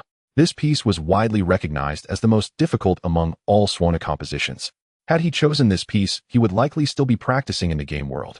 Now back in the main world, without the pressure of quests, he could finally practice at his leisure. Taking out the swana, he didn't rush to play, but first accessed the magic network terminal to adjust the volume to that of a regular swana. This was a new feature he had discovered. The swana's volume could be adjusted via the magic network terminal. He considered himself a person of high quality and would never do anything to disturb others. Chris, what's the situation in the chat group? Is there still no one online? Li Ziang asked as usual. I send messages to the group every day, but so far there has been no response from anyone. After returning to the main world, he had Chris log into the chat group again, wanting to see how Huashan had developed after his departure. Upon returning to the main world, he was still able to log into the chat group, but what had once been a somewhat lively group was now eerily silent with no one speaking. Have all the people in this group left? Or was the group banned? Li Ziang thought perhaps the group was shut down because it was constantly discussing inappropriate topics, attracting the attention of the authorities. But he quickly realized that if it were banned, the chat group should have disappeared entirely and no one should be able to log in, so how could Chris still access it normally? As Li Ziang pondered this, Chris offered his analysis. Great Master, I believe there are 2 possible reasons for this issue. One is that the world we are in is too far from the world where the chat group members are located, and merely relying on brainwaves cannot transmit over such distances. The second reason is that the other members of the group may all be dead. Li Ziang was somewhat skeptical of Chris' second guess, wondering how it could be so coincidental that they all died. Perhaps sensing that Li Ziang's mind couldn't grasp this, Chris continued to explain, when I say they are dead, I don't mean they met with an accident, but rather that they died of natural causes due to their normal lifespan. You mean they all died of old age? Yes, Master, different worlds have different time flow rates. When players enter a dungeon world, the magic network adjusts the time flow between the dungeon world and the main world. Regardless of how long players spend in the dungeon world, only 10 minutes pass in the main world, but when players return, the time flow returns to normal. So you mean that the moment I return to the main world, decades, or even centuries may have passed in the world where the chat group members are? Upon hearing this from Chris, Li Ziang understood that 1 second in the main world could equate to several years in the game world. Having clarified the reason, Li Ziang no longer dwelled on it, silently hoping that the Huashan he had worked so hard to establish wouldn't decline too quickly. From now on, keep an eye on the situation in the group. If someone from another world joins, it will be quite interesting. After giving Chris this instruction, Li Ziang headed to the first floor hall preparing to begin his training for the day. Although he was already strong enough who knew what kind of things might appear in the future world. Therefore, he couldn't afford to stop improving his strength for even a moment. In the spacious hall on the first floor, Li Ziang began practicing a set of boxing techniques transmitted by Chris onto the game panel. The boxing style was direct and straightforward, primarily based on slapping techniques, clearly emphasizing strength. This set of techniques was the Great Slap Stone Hand from Shaolin Temple, a simple, yet incredibly powerful martial art. Previously in the world of the Smiling Proud Wanderer, while Li Ziang could be considered invincible, his invincibility relied entirely on the physical prowess granted by the super digestive system. It was purely a matter of overwhelming strength lacking any technical finesse. Although he could reign supreme in a low martial arts world like the Smiling Proud Wanderer, relying on his brute strength, Li Ziang still worried about encountering someone evenly matched in power in the future. If he truly encountered such a foe, mastering a bit more combat technique might just tip the scales of victory in his favor. Thus, it seemed that practicing martial arts was indeed necessary. According to the information Chris brought from the world of the Smiling Proud Wanderer, martial arts practice mainly consists of internal force cultivation and skill technique training. For internal force cultivation, Li Ziang had the true mystic art, a remarkably powerful technique with an unusually long name, so he naturally didn't need to seek anything else. This time, Li Ziang focused primarily on learning martial art techniques. He had only one requirement: they should be simple to learn and have great power. In line with Li Ziang's requirements, Chris specifically found him a set of boxing techniques and a staff technique said to be the most suitable martial arts from the database for him. Naturally, Li Ziang trusted Chris' judgment, so he began to allocate time every day for practice. After completing the boxing practice, Li Ziang took out the golden frying pan he had just acquired. The pan's surface was the size of an ordinary frying pan, but the handle was extended to about 1.5 meters, using it as a staff to practice the demon-subduing staff technique. Seeing that Chris had prepared 2 sets of techniques for him, both from Shaolin Temple, Li Ziang couldn't help but exclaim that he truly had a connection with Buddhism. As for why all the chosen techniques were from Buddhist teachings, Chris explained that Shaolin Temple's martial arts are often straightforward and powerful, which suits someone as strong as Li Ziang well. Li Ziang thought about it and agreed if he were to delve into Tai Chi. By the time he understood the principles of using force and the interplay of yin and yang, his hair and beard would likely be gray. The direct techniques from Shaolin Temple were indeed more suited for him. The demon-subduing staff technique was quite ordinary, and in Shaolin Temple, it didn't even rank among the 72 ultimate skills. The techniques primarily involved smashing, prodding, striking, and sweeping without anything particularly complex.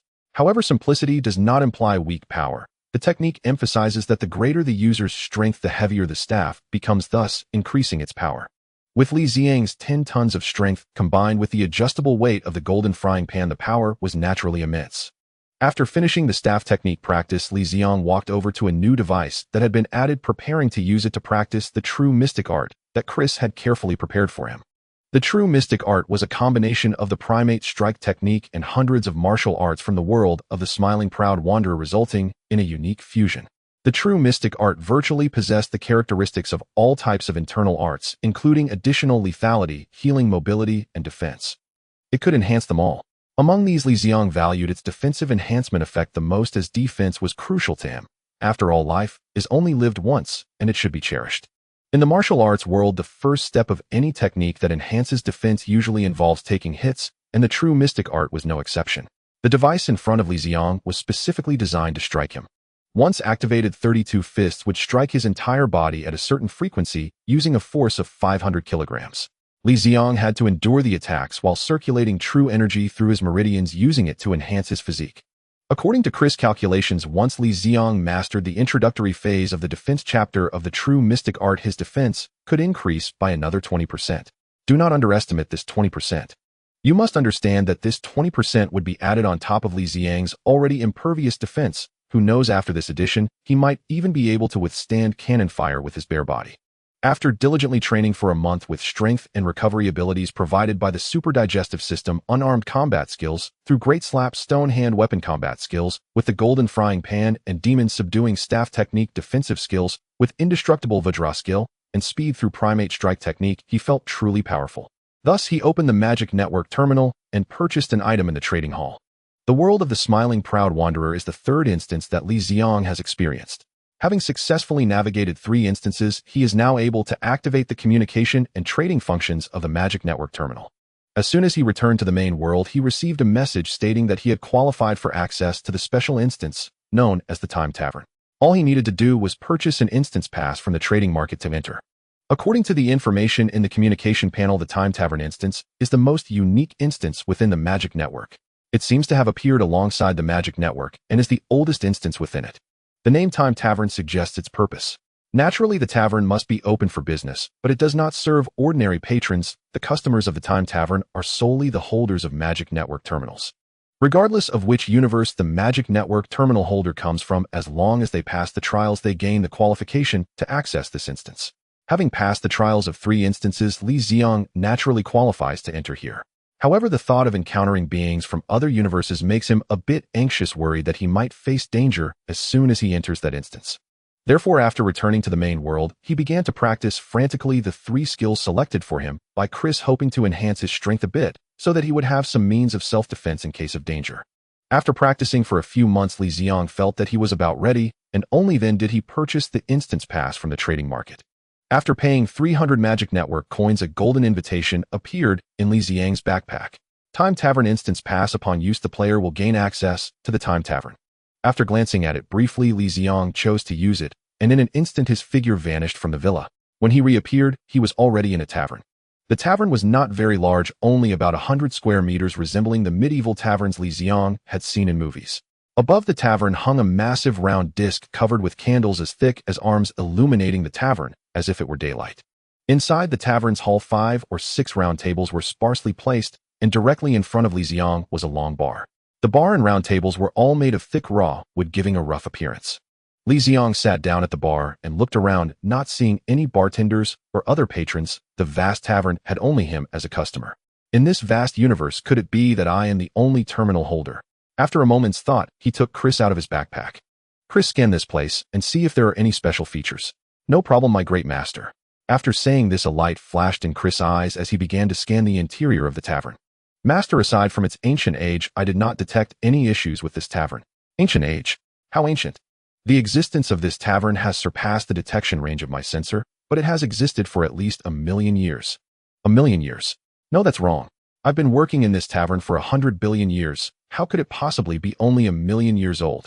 A voice suddenly came from within the bar. Li Ziang quickly turned to look inside the bar, but still saw no one. Who is speaking? Over here. Over here. Inside the bar. Li Ziang still did not see anyone. He stood up and leaned into the bar, finally spotting a dwarf sitting inside, less than a meter tall. Please wait a moment, the dwarf said as he stood up and placed a wooden board on the bar, finally revealing his head. What would you like to drink? Newcomer. You. Wait, how can I understand what you're saying? Looking at the dwarf's head that had emerged, Li Ziang realized that the dwarf was not speaking in Mandarin, yet he clearly understood what the dwarf meant. You underestimate the Magic Network.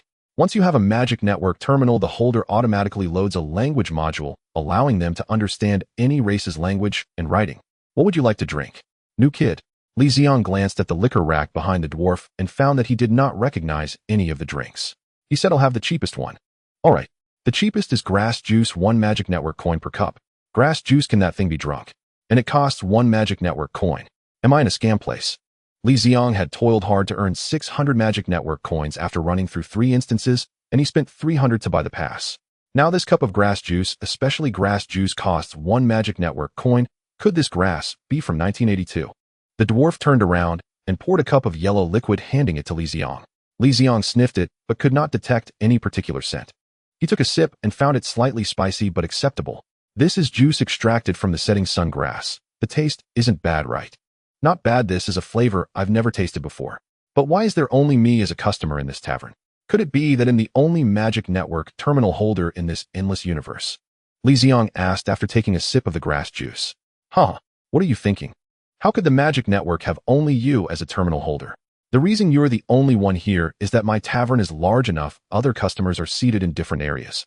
If you don't believe me, feel free to walk around this tavern. Li Ziang stood up and walked along the bar, and indeed the bar seemed to stretch infinitely with no end in sight. After walking for about 5 or 6 minutes, Li Ziang finally saw another person in the tavern, a robot with eyes glowing red. Burton, give me a cup of no.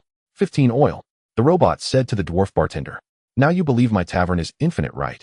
As the dwarf Burton turned around to pour the drink, he spoke to Li Ziang, who was already sitting next to the robot. It really is amazing. Li Ziang commented after taking a sip of the grass juice he brought along. Flesh and blood life, are you new here? The robot turned to Li Ziang and asked. Indeed, Mr. Robot. Mr. Our race does not have the concept of gender. You can call me GTX-211. I am called. Li Ziang was about to say his name, but he suddenly recalled that in some novels knowing a person's true name could lead to directly causing their demise. Who knows if such a person exists in this magic network? It's better to be cautious. I am Long Outyin. Dragon Outyin. What version of the magic network terminal do you have? GTX-211 asked after taking a sip of oil. This question made Li Ziang hesitate. In his mind, the version of the magic network should be kept secret, just like cultivation techniques and realms. Can this be casually mentioned? Perhaps sensing Li Ziang's confusion, GTX-211 said, in the magic network, the version number is akin to a profession in nature. My magic network version is mechanical eternity of the technological era. Li Ziang thought for a moment and figured that you can't just be defeated by a version number. Endless Dimensions solo game. The version from the Endless Dimension series. I remember encountering one before. Wait a moment while I search the database. After saying that, the red light in GTX-211's eyes began to flicker. Found it. 300 years ago, I encountered a version where the Lord God of the Endless Dimension was revived. The terminal holder of that version was quite peculiar, a giant light ball. Even I couldn't analyze what kind of life form it belonged to. However, I only met it once, and I haven't seen it since, so I don't know if something unexpected happened. 300 years ago, the Lord God revived. Li Ziang was quite surprised by this information. He didn't expect that the Lord God from novels truly existed and was a holder of a magic network terminal. You had the terminal 300 years ago. May I ask your age? I was created 1500 years ago.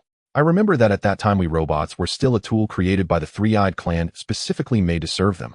This situation only changed 800 years ago when I obtained this magic network terminal. 1500 years is indeed a long life. I have only lived for 30 years. Considering the time spent in the instance world, Li Ziang was also 30 now, but compared to the 1,000-year lifespan of the robot before him, it was clearly insignificant. Lifespan means nothing to me. As long as the data in my database is not lost, I can exist eternally. Truly an impressive racial talent. Li Ziang couldn't help but praise, imagining that if he hadn't obtained this magic network terminal, he would only live for about 100 years, unlike the robot before him, who could live forever if it wished. You've had the magic network terminal for so long, you must know a lot about it. Can you tell me about it? Li Ziang asked tentatively. I've only had the magic network terminal for a few hundred years, which isn't long. As far as I know, there are many terminal holders who have had it for over 10,000 years. But regarding news, I still know a bit. Barton, bring me a cup of oil and a cocktail. Seeing GTX-211's empty cup, Li Ziang said, quite understanding. GTX-211 looked at the freshly filled oil and said with a smile, not bad. Then I'll simply tell you. First, the magic network generates some special instances at regular intervals.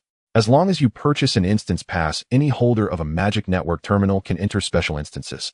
Some special instances are quite good. I once went to a special instance filled with mechanical parts, and using those parts, I easily upgraded my body once. Make sure to pay attention to the communication bar. Information about special instances will automatically appear there. If there's an instance suitable for you, you mustn't miss it. Then among so many terminal holders in the magic network, there will always be those with similar interests, leading to the establishment of guilds. The novel ideas and opinions within the guilds can be very useful. You should check it out. Do you see that board over there? All the guild information is right there. Following the direction pointed by GTX-211, Li Ziang finally noticed a transparent board standing beside the round table. Besides guild information, that board also has some tasks. Tasks? Who posted the tasks? Li Ziang asked curiously. Naturally, tasks are posted by terminal holders.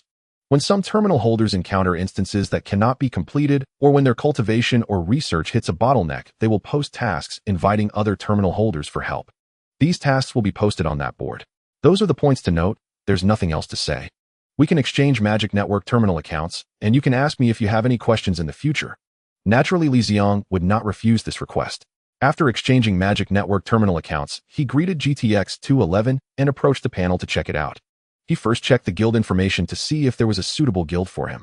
Spellcaster Guild, Energy Dynamics Guild, Outlaw Guild, Brawler Guild, Beast Tamer, and Breeding Guild, Collector Guild, Thief Guild. Countless guild names filled the entire panel, and Li Ziang casually clicked on one to take a look. Guild of Religious Founders aims to jointly promote religious peace and development. Membership requirement: establish a religion and have at least 10,000 followers. Thief Guild aims to study stealing techniques together. Membership requirement: master a certain level of stealing skills. There are many guilds, but each guild has its own membership requirements. Clearly not just anyone can join. Li Ziang thought for a moment and felt he had no special hobbies or urgent things to learn, so there seemed to be no need to rush to join a guild. So he opened the taskbar to check, but upon looking he found that these tasks seemed even more outrageous. Task: urgently seeking methods to break through to a higher god. Task: reward 3 mid-level god tokens. Task: energy conduction method for a star cannon. Task: reward 3,000 energy blocks. Task: raising methods for the 6-eared macaque. Task: reward a sky-level cultivation technique. Li Ziang didn't know what most of these task rewards were, but just the portion he recognized made his heart race. However, it was limited to just that, as those tasks were as difficult for him as climbing to the sky. After flipping through several pages, he suddenly noticed a line of text in the lower right corner of the panel. This panel can connect with intelligent devices and mental power. Chris, try to see if you can connect to this panel. A few seconds later, Chris said, Master, I have successfully connected to this panel. How far can this connection maintain? Can it stay connected in the main world? If it could stay connected in the main world, Li Ziang could check for task updates anytime. This connection is limited to within this tavern. Once you leave the tavern, the connection will be lost. Alright, then see if there are any tasks suitable for me. With Chris, the efficiency is indeed different. In an instant, he pulled out a whole row of tasks suitable for Li Ziang. Li Ziang glanced and found that most of these tasks were about finding certain novels, songs, or poems, and immediately asked Chris to find some from the database and send them over. The tasks were simple, so the rewards naturally weren't high. After completing over 10 of these types of tasks, Li Ziang's rewards amounted to just over 30 magic network coins, barely better than nothing. After completing several tasks, Li Ziang turned around and found that GTX 211 had already vanished, so he returned to the main world and began his next journey into the instance. Instance World Red Sea Operation. Instance task: not a single one can be left behind. Task description: save all 8 members of the Dragon team and ensure their survival until the evacuation is complete. Note, although they are not from the same world, they share a common bloodline. Can you remain indifferent to your compatriots' suffering? Li Ziang had a deep impression of the movie Red Sea Operation. He was moved to tears when he first watched it, especially when seeing members of the Dragon team brutally killed while protecting their fellow countrymen. He never expected to find himself in this world. Even if the task did not require it, Li Ziang felt compelled to find a way to rescue those brave warriors who were willing to bleed and sacrifice for their country and people. They were the most lovable and the most deserving of rescue. At that moment, Li Ziang was standing in the place where the plot began, in a small country on the Arabian Peninsula, the Republic of Ivia. The identity arranged for him by the magic network was that of an immigrant from Hua country who had lived in Ivia for many years. Although he did not understand what made this war-torn country worth immigrating to, the arrangements of the magic network were quite random and lacked rigor. Chris, how much time is left until the plot begins? Where is the Dragon team now? Chris is an electronic pet, a technological creation that does not possess life in the strictest sense and can therefore be placed in storage space. At this moment, Chris was connected to the network of this world from the storage backpack, searching for relevant information for Li Ziang. Great Master, based on the information I have gathered compared to the movie, the plot will begin in a year. Currently, the Dragon team is conducting a maritime patrol mission following the Lin Yi ship. This world, which has a network but is not highly technological, is where Chris could best utilize his abilities. He could easily obtain any kind of encrypted information. A year is a bit long. Chris, see if there is any suitable job for me here. Although Chris could easily obtain money online, he could not take it with him. Oh, what good was earning so much money? Just finding a job to make a living would be enough. While Chris was looking for job opportunities for Li Ziang began to wander around in this new world. A street vendor greeted Li Ziang in a foreign language. Thanks to the language module, Li Ziang understood that this was a question about what he wanted to buy. I'm just browsing. To buy something, one must have money, and with no money, Li Ziang could only look. Li Ziang was in what seemed to be a very small market filled with stalls selling all sorts of bizarre items, and he was momentarily dazzled. Li Ziang's wandering did not last long before Chris had a breakthrough. Respected Master, I have found relevant job listings for you. Based on your criteria, the most suitable jobs for you are. As Chris spoke, he projected the relevant job information onto the game panel in front of Li Ziang. Let me see what the best job for me in this world is. However, the job listings that Li Ziang saw next left him dumbfounded. Firebird Bar is hiring male strippers. You actually say this is the most suitable job for me. Have you caught a virus? Li Ziang was quite surprised by the results Chris provided. How could he be deemed most suitable for such an inappropriate profession? It must be due to the country's lack of employment opportunities, right? Yes, it must be just like that. Li Ziang successfully found a reasonable explanation. But when he saw that Chris had found dozens of pages of job listings, this explanation became less reasonable. Respected master, this job requires a tall, handsome, muscular male, and you completely fit the criteria. Moreover, this job only requires 4 hours of work each day with the highest pay, and if you are popular with customers, there are tips to be gained. Isn't this job good? Chris said, a bit confused. After hearing Chris's words, Li Ziang felt that he did have a point. He met all the requirements for this job. Should he boldly break through his own limits? Li Ziang seemed to truly begin considering the possibility of this job. After seriously contemplating for a few minutes, Li Ziang concluded that he still needed some amount of shamelessness. After all, he was the destined child who traversed many worlds, who engaging in such work seemed a bit inappropriate. What if people found out about it later? That would be so embarrassing. Tiger Mercenary Corps is hiring reserve members, salary negotiable, but requires passing an assessment. The Mercenary Corps doesn't seem too bad. Li Ziang felt he should be able to pass the assessment, but upon seeing that the Mercenary Corps often required missions in tropical rainforests and swamps, his feelings began to turn sour. The conditions in those places were generally harsh. There was no need for him to torture himself for money. Next, the Zaka organization is recruiting car bomb drivers with generous relocation fees. Seeing this job listing, Li Ziang began to think that the possibility of Chris having a virus had increased. Are you actually telling me to become a human bomb? Be honest with me, Chris. Are you trying to change your master? Great master, how could that be? You are my only master. Chris will always be loyal to you in this vast world. How could there be a better master than you? I have thoroughly studied the bombs used by this organization. They use remote-controlled bombs that are limited in power. Given your defensive capabilities, there should be no danger. Chris explained. So, I am still a reusable human bomb. But unfortunately, I would never ally with terrorists. I wouldn't even go looking for trouble with them, so why would I help them harm the innocent? Li Ziang clearly remembered that in the movie, it was this organization that harmed the people of Hua country. They were the culprits, and he would never aid their evil deeds. What's next? The Hua country consulate is recruiting a chef requiring a health certificate and proficiency in cooking Hua country dishes. I feel like this is the most suitable job for me. Li Ziang's eyes lit up when he saw this job. He thought it was quite good. Master, I ranked this job lower mainly because the salary is not very high and it requires undergoing a series of checks. Your freedom of movement will also be quite limited, which I believe will hinder you from completing your tasks. Chris's explanation was perfect, but human nature is strange. Often people know their choice isn't the best, yet they still choose it. Chris, find me a route to the Hua country consulate. After more than 10 minutes, Li Ziang arrived at the Hua consulate in Ivia. The situation in Ivia is relatively stable at the moment, not as dire as depicted in movies, but security checks are still essential. After explaining his purpose, Li Ziang underwent a series of security checks before being allowed into the consulate. Please wait here for a moment. Someone will come to interview you shortly. A staff member brought Li Ziang to a lounge and then left. About 5 minutes later, a slightly overweight, middle-aged man walked in saying, "You are here for the chef interview. My name is Wang Long, the director of the logistics department at the consulate." "Hello, Director Wang. My name is Li Ziang, and I am here for the chef interview. I see you are from Hua, right?" "Yes, I've been here for a few years and I saw that you were hiring chefs, so I thought I would give it a try. Hua people are great, at least communication won't be an issue." "Here, fill out this form first," Wang Long said, handing a form to Li Ziang. Li Ziang took it and found it was just a very ordinary information registration form. He picked up a pen and began filling it out according to the identity provided by the system. When he reached the last section regarding his educational and work experience, Li Ziang was a bit dumbfounded. The system hadn't helped him fabricate this information, and he wondered how to fill it out. After thinking for a moment, he had Chris help him forge 3 years of study records at a culinary school called New North. That should work, right? Graduated from New North, quite impressive. A prestigious school.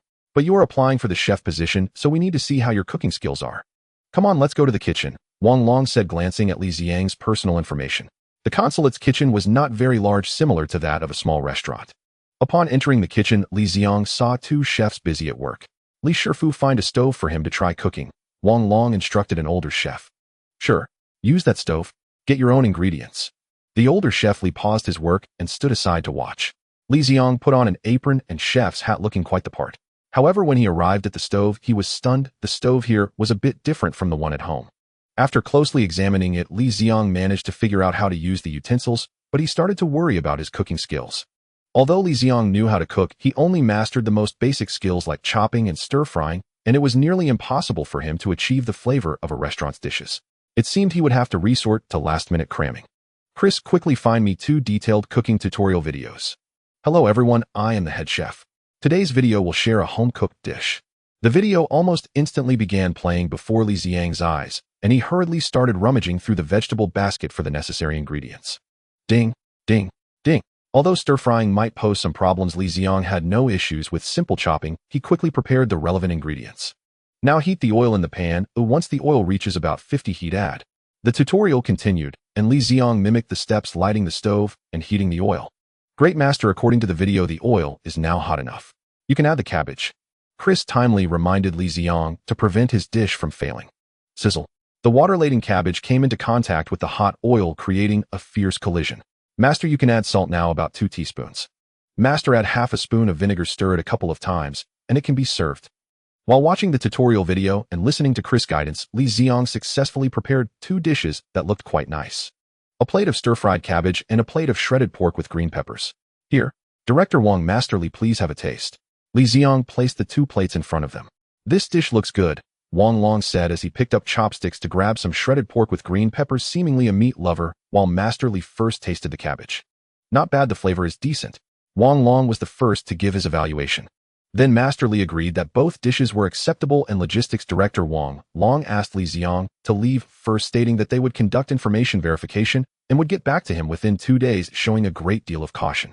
But it made sense as they were in a country like Ivia, which had an unstable situation and the presence of terrorists. If they accidentally hired a terrorist, the consulate would be in danger. After leaving a phone number provided by Chris, Li Ziang quickly left. Li Ziang believed that the identity created by the game system and Chris would pose no issues. Considering his performance during the cooking trial, he felt that as long as no god-level chefs applied afterward, his job should be secure. Upon exiting the consulate, Li Ziang found he had nowhere to go, so he wandered the streets while contemplating how to complete his task. Li Ziang's task was to ensure the survival of all members of the Dragon Squad. He remembered that in the movie To Rescue Huagua compatriots captured by terrorists, 2 members of the Dragon Squad sacrificed themselves, with many others severely injured. He needed to ensure this would not happen. To guarantee that a certain event would not occur, the best way is to nip it in the bud. So what is the root cause of all this? To put it simply, it all comes down to the terrorists. The terrorist leader Zaka is secretly supporting General Shuruf of the Ivia Republic in his rebellion.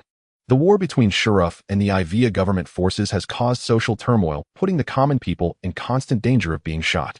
To protect the safety of Huagua citizens, the Huagua government decided to evacuate. The Dragon Squad was dispatched to ensure the evacuation went smoothly. If it weren't for this civil war, Huagua would not have evacuated, and thus the Dragon Squad would not have been sent out, eliminating the danger. The fundamental cause of the outbreak of civil war is still the terrorist organization led by Zaka. If Li Ziang could resolve this terrorist organization that supports the rebels in advance, he could not only fulfill his task, but also save those civilians who have been attacked in this war. Li Ziang clearly remembered the tragic fate of those Ivia civilians who were killed by terrorists in the movie. If possible, Li Ziang naturally hoped these tragedies would not occur. And now this goal aligns with his mission objective. It seems he can truly orchestrate this situation. Chris helped me gather detailed information about the Zaka organization. A dilapidated bus sped along a pothole-ridden road. Near the back, a young Asian man stuck his head out of the window, gasping for fresh air. Originally designed to carry 10 passengers, the small bus was now crammed with at least 20 people. Bodies pressed tightly together, and the stench of sweat, foot odor, and chicken and duck feces mingled in the confined space. Li Ziang was fortunate enough to have secured a window seat, otherwise he reckoned he might have suffocated. He had no idea how the driver had honed his skills managing to race an overloaded vehicle along such a terrible road without incident. Blue. Ugh. Art. Finally, Li Ziang couldn't hold it in any longer and vomited. It was proof that even the fittest could still suffer from motion sickness. He felt he might be the most miserable owner of a golden finger across all the myriad realms. He had barely managed to find some information about the Zaka organization, but it was quite far from his current location. Li Ziang had no personal transportation, so he had to rely on public transit. He had even borrowed the bus fare from a street thug. Little did he know that boarding that bus would be like descending into hell. He truly felt sorry for himself. After enduring 5 hours on that hellish bus, Li Ziang was finally granted relief. He had at last reached his destination. Upon hearing Chris' reminder, Li Ziang climbed out of the window. He feared that if he tried to pass through the foul-smelling cabin, he would vomit before reaching the door. After successfully getting off the bus, he lay by the roadside, quietly breathing in the fresh air. He had never realized air could be so pure, the world so beautiful. After lying there for 5 or 6 minutes, Li Ziang got up and headed down a small path. He had rested enough, it was time to work. He had asked Chris to investigate Zaka's location, but the results were not satisfactory. He didn't know if Zaka never used internet-based products, or if he was simply well hidden. In any case, Chris hadn't directly found his hideout. Based on various online clues, Chris deduced that there was a 50% chance Zaka was hiding in this small village far from the city. At that moment, Li Ziang could only hope his luck would hold, allowing him to successfully eliminate this source of trouble. After walking along the secluded path for over an hour, Li Ziang finally spotted scattered houses. This was the village where Zaka might be hiding. Chris, are there any cameras or similar devices here? Great Master, there is no network here. I cannot find any useful information. No network meant Li Ziang would have to gather all the information himself. That was not good news. Li Ziang looked around, found the tallest tree, and climbed it using both hands and feet. Since he couldn't use Chris to gather intelligence, he had to resort to the most primitive method, relying on his own eyes. The tree he chose was the tallest in the area, allowing him a full view of the entire village. This village was clearly not a legitimate one.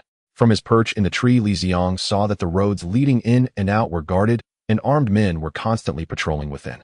After carefully observing the village for a while, Li Ziang released Chris to memorize the terrain and roads. He then decided to take a nap in the tree. It was still early before dark. He couldn't very well go around killing and burning in broad daylight. Taking advantage of this time, Li Ziang felt it necessary to rest a bit and regain his energy. The damn bus ride had really worn him out. Perhaps he was truly exhausted from the ride. When Chris woke him, it was already past 2 in the morning. At this hour, ordinary people would be in deep sleep, which would minimize complications. After one last glance at the route Chris had marked for him, Li Ziang began his operation. He didn't take the normal entrance. Instead, he went to the back of a house at the village edge, climbed over the wall into the yard, and crept stealthily toward the bedroom. According to Chris' surveillance throughout the day, this house was occupied by only one person, a perfect entry point. Li Ziang soon reached the bedroom door. He gently pushed it, and to his surprise, it was unlocked. What an opportunity! Quietly opening the door, Li Ziang entered the bedroom and immediately spotted a rifle by the bed. Even with his limited knowledge of firearms, he recognized it as an AK series rifle. Gently picking up the AK, Li Ziang, guided by Chris, released the safety. Holding the gun with one hand aimed at the sleeping terrorist, he grabbed the man's neck with the other, squeezing hard enough to wake him. If you want to live, shut up. I ask you, answer. Understand? Li Ziang interrogated him with Chris' help. The terrorist on the bed, seeing the gun aimed at him, nodded frantically. Is Zaka here? How many terrorists are in this village? He'll talk. He'll tell you everything. Please don't kill me. There are over 100 people in this village, all from the organization. But the leader isn't here. He left 3 days ago. Where did Zaka go? The leader's whereabouts are top secret. There's no way I would know. Last question, where is your weapons cache? Upon learning the location of the weapons cache, Li Ziang suddenly punched the man on the bed in the heart. The terrorist's head lolled to the side. He died from a shattered heart. He did not hesitate. When he looked at the terrorist, Chris had already searched the Evian government database using his face. This man was a wanted criminal in Evia, having gunned down at least 6 innocent civilians. Killing him was a service to the people. Li Ziang felt no guilt. He stowed the AK in his storage backpack, changed into a terrorist's clothes, wrapped his head in a black cloth, leaving only his eyes exposed. Based on the map he had memorized while in the tree, Li Ziang quickly located the weapons room, a house tucked away in a corner. Li Ziang pushed open the door and saw 2 guards at the entrance. Before they could question him, he activated the ape strike technique, rushing forward and dispatching them with a punch and a palm strike. Inside, 2 more men were guarding a hole in the ground. However, these 2 were clearly negligent, sleeping soundly with their heads on the table. 1 punch each. Li Ziang then descended the stairs into the basement. The basement was roughly the size of a basketball court, filled with various large and small wooden boxes. Li Ziang casually opened one and discovered it was filled with cylindrical, earth-colored objects. If he wasn't mistaken, they appeared to be explosives. Li Ziang was not surprised to find explosives here. It would have been strange if they weren't present. Essentially, all the terror activities of a terrorist organization relied on explosives, which could be considered a necessity for them. After opening 4 more boxes, all containing explosives, Li Ziang estimated that this area was likely stocked entirely with them. He randomly grabbed a few bundles and moved to another spot to continue opening boxes. This time it wasn't explosives, but rather a box full of AK rifles, which Li Ziang had no interest in. Moving to another location, he found firearms again, but of a different model. Li Ziang remained uninterested and moved to yet another spot, where he finally found something that piqued his interest: bundles of explosives equipped with a monitor. If he wasn't mistaken, they were likely timed bombs. After finding 2 machine guns among these boxes, and moving a few boxes of ammunition and grenades, Li Ziang set the timers of the several timed bombs to 5 minutes according to the tutorial provided by Chris, then began to dash away using his lightness skill. As the brilliant fireworks erupted, Li Ziang had already returned to the spot where he had disembarked yesterday. Although he did not succeed in locating the mastermind, Jaka destroying a terrorist base still filled Li Ziang with a sense of accomplishment. Though a true man never looks back at explosions, Li Ziang couldn't help but climb up a tree to take a look at his masterpiece. It was truly artistic. Feeling accomplished, Li Ziang prepared to return, as he would soon need to report to the consulate if he had been successfully hired. But how am I supposed to get back? Li Ziang suddenly realized that he seemed to have overlooked this important question. Am I supposed to take that damn minibus again? As soon as this thought crossed his mind, Li Ziang immediately dismissed it. He would rather walk back than endure that hellish minibus. Resolute in his decision, Li Ziang slowly walked along the dilapidated road, planning to see if he could find a kind-hearted person to give him a ride by dawn. Perhaps good people are rewarded. After walking for about 20 minutes on his own, a free means of transportation presented itself. A dilapidated military jeep rushed up from behind. Li Ziang glanced at the driver, and based on the direction the vehicle was coming from, immediately deduced that this person had escaped from the recently destroyed terrorist base. 1,000 miles to send a vehicle, it's a light gift, but a weighty sentiment. I'd be remiss if I didn't accept it, he muttered as he caught up to the speeding jeep, leaping to stand beside the driver's door. Yanking open the door, he tossed the driver out and climbed in to take control of the vehicle. Great kindness requires no thanks. Until we meet again. Li Ziang stuck his head out of the window and shouted at the oblivious terrorist, feeling he had been generous enough. At least he hadn't killed him. With a bit of luck, this terrorist might, hopefully, survive. No matter what kind of vehicle drives on such a broken road, it is bound to be jolty, and the jeep Li Ziang was driving was no exception. However, at least it lacked the suffocating array of smells. Overall, Li Ziang's mood was quite good as he leisurely hummed a tune in the jeep, driving toward the city where the consulate was located. When the sun rose, Li Ziang's jeep also reached the city outskirts. He abandoned the jeep by the roadside and headed into the city, as the vehicle had been acquired from the terrorists, who knew what trouble could arise from leaving it behind. If mistaken for a criminal's accomplice, Li Ziang's reputation would be ruined. One should avoid being greedy for small advantages. As the sun slowly rose, the once desolate streets began to bustle with activity. Office workers carrying briefcases, vendors busy setting up stalls, dispirited elementary school students with their backpacks, and a small thug rushing by with a stolen bag all seemed to contribute to a vibrant scene. Wait a minute, it seems something strange has mixed in here. In this era, even thugs are working so hard. The day had just broken, and they were already out to work. Why work so hard at this when there are better things to do? Li Ziang mentally complained while not stopping his movements, accelerating his pace to chase after the thug ahead. To avoid drawing unnecessary attention with excessive speed, Li Ziang deliberately controlled his pace, moving just a bit faster than an average person. This speed was entirely acceptable. Not being able to reach his top speed meant that Li Ziang would have to spend more time catching up with him. After leisurely spending 3 minutes, Li Ziang finally caught up to the thug. To make his ordinary person disguise more convincing, Li Ziang deliberately intensified his breathing, pretending to be out of breath. He grabbed the thug's clothing, ready to bring him to a close encounter with the ground, when Chris suddenly reminded him that he had a phone call. The omnipotent Chris was acting as his mobile phone at this moment, connecting Li Ziang to the call. Hello, Wong. Director. Xiaoli, what are you doing? You sound so breathless. Young people should practice moderation. I'm calling to inform you that you have been officially hired. I'll remember to come in tomorrow to complete the paperwork. All right, you're busy, I'll hang up. Without giving Li Ziang a chance to speak, the caller hung up. What kind of person is this?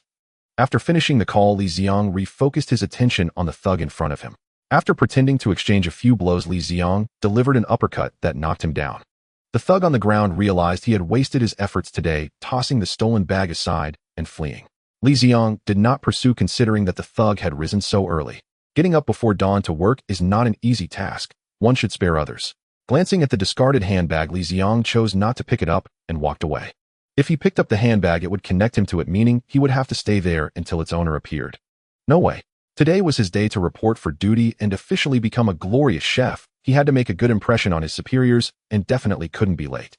After Li Ziang left, a blonde, blue-eyed Western beauty looked at her stolen bag on the ground, glancing around in confusion. Unfortunately, Li Ziang had no idea what he had missed.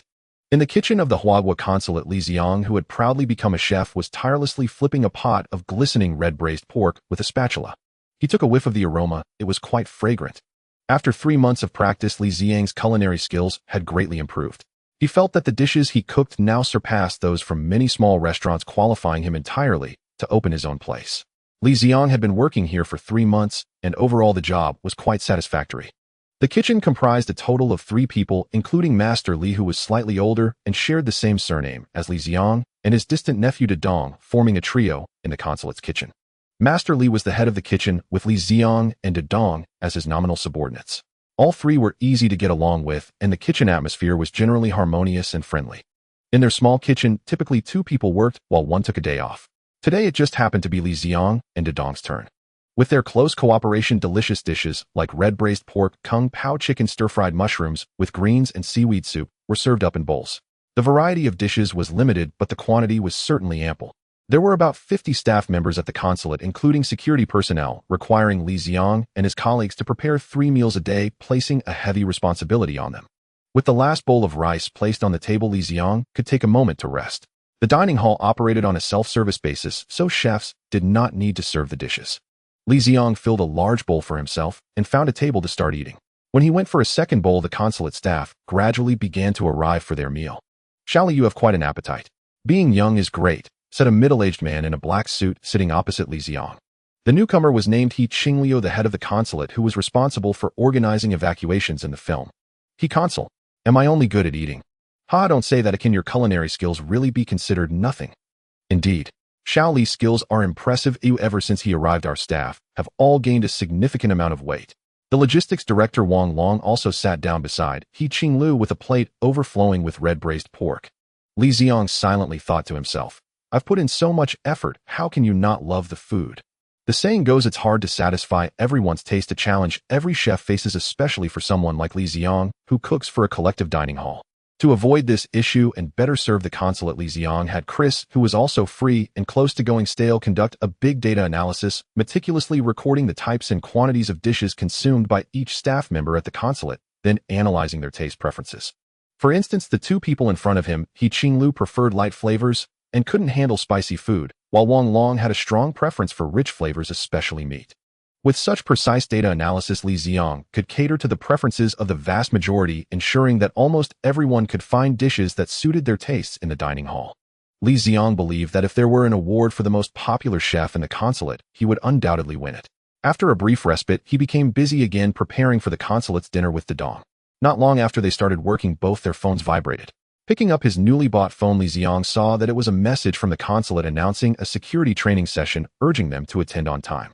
"This year's security training is finally starting," Dong exclaimed, glancing at the message, a hint of excitement in his voice. "Why are you so excited about security training?" Li Ziang asked, puzzled. "Of course I'm excited. This security training involves using firearms. It's not like the domestic ones where you just sit and listen."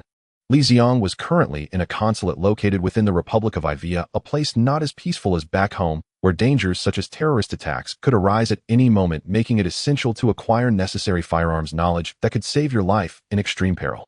Firearm shooting. Upon hearing this, Li Ziang suddenly realized that although he had 2 machine guns in his backpack, he had never had the chance to fire a shot. He remembered that as a child, every new year he would pester his parents to buy him various toy guns. Most men are inherently interested in such violent toys, and Li Ziang was no exception. He suddenly felt a bit excited about the security training. The waiting time always felt prolonged. 2 days passed, but Li Ziang felt as if it had been a month. The security training lasted a whole day, with morning sessions dedicated to safety lectures and practical exercises, including shooting in the afternoon. The morning safety lecture took place in a conference room at the consulate, attended by about 10 others alongside Li Ziang. As per the consulate's regulations, all staff must undergo security training. However, daily operations at the consulate still needed to continue, so the training had to be staggered. Among the 3 in the kitchen, Li Ziang was the first to undergo training. After waiting for a few minutes, the safety lecture officially began. This safety lecture primarily introduced the current situation in the Republic of Ivia, how to seek help in case of war, and detailed locations of various refuge points within Ivia. After getting the gist of the lecture, Li Ziang had Chris in his storage backpack record the content while he began using the game panel as a monitor, watching a Chinese film that Chris transmitted. The gaming panel, invisible to others, truly was a magical tool for slacking off during such lectures, directly transmitting sound to his auditory nerves, allowing Li Ziang to enjoy a perfect viewing experience without anyone noticing. When Li Ziang finished watching his film, the safety lecture had also concluded. After lunch, the group that had trained in the morning boarded the bus prepared by the consulate and departed. The consulate's bus was quite nice. Even on such a shabby road, it provided a smooth ride, completely contrasting the overloaded bus Li Ziang had previously taken. After about half an hour of driving, the bus stopped at a military base. According to the morning's information, this was a public military base in the Republic of Ivia, where the Huagua consulate conducted its annual security training battlefield exercises. It was also one of the refuge points mentioned in the morning safety lecture. Hello everyone, I am Duan Ming, the instructor for this battlefield training. Some of you may recognize me. I am the military officer of the Huagua consulate responsible for the consulate's daily security work. I will be providing you with some battlefield knowledge and training in battlefield first aid and basic firearm design. At the same time, I hope you never have to use what you learned today. With that, he led everyone toward the training ground. Following Duan Ming, the group arrived at the edge of the training ground of this military base. The training ground was a patch of yellow earth dotted with sparse weeds upon which were placed training equipment, such as parallel bars, wooden walls, barbed wire, and sandbags. In one corner of the training ground, a row of shooting targets was set up. The eyes of several young companions were fixed there, but unfortunately instructor Duan Ming did not head to the firing range. He stopped at this end of the training ground. First, let me ask you all a question. What should you do if you encounter a gunfight? Duan Ming turned to face the group and asked. Find cover and hide first. A middle-aged man beside Li Ziang voiced an opinion that Li Ziang agreed with. Draw your gun and fight back. This was undoubtedly an overconfident hothead. Run quickly, run in its line. This was clearly a game-addicted youth who had played too many games. The group gave many answers, but none were reliable. The one who said to draw your gun and fight back, how reckless can you be? Let's not even mention that the enemy you face might be well-equipped and highly trained. Even if the attackers are ordinary people, you don't know their numbers, positions, or any such information. How can you fight back? Duan Ming criticized mercilessly. As for the one who wants to show off his fancy footwork, play fewer games. This is a real battlefield, not your game where you can take dozens of bullets and still be hopping around. In reality, if you get hit by just one bullet, you're basically done for. Don't try to gamble on that slim chance. Remember, you only have one life here, and you won't respawn. The most correct action is to immediately take cover as soon as you hear gunfire. How to find and take cover is what I'm going to teach you. Finding cover isn't about blindly searching with your eyes closed. When an attack occurs, first and foremost, don't panic, stay calm. Then quickly determine the shooter's position based on information like the sound of gunfire and where the bullets are hitting before seeking cover. Otherwise, if you hide in the direction of the shooter, you're done for. After pinpointing the shooter's location, you need to find cover. The choice of cover is equally important. Remember, never panic and choose things like doors, iron sheets, or wooden boards as cover. The most commonly used rifles nowadays are of 7.62mm caliber. Within 100 meters, this caliber can easily penetrate a 15-centimeter thick brick wall. As he spoke, Duan Ming raised the rifle in his hand and fired a shot at the brick wall before him. Seeing such power, Li Ziang began to worry whether his own defense could withstand it. As the saying goes, when in doubt, ask Chris. Great master, with your current defensive capabilities, as long as you aren't hit in the eyes, there will be absolutely no problem. Hearing Chris' affirmative reply, Li Ziang finally felt relieved. Next, Duan Ming began to explain using the actual objects in the training ground the methods for choosing various types of cover and emergency medical measures on the battlefield. Since the safety training was called a training, there would naturally be an assessment afterward. Li Ziang had listened attentively, and with Chris' perfect records, he provided flawless answers to all the hypothetical questions Duan Ming posed, successfully passing the assessment. Next came shooting training. Since Li Ziang and this group were not full-time combat personnel, this training was merely to prevent them from being unable to use a gun if an attack occurred. Therefore, the shooting training was not graded. It only required everyone to learn how to use common firearms. The basics of shooting are more or less the same for all firearms. Simply release the safety chamber, around, aim, and fire. These steps are similar, though different firearms have different recoils which affect shooting accuracy. Of course, you don't need to worry about that, just being able to fire a gun in self-defense is enough. Let me demonstrate using the Type 95 rifle as an example. As he spoke, a dozen soldiers carrying rifles walked over. Duan Ming took a rifle and began his demonstration. The safety mechanism of the Type 95 rifle is on the grip. See this pointer? That's the safety. Move the pointer with your hand, point it to 1 for semi-automatic, 2 for fully automatic, and 0 for safe. It's easy to recognize. Once the safety is off, you can chamber a round and fire. But pay attention to these points. Duan Ming held the firearm and carefully explained the shooting methods and precautions to the group. Soon after finishing his explanations, he had the soldiers who had just arrived provide unknown guidance to the novices like Li Ziang. Don't be nervous. Think carefully about the steps the squad leader just mentioned and take it one step at a time. If you make a mistake, he'll tell you. The soldier guiding Li Ziang was a young man with dark skin. Li Ziang felt that he might not even be as old as himself. All right, thank you for your help, Li Ziang said politely. After releasing the safety switch to semi-automatic mode, then he'll tell you when to fire. Li Ziang remembered the specific steps for releasing the safety chambering around and aiming very well. His movements were smooth and flawless, and the instructing soldier found no mistakes. Everything was ready. Li Ziang began to aim, waiting for the command to fire. The instructing soldier didn't immediately tell him to shoot.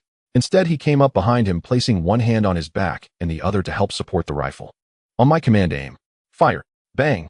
The bullet was fired and left the barrel accompanied by a faint wisp of gunpowder smoke.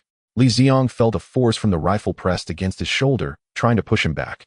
Given Li Ziang's physical condition, it would have been ridiculous for him to be pushed back by such a small force. You have good physical fitness, you didn't even move back an inch. I want help you hold it for the next shot. The instructing soldier said with a hint of surprise. Normally, first-time shooters are caught off guard by the recoil.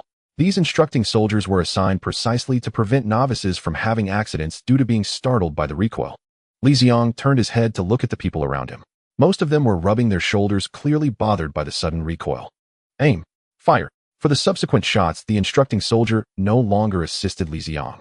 Once he saw Li Ziang was ready, he gave the fire command. Soon Li Ziang had fired all 20 rounds allocated to him. Wait a moment. The target scoring will begin after everyone has finished shooting. Although he was very eager to know how many bullseyes he had hit, he could only wait for now. After waiting for about 10 minutes, the target scoring finally began. Target 1, 103 points. So mediocre. Li Ziang commented upon hearing the score. Target 2, 95 points. Trash. Target 10, 42 points.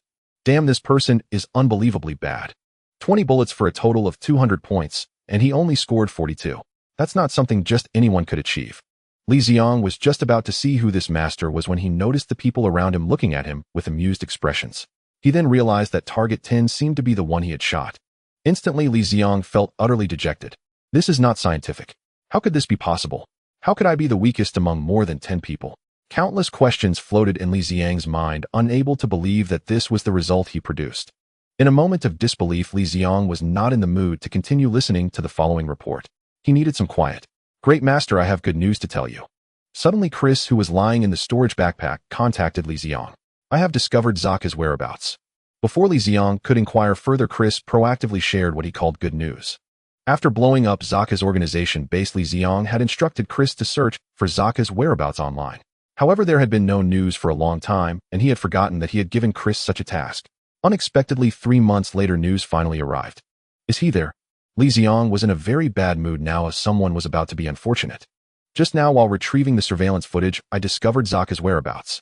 He is currently at an energy company near the desert in the northern part of the Ivy Republic. As Chris spoke, he transmitted a video segment to the game panel. A group of several people, 3 vehicles, was slowly driving into a heavily guarded energy company named Green Valley. The person in the passenger seat of the 3rd vehicle was highlighted and marked by Chris, and it was indeed Zaka, whom Li Ziang had been searching for. When was this video taken? This is surveillance footage from 3 minutes ago. The location is about 300 kilometers from the consulate of Huagua. As an excellent artificial intelligence, Chris not only provided the filming time of the surveillance video, but also the corresponding distance, even outlining the route to get there. 300 kilometers is a bit far. It seems I need to find a means of transportation first. At this moment, the safety training had also concluded, and there were no follow-up activities like a group dinner. Duan Ming came over to usher everyone onto the bus, which headed straight back to the consulate. By the time they returned to the consulate, it was already 8 o'clock in the evening. After getting off the bus, Li Ziang did not return to his dormitory, but quietly waited outside a secluded building 2 blocks away. After waiting for about half an hour, a black SUV drove up and stopped in front of Li Ziang. A white man in his 30s got out of the car. After getting out, he did not immediately enter the building, but nervously looked around, worried that someone might be following him. As the man glanced around, he walked toward the stairs. When he turned his head, he saw Li Ziang at the stairway, and Li Ziang was also staring at him, the 2 locked eyes. The man felt something was off and reached for his waist, but before his hand could reach it, he felt a sudden darkness in front of him. Li Ziang instantly appeared in front of him and struck a palm chop to the back of his neck. In the main world, Li Ziang had undergone extensive training, and this technique for knocking someone out had been perfected. Although he had never personally tested it on a human being, he was fortunate that it worked successfully the first time. After placing the man aside, Li Ziang took his car keys and drove off in his vehicle. No car, no cannon, the enemy delivers. This was Li Ziang's ingenious idea for acquiring a vehicle. The man he knocked out was no law-abiding citizen.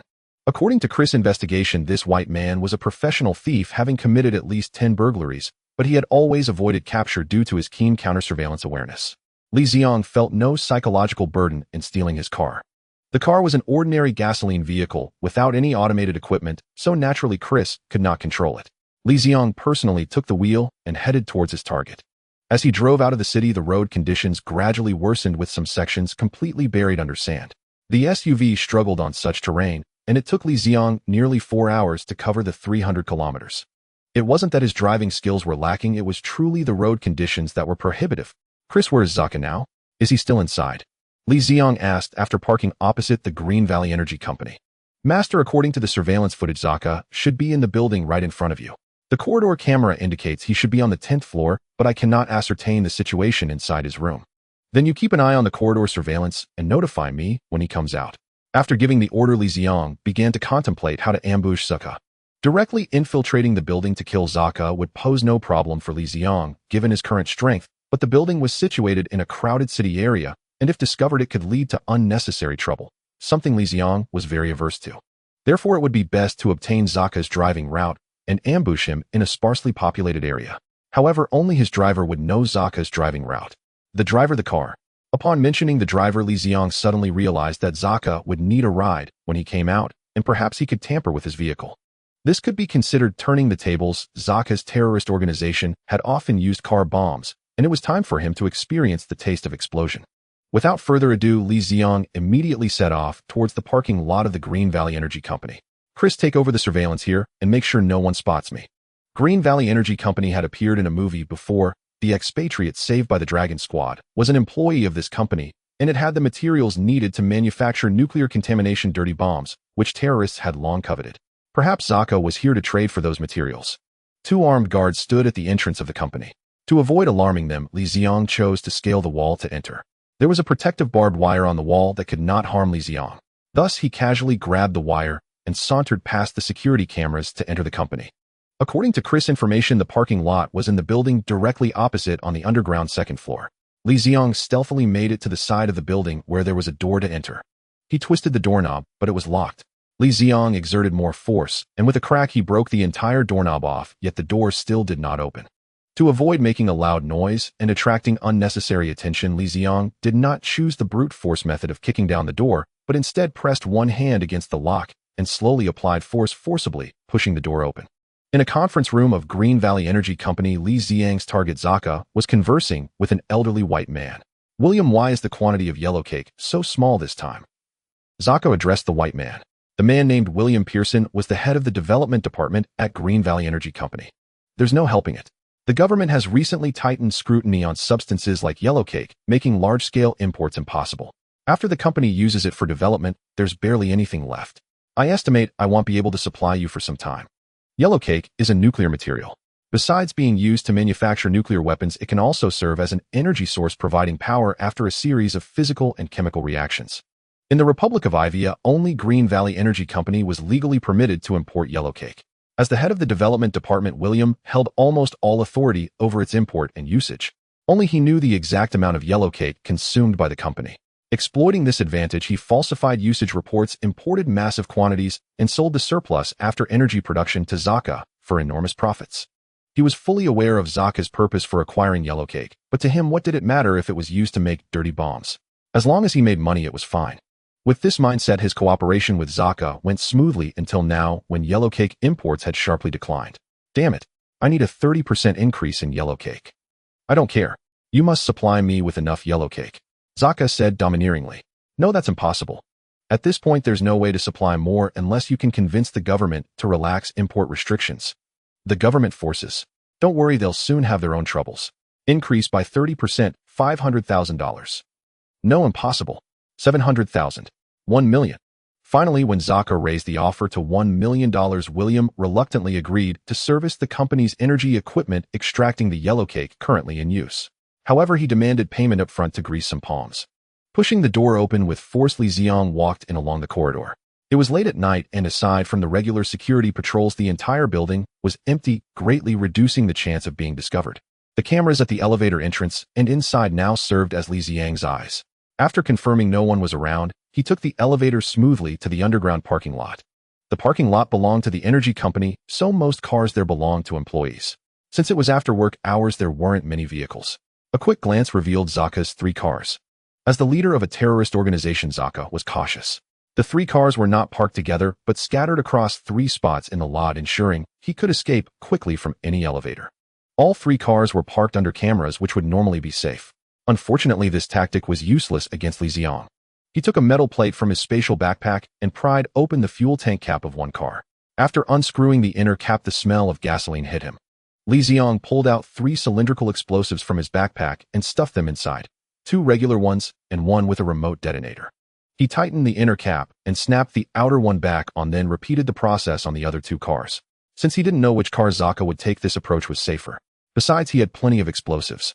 Meanwhile, after finalizing some details with William, Zaka left a briefcase full of money and headed out with his men toward the elevator. "Boss, why give him money? Why not just raid the energy company and take all the yellow cake?" one of Zaka's subordinates asked. "It's not time yet. This amount of yellow cake isn't enough for us. In a few months, a large shipment will arrive. That's the perfect time to strike." William tried to hide that news, but when the time comes, he'll go to hell with the government forces. As they spoke, they reached the elevator, entered, and one subordinate pressed the button for the first basement level, clearly intending to drive away. "Master Zaka is coming out. He's taking the elevator to the underground parking lot. He's about to leave." Hearing Chris' reminder, Li Ziang quickly ran toward the stairwell to evacuate. But as he reached the stairs, he saw 2 security guards coming down. With no other choice to avoid detection, he had to neutralize them. He struck each with a palm, and they collapsed unconscious. Fortunately, Zaka was about to leave, so by the time the guards woke up, he would be long gone. Li Ziang paid them no further attention and swiftly retreated to his car. After waiting in the car for 3 or 4 minutes, Zaka's 3 cars drove out one after another. Li Ziang followed at a safe distance. Once they reached a remote stretch of road on the edge of the desert, Li Ziang confirmed there would be no collateral damage and decisively ordered Chris, who acted as the bomb's remote detonator, to ignite the explosives in the fuel tanks. Boom, boom, boom. 3 deafening explosions later, the 3 cars were blown into the air, scattering car parts across the ground. Li Ziang had placed the bombs in the fuel tanks, and the explosions triggered the tanks to ignite, creating a sea of fire. In the darkness, the scattered blazing car parts formed a magnificent tableau of flames. Explosion is art. The phrase inexplicably surfaced in Li Ziang's mind. He was the creator of this artwork, an artist of explosions. After waiting for the flames to subside and the temperature to drop, Li Ziang walked over to the wreckage to inspect it. The 3 cars had carried 10 people in total. Counting the remains at the scene, there were exactly 10 bodies, confirming there were no lucky survivors. Li Ziang then focused on the 4 bodies in the last car. Surveillance footage showed that Zaka had entered this vehicle. Zaka had been sitting alone in the back seat. Li Ziang tore off the rear door and dragged out the severely charred body from the back seat. Most of the body was destroyed by the blast, but fortunately the face was relatively intact. After rigorous and precise comparison, Chris confirmed it was Zaka himself. Hearing this news, Li Ziang's mood instantly lifted. Now he only needed to wait quietly until the plot began to claim his reward. As the saying goes, when one encounters joyful events, their spirits soar. After successfully resolving the chaos caused by Zaka, Li Ziang's mood had visibly improved. Just when Li Ziang thought his mission would end peacefully, a message from Chris made him sense something was amiss. "Great Master, the Zhonggu shipping cargo ship has now entered the escort range of the 19th Escort Fleet of the Huagua Navy." Zhonggu shipping, escort fleet. Li Ziang had no recollection of these terms. They were entirely foreign to him. The Zhonggu shipping vessel is the one that was hijacked by pirates in the movie, and the Jiaolong team that rescued them belongs to the 19th Escort Fleet of the Huagua Navy. In other words, the movie's plot was about to begin. After listening to Chris' explanation, Li Ziang fell silent and began to count on his fingers. This doesn't make sense. I've only been in this world for 9 months. How can the movie's plot be starting already? Li Ziang remembered that he arrived in this world a year before the plot unfolded, yet only 9 months had passed. How could it be starting now? Li Ziang couldn't understand this issue, and even the omniscient Chris couldn't find an answer, only knowing that the Zhonggu shipping vessel had suddenly departed early. With the plot advancing, Li Ziang lost confidence in whether he could complete his mission safely. After pondering for a moment, he said to Chris, "Locate the position of the Zhonggu shipping cargo ship and the Jiaolong team." While in the plot, the Jiaolong team only had 1 injury while clearing the pirates attacking the Zhonggu shipping vessel, with no casualties among the team members. Yet Li Ziang was very concerned that the subsequent developments would not proceed as planned. To be safe, he decided to head to the pirate attack site personally to avoid an inexplicable mission failure. After borrowing a small yacht using old methods at the nearest Ohafa port, Li Ziang set sail into the vast sea. Some people find the ocean magnificent and boundless, while others feel excitement and become poetic upon seeing the sea. However, aside from feeling that there was a bit too much water, Li Ziang had no other feelings, even finding it somewhat boring. Sailing the small yacht through the endless ocean, anyone would feel as bored as Li Ziang after spending a few hours in such an environment. After 3 hours, Li Ziang finally spotted something new on the sea's surface. A massive cargo ship, the Zhonggu shipping vessel he was searching for. Before this giant ship, the small yacht Li Ziang was piloting seemed as insignificant as an ant. Yet there was that ant unwilling to surrender to fate, determined to shake this colossal beast before it. Behind the giant ship, 2 speedboats were racing towards it at full power. If Li Ziang's small yacht was an ant, then these 2 speedboats could only be considered weak little ants among the ants. Since the speedboats carried the word charge, their speed was naturally impressive. In just a few minutes, the 2 little ants caught up to the slowly moving giant ship. Upon reaching the side of the giant ship, the pirates aboard the speedboats began to climb up the side using the maintenance staircase. The giant ship also detected the pirate attack and sounded the alarm. Soon they spotted the pirates attempting to board from the side and started throwing heavy objects like chairs and boxes down from the ship to knock the pirates off. Unfortunately, the pirates were armed. After shooting 2 crew members who attempted to resist, no one dared to continue throwing things down, and finally, the first pirate successfully boarded the ship, quickly taking control of the staircase and allowing more pirates to come aboard. The Zhonggu shipping vessel was merely a civilian merchant ship and had no means to fight back against the armed pirates. The crew could only flee in panic, hiding and hoping the pirates wouldn't find them. And at this moment, what was Li Ziang doing? He was still on his way piloting his boat. In such an open sea, while Li Ziang could see the cargo ship, the actual distance between them was still quite far, and he would need some time to reach it. The pirates would not wait for Li Ziang. With 2 of them guarding the speedboat, all the other pirates boarded the giant ship. Boom. Boom. After shooting 2 crew members who tried to resist, a portion of the pirates charged towards the ship's bridge, capturing several staff members, including the captain. They pointed their guns at the crew, demanding they immediately increase the ship's speed to its maximum. These pirates were no fools. They were well aware of the escort fleet's existence and knew they had no chance against it. Under such circumstances, the reason they dared to rob the cargo ship was that they knew they could escape into international waters before the escort fleet arrived, ensuring their safety.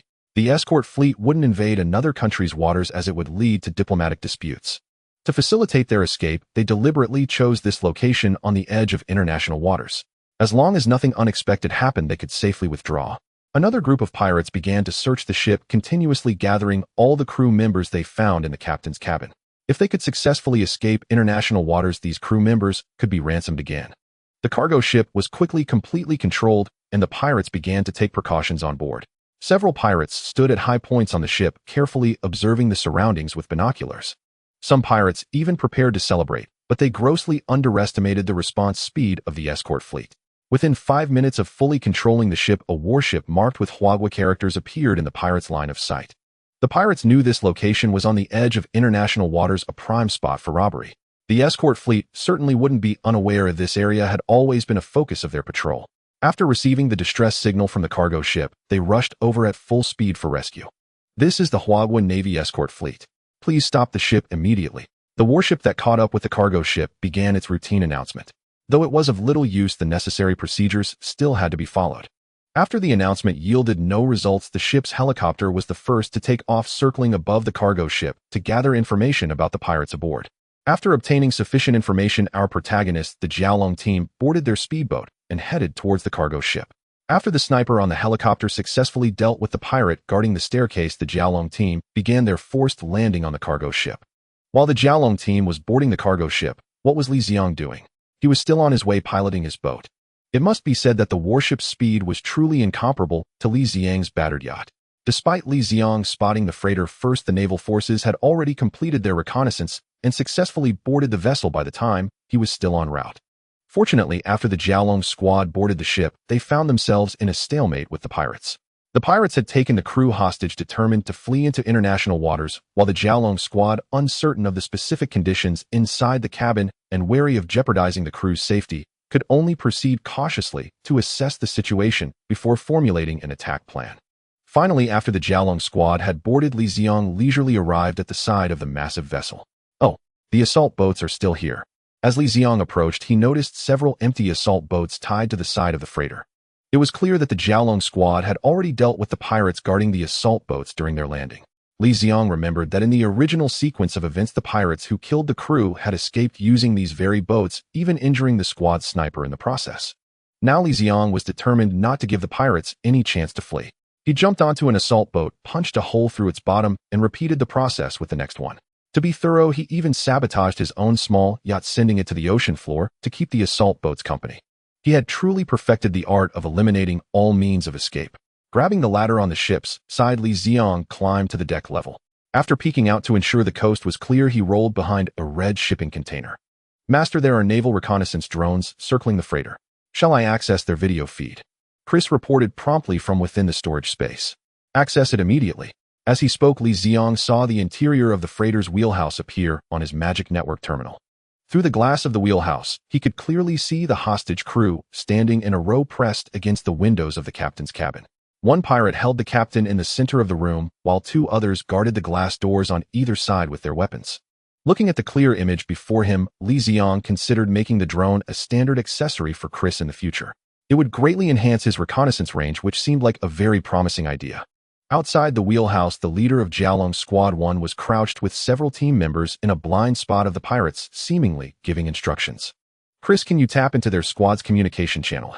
Li Ziang wanted to learn the Jialong Squad's action plan, and accessing their comms was the best way. "Of course," Chris replied, as capable as ever. "Attention all units, to ensure the safety of the hostages, all positions must attack simultaneously. Wait for my command." The calm voice of Jialong Squad leader Yang Rui echoed in Li Ziang's ear. Left side received. Sniper point received. Cabin received. Deck received. Who was on the deck? Squad leader Yang Rui was slightly puzzled, but assumed it might be personnel from another team. He continued to issue orders with steady composure. Attack in 3 minutes. The one on the deck was of course Li Ziang. After hearing the Jialong Squad members' acknowledgements, he casually echoed the response, luckily going unnoticed. After confirming the area was secure, Li Ziang moved toward the cabin. At least 7 team members were deployed outside the wheelhouse, while only 3 pirates were inside. With a 2-10 advantage and 1 to spare, he figured there should be no problem. What truly worried Li Ziang was the cabin itself. Its interior was complex, and with the power cut, it was pitch black with extremely poor visibility. It would be difficult for the 4 team members inside to handle the pirates there. It was precisely because of insufficient manpower that in the original plot, pirates managed to escape the freighter using the assault boats. To avoid this issue, Li Ziang naturally needed to head to the cabin to provide support. 3, 2, 1, attack! Attack! At squad leader Yang Rui's command, simultaneous assaults erupted across the freighter. The helicopter in the sky swiftly pulled up and positioned itself directly in front of the wheelhouse. Inside, sniper Luo Xing instantly locked onto the pirate holding the captain and fired a single shot to the head. At the same moment, squad leader Yang Rui and machine gunner Tong Li burst through the doors from both sides of the wheelhouse, each taking down a pirate with a single shot. Reporting to the captain, all hostages are secure, but the wheelhouse cannot stop the freighter. Squad leader Yang Rui reported promptly after clearing the pirates. "If we can't stop the ship, we must abandon it within 5 minutes. We absolutely cannot enter another country's waters." "What's the situation inside the cabin?" The captain commanded remotely from the warship. "The pirates are guarding the generator. We'll have to launch a direct assault and then destroy the hydraulic press to stop the ship." Demolition expert and deputy squad leader Su Hong reported from within the cabin. To destroy the hydraulic press, they first needed to reach the generator room. In front of the generator room was a narrow passage, the only route leading to it. At that moment, Su Hong and 3 other Jialong squad members were in front of the passage, while 2 pirates were positioned behind a door above the passage, making them difficult to hit from below. "All right, you 2 stay here and guard against any other pirates breaking in." "Sure, 2, and I will attack. They'll go first with the ballistic shield to draw their fire. You follow behind me and find an opportunity to take out the pirates above." With that, Su Hong and machine gunner Sure 2 put on their night vision goggles. Su Hong grabbed a nearby ballistic shield, held it over his head, and charged toward the other end of the passage. Rat-a-tat-tat. The pirates' AKs erupted in a frenzy of gunfire, bullets sparking against the ballistic shield. Sure 2 moved slowly about 2 meters behind Su Hong, his eyes fixed on the location where the bullets were being fired from above, waiting for the pirates to expose themselves. What was Li Ziang doing during all this? This time, he wasn't sailing a boat. After sneaking into the cabin, he had quietly made his way to the second deck, the very floor where the 2 pirates were stationed. He was now on the opposite side of their firing position. Li Ziang didn't choose to rush in directly because the pirates were firing from inside a room on the second floor. From his current position, he could only see the barrels of their guns protruding. He slowly approached the cabin where the pirates were hiding. Stopping about 3 meters away, he took out his golden frying pan from his storage backpack, then pulled out 2 grenades he had acquired from a terrorist organization. He pulled the pins, placed the grenades in the pan, and extended the pan's handle. Extending the pan to the cabin door, Li Ziang flipped his hand, and the 2 grenades rolled unsteadily into the room. Boom! A deafening explosion echoed as smoke billowed from the cabin. All gunfire ceased instantly. Who the hell threw that grenade? Who the hell threw that grenade? What a perfect throw. Su Hong, usually so refined, couldn't help but curse. Shit, was it you? It wasn't me. Look up there. Shirtu pointed toward the position where Li Ziang was located. By then Li Ziang had already stowed away his golden frying pan. Supporting himself with one hand, he vaulted over the railing and landed before Su Hong. Who are you? Su Hong asked warily, eyeing Li Ziang. Beside him, Shirtu had already trained his gun on the newcomer. Who am I? That's a very good question. Li Ziang fell into a brief, contemplative silence. Should he just say he was a chef from the consulate? That didn't seem plausible either. What was a chef doing here? Coming here to die. That was hard to explain. I'm here to reinforce you, sent by higher command. Don't ask questions. If you ask, it's a state secret. Hurry, follow me. According to my intel, there's still one pirate inside, trying to escape. With that, Li Ziang took the lead and strode into the ship's interior. Su Hong exchanged a glance with Shitu, then followed. They knew their primary mission now was to clear the ship of all pirates. The 3 of them traversed the cabin and emerged on the deck from the other side, finally spotting the one who had slipped through the net. He stood by the railing, staring blankly at the sea. Where's the escape boat I had prepared? Before he could figure it out, Li Ziang, Su Hong, and the others had already caught up from behind. Drop your weapon immediately. Hands on your head. Spotting the pirate, Su Hong began shouting in a foreign language. Whether the pirate understood Su Hong's shout or not, he glanced back at his pursuers, then looked ahead at the vast sea. With a single stride, he leaped over the railing, attempting to escape by diving into the water. Unfortunately, he was just an ordinary man. No matter how fast he was, he couldn't outrun a bullet. The moment he was airborne, having just cleared the railing, Su Hong's gun fired. 2 bullet holes appeared on the pirate's body in response. Captain reporting. Pirates in the cabin have been completely eliminated. However, I found a Chinese man in the cabin who claims to be support personnel. After shooting the pirate, Su Hong immediately reported the situation. Support? I haven't heard of any support for this operation. Bring him back to the ship, first. We'll verify his identity slowly. Hearing about support, Captain Yang Rui was also a bit puzzled. But since he wasn't sure if other units had indeed been dispatched, he decided to have Li Ziang brought back to the warship for confirmation. Having said that, Yang Rui took the lead and boarded the helicopter hovering by the ship, returning to the warship. The remaining members of the Jialong squad would have to go back by boat, as the helicopter couldn't accommodate so many people. But when they all reached the side of the ship, they were collectively stunned. Where's our boat? Li Ziang, standing beside them, adopted an air of complete detachment, eyes fixed ahead, nose pointing at his mouth pointing at his heart. A picture of innocent ignorance, as if he knew nothing. Back then, his only thought was to leave no escape route for the pirates, so he had sunk all the small boats in one go. How was he supposed to know one of them belonged to the Jialong squad? Left with no other choice, they had to request the warship to send a few more dinghies. They couldn't very well swim all the way back, could they? Thus, Li Ziang successfully managed to sneak onto the warship with the others. Having never been up close to a warship before, he turned into a curious child, fascinated by everything on board. At that moment, he was squatting on the deck, staring intently at the ship's Closian weapon system. How many rounds can this cannon fire in a minute? Li Ziang turned to ask the 2 Jialong squad members behind him. This is a CIWS. It can fire up to 1100 rounds of 30mm ammunition per minute, easily intercepting missiles, rockets, and the like. Su Hong, who was quite familiar with artillery, spoke up. 1100 rounds. How much does a minute of firing cost? It uses 30mm tungsten core armor-piercing rounds. Each round costs about 1000 yuan.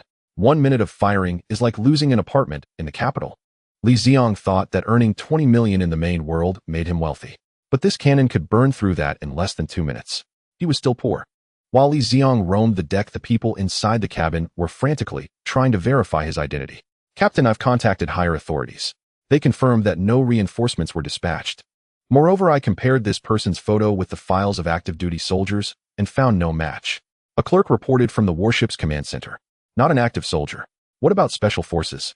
Their files are classified, I recall. Although special forces files are classified, basic archival records can still be accessed. Yang Rui, you brought him back. What's your take? The captain asked the Jialong squad leader beside him. Could he be one of the pirates who betrayed them when he saw no way out? Yang Rui voiced his speculation. That's not impossible. Bring him to the meeting room for direct questioning. Let's hear what he has to say. At the captain's command, Li Ziang was brought to the meeting room. Looks like you couldn't find anything on me, could you? Stepping into the meeting room, Li Ziang spoke first. The crew's frantic search for Li Ziang's identity couldn't escape Chris' notice. Watching them even dig through Army Special Forces files, Li Ziang found it both amusing and exasperating. He didn't look anything like a Special Forces soldier. Who the hell are you? I've checked, no one dispatched any support. Tell me the truth, are you a pirate? Yang Rui demanded. A pirate? How could that be? You're the captain of the Jiaolong squad. You can't just falsely accuse an innocent man. How do you know my identity? Yang Rui asked in surprise. He had never introduced himself. I also know you're Captain Gao Yun of the Navy ship Lini, Li Ziang said to the captain sitting nearby. And you're political commissar Zhao Haiguang of the Lini. You're Su Hong, deputy leader and demolitions expert of Jiaolong Squad 1. Li Ziang proceeded to rattle off the names and positions of everyone present. This unsettled them greatly. The personnel information of the Jiaolong Squad wasn't common knowledge, yet Li Ziang had gotten it all right. Who exactly are you? This time it was Captain Gao Yun who asked. I am Long Wu, a member of the Dragon Group of China. The Dragon Group? Does China have such an organization? Gao Yun asked doubtfully. As a captain, he could barely be considered senior management, but he had never heard of this department. Your security clearance isn't high enough, so naturally you wouldn't know. Report to your Navy Commander-in-Chief. Give him this code, ZSDR 945 FFF007. Having said that, Li Ziang pulled out a chair and sat down. The people in the meeting room exchanged glances. Then the captain slowly walked out to report to his superiors. The sound of a ringing phone echoed through the spacious office as a calloused hand reached for the red telephone at the edge of the desk. Hello, this is Captain Gao Yun of the Lin E reporting. The call connected and Captain Gao Yun hurriedly began to relay the situation he was facing. Wait a moment. After speaking, Navy Commander Wu Guoming grabbed a nearby computer, opened a secret website, and logged in after entering a long string of complex passwords. Give me that number. ZSDR 945 FFF007. While listening, Wu Guoming input this string into the website's search bar, and the information that appeared astonished him. A file for Li Ziang appeared on the website, clearly showing the name Long Wu belonging to the Long Group. What department is the Long Group? Wu Guoming was equally puzzled. As he continued to read, he saw that Long Wu's work experience and social relations were all obscured by the words top secret, rendering them impossible to view. Apart from learning the name Long Wu, Wu Guoming also saw a line stating the Long Group is directly led by the highest leader and is of the utmost secrecy.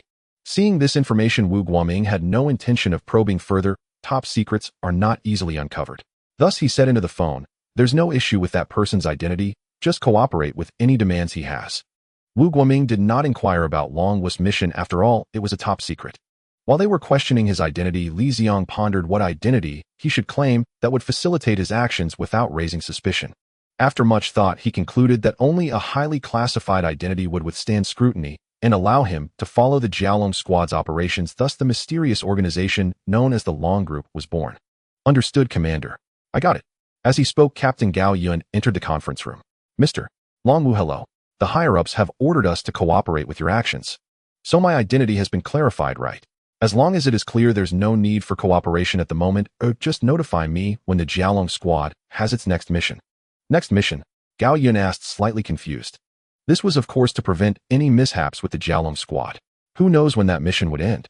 Li Ziang had already decided that he would accompany the Jiaolong Squad on every mission until his own task was completed. I've told you I am a member of the Long Group, but do you know what the Long Group does? Li Ziang felt it necessary to let them know the power of the Long Group to gain some authority among them. The few people in the conference room shook their heads, indicating that they had never heard of this department. While these people never read novels, they should know that there are web novels in this world as well. When Chris forged such a department in the past, Li Ziang worried it might be too casual. After all, this name has become cliched in urban novels. It now seemed that Li Ziang had overthought it. The Long Group is the most mysterious and highest-level classified department, directly led by the highest leader. In Huahua, there are no more than 50 people who know of its existence. But do you know why this department is so secretive? The crowd shook their heads again. That's because this department is composed entirely of individuals with supernatural abilities. Do you know what supernatural abilities are? Li Ziang asked again. The crowd continued to shake their heads. Observing their reactions, Li Ziang felt that these people were indeed too easy to fool, knowing nothing at all. Supernatural abilities refer to forces that transcend the realm of science, which cannot be explained by science, yet exist in reality. Specifically, it encompasses everything beyond ordinary human capabilities, such as special functions, Taoist spells, ancient martial arts, and mental powers. Our Long Group is composed of individuals possessing these abilities. Wait, are you saying that there are superpowers in our world? In the conference room, there were a total of 4 people: Captain Gao Yun, political commissar, Zhao Haiguang team, leader Yang Rui of Team Jialong, and deputy leader and demolition expert Su Hong. The question was raised by Su Hong, while the other 3 fell into a daze, seemingly needing time to digest this information. Then why have I never heard of it? Even if you are few in number in this day and age, there should be news surfacing. Su Hong asked in confusion. The members of the Long Group have many abilities. Some can alter memories, others can manipulate networks. Once there is a possibility of information leakage, we can detect it in advance and take remedial action. What's your ability, since you are also a member of the Long Group? Yang Rui, who had regained his composure, asked. Li Ziang was prepared for this question. This wasn't the first time he had fooled someone. He had known from the start that what one sees is far more convincing than what one hears.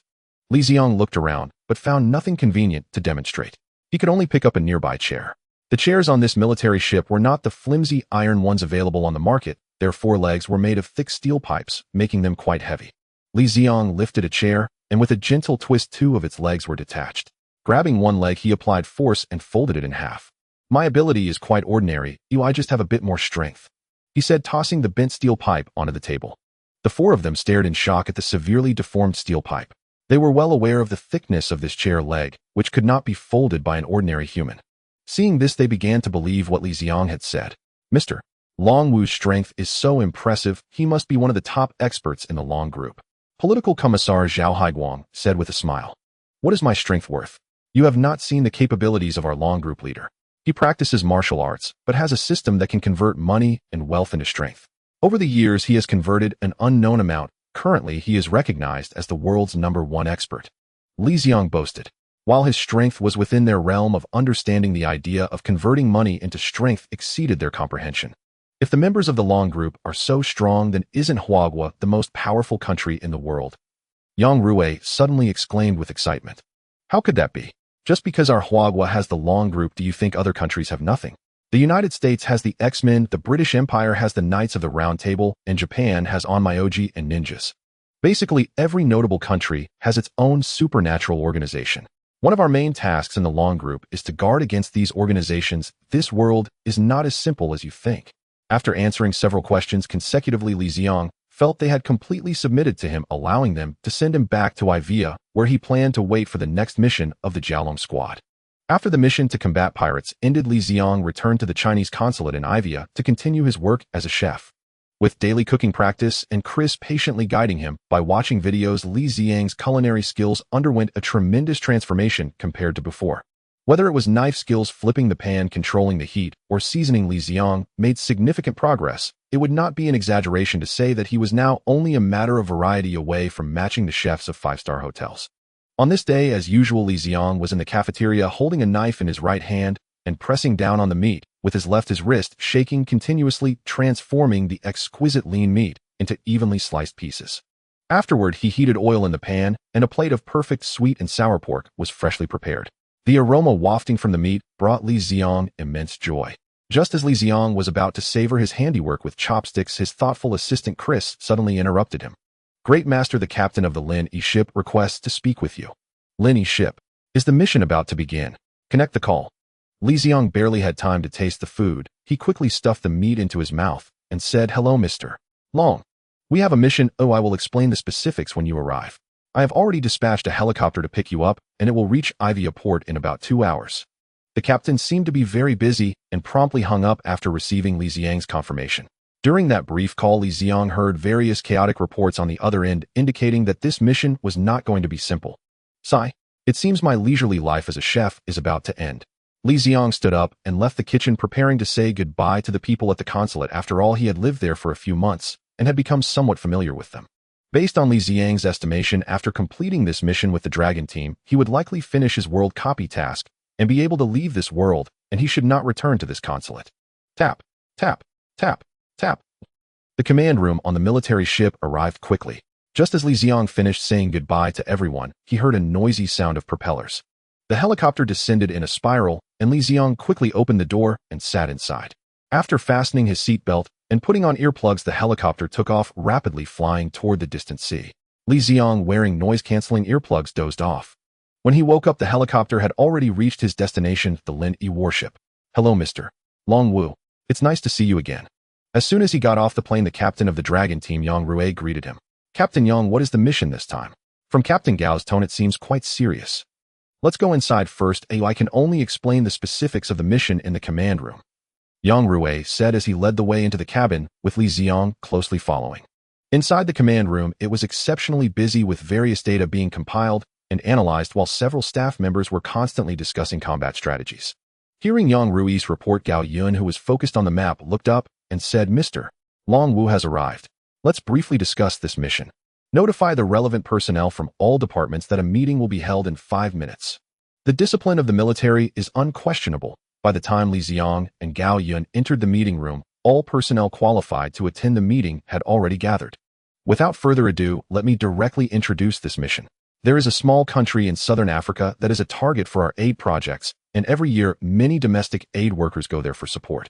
Currently, there is a rebellion in that country, and a rebel organization called the Red Band Army is attempting to seize power. They have engaged in multiple battles with the government forces, causing harm to numerous civilians and our citizens. Our mission is to assist the naval fleet of our country in evacuating Chinese citizens from that country. In just a few sentences, the captain clearly outlined the mission, and Li Ziang fully understood. Originally, the task of the Lin, it was to evacuate Chinese citizens from Ivia, but after Li Ziang dealt with the source of the chaos, Saka, the mission location changed to a certain African country, but the task remained to evacuate Chinese citizens.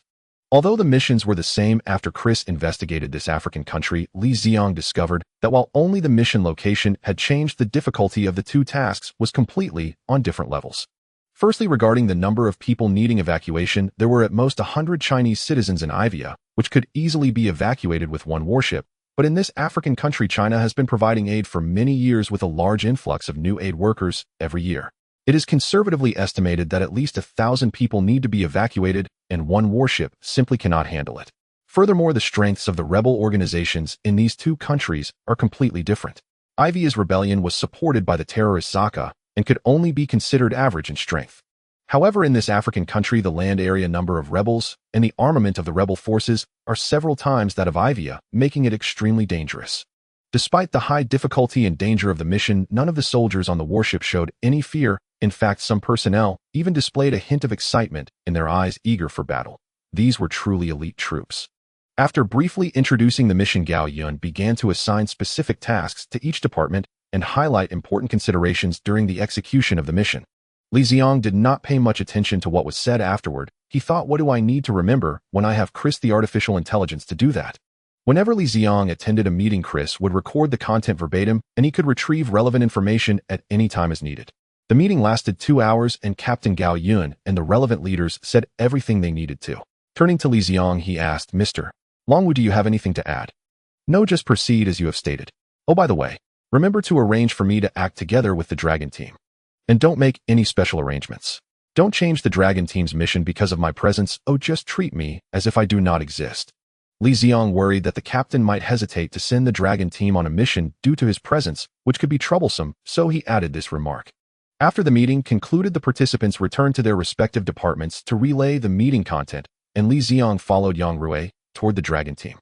The members of the Jialong squad were engaged in basic training on the deck, essential for maintaining their condition and ensuring they were always prepared for battle. Li Ziang and Yang Rui stood quietly on the sidelines, watching the members of the Jialong squad train vigorously. After about 30 minutes, the day's training finally came to an end. Assemble. Let me introduce you all. This is Mr. Long Wu, who will be joining us for the upcoming mission. What's so special about this mission that requires your involvement? Su Hong, who had heard Li Ziang's boasting, inquired. He knew that Li Ziang came from the Dragon Group, which primarily dealt with supernatural events, implying that their mission might involve something extraordinary. To be honest, I don't know why I've come to act with you all. It was one of our Dragon Group members, the Fortune Teller, who decided that I should join you. The Fortune Teller. The crowd was a bit baffled. The name sounded like that of a street con artist. Yes, that's right. The Fortune Teller is the contemporary heir of the Ma-E divination tradition, skilled in predicting fortune, observing feng shui, assessing relationships, and performing divination. My presence here was determined after one of his divinations. A fortune teller indeed. Captain, are you joking by letting him join us? Tong Li, the only female member, was quite perplexed. After all, the Jialong squad was elite among elites tasked with the most critical and dangerous missions. What did it mean to casually throw someone into their ranks? I forgot that you all don't know my background. Could someone help me explain? Li Ziang looked at Su Hong and Yang Rui. The Jialong squad consisted of 8 members: Captain Yang Rui, Vice Captain and Demolitions Expert; Su Hong, Sniper; Luo Xing, Observer; Li Dong, Communications Officer; Zhuang Yu, Medic; Lu Chun, and 2 machine gunners, Tong Li and Zhang Tianda, who was nicknamed Stone. Among them, only Yang Rui and Su Hong had heard Li Ziang's stories before. The others were completely unaware of him. Let me explain then. This gentleman's name is Long Wu. Su Hong then recounted the tale that Li Ziang had spun. The story was told, but the crowd still found it hard to understand and believe the information. Thus, he had to demonstrate his bare-handed strength by bending a steel pipe.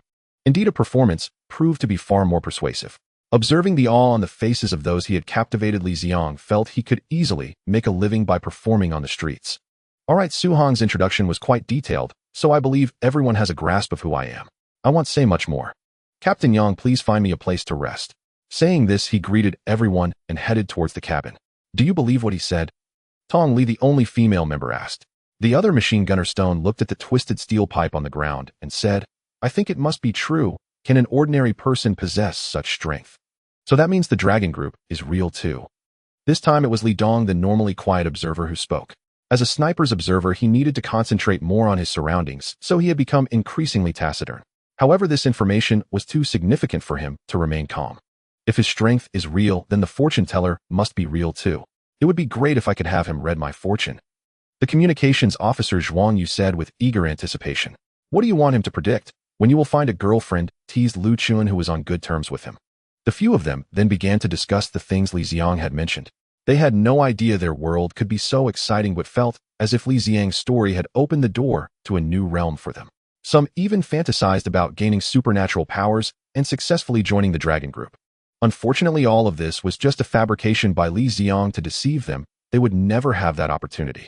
In summary, Li Ziang's fabricated identity as a member of the Dragon Group was quite useful. At the very least, he was granted a private small cabin on the warship, albeit just enough for a narrow single bed. Life on the warship was rather dull. Aside from admiring the ship's weapons, all there was to see was the expanse of water, making this existence monotonous and tedious. This voyage at sea would take at least 2 days. Even with so many people on board, boredom was inevitable. People become bored purely out of idleness. To avoid it, the best solution is undoubtedly to find something to do. Li Ziang clearly understood this principle. After realizing where he was staying, he made his way alone to the highest point of the warship atop a turret.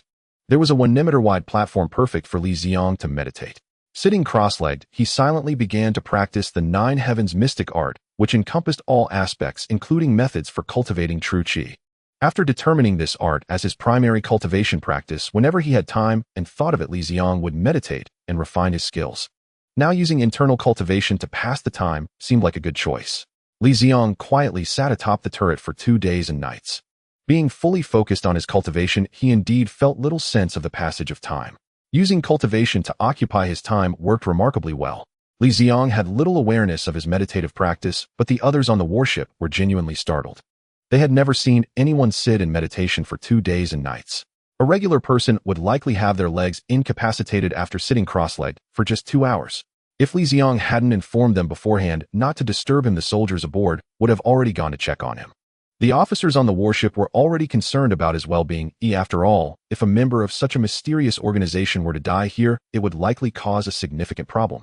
As the warship approached its destination and was about to dock, Li Ziang finished his meditation and jumped down from the turret. Watching him bounce down from the turret as if it were nothing, having not eaten or drunk for 2 days, was astonishing. The soldiers on the warship looked at him with completely different expressions. The initial hint of doubt in their eyes had vanished, replaced by a mix of awe and envy. Overall, the impact of Li Ziang's 2 days of meditation in terms of impressiveness far outweighed its actual cultivation effects. Though Li Ziang felt little change during those 2 days, the warship had been continuously moving, and he concluded his meditation because the ship had arrived at the mission's destination. As the warship sailed into the harbor, Li Ziang's eyes were immediately drawn to 3 massive vessels adorned with red flags and the slogan, "Welcoming our compatriots home." While he couldn't distinguish the exact models of the warships, he noticed that 2 of them were significantly larger than the Lin Yi, the ship he was on, and they boasted considerably more heavy artillery. Seeing the arrival of new warships, the Chinese nationals at the port became excited once again. These vessels represented their lifeline, and naturally, the more the better. As the warship docked, Captain Gao Yun personally led several officers ashore. Li Ziang, of course, would not miss the opportunity to gather information about the current situation and followed them off the ship. Ambassador Fan, greetings. I am Captain Gao Yun of the Lin. After disembarking, the captain introduced himself to the man in a black suit with gold-rimmed glasses. The man in glasses was indeed the ambassador of the Chinese embassy, the highest diplomatic representative of China in this country, holding a position far superior to that of Consul He Qinglu from the Evian consulate, where Li Ziang previously worked. Embassies oversee consulates, and only countries that have formally established diplomatic relations with China are permitted to have embassies. Each country has only one embassy, while consulates are different. Most major cities and countries with diplomatic relations will have a consulate to handle specific diplomatic affairs. Evian, being relatively small, has no embassy, only that one consulate. Captain Gao, we are truly grateful for your support. The current situation is quite grim. The personnel needing evacuation from several cities surrounding the port had all gathered here, but multiple aid construction factories existed in the central cities where many employees were also Chinese nationals. However, the roads from the port to the central cities had been largely occupied by insurgents, making safe evacuation impossible. Hearing this, Li Ziang estimated that this task would most likely fall on the Dragon Squad. Could we directly dispatch our military to retrieve them? Captain Gao Yun continued to inquire. Ambassador Fan solemnly replied, not at this moment. Without authorization from the United Nations, we cannot send troops into another country's territory. However, authorization is currently being applied for, and the results will likely arrive in about 2 hours. Now I hope your ship can prepare a combat team to proceed to the central cities to rescue our citizens once the authorization is approved. This is no problem, he said, turning to Yang Rui. You go back immediately and assemble the dragon team. Prepare for battle. Yes, Captain. After Yang Rui saluted, he returned directly to the warship, and Li Ziang, who had anticipated this, naturally followed Yang Rui back on board. Captain Gao Yun and Ambassador Fan went to discuss specific action plans with the captains of the other warships. Dragon team, assemble. Immediately head to the armory to collect your required weapons and ammunition and be fully armed and prepared for battle. Turning to Li Ziang, he asked, does Mr. Longwu need any weapons? Let's go. I want to see what weapons you have here. With that, he headed to the armory with the Dragon Squad. Although Li Ziang's backpack still had plenty of ammunition, all of it was acquired from the Zaka organization and of poor quality. He felt it was necessary to upgrade. Once inside the armory, everyone began selecting their needed equipment without needing to be instructed. Helmets, communication devices, bulletproof vests, pistols, and grenades were standard gear for every team member, while other equipment was configured according to their respective combat roles. Aside from the machine gunners and snipers, the main weapon for most members was a Type 95 rifle. Demolition expert Su Hong additionally carried 10 C4 explosives, while medic Lu Chun was equipped with ample bandages and various emergency medications. Communications officer Zhuang Yu shouldered a signal transmitter equipped with an antenna, ensuring communication among team members on the battlefield. Observer Li Dong carried 3 different observation instruments ready to measure precise environmental data at any moment to calculate the optimal shooting timing for the snipers. Li Ziang glanced at the sniper rifle identical to the one used by sniper Luo Xing, deeming it cool, and wanted to take one. However, recalling his shooting accuracy of 40 out of 200, he decided against it, realizing it would be unwise to risk injuring a teammate. Finally, noticing that everyone else had bulletproof vests, he felt it necessary to acquire one himself. Though his current defense level could completely withstand gunfire, he selected the thickest, largest bulletproof vest available, knowing that more protection is always better. This bulletproof vest was entirely different from the black vest-style police bulletproof vests Li Ziang had seen in crime films. It was a sandy yellow color, approximately 5 centimeters thick, weighing over 30 pounds, and quite rigid, resembling a type of medieval plate armor that could stand upright. Additionally, it featured a downward-pointing triangular protective plate that completely covered Li Ziang's groin area. The main reason Li Ziang chose this vest, aside from Yang Rui mentioning that it was made from new ceramic composite bulletproof plates capable of withstanding sniper fire, was that protective plate. Defense for vital areas certainly needed to be prioritized. With the bulletproof vest in hand, Li Ziang's attention turned to a nearby drone. Previously, Chris had used the Dragon Squad's drone for real-time monitoring, leaving a deep impression on him. The combination of Chris and the drone was excellent. The Dragon Squad's drone was specially designed. Compared to ordinary drones, not only were the materials different, but they were also equipped with lethal weapons. There were 2 models, one with an automatic firing mechanism and 20 rounds of ammunition. The other model was equipped with a self-detonation mechanism that could be manually triggered. Li Ziang cleared out the entire stock of drones, packing 10 drones into his storage backpack, and had Chris take over. He believed that with Chris' artificial intelligence, these drones could be used to their fullest potential. By the way, do you have any heavy weapons that are inconvenient to carry? Li Ziang, now dressed in the bulletproof vest, remembered that his storage backpack still had some space left which could be put to good use. Heavy weapons. We are a Navy warship with various artillery, we generally don't use heavy weapons. The most powerful we have is this rocket launcher, but even if you can carry it without effort, it would still be inconvenient to move. With that, Yang Rui opened a box. Li Ziang picked it up, resting it on his shoulder to gauge the weight, thinking it would be great for taking out an aircraft. In an instant, the rocket launcher and its 10 rockets vanished from Yang Rui's sight. Don't be surprised, this is the standard storage equipment of the Dragon team. After about an hour, Captain Gao Yun walked in holding a stack of documents and said, 130 kilometers from our current location, there is a Chinese-funded hospital named St. Fran built with the support of the renowned Chinese medical scientist Dr. Chun. Dr. Chun is currently trapped there. Your mission is to rescue him. After rescuing Dr. Chun, 50 kilometers to the east lies a place called Sangkuka Town. There is a Chinese-funded factory there with 47 Chinese employees trapped inside. Your second objective is to safely escort these Chinese employees to our current location. As he spoke, Gao Yun placed the mission documents on the table for everyone to review. Gao Yun then continued, be cautious. According to the latest intelligence, aside from the Red Scarf Army, a military resource company named Dane has been hired to participate in the rebellion. Be especially wary of the Dane Military Resource Company. In recent years, this organization has been contracted for multiple international wars. Its members possess extremely high military proficiency, superior equipment, and extensive combat experience. They are formidable opponents. But I believe you can accomplish this mission. You are the finest soldiers in the world. Rest assured, Captain, we will complete the mission. The team members stood up simultaneously, saluting in assurance. Wishing you a triumphant return. You now have 30 minutes to familiarize yourselves with the materials. Depart in 30 minutes. After the captain left, everyone immersed themselves in the documents. Even Li Ziang, an inconspicuous figure, received a copy. Casually flipping through 2 pages, Li Ziang grew unsettled. On the first page, a photograph was clearly printed, accompanied by information about the individual. Lung Feng, former member of an Army Special Forces unit, voluntarily went to Sangkuka Town to rescue Chinese citizens. If discovered, all squads are to do their utmost to assist. Lung Feng. Wasn't that a character from Wolf Warrior? How did he end up here as a cameo? No wonder the African evacuation sounded familiar. It was exactly the plot of Wolf Warrior 2. Is this man going to his death? Even if he's a Special Forces soldier, how could he rescue so many people alone in a war like this? Sniper Luo Xing remarked after reviewing the documents. Even their Jiaolong Commando unit were Special Forces, but he believed none of them could single-handedly charge into a war zone to save people.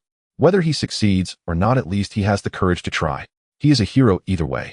Yang Rui seemed to admire Lung Feng's bravery, feeling a sense of mutual respect between warriors. Don't underestimate him. He's no ordinary soldier, Li Ziang said with an air of mystery. After all, Lung Feng was the absolute protagonist of Wolf Warrior, and his protagonist's aura far surpassed that of a world without a clear lead, like in Operation Red Sea. The others who were reviewing the documents looked up at him upon hearing this. To them, Li Ziang was synonymous with mystery and power, and his words carried the utmost authority.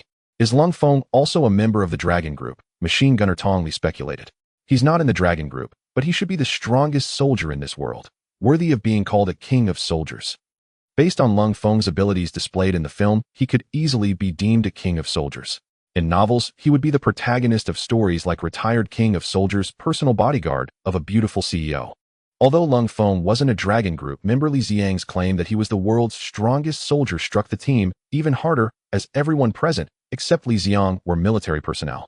Communications officer Zhuang Yu said incredulously, the strongest soldier. A king of soldiers. How is that possible? Why have we never heard of him? Not having heard of him doesn't mean he doesn't exist. Lung Feng once served in a unit with the highest level of secrecy in China. It would be strange if you had heard of him. Team leader Yang Rui interrupted the discussion, saying, get familiar with the materials quickly and prepare for combat. We'll find out soon enough if he's truly the strongest soldier. Though he said this, the fighting spirit in Yang Rui's eyes suggested otherwise. He wouldn't be convinced until he had tested Lung Feng's mettle himself. Soon the United Nations approved the entry of Chinese soldiers into the war zone. The Jiaolong Commando unit, along with Li Ziang, totaling 9 members, rode in 2 infantry fighting vehicles heading toward the combat zone alongside 5 other Special Forces squads, each bound for their respective mission objectives. The dozen or so vehicles that had left the port together gradually diverged at various intersections. Before long, only their 2 infantry fighting vehicles remained on the same path. Once we pass the intersection, ahead we officially enter the combat zone. Check your weapons and equipment and be ready for battle at any moment. Yang Rui, seated in the front vehicle, suddenly announced over the communication channel. Li Ziang in the rear vehicle quickly checked if the buttons on his bulletproof vest were fastened upon hearing this. It was his first time on a battlefield, and he felt a bit nervous. The vehicles drove out of the port and traversed over 30 kilometers of open wilderness. The terrain was barren and the roads rough, but they encountered no danger, making the journey relatively safe. The infantry fighting vehicles slowly entered a small town. Through the narrow windows, the devastation of war was starkly visible. Civilians shot dead in nearby houses, buildings still smoldering from bombings. Bang, bang, bang.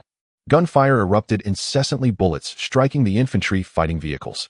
Fortunately, the domestically produced vehicles were sturdy enough to withstand the assault without issue. The attackers outside were soldiers with red scarves tied around their necks, hiding in houses along the street and firing continuously. Speed up, push through. Use the vehicle's loudspeaker to announce our identity. Following Yang Rui's order, both vehicles broadcast repeatedly in Somali. This is the Chinese Navy conducting a citizen evacuation mission. After 2 rounds of broadcasting, the gunfire from both sides of the street actually ceased. The Red Scarf Army is so obedient. They stopped firing just like that. Li Ziang asked in confusion. China is one of the permanent members of the UN Security Council. For the Red Scarf Army to gain UN recognition after seizing power, they need our country's support. So for now, they dare not directly antagonize us, Yang Rui explained over the squad's voice channel. It's great to have a powerful motherland. Li Ziang couldn't help but exclaim. The remainder of the journey went smoothly. With their identity announced via broadcast, the Jiaolong Commando Unit encountered no further danger and safely arrived at their first objective, St. Fren Hospital. St. Florian Hospital is located deep within the slums where 90% of residents are infected with the Lamara virus. Founded by Dr. Chun, it is the only hospital in the vicinity and the sole beacon of hope for all infected individuals in the slums.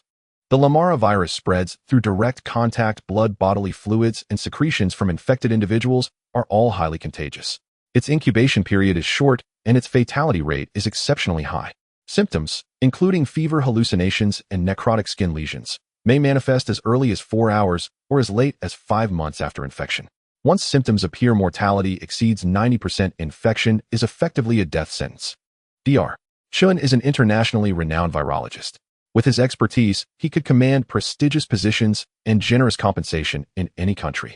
Yet 3 years ago, during field research here, he witnessed patients ravaged by open, festering wounds, wandering the streets without even basic medical care. Moved by their suffering, he abandoned comfort and high pay to establish St. Florian Hospital, simultaneously treating the infected and spearheading research into this terrifying pathogen. 3 years have passed. Dr. Chun's research has yielded remarkable breakthroughs, enabling partial recovery for some infected individuals. The Red Scar Army learned of his progress and sought to abduct him, to compel him to treat only their loyalists, thereby consolidating control over the nation. They hired foreign mercenaries to seize Dr. Chun, a calculated move designed to avoid provoking the Huagua state while securing his expertise.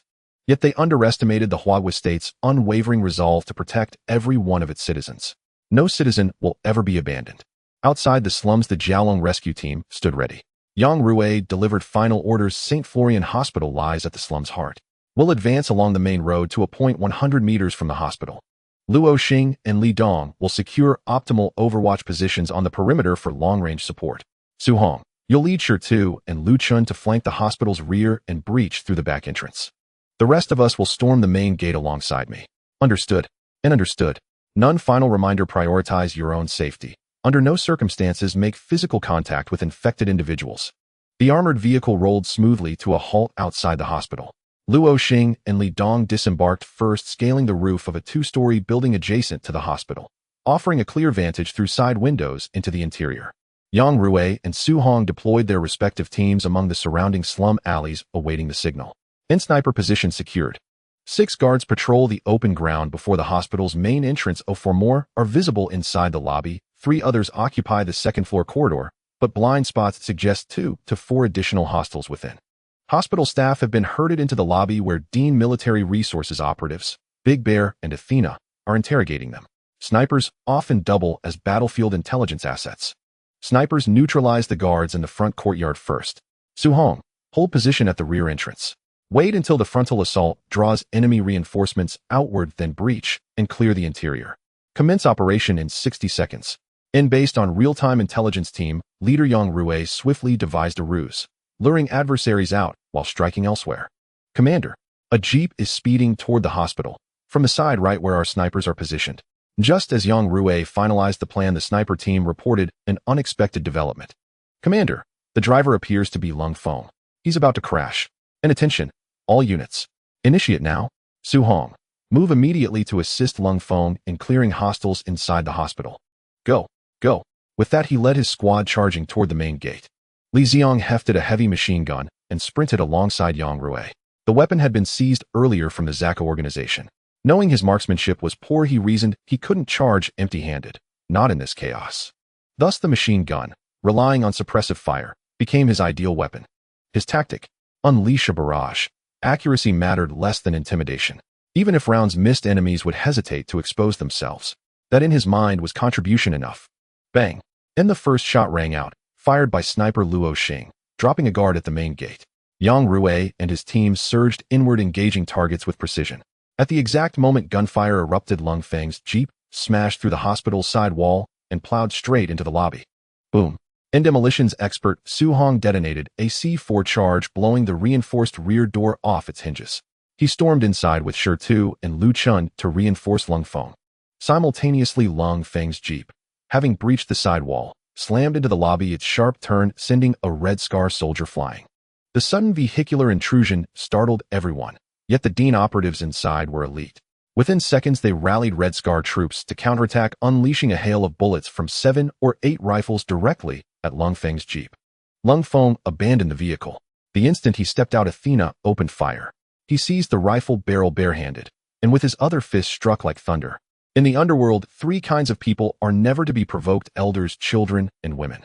Typically vulnerable, those who defy convention and enter such circles possess extraordinary skill. A truth equally valid among mercenaries. Athena is Dean Military Resources' sole female operative, recruited not by favor but by merit alone. Seeing Lung Feng's fist hurtling toward her, she instinctively tried to yank her rifle backward, but years of elite training had forged Lung Feng's arms into iron. Her weapon felt clamped in a vice, immovable. She released the rifle and recoiled just in time, evading his massive sandbag-fisted blow. Then in one fluid motion, her hand swept down her thigh, drawing a dagger, and she lunged again, aiming for his throat. Lung Feng deflected the blade upward with the rifle he still held, blocking the lethal strike. Her assault was blisteringly fast and ferocious, leaving him no time to reverse the weapon for firing. Nearby Big Bear and Ghost moved to assist, but at that instant Su Hong's team blasted through the rear door and entered the lobby. Seeing the melee, they opened fire, cutting off the 2 operatives' advance. The moment Su Hong entered the lobby, he spotted hospital staff huddled together, heads bowed. Over the squad comms, he commanded fire with extreme caution. Civilian casualties are absolutely forbidden. The battle in the hospital lobby was fierce, and those at the main entrance, including Li Ziang and his team, were not idle either. After the sniper took out one enemy, first the group began charging toward the entrance. Li Ziang glanced around and saw that all the enemies were in the courtyard directly in front of him. Relying on his defensive capabilities, he charged in with 2 machine guns, unleashing a frenzy of gunfire. Machine guns were never weapons of precision. On the battlefield, they were always used for suppressive fire. Under Li Ziang's barrage, none of the Red Scarf soldiers dared to show themselves, and luckily, he managed to mow down 2 of them. Bang! The sniper rifle rang out again. A Red Scarf soldier hiding behind a jeep collapsed with a bullet hole in his head. Captain, the remaining 2 are hiding behind that truck. I can't get a shot, the sniper reported. That's enough. Go support the hospital lobby. We'll handle the last 2 ourselves. Yang Rui said as he pulled out a grenade, pulled the pin, held it for 3 seconds, and tossed it behind the truck. Against enemies and cover, grenades were an excellent choice. The grenade exploded on impact, blasting 1 Red Scarf soldier into the air. Seeing the enemy eliminated, Yang Rui and his team prepared to enter the hospital for backup, but Li Ziang stopped them. Wait, there's still 1 left alive. Behind the truck, there had been 2 Red Scarf soldiers. One was blown away, and logically the other should have been dead too. But in the footage from the drone, the other soldier with a gaping hole in his abdomen was still alive, clutching his gun and staring at the hospital entrance, ready to fire. Bang! Bang! Bang! The drone, operated by Chris, flew behind the truck and delivered a 3-round burst, eliminating the final threat. Hearing the screams after the drone's gunfire, the members of the Jiaolong squad exchanged uneasy glances. How are you controlling these drones? Zhuang Yu, the communications soldier, asked. As the communications specialist, he had always operated drones in previous battles and was very familiar with them. Normally, a remote control was essential for drone operation. But now he hadn't seen Li Ziang use any remote control at all, yet the drone moved as if it were an extension of his will. Didn't I tell you we have a super hacker in the Dragon Group who can connect his brain to the network? He's the one controlling the drone. Li Ziang felt fortunate that he had come up with the Dragon Group as a cover. Now any oddities could be conveniently blamed on them. When Li Ziang and his team entered the hospital lobby, the Red Scarf soldiers had been mostly eliminated, leaving only 3 mercenaries from Dane Company still resisting. As soon as Captain Yang Rue entered, he spotted Ghost hiding behind a counter and without hesitation fired directly into Ghost's back. The others who entered naturally joined in opening fire as well, and Ghost was quickly gunned down. This fully demonstrated that one must always be wary of an attack from behind or else suffer such a fate. While the others fired, Li Ziang made no move to join them. Instead, he silently walked to the main entrance and blocked the hospital lobby door. He had no intention of shooting anyone because inside the hospital lobby, besides the combatants, there were many hospital staff. With his poor marksmanship and the heavy machine guns he carried, the likelihood of injuring innocent civilians was far greater. Reinforcements are here, fall back. Bear, who was returning fire, shouted as he saw the newcomers. It was clear they were outmatched. Retreat was the only option to avoid death. Athena, who had been fighting Lung Feng, immediately disengaged and moved toward Bear. The Jiaolong squad members naturally wouldn't let them escape and quickly raised their guns to shoot. Both Bear and Athena were elite members of Dane Military Company and knew that the key to retreating was to disrupt the enemy's attack. They simultaneously pulled out grenades and smoke bombs from their waists, hurling them at the Jiaolong squad while charging toward the gap in the wall created by Lung Feng. I blocked the door for nothing, Li Ziang thought to himself as he watched the 2 sprint toward the wall breach. Sniper, be advised, 2 enemies are escaping through the breach. Yang Rue shouted to the sniper while taking cover from the grenades. Bang! The sniper rifle fired, and the sniper reported simultaneously hit Bear's arm. Damn, they threw smoke grenades. Lost visual. They're heading toward the residential area. When Li Ziang and the others chased out, they saw a dissipating wall of smoke and a speeding car disappearing into the distance. A textbook smoke screen. Li Ziang, who had played PUBG, praised. Impressive skills. Yang Rue said to Lung Feng, who was watching them. When the Jiaolong squad entered the hospital lobby, their attention had been drawn to this man, whom Li Ziang had called a warrior king. Your squad is impressive too. Su Hong Zhuang, you sure too. Secure the perimeter. Everyone else assist in treating the wounded here. We move out in 30 minutes. Roger that. After assigning tasks, Yang Rue addressed the hospital staff in the lobby. We are the Jiaolong squad of the Chinese Navy. Which one of you is Dr. Chen? We've been ordered to escort you to a safe zone. I am a bespectacled Chinese man said, standing up. Dr. Chen, nice to meet you. I'm Yang Rue, captain of the Jiaolong squad. How many people need to be evacuated from here? Including myself, there are 5 people who need to leave. 3 are Chinese citizens, 1 is an American doctor, and 1 is an African little girl I adopted. The rest are local residents who refuse to leave. Understood. Let's treat the wounded first. We'll depart on time in 30 minutes. After speaking, he began inspecting the area around the hospital. The previous battle had been intense, and dozens of medical staff in the lobby had inevitably been injured, some from gunfire, others from debris. Since everyone here was a doctor or nurse, they were naturally skilled in treating such wounds, and with the Jiaolong squad's assistance, 30 minutes would be sufficient. Li Ziang remained still, quietly observing the new protagonist Lung Feng, who had just appeared. Perhaps due to the influence of the worlds, Lung Feng and Rachel reconnected over a roll of gauze. Compared to their initial encounter during the chaotic escape, this meeting was far calmer. Watching them grow increasingly engrossed in conversation, Li Ziang couldn't help but envy the protagonist's halo. With everyone working together, the wounded were quickly bandaged. 2 infantry fighting vehicles, each with a capacity of 8, could easily accommodate the 5 new arrivals. However, Rachel seemed to have hit it off with Lung Feng and voluntarily got into his Beijing Jeep. Li Ziang, to his surprise, spotted a small vehicle almost identical to the buggy from PUBG and decisively abandoned the armored vehicle, once again becoming the veteran driver of the wasteland. Li Ziang unexpectedly discovered a small vehicle that was almost identical to the buggy in PUBG and decisively abandoned the armored vehicle, once again becoming the veteran driver of the wasteland. 2 infantry fighting vehicles, a jeep, and Li Ziang's little buggy, 4 vehicles in all, sped towards Sangkujia town. An IFV led and another shadowed Lung Feng's jeep as escort. Li Ziang's buggy ignored the prescribed route like a child with a new toy, gleefully plunging toward the potholes at the roadside. Attention, a large number of wild lions ahead. All vehicles exercise caution. Hearing the squad radio, Li Ziang halted, climbed onto his vehicle's roof, and peered forward. Sure enough, a pride of golden-maned lions lounged in the grass, leisurely licking their paws. To avoid unnecessary trouble, he rejoined the convoy, tucking himself tightly behind the last IFV. Yet hunting beasts that travel in packs tend to single out the loners or the slowest. To the lions, this convoy resembled a migrating herd, and Li Ziang was the slowest among them. The first 3 vehicles passed through the lions' territory safely. The pride showed no interest. Li Ziang was not so fortunate. His buggy kept only a 2 or 3 meter gap from the vehicle ahead. That little distance led the lions to a fatal misjudgment. This was the slowest, the weakest. As the buggy's wheels crossed into the lion's domain, 2 seemingly harmless lions sprang up and with blinding speed launched themselves at Li Ziang. The buggy was rudimentary in construction, no true doors, windows, or roof. Merely an engine, 4 wheels, and a steel frame welded from pipe simplicity itself. 2 lions leapt onto the vehicle with ease, baring their gaping jaws toward Li Ziang within. He thought these lions must never brush their teeth, their breath reeks, then stomped the brake and jerking the wheel in a sideways drift threw one of them off. From his rear view, Su Hong saw the attack and hurriedly asked Mr. Longwu, "Are you all right?" "I'm fine. Continue on without me, handle them, and I'll catch up," Li Ziang said, then climbed down from the buggy. The moment he stepped out, 4 or 5 lions closed in, eager to make him their prey. Honestly, this was Li Ziang's first close encounter with such ferocious beasts. Fear was inevitable. Stories and films had taught him that in the wild the best tactic was to submit and become food rather than flee. Not struggling keeps your blood from racing. To a lion, you taste less enticing. Over time, the beast might lose interest in humans. In that grim way, you would have done a service for mankind. Had he not received that lousy game, he might well have surrendered himself. But now he was not ready to make that sort of contribution to humanity.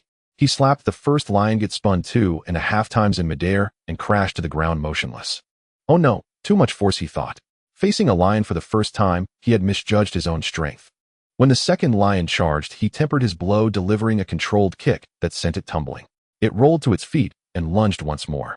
"Ouch, too weak, my damage," he muttered. Suddenly there were sharp cracks. Bang, bang, bang, as the 3 vehicles ahead stopped and the Jiaolong squad fired warning shots.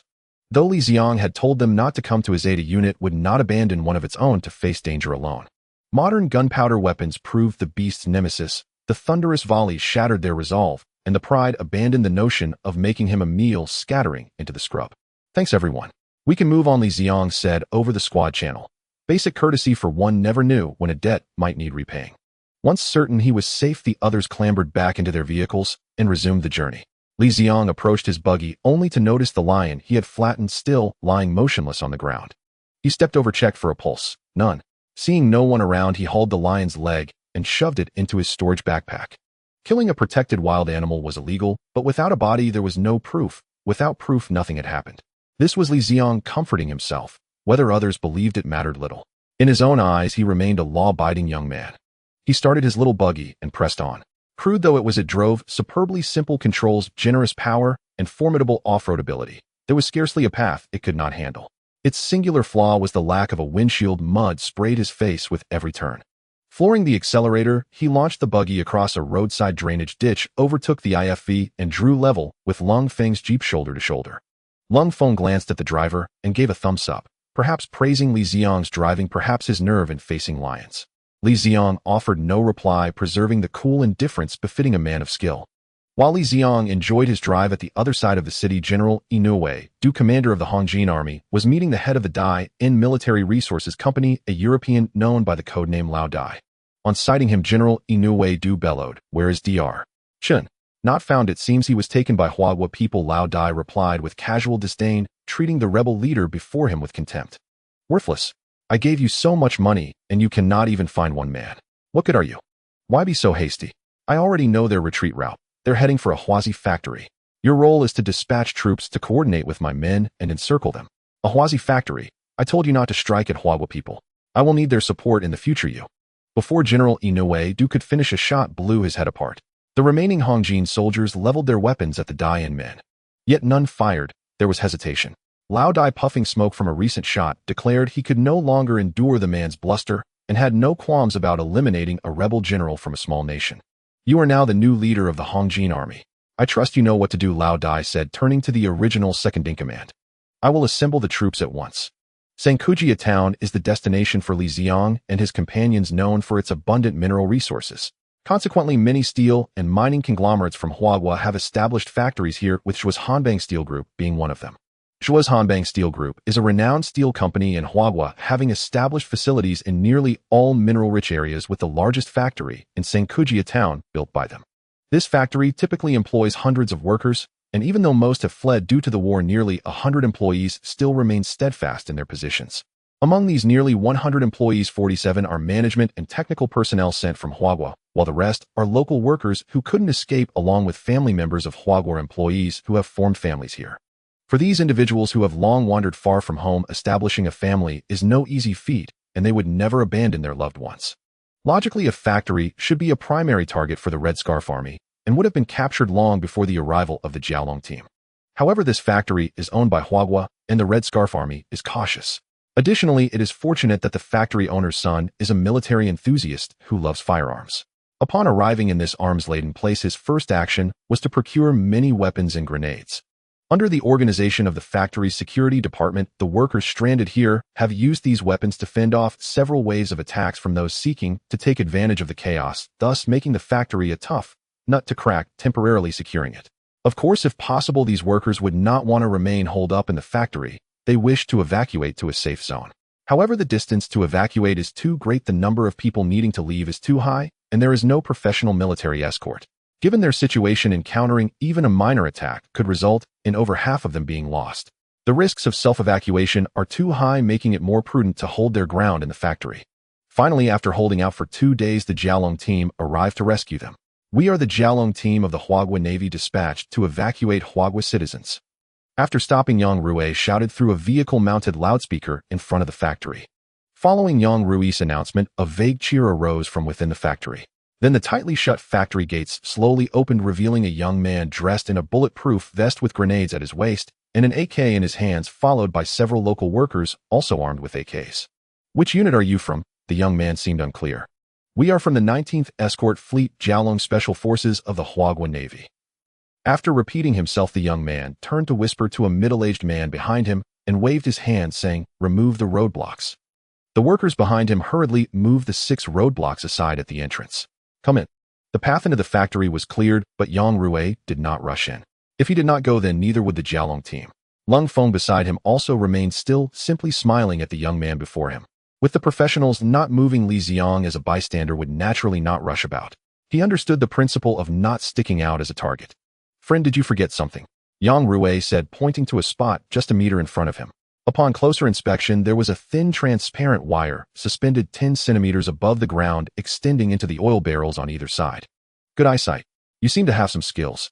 Come and don't mind that wire, it's fake. If it were real, I wouldn't dare leave it here. We have workers coming in and out at all times. If it were real, they would have been dead long ago."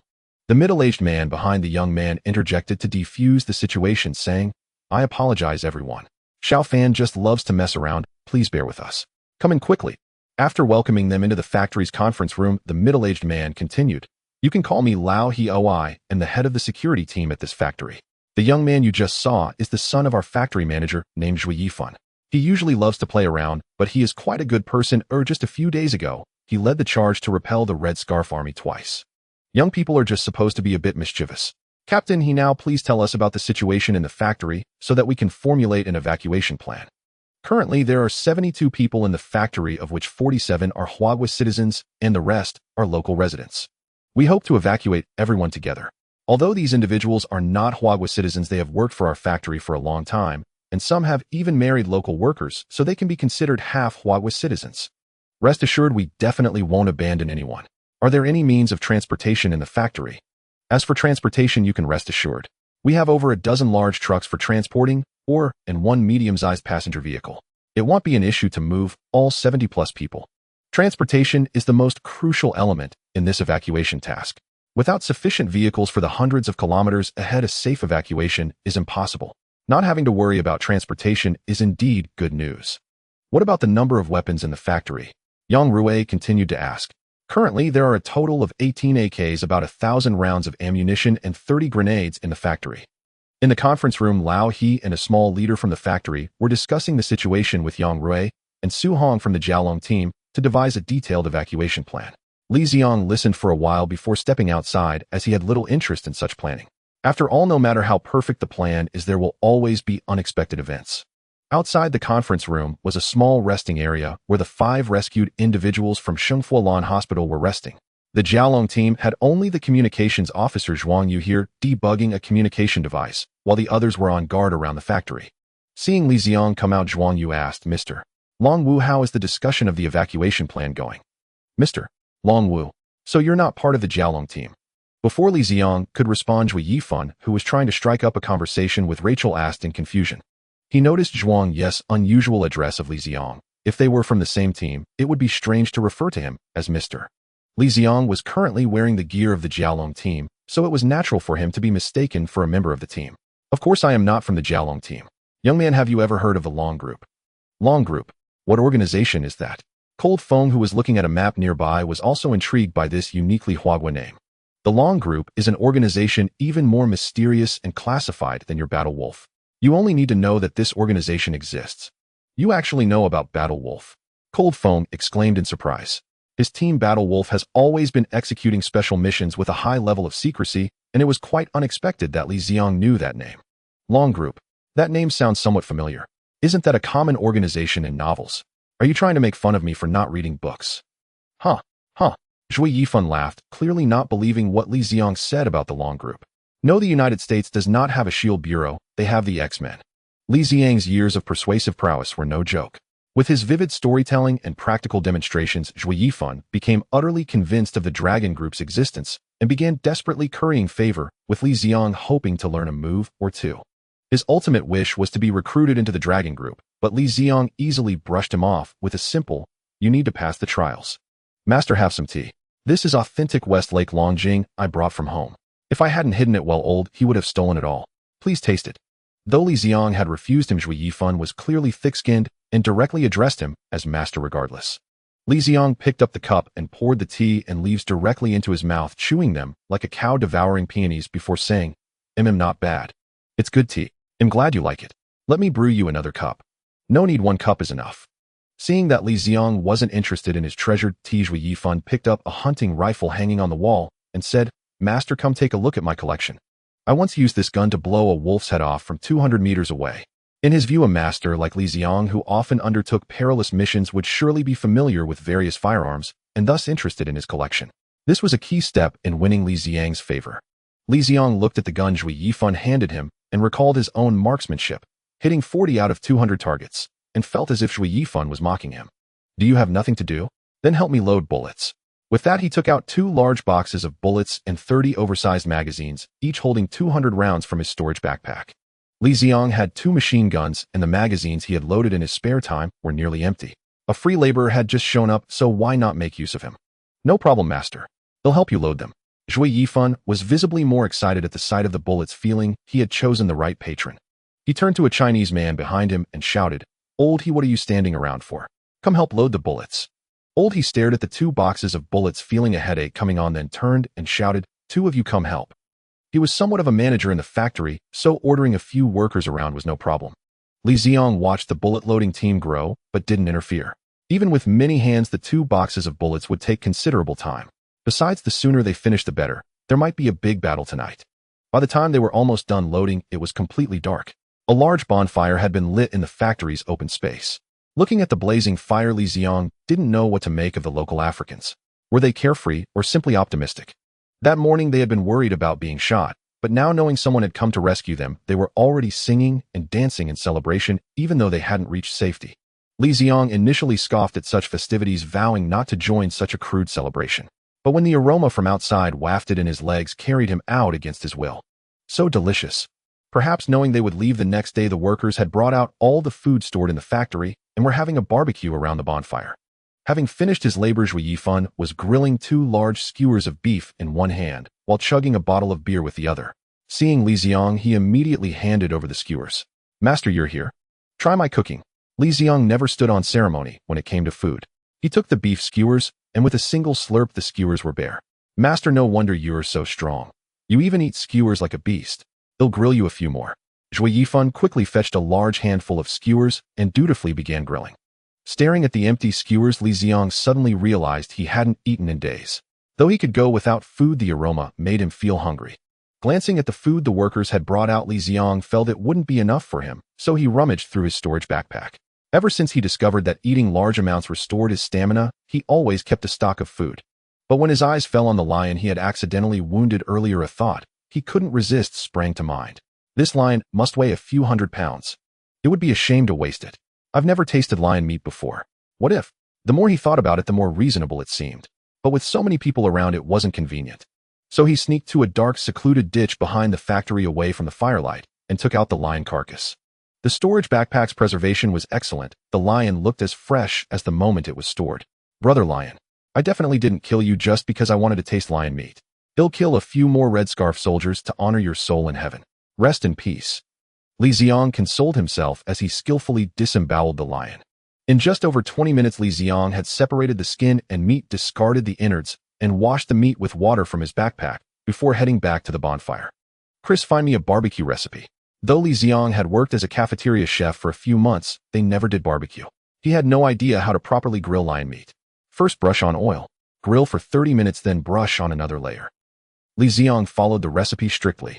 After an hour of grilling, he added salt, chili powder, cumin, and other seasonings, then grilled for another 10 minutes before preparing to eat. Hey master, what kind of meat is that? It smells amazing. Your barbecue skills are good enough to open a restaurant. Zhui Yifan approached, flattering him. Here, since you've called me master all day, I'll give you a treat. Don't say I've been stingy. I only made 2 skewers of this meat.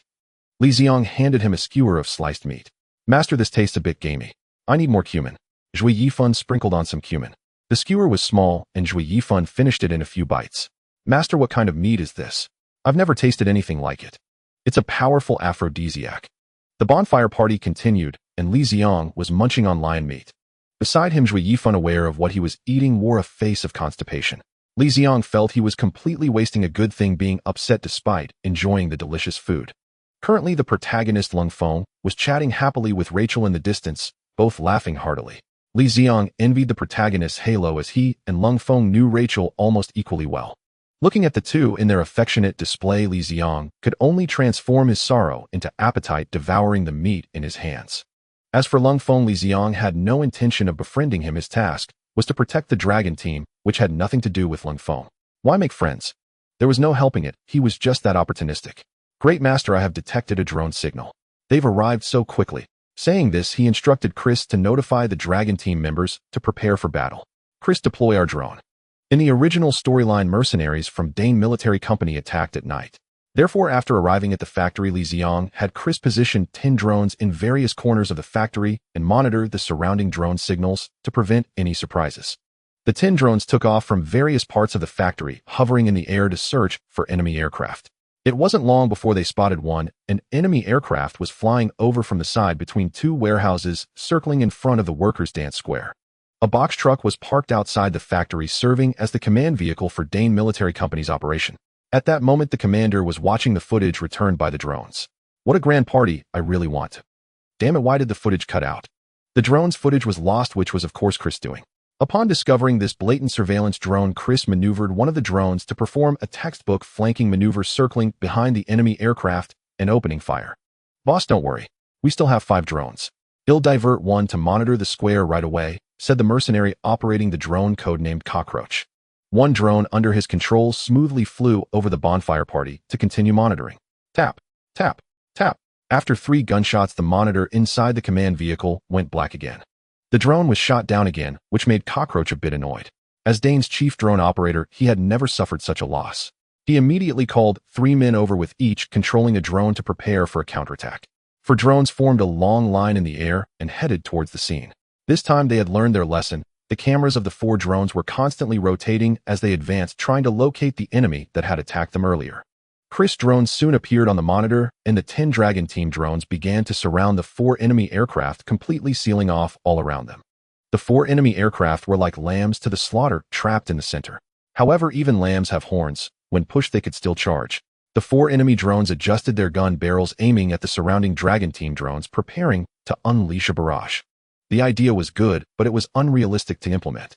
Who was controlling the Dragon drones? It was a super artificial intelligence far beyond this world. As the gun barrels of the 4 enemy aircraft turned, it had already completed the series of operations, aiming, locking, and firing in one smooth motion. Bang, bang, bang, bang. Chris fired 4 shots, each one hitting an enemy aircraft's flight system precisely, not wasting a single bullet. Aside from the flight systems, all other components of the 4 enemy aircraft were intact. Thus, the people inside the command vehicle now saw a scene of chaos. Damn it, what are you still doing here? Go help. Looking at the drones failing again, the commander shouted angrily at Cockroach. Under Li Ziang's reminder, Yang Rui had already prepared the dragon team for battle and instructed the factory workers to all go inside the factory. As for the 18 factory security guards, their main responsibility was to guard the doors of the rooms where the workers were located, with no expectations for them to fight against well-trained mercenaries. The enemy's drones had all been destroyed, and Li Ziang's side completely controlled the airspace. Relying on the drones in the air, Li Ziang easily located the enemy's position. Captain Yang, pay attention to the left warehouse of the factory. There is a squad of Red Scarf Army approaching. Luo Xing watched the rooftop of the single-story building to the north of the factory. There's a sniper there.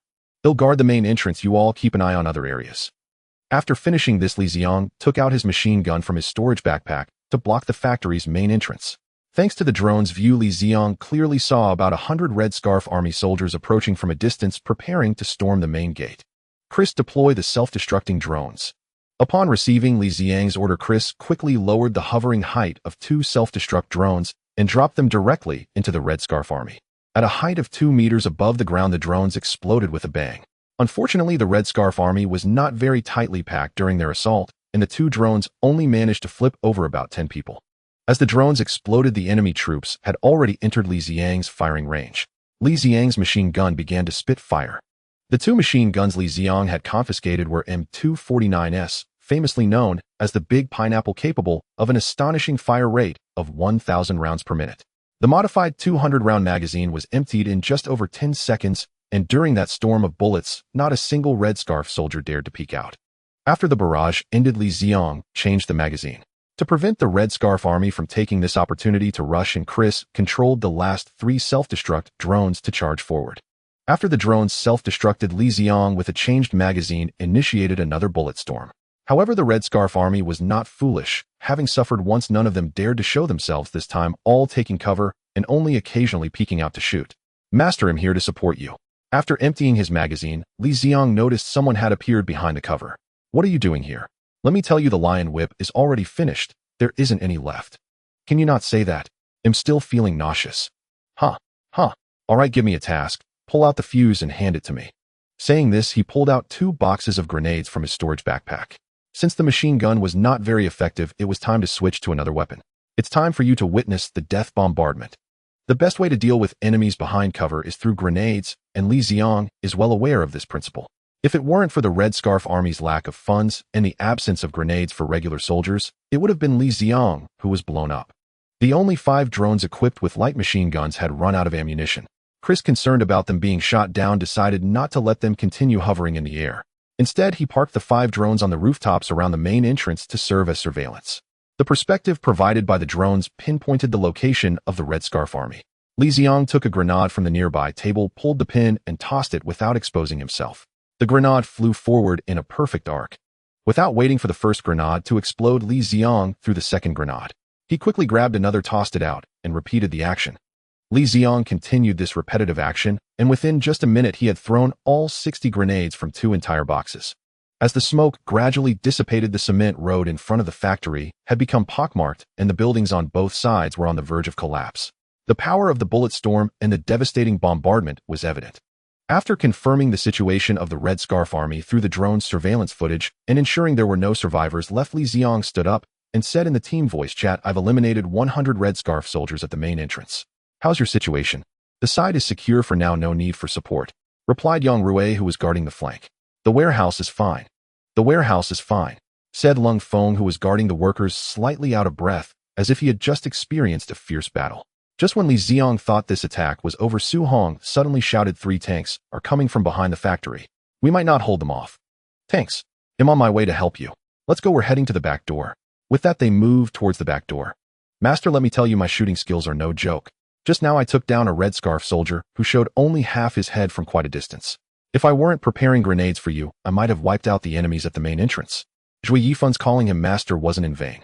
Although he hadn't mastered much, he certainly learned how to be shameless from Li Ziang. "Stop talking nonsense, let's go." "Master, this machine gun looks heavy. Do you want me to carry one for you?" Hearing his eagerness, Li Ziang naturally wouldn't discourage him, so he tossed a machine gun to him.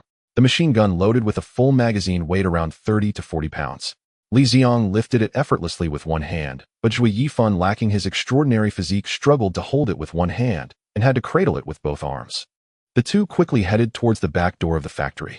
As they turned past the warehouse, Li Ziang suddenly heard what seemed like a noise behind him. Turning around, he saw a massive figure charging towards him. Li Ziang quickly pulled Zhui Yifan aside to dodge.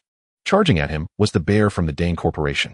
True to its name, the bear stood at least 2 meters tall with a physique resembling that of a wild bear. The bear's strength was his pride, and whenever possible, he preferred to engage enemies in hand-to-hand combat, relying on his terrifying power to crush them. To him, the two people attempting to provide support in front of him were perfect targets for close combat. However, he had clearly underestimated Li Ziang. Li Ziang was unaware of the bear's intentions, but upon seeing that the bear was unarmed, he tossed aside his own gun, deciding that it would only be fair to fight unarmed. Seeing Li Ziang evade his charge, the bear said nothing and immediately threw a punch. Watching the straightforward punch coming at him, Li Ziang couldn't help but think how straightforward these foreign friends were. This punch was thrown without holding back, showing no variation, just pure brute force. Li Ziang had never encountered such an opponent before. The martial artists he had faced previously never unleashed their full strength. Each attack was executed with some reserve, allowing for immediate change in tactics. A punch that seemed aimed at the chest could easily turn into an attack on the abdomen, making it difficult to defend against. In contrast to the martial artists, Li Ziang preferred the bear's straightforward attacks. While the full force of the blow increased its lethality, the punch couldn't change direction while moving, making it easier for Li Ziang to counter. Opening his right hand to transform the punch into a palm strike, Li Ziang effortlessly caught the bear's punch, feeling the immense power in his palm.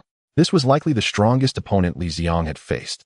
However, for Li Ziang, with his extraordinary physique, the difference between 10 pounds of force and 100 pounds was negligible.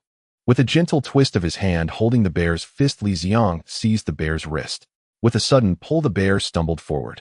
Taking advantage of the bear's unsteady balance, Li Ziang began to spin, and with the force of inertia, he successfully lifted the bear, spinning him around above his head.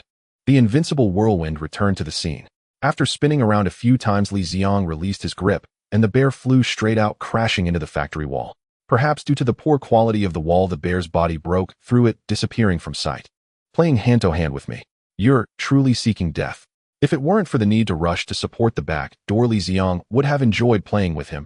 After all, he hadn't encountered such an overconfident opponent in a long time. Bang! Just as Li Ziang finished off the bear, a huge cannon sound suddenly erupted from behind the factory.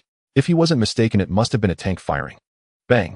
Li Ziang reached the back door just in time to see another tank fire its cannon. Fortunately, as soon as the dragon team spotted the tank, they had already changed positions, and these two shots merely damaged the factory building. Finding a random cover, Li Ziang took out the rocket launcher he had prepared earlier. Load, aim, fire. Under crisp, precise guidance, this series of actions was executed seamlessly.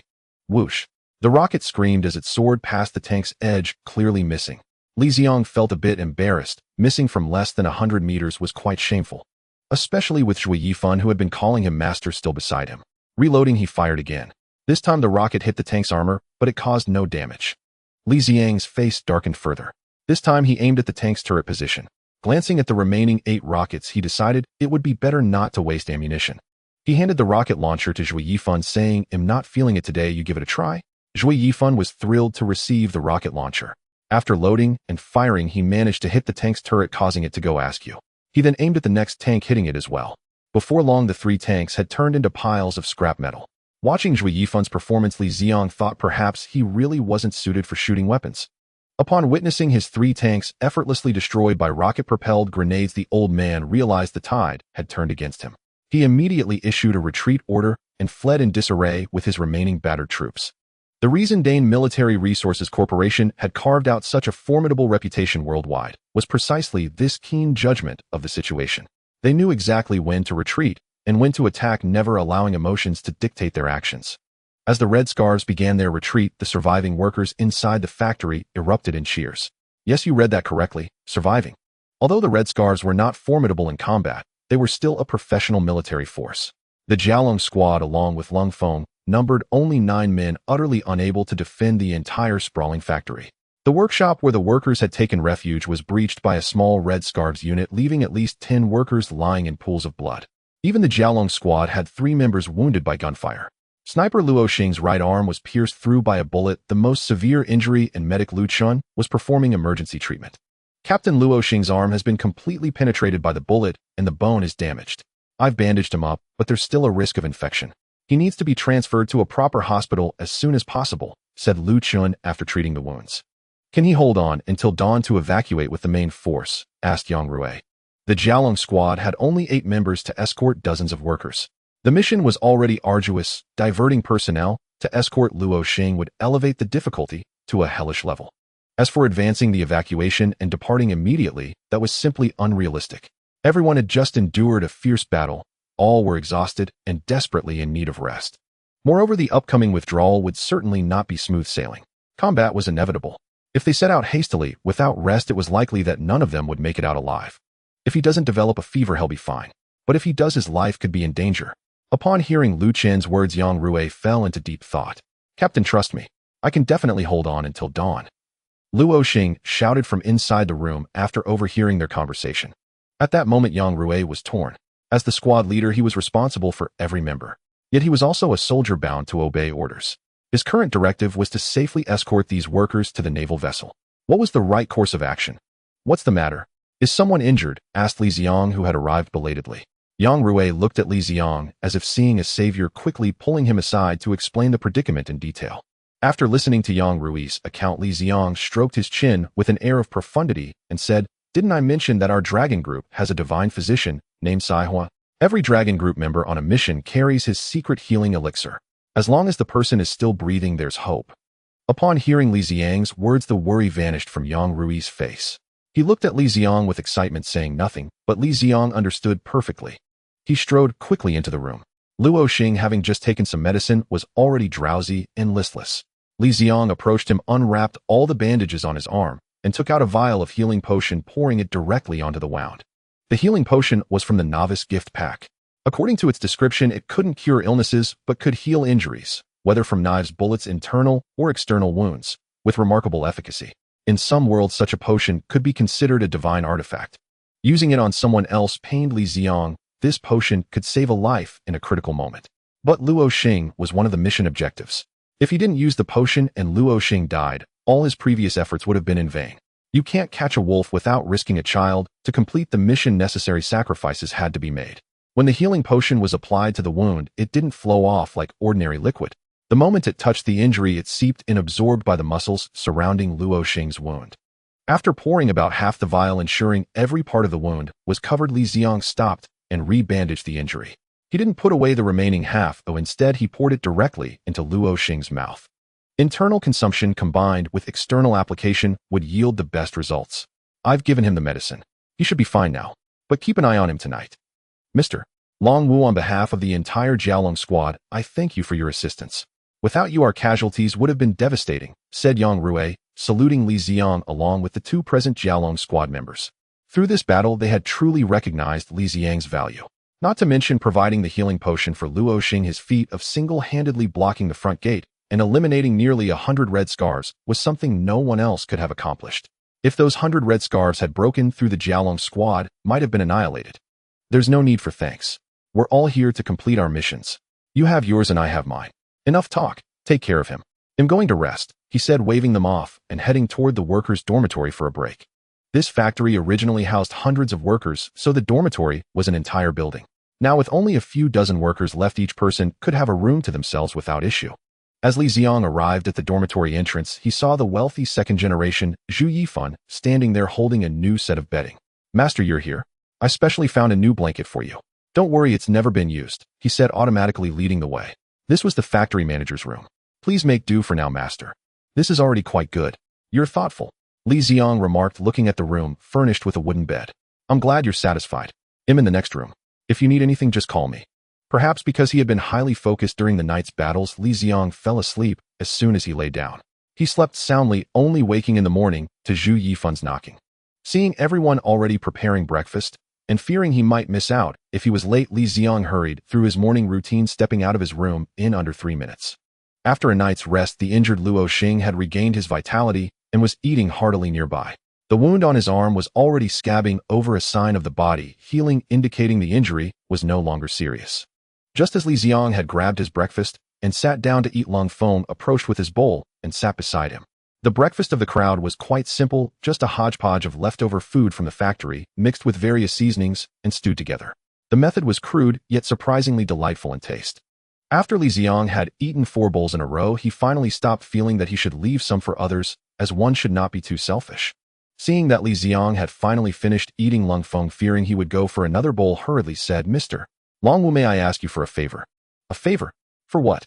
"I heard that your dragon team has a remarkable person known as the fortune teller who can divine and calculate. Could you please ask him to help me trace the origin of this bullet?" As he spoke, he took off the bullet he had been wearing around his neck. At a glance at the intricately carved bullet, Li Ziang instantly remembered that it was left by Lung Feng's ex-girlfriend Long Xiaoyun, who had been carrying it all along. He seemed to be quite the romantic. "You want to know the origin of this bullet? Don't you want to know about Long Xiaoyun's fate? Where is Xiaoyun? How do you know this bullet is related to her?" Lung Feng exclaimed excitedly, drawing the attention of several people nearby. Calm down, calm down. How would I know? Of course it was the fortune teller who told me. Before I undertook this mission, he had already predicted that I would encounter you and informed me of everything. What you say is true. So is Xiaoyun alive or dead? Where exactly is she?" Lung Feng continued to ask. He had come to Africa specifically to search for Long Xiaoyun's whereabouts, but apart from knowing that the bullet on his chest was related to her, he knew nothing else. Now that Li Ziang surprisingly knew this, how could he not be excited? "Don't be anxious, I will tell you. But you must prepare yourself, as Long Xiaoyun has already sacrificed her life, and the one who killed her is the military resource company behind the Red Scarf Army." Looking at Lung Feng, who had fallen into a stupor, Li Ziang continued. Initially, Long Xiaoyun's mission was to investigate the internal turmoil of a certain border country. The rebels in that country hired mercenaries from the military resource company, and it was by these mercenaries that Long Xiaoyun was captured and brutally killed. Everything I said was predicted by the fortune teller. If you don't believe it and want evidence, wait until this mission is over and your former superior will provide it to you. And don't think about contacting him now. At this point, he hasn't obtained that evidence yet. Li Ziang relayed all the plot he knew to Lung Feng, not because he was moved by Lung Feng's infatuation. He did this entirely because he suddenly realized that Lung Feng's target for revenge was the military resource company, and the greatest obstacle to his own mission was also this company. Their goals could be said to be perfectly aligned. By informing Lung Feng of the information he possessed, he could help him clarify his target in advance, making it a win-win situation. After listening to Li Ziang's words, Lung Feng fell silent, continuing to sit there in a daze, but gradually a glimmer of hatred began to flash in his vacant gaze. Li Ziang knew he had achieved his goal, and quietly stood up to find his beloved bumpy car preparing to set off. Last night's sudden attack by the Red Scarf Army had reduced the original 72 workers to 59. The deceased workers would forever remain on this land, while the surviving workers boarded 2 trucks to prepare for evacuation with the Dragon team. The convoy was made up of 2 infantry fighting vehicles, 2 trucks, 2 jeeps, plus Li Ziang's bumpy car, forming a barely long convoy heading toward the distance of hope. The route the convoy took was completely opposite to the one they had come by, requiring half a day longer than their previous path. It wasn't that the convoy didn't want to take a shorter route, but the road they had taken earlier required crossing a large bridge, which had now been destroyed by the Red Scarf Army, rendering that path a dead end. The route they were currently taking was relatively the closest, and the convoy sped along with Li Ziang still driving his bumpy car, wandering around. Chris, who was in Li Ziang's storage backpack, was also busy operating 2 unmanned aerial vehicles that had run out of bullets, acting as scouts in front of the convoy, carefully probing the situation ahead. Li Ziang, driving the bumpy car, looked regretfully at the empty wilderness, saying, "Why can't I see any animals?" Perhaps frightened by the recent battles of the Red Scarf Army, not a single animal could be seen in the wilderness along the road. This made Li Ziang, who thought lion meat tasted quite good, very dissatisfied. He had hoped to spot some animal that would recklessly attack the convoy, preparing to have a taste. Clearly his plan had fallen through. "Master, there seems to be a situation ahead." As Chris spoke, he transmitted the images to the game panel. They saw a massive Red Scarf Army convoy approaching them from about 2 kilometers away, with 2 tanks following behind. "How many enemies are there?" 303 people. Chris instantly counted the exact number. "Captain Yang Rui, there seems to be a situation ahead," he said while sending the footage captured by the drone to him. Inside the infantry fighting vehicle, Yang Rui's expression turned grave as he looked at the images sent by Li Ziang. With the factory security personnel included, they had less than 30 capable of fighting. How were they supposed to combat these 200 enemies? "Captain, can we directly reveal our identity? Aren't they afraid to act against the soldiers of Huagua?" The communications soldier Zhuang Yu offered his opinion. Before Yang Rui could respond, Li Ziang spoke in the team voice chat. "This method is no longer feasible. According to the latest news, the original commander of the Red Scarf Army has already been eliminated by the military resource company. Now the one commanding the Red Scarf Army is the military resource company. Their target is to capture the girl named Pasha, whom Dr. Chen has adopted as she possesses antibodies to the Lamandra virus. Zhuang Yu immediately report our current situation to the warship and request reinforcements. Now the convoy immediately drove eastward where a small hill was located 1 kilometer to the east. We will go there to defend. Yang Rui, worthy of being the captain of the Dragon team, quickly devised a response plan. In the convoy of Li Ziang and others there were 2 heavy trucks carrying workers moving slowly. It was impossible to escape from the pursuit of the Red Scarf army. Finding a defensible location to wait for reinforcements was currently the best course of action. Captain, I have already requested reinforcements from the warship, but the nearest special operations team is also 20 minutes away. 20 minutes we should be able to hold out. As they spoke, the convoy had already arrived at the top of the small hill. The hill was small and not high, rising only about 10 meters higher than the surrounding plains, but it was already the most suitable defensive location nearby. The convoy ascended to the top of the small hill where Yang Rui urged everyone to disembark quickly and formed a circle with the vehicles as a makeshift shield. Li Ziang looked around and felt that this makeshift cover was quite dangerous. Having played PlayerUnknown's Battlegrounds, he was well aware that using cars as cover could lead to catastrophic explosions when hit. To prevent their cover from becoming a bomb, Li Ziang dismantled the fuel tanks of each vehicle by hand under everyone's watchful gaze, tightly gripping one end of the tank before stowing it in his storage backpack. After inspecting the cover, Li Ziang felt it was still not solid enough, so he took out 3 tanks that had been destroyed the previous night to reinforce the barricade. Although the tanks were no longer operational, they were far superior to ordinary cars for cover. Once ready, Li Ziang crouched behind one of the tanks waiting for the enemy's arrival. 3 to 4 minutes later, a convoy filled with enemy troops appeared in his line of sight. Li Ziang pulled out the rocket launcher that had performed brilliantly the night before and handed it to the nearby Zui Yifan, saying, "Come on. Here's another chance for you to show off. Take down 2 of their vehicles first." Li Ziang grabbed 10 rocket rounds from the armory. He had used 8 rounds on the 3 tanks last night, and with only 2 rounds left, it was unrealistic to take down 2 tanks. It was better to use them now to impede the advance of the Red Scarf army. "Master, just watch me." Zui Yifan took the rocket launcher and fired twice in quick succession, successfully flipping several Red Scarf army jeeps with rockets that soared over 300 meters. This explosion effectively slowed the charge of the Red Scarf army, as the drivers of other vehicles feared they too might be flipped. Seeing the distance at which the rockets struck, Li Ziang thought that he could easily throw grenades that far. He immediately pulled out 2 boxes of grenades from his storage backpack and gave Zui Yifan a knowing glance. Zui Yifan looked at the 2 boxes of grenades with a frown. "Master, can I change jobs? I don't want to pull the pins on grenades. Besides, you can't throw that far." They were at least 300 meters away from the Red Scarf army, and he believed it was utterly impossible to throw a grenade that distance. "Stop talking nonsense, just pull the pins. Focus and do well, and if you perform well, I'll teach you some real skills after this battle." Seeing Zui Yifan's reluctance, Li Ziang felt it necessary to motivate him. Li Ziang's thoughts proved to be entirely correct.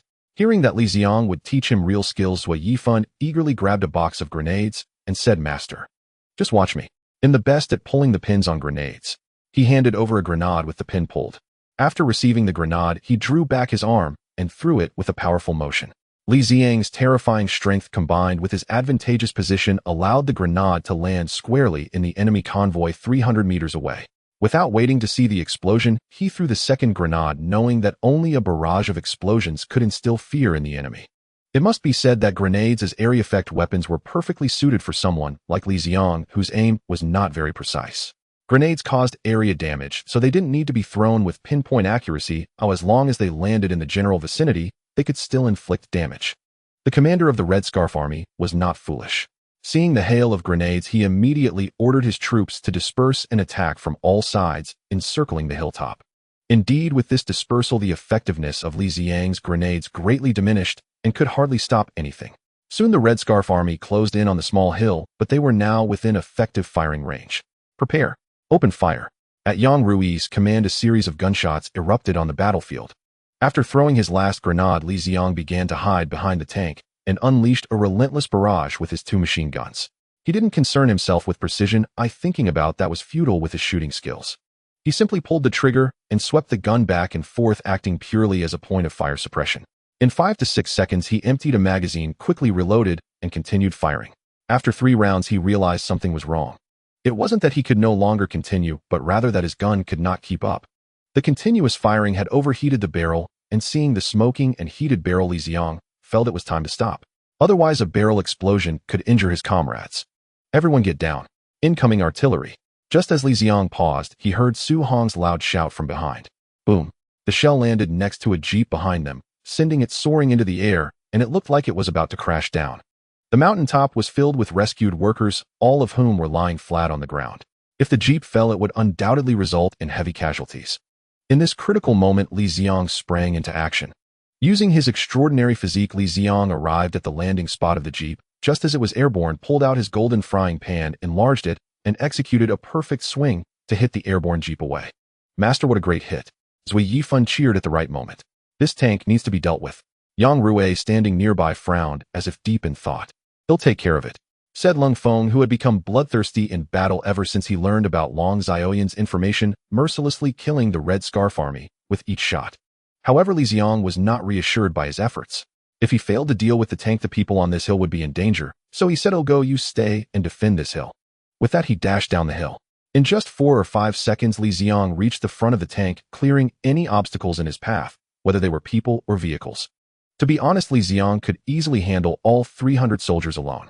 However, they were still 300 people, and if any infiltrated during his battle to ambush the Dragon team, causing casualties, the mission would fail. He had remained by the Dragon team's side to prevent unforeseen events until now, when he was forced to confront the tank. Arriving at the tank, he took out the fuel tank he had previously removed, threw 2 grenades, and proceeded to the next tank to repeat the process. The grenades exploded next to the fuel tanks, igniting the gasoline, and the 2 tanks were soon engulfed in flames. The fire alone wouldn't destroy the tanks. However, tanks are made of iron, which has high thermal conductivity, and the heat from the burning gasoline quickly reached the interior of the tanks. The drivers inside were not made of iron, and they couldn't withstand the heat, quickly opening the hatches to escape. Seizing this opportunity, Li Ziang tossed 2 grenades inside. At that moment, gunfire suddenly erupted from behind the Red Scarf army. Reinforcements had arrived. Seeing the infantry fighting vehicles arriving as reinforcements, Li Ziang decided not to retreat. He picked up the 2 machine guns that had finished cooling, and the dual-wielding Li Ziang was back in action. Relying on his own defensive capabilities, Li Ziang descended like a celestial being. Wielding twin guns, he fearlessly unleashed a storm of bullets against the Red Scarf army. The Red Scarf army stared at the invulnerable Li Ziang, and then at their comrades falling like wheat before the scythe. Terror took hold, and the younger ones among them began shouting "Demon, demon," in their native tongue as they fled. After emptying his guns, Li Ziang couldn't be bothered to reload. He discarded the machine guns, pulled out a frying pan, and extended it to a 2-meter length before pursuing the Red Scarf army. Having failed to take the hilltop for so long, coupled with the shock of Li Ziang's invincible state and the encirclement by Steele's 7th Company's reinforcements, the Red Scarf army's morale crumbled, and they lost all will to fight. Faced with this situation, even the battle-hardened old man could do nothing but order a retreat. Upon hearing the order to retreat, the remaining Red Scarf soldiers immediately jumped into their vehicles and sped back without a moment's hesitation. They had long wanted to flee but dreaded the stigma of desertion. The retreat order was a welcome relief. Watching the Red Scarf army's hasty escape, Li Ziang had no intention of pursuing them further. After all, one should not corner a desperate foe. But Lung Feng did not follow suit. Like a fierce tiger descending a mountain, he charged down from the hilltop, heading straight for a jeep on the flank. However, the jeep had started first, and its speed far surpassed human sprinting. Even with the advantage of the downhill slope, Lung Feng struggled to catch up. Just then a gunshot rang out from the hilltop. After the shot, a blonde woman tumbled out of the driver's seat of the jeep, Athena of the Dane Company. The shot had been fired by Luo Xing, the sniper whose arm had been shot through the day before. Through his scope, Luo Xing saw Athena fall and allowed himself a satisfied smile. At last he had avenged that shot in the final moments. His arm had been pierced by Athena the day before. A bullet hole in his arm in exchange for a bullet hole in her head. A fair trade, he thought. With the driver dead, the jeep's speed naturally slowed. Lung Feng seized the opportunity, rushed forward, and pulled a man from the passenger seat. Old Man, the commander of the Dane Company. The two faced off beside the jeep. Lung Feng took out his bullet and seemed to say something to Old Man. Then, as if tapping into a hidden reserve of strength, he unleashed a flurry of punches and kicks, finishing with a dagger that took Old Man down for good. Having exacted his revenge, Lung Feng slumped to the side, seemingly lost in thought. Watching the silent Lung Feng, Li Ziang did not disturb him, but began directing the orderly retreat. The vehicles they had originally used had their fuel tanks removed by Li Ziang and used as explosives, rendering them useless. Fortunately, the heavily battered Red Scarf army had left behind many jeeps. After finding a few vehicles in decent condition, they squeezed in and barely managed. The convoy set off again, and Zhui Yifan once again squeezed in next to Li Ziang. "Master, now that the battle is over, didn't you say you'd teach me a few moves?" Li Ziang realized he might have fooled someone again. But the most important thing was to keep one's word. What should he teach? Extreme training methods. That wouldn't work. Zhui Yifan was a modern man with decent knowledge. Calisthenics wouldn't fool him. How about the Sunflower Manual? But this world seemed to have similar novels, so that wouldn't work either. Do you have your phone with you? Yes, master. Are you going to call and apply for a secret manual? In his mind, martial arts manuals were incredibly precious. Even a master like Li Ziang couldn't casually pass them on. There had to be layers of approval. These are the 72 ultimate arts of Shaolin Temple. I'm giving them all to you. Find the ones that suit you and practice them. I've already translated the manuals for you. Whether you can learn them depends on your insight. With that, Li Ziang had Chris package and send the 72 ultimate arts of Shaolin Temple. Master, you're really keeping up with the times. Manuals in TXT format. Manual in hand. Zhui Yifan gleefully went off to study on his own. Li Ziang found a seat and closed his eyes to rest. The rest of the journey was smooth with no incidents. The group safely reached the naval port where the warship was docked. Li Ziang looked at the members of the Jialong Commando unit. Though they were all wounded, they were still alive. The convoy drove into the naval base where all the wounded were properly attended to. A U.S. officer approached and said, "Miss Rachel, the commander has come personally to receive you." Hearing this, Li Ziang finally understood that Rachel was no ordinary person. Perhaps because her time with Lung Feng had been too brief, Rachel did not put on a dramatic display of refusing to leave him. She bid farewell to everyone one by one and left with the officer. Li Ziang and the Jialong Commando unit boarded the Lini warship. Captain Gao Yun was waiting on the deck. "Mr. Long Wu, on behalf of all the officers and men on board, I thank you for your support in this mission." With that, he saluted Li Ziang. Though he hadn't participated in the mission personally, he had been in constant contact with Yang Rui and the others on the warship. He was well aware of Li Ziang's contributions. Without his help, the Jialong Commando unit would have been decimated. "Captain Gao, you're too kind. I was just following orders. Let the Jialong team members go in and rest." With that, he gestured for the others to board. "Master, I don't quite understand the manual you gave me. Can you explain it?" The first to board was not the Jialong team, but Zhui Yifan, his prized disciple. "Manual." Gao Yun's eyes lit up at the word, and he looked at Li Ziang with great interest. Li Ziang understood the look. "If you want the manual, you can get a copy from him later. But I can't guarantee you'll be able to master it." "I understand. Practicing these martial arts requires talent. Guide him first, and he'll get a copy from him later." "What don't you understand?" Zhui Yifan quickly said. "Master, where is the Shaolin Heart Sutra?" Li Ziang was speechless. "If you can't even distinguish the Buddhist meridians, how can you learn martial arts?" "He'll send you a diagram of the human meridians. Find it yourself. Don't practice it wrong. The consequences are serious." With that, he had Chris send the meridian diagram. "What happens if I practice it wrong?" "Do you know Dongfang Bubi?" Zhui Yifan nodded. "If you practice it wrong, you'll end up like him." Upon hearing this, Zhui Yifan's face turned pale. "Master, that's a serious consequence. Maybe you should guide me in detail." To the left of the USS Lini, a United States Navy ship named USS Farragut was docked. It was the latest warship in service, and at that moment Rachel was boarding the vessel with a U.S. officer heading directly to the command center under his guidance.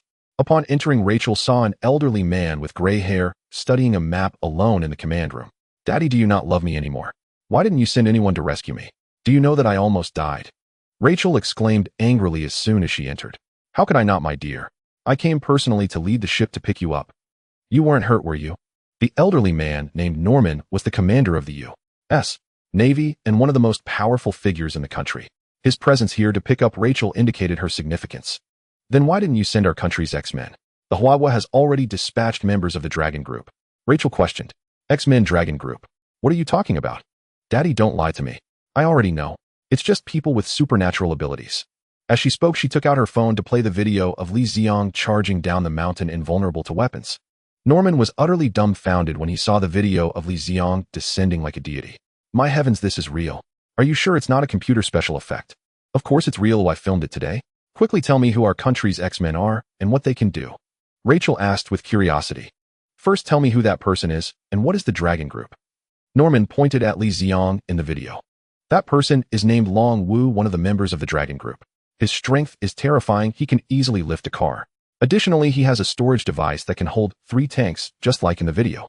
However, his memory seems to be quite poor. He often forgets what he has said." If Li Ziang heard this, he would definitely disagree. He was just showing off. It was definitely not due to a poor memory. As for the Dragon Group, it consists of many individuals like him with special abilities. They also have a fortune teller and a miraculous doctor capable of healing any injury. "We have the X-Men, so you should already know about these things." Rachel asked, puzzled. "X-Men? What is that?" "Daddy, stop pretending. isn't that our country's superpower organization. It's just like Wagwo's Dragon Group or the Round Table Knights of the Empire on which the sun never sets. Rachel still thought Norman was playing dumb. Damn the president, how many more things is he hiding from me? Am I just a pretend Navy commander? Knowing nothing. Saying this, he picked up an encrypted phone and dialed out. The president, upon receiving the call, was also bewildered. Is what you're saying true? Send me the video, I will have someone authenticate it. Clearly the president did not believe it. You're still pretending. I am the Navy commander. Tell me what else you are hiding. If you don't clarify today, just wait to be impeached by the parliament. As he spoke, Norman sent the video over, feeling quite angry that as a Navy commander, he was completely unaware of his country's secret organization, treated like a fool. This cannot be tolerated. Norman, don't worry, I will definitely give you an explanation. Saying this, he called in his secretary to investigate the authenticity of the video. After hanging up, the president began to contemplate whether he had really formed such a mysterious organization. 10 minutes later, the secretary who investigated the video walked in. Mr. President, according to my investigation, this video is real and shows no signs of computer-generated effects. Moreover, I just discovered that our satellite also captured the same footage. As he spoke, he pulled up the satellite images. The satellite image matched Rachel's footage, only shown from a different angle, showcasing Li Ziang's invincibility. Are there really superpowered individuals in this world? With this question in mind, he called Norman again.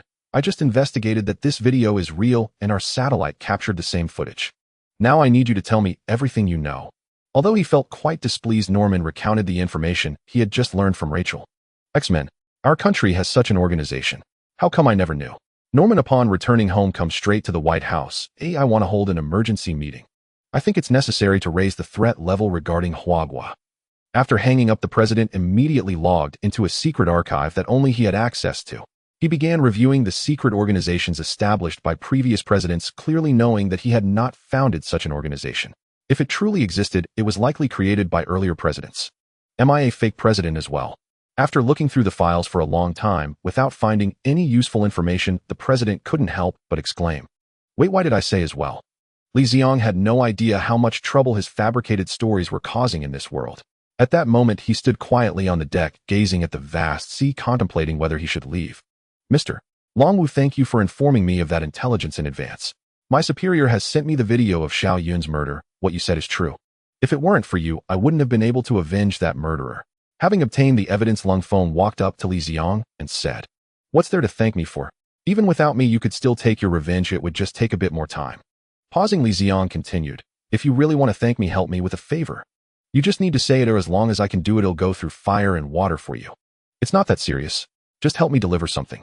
Please take this box back to the country and donate it to the Hope Primary School, he said, pulling out a black safe from his storage backpack. The safe contained nearly $50,000 in cash, which Li Ziang had retrieved from the wreckage of the Zakar explosion. Initially, he thought he might need the money for his mission, so he brought it along, only to find it completely unnecessary. But he couldn't take the money with him, and throwing it away felt wasteful, so he decided to do a good deed, hoping that good deeds would be rewarded. Don't worry. I will definitely bring this box, Lung Feng assured.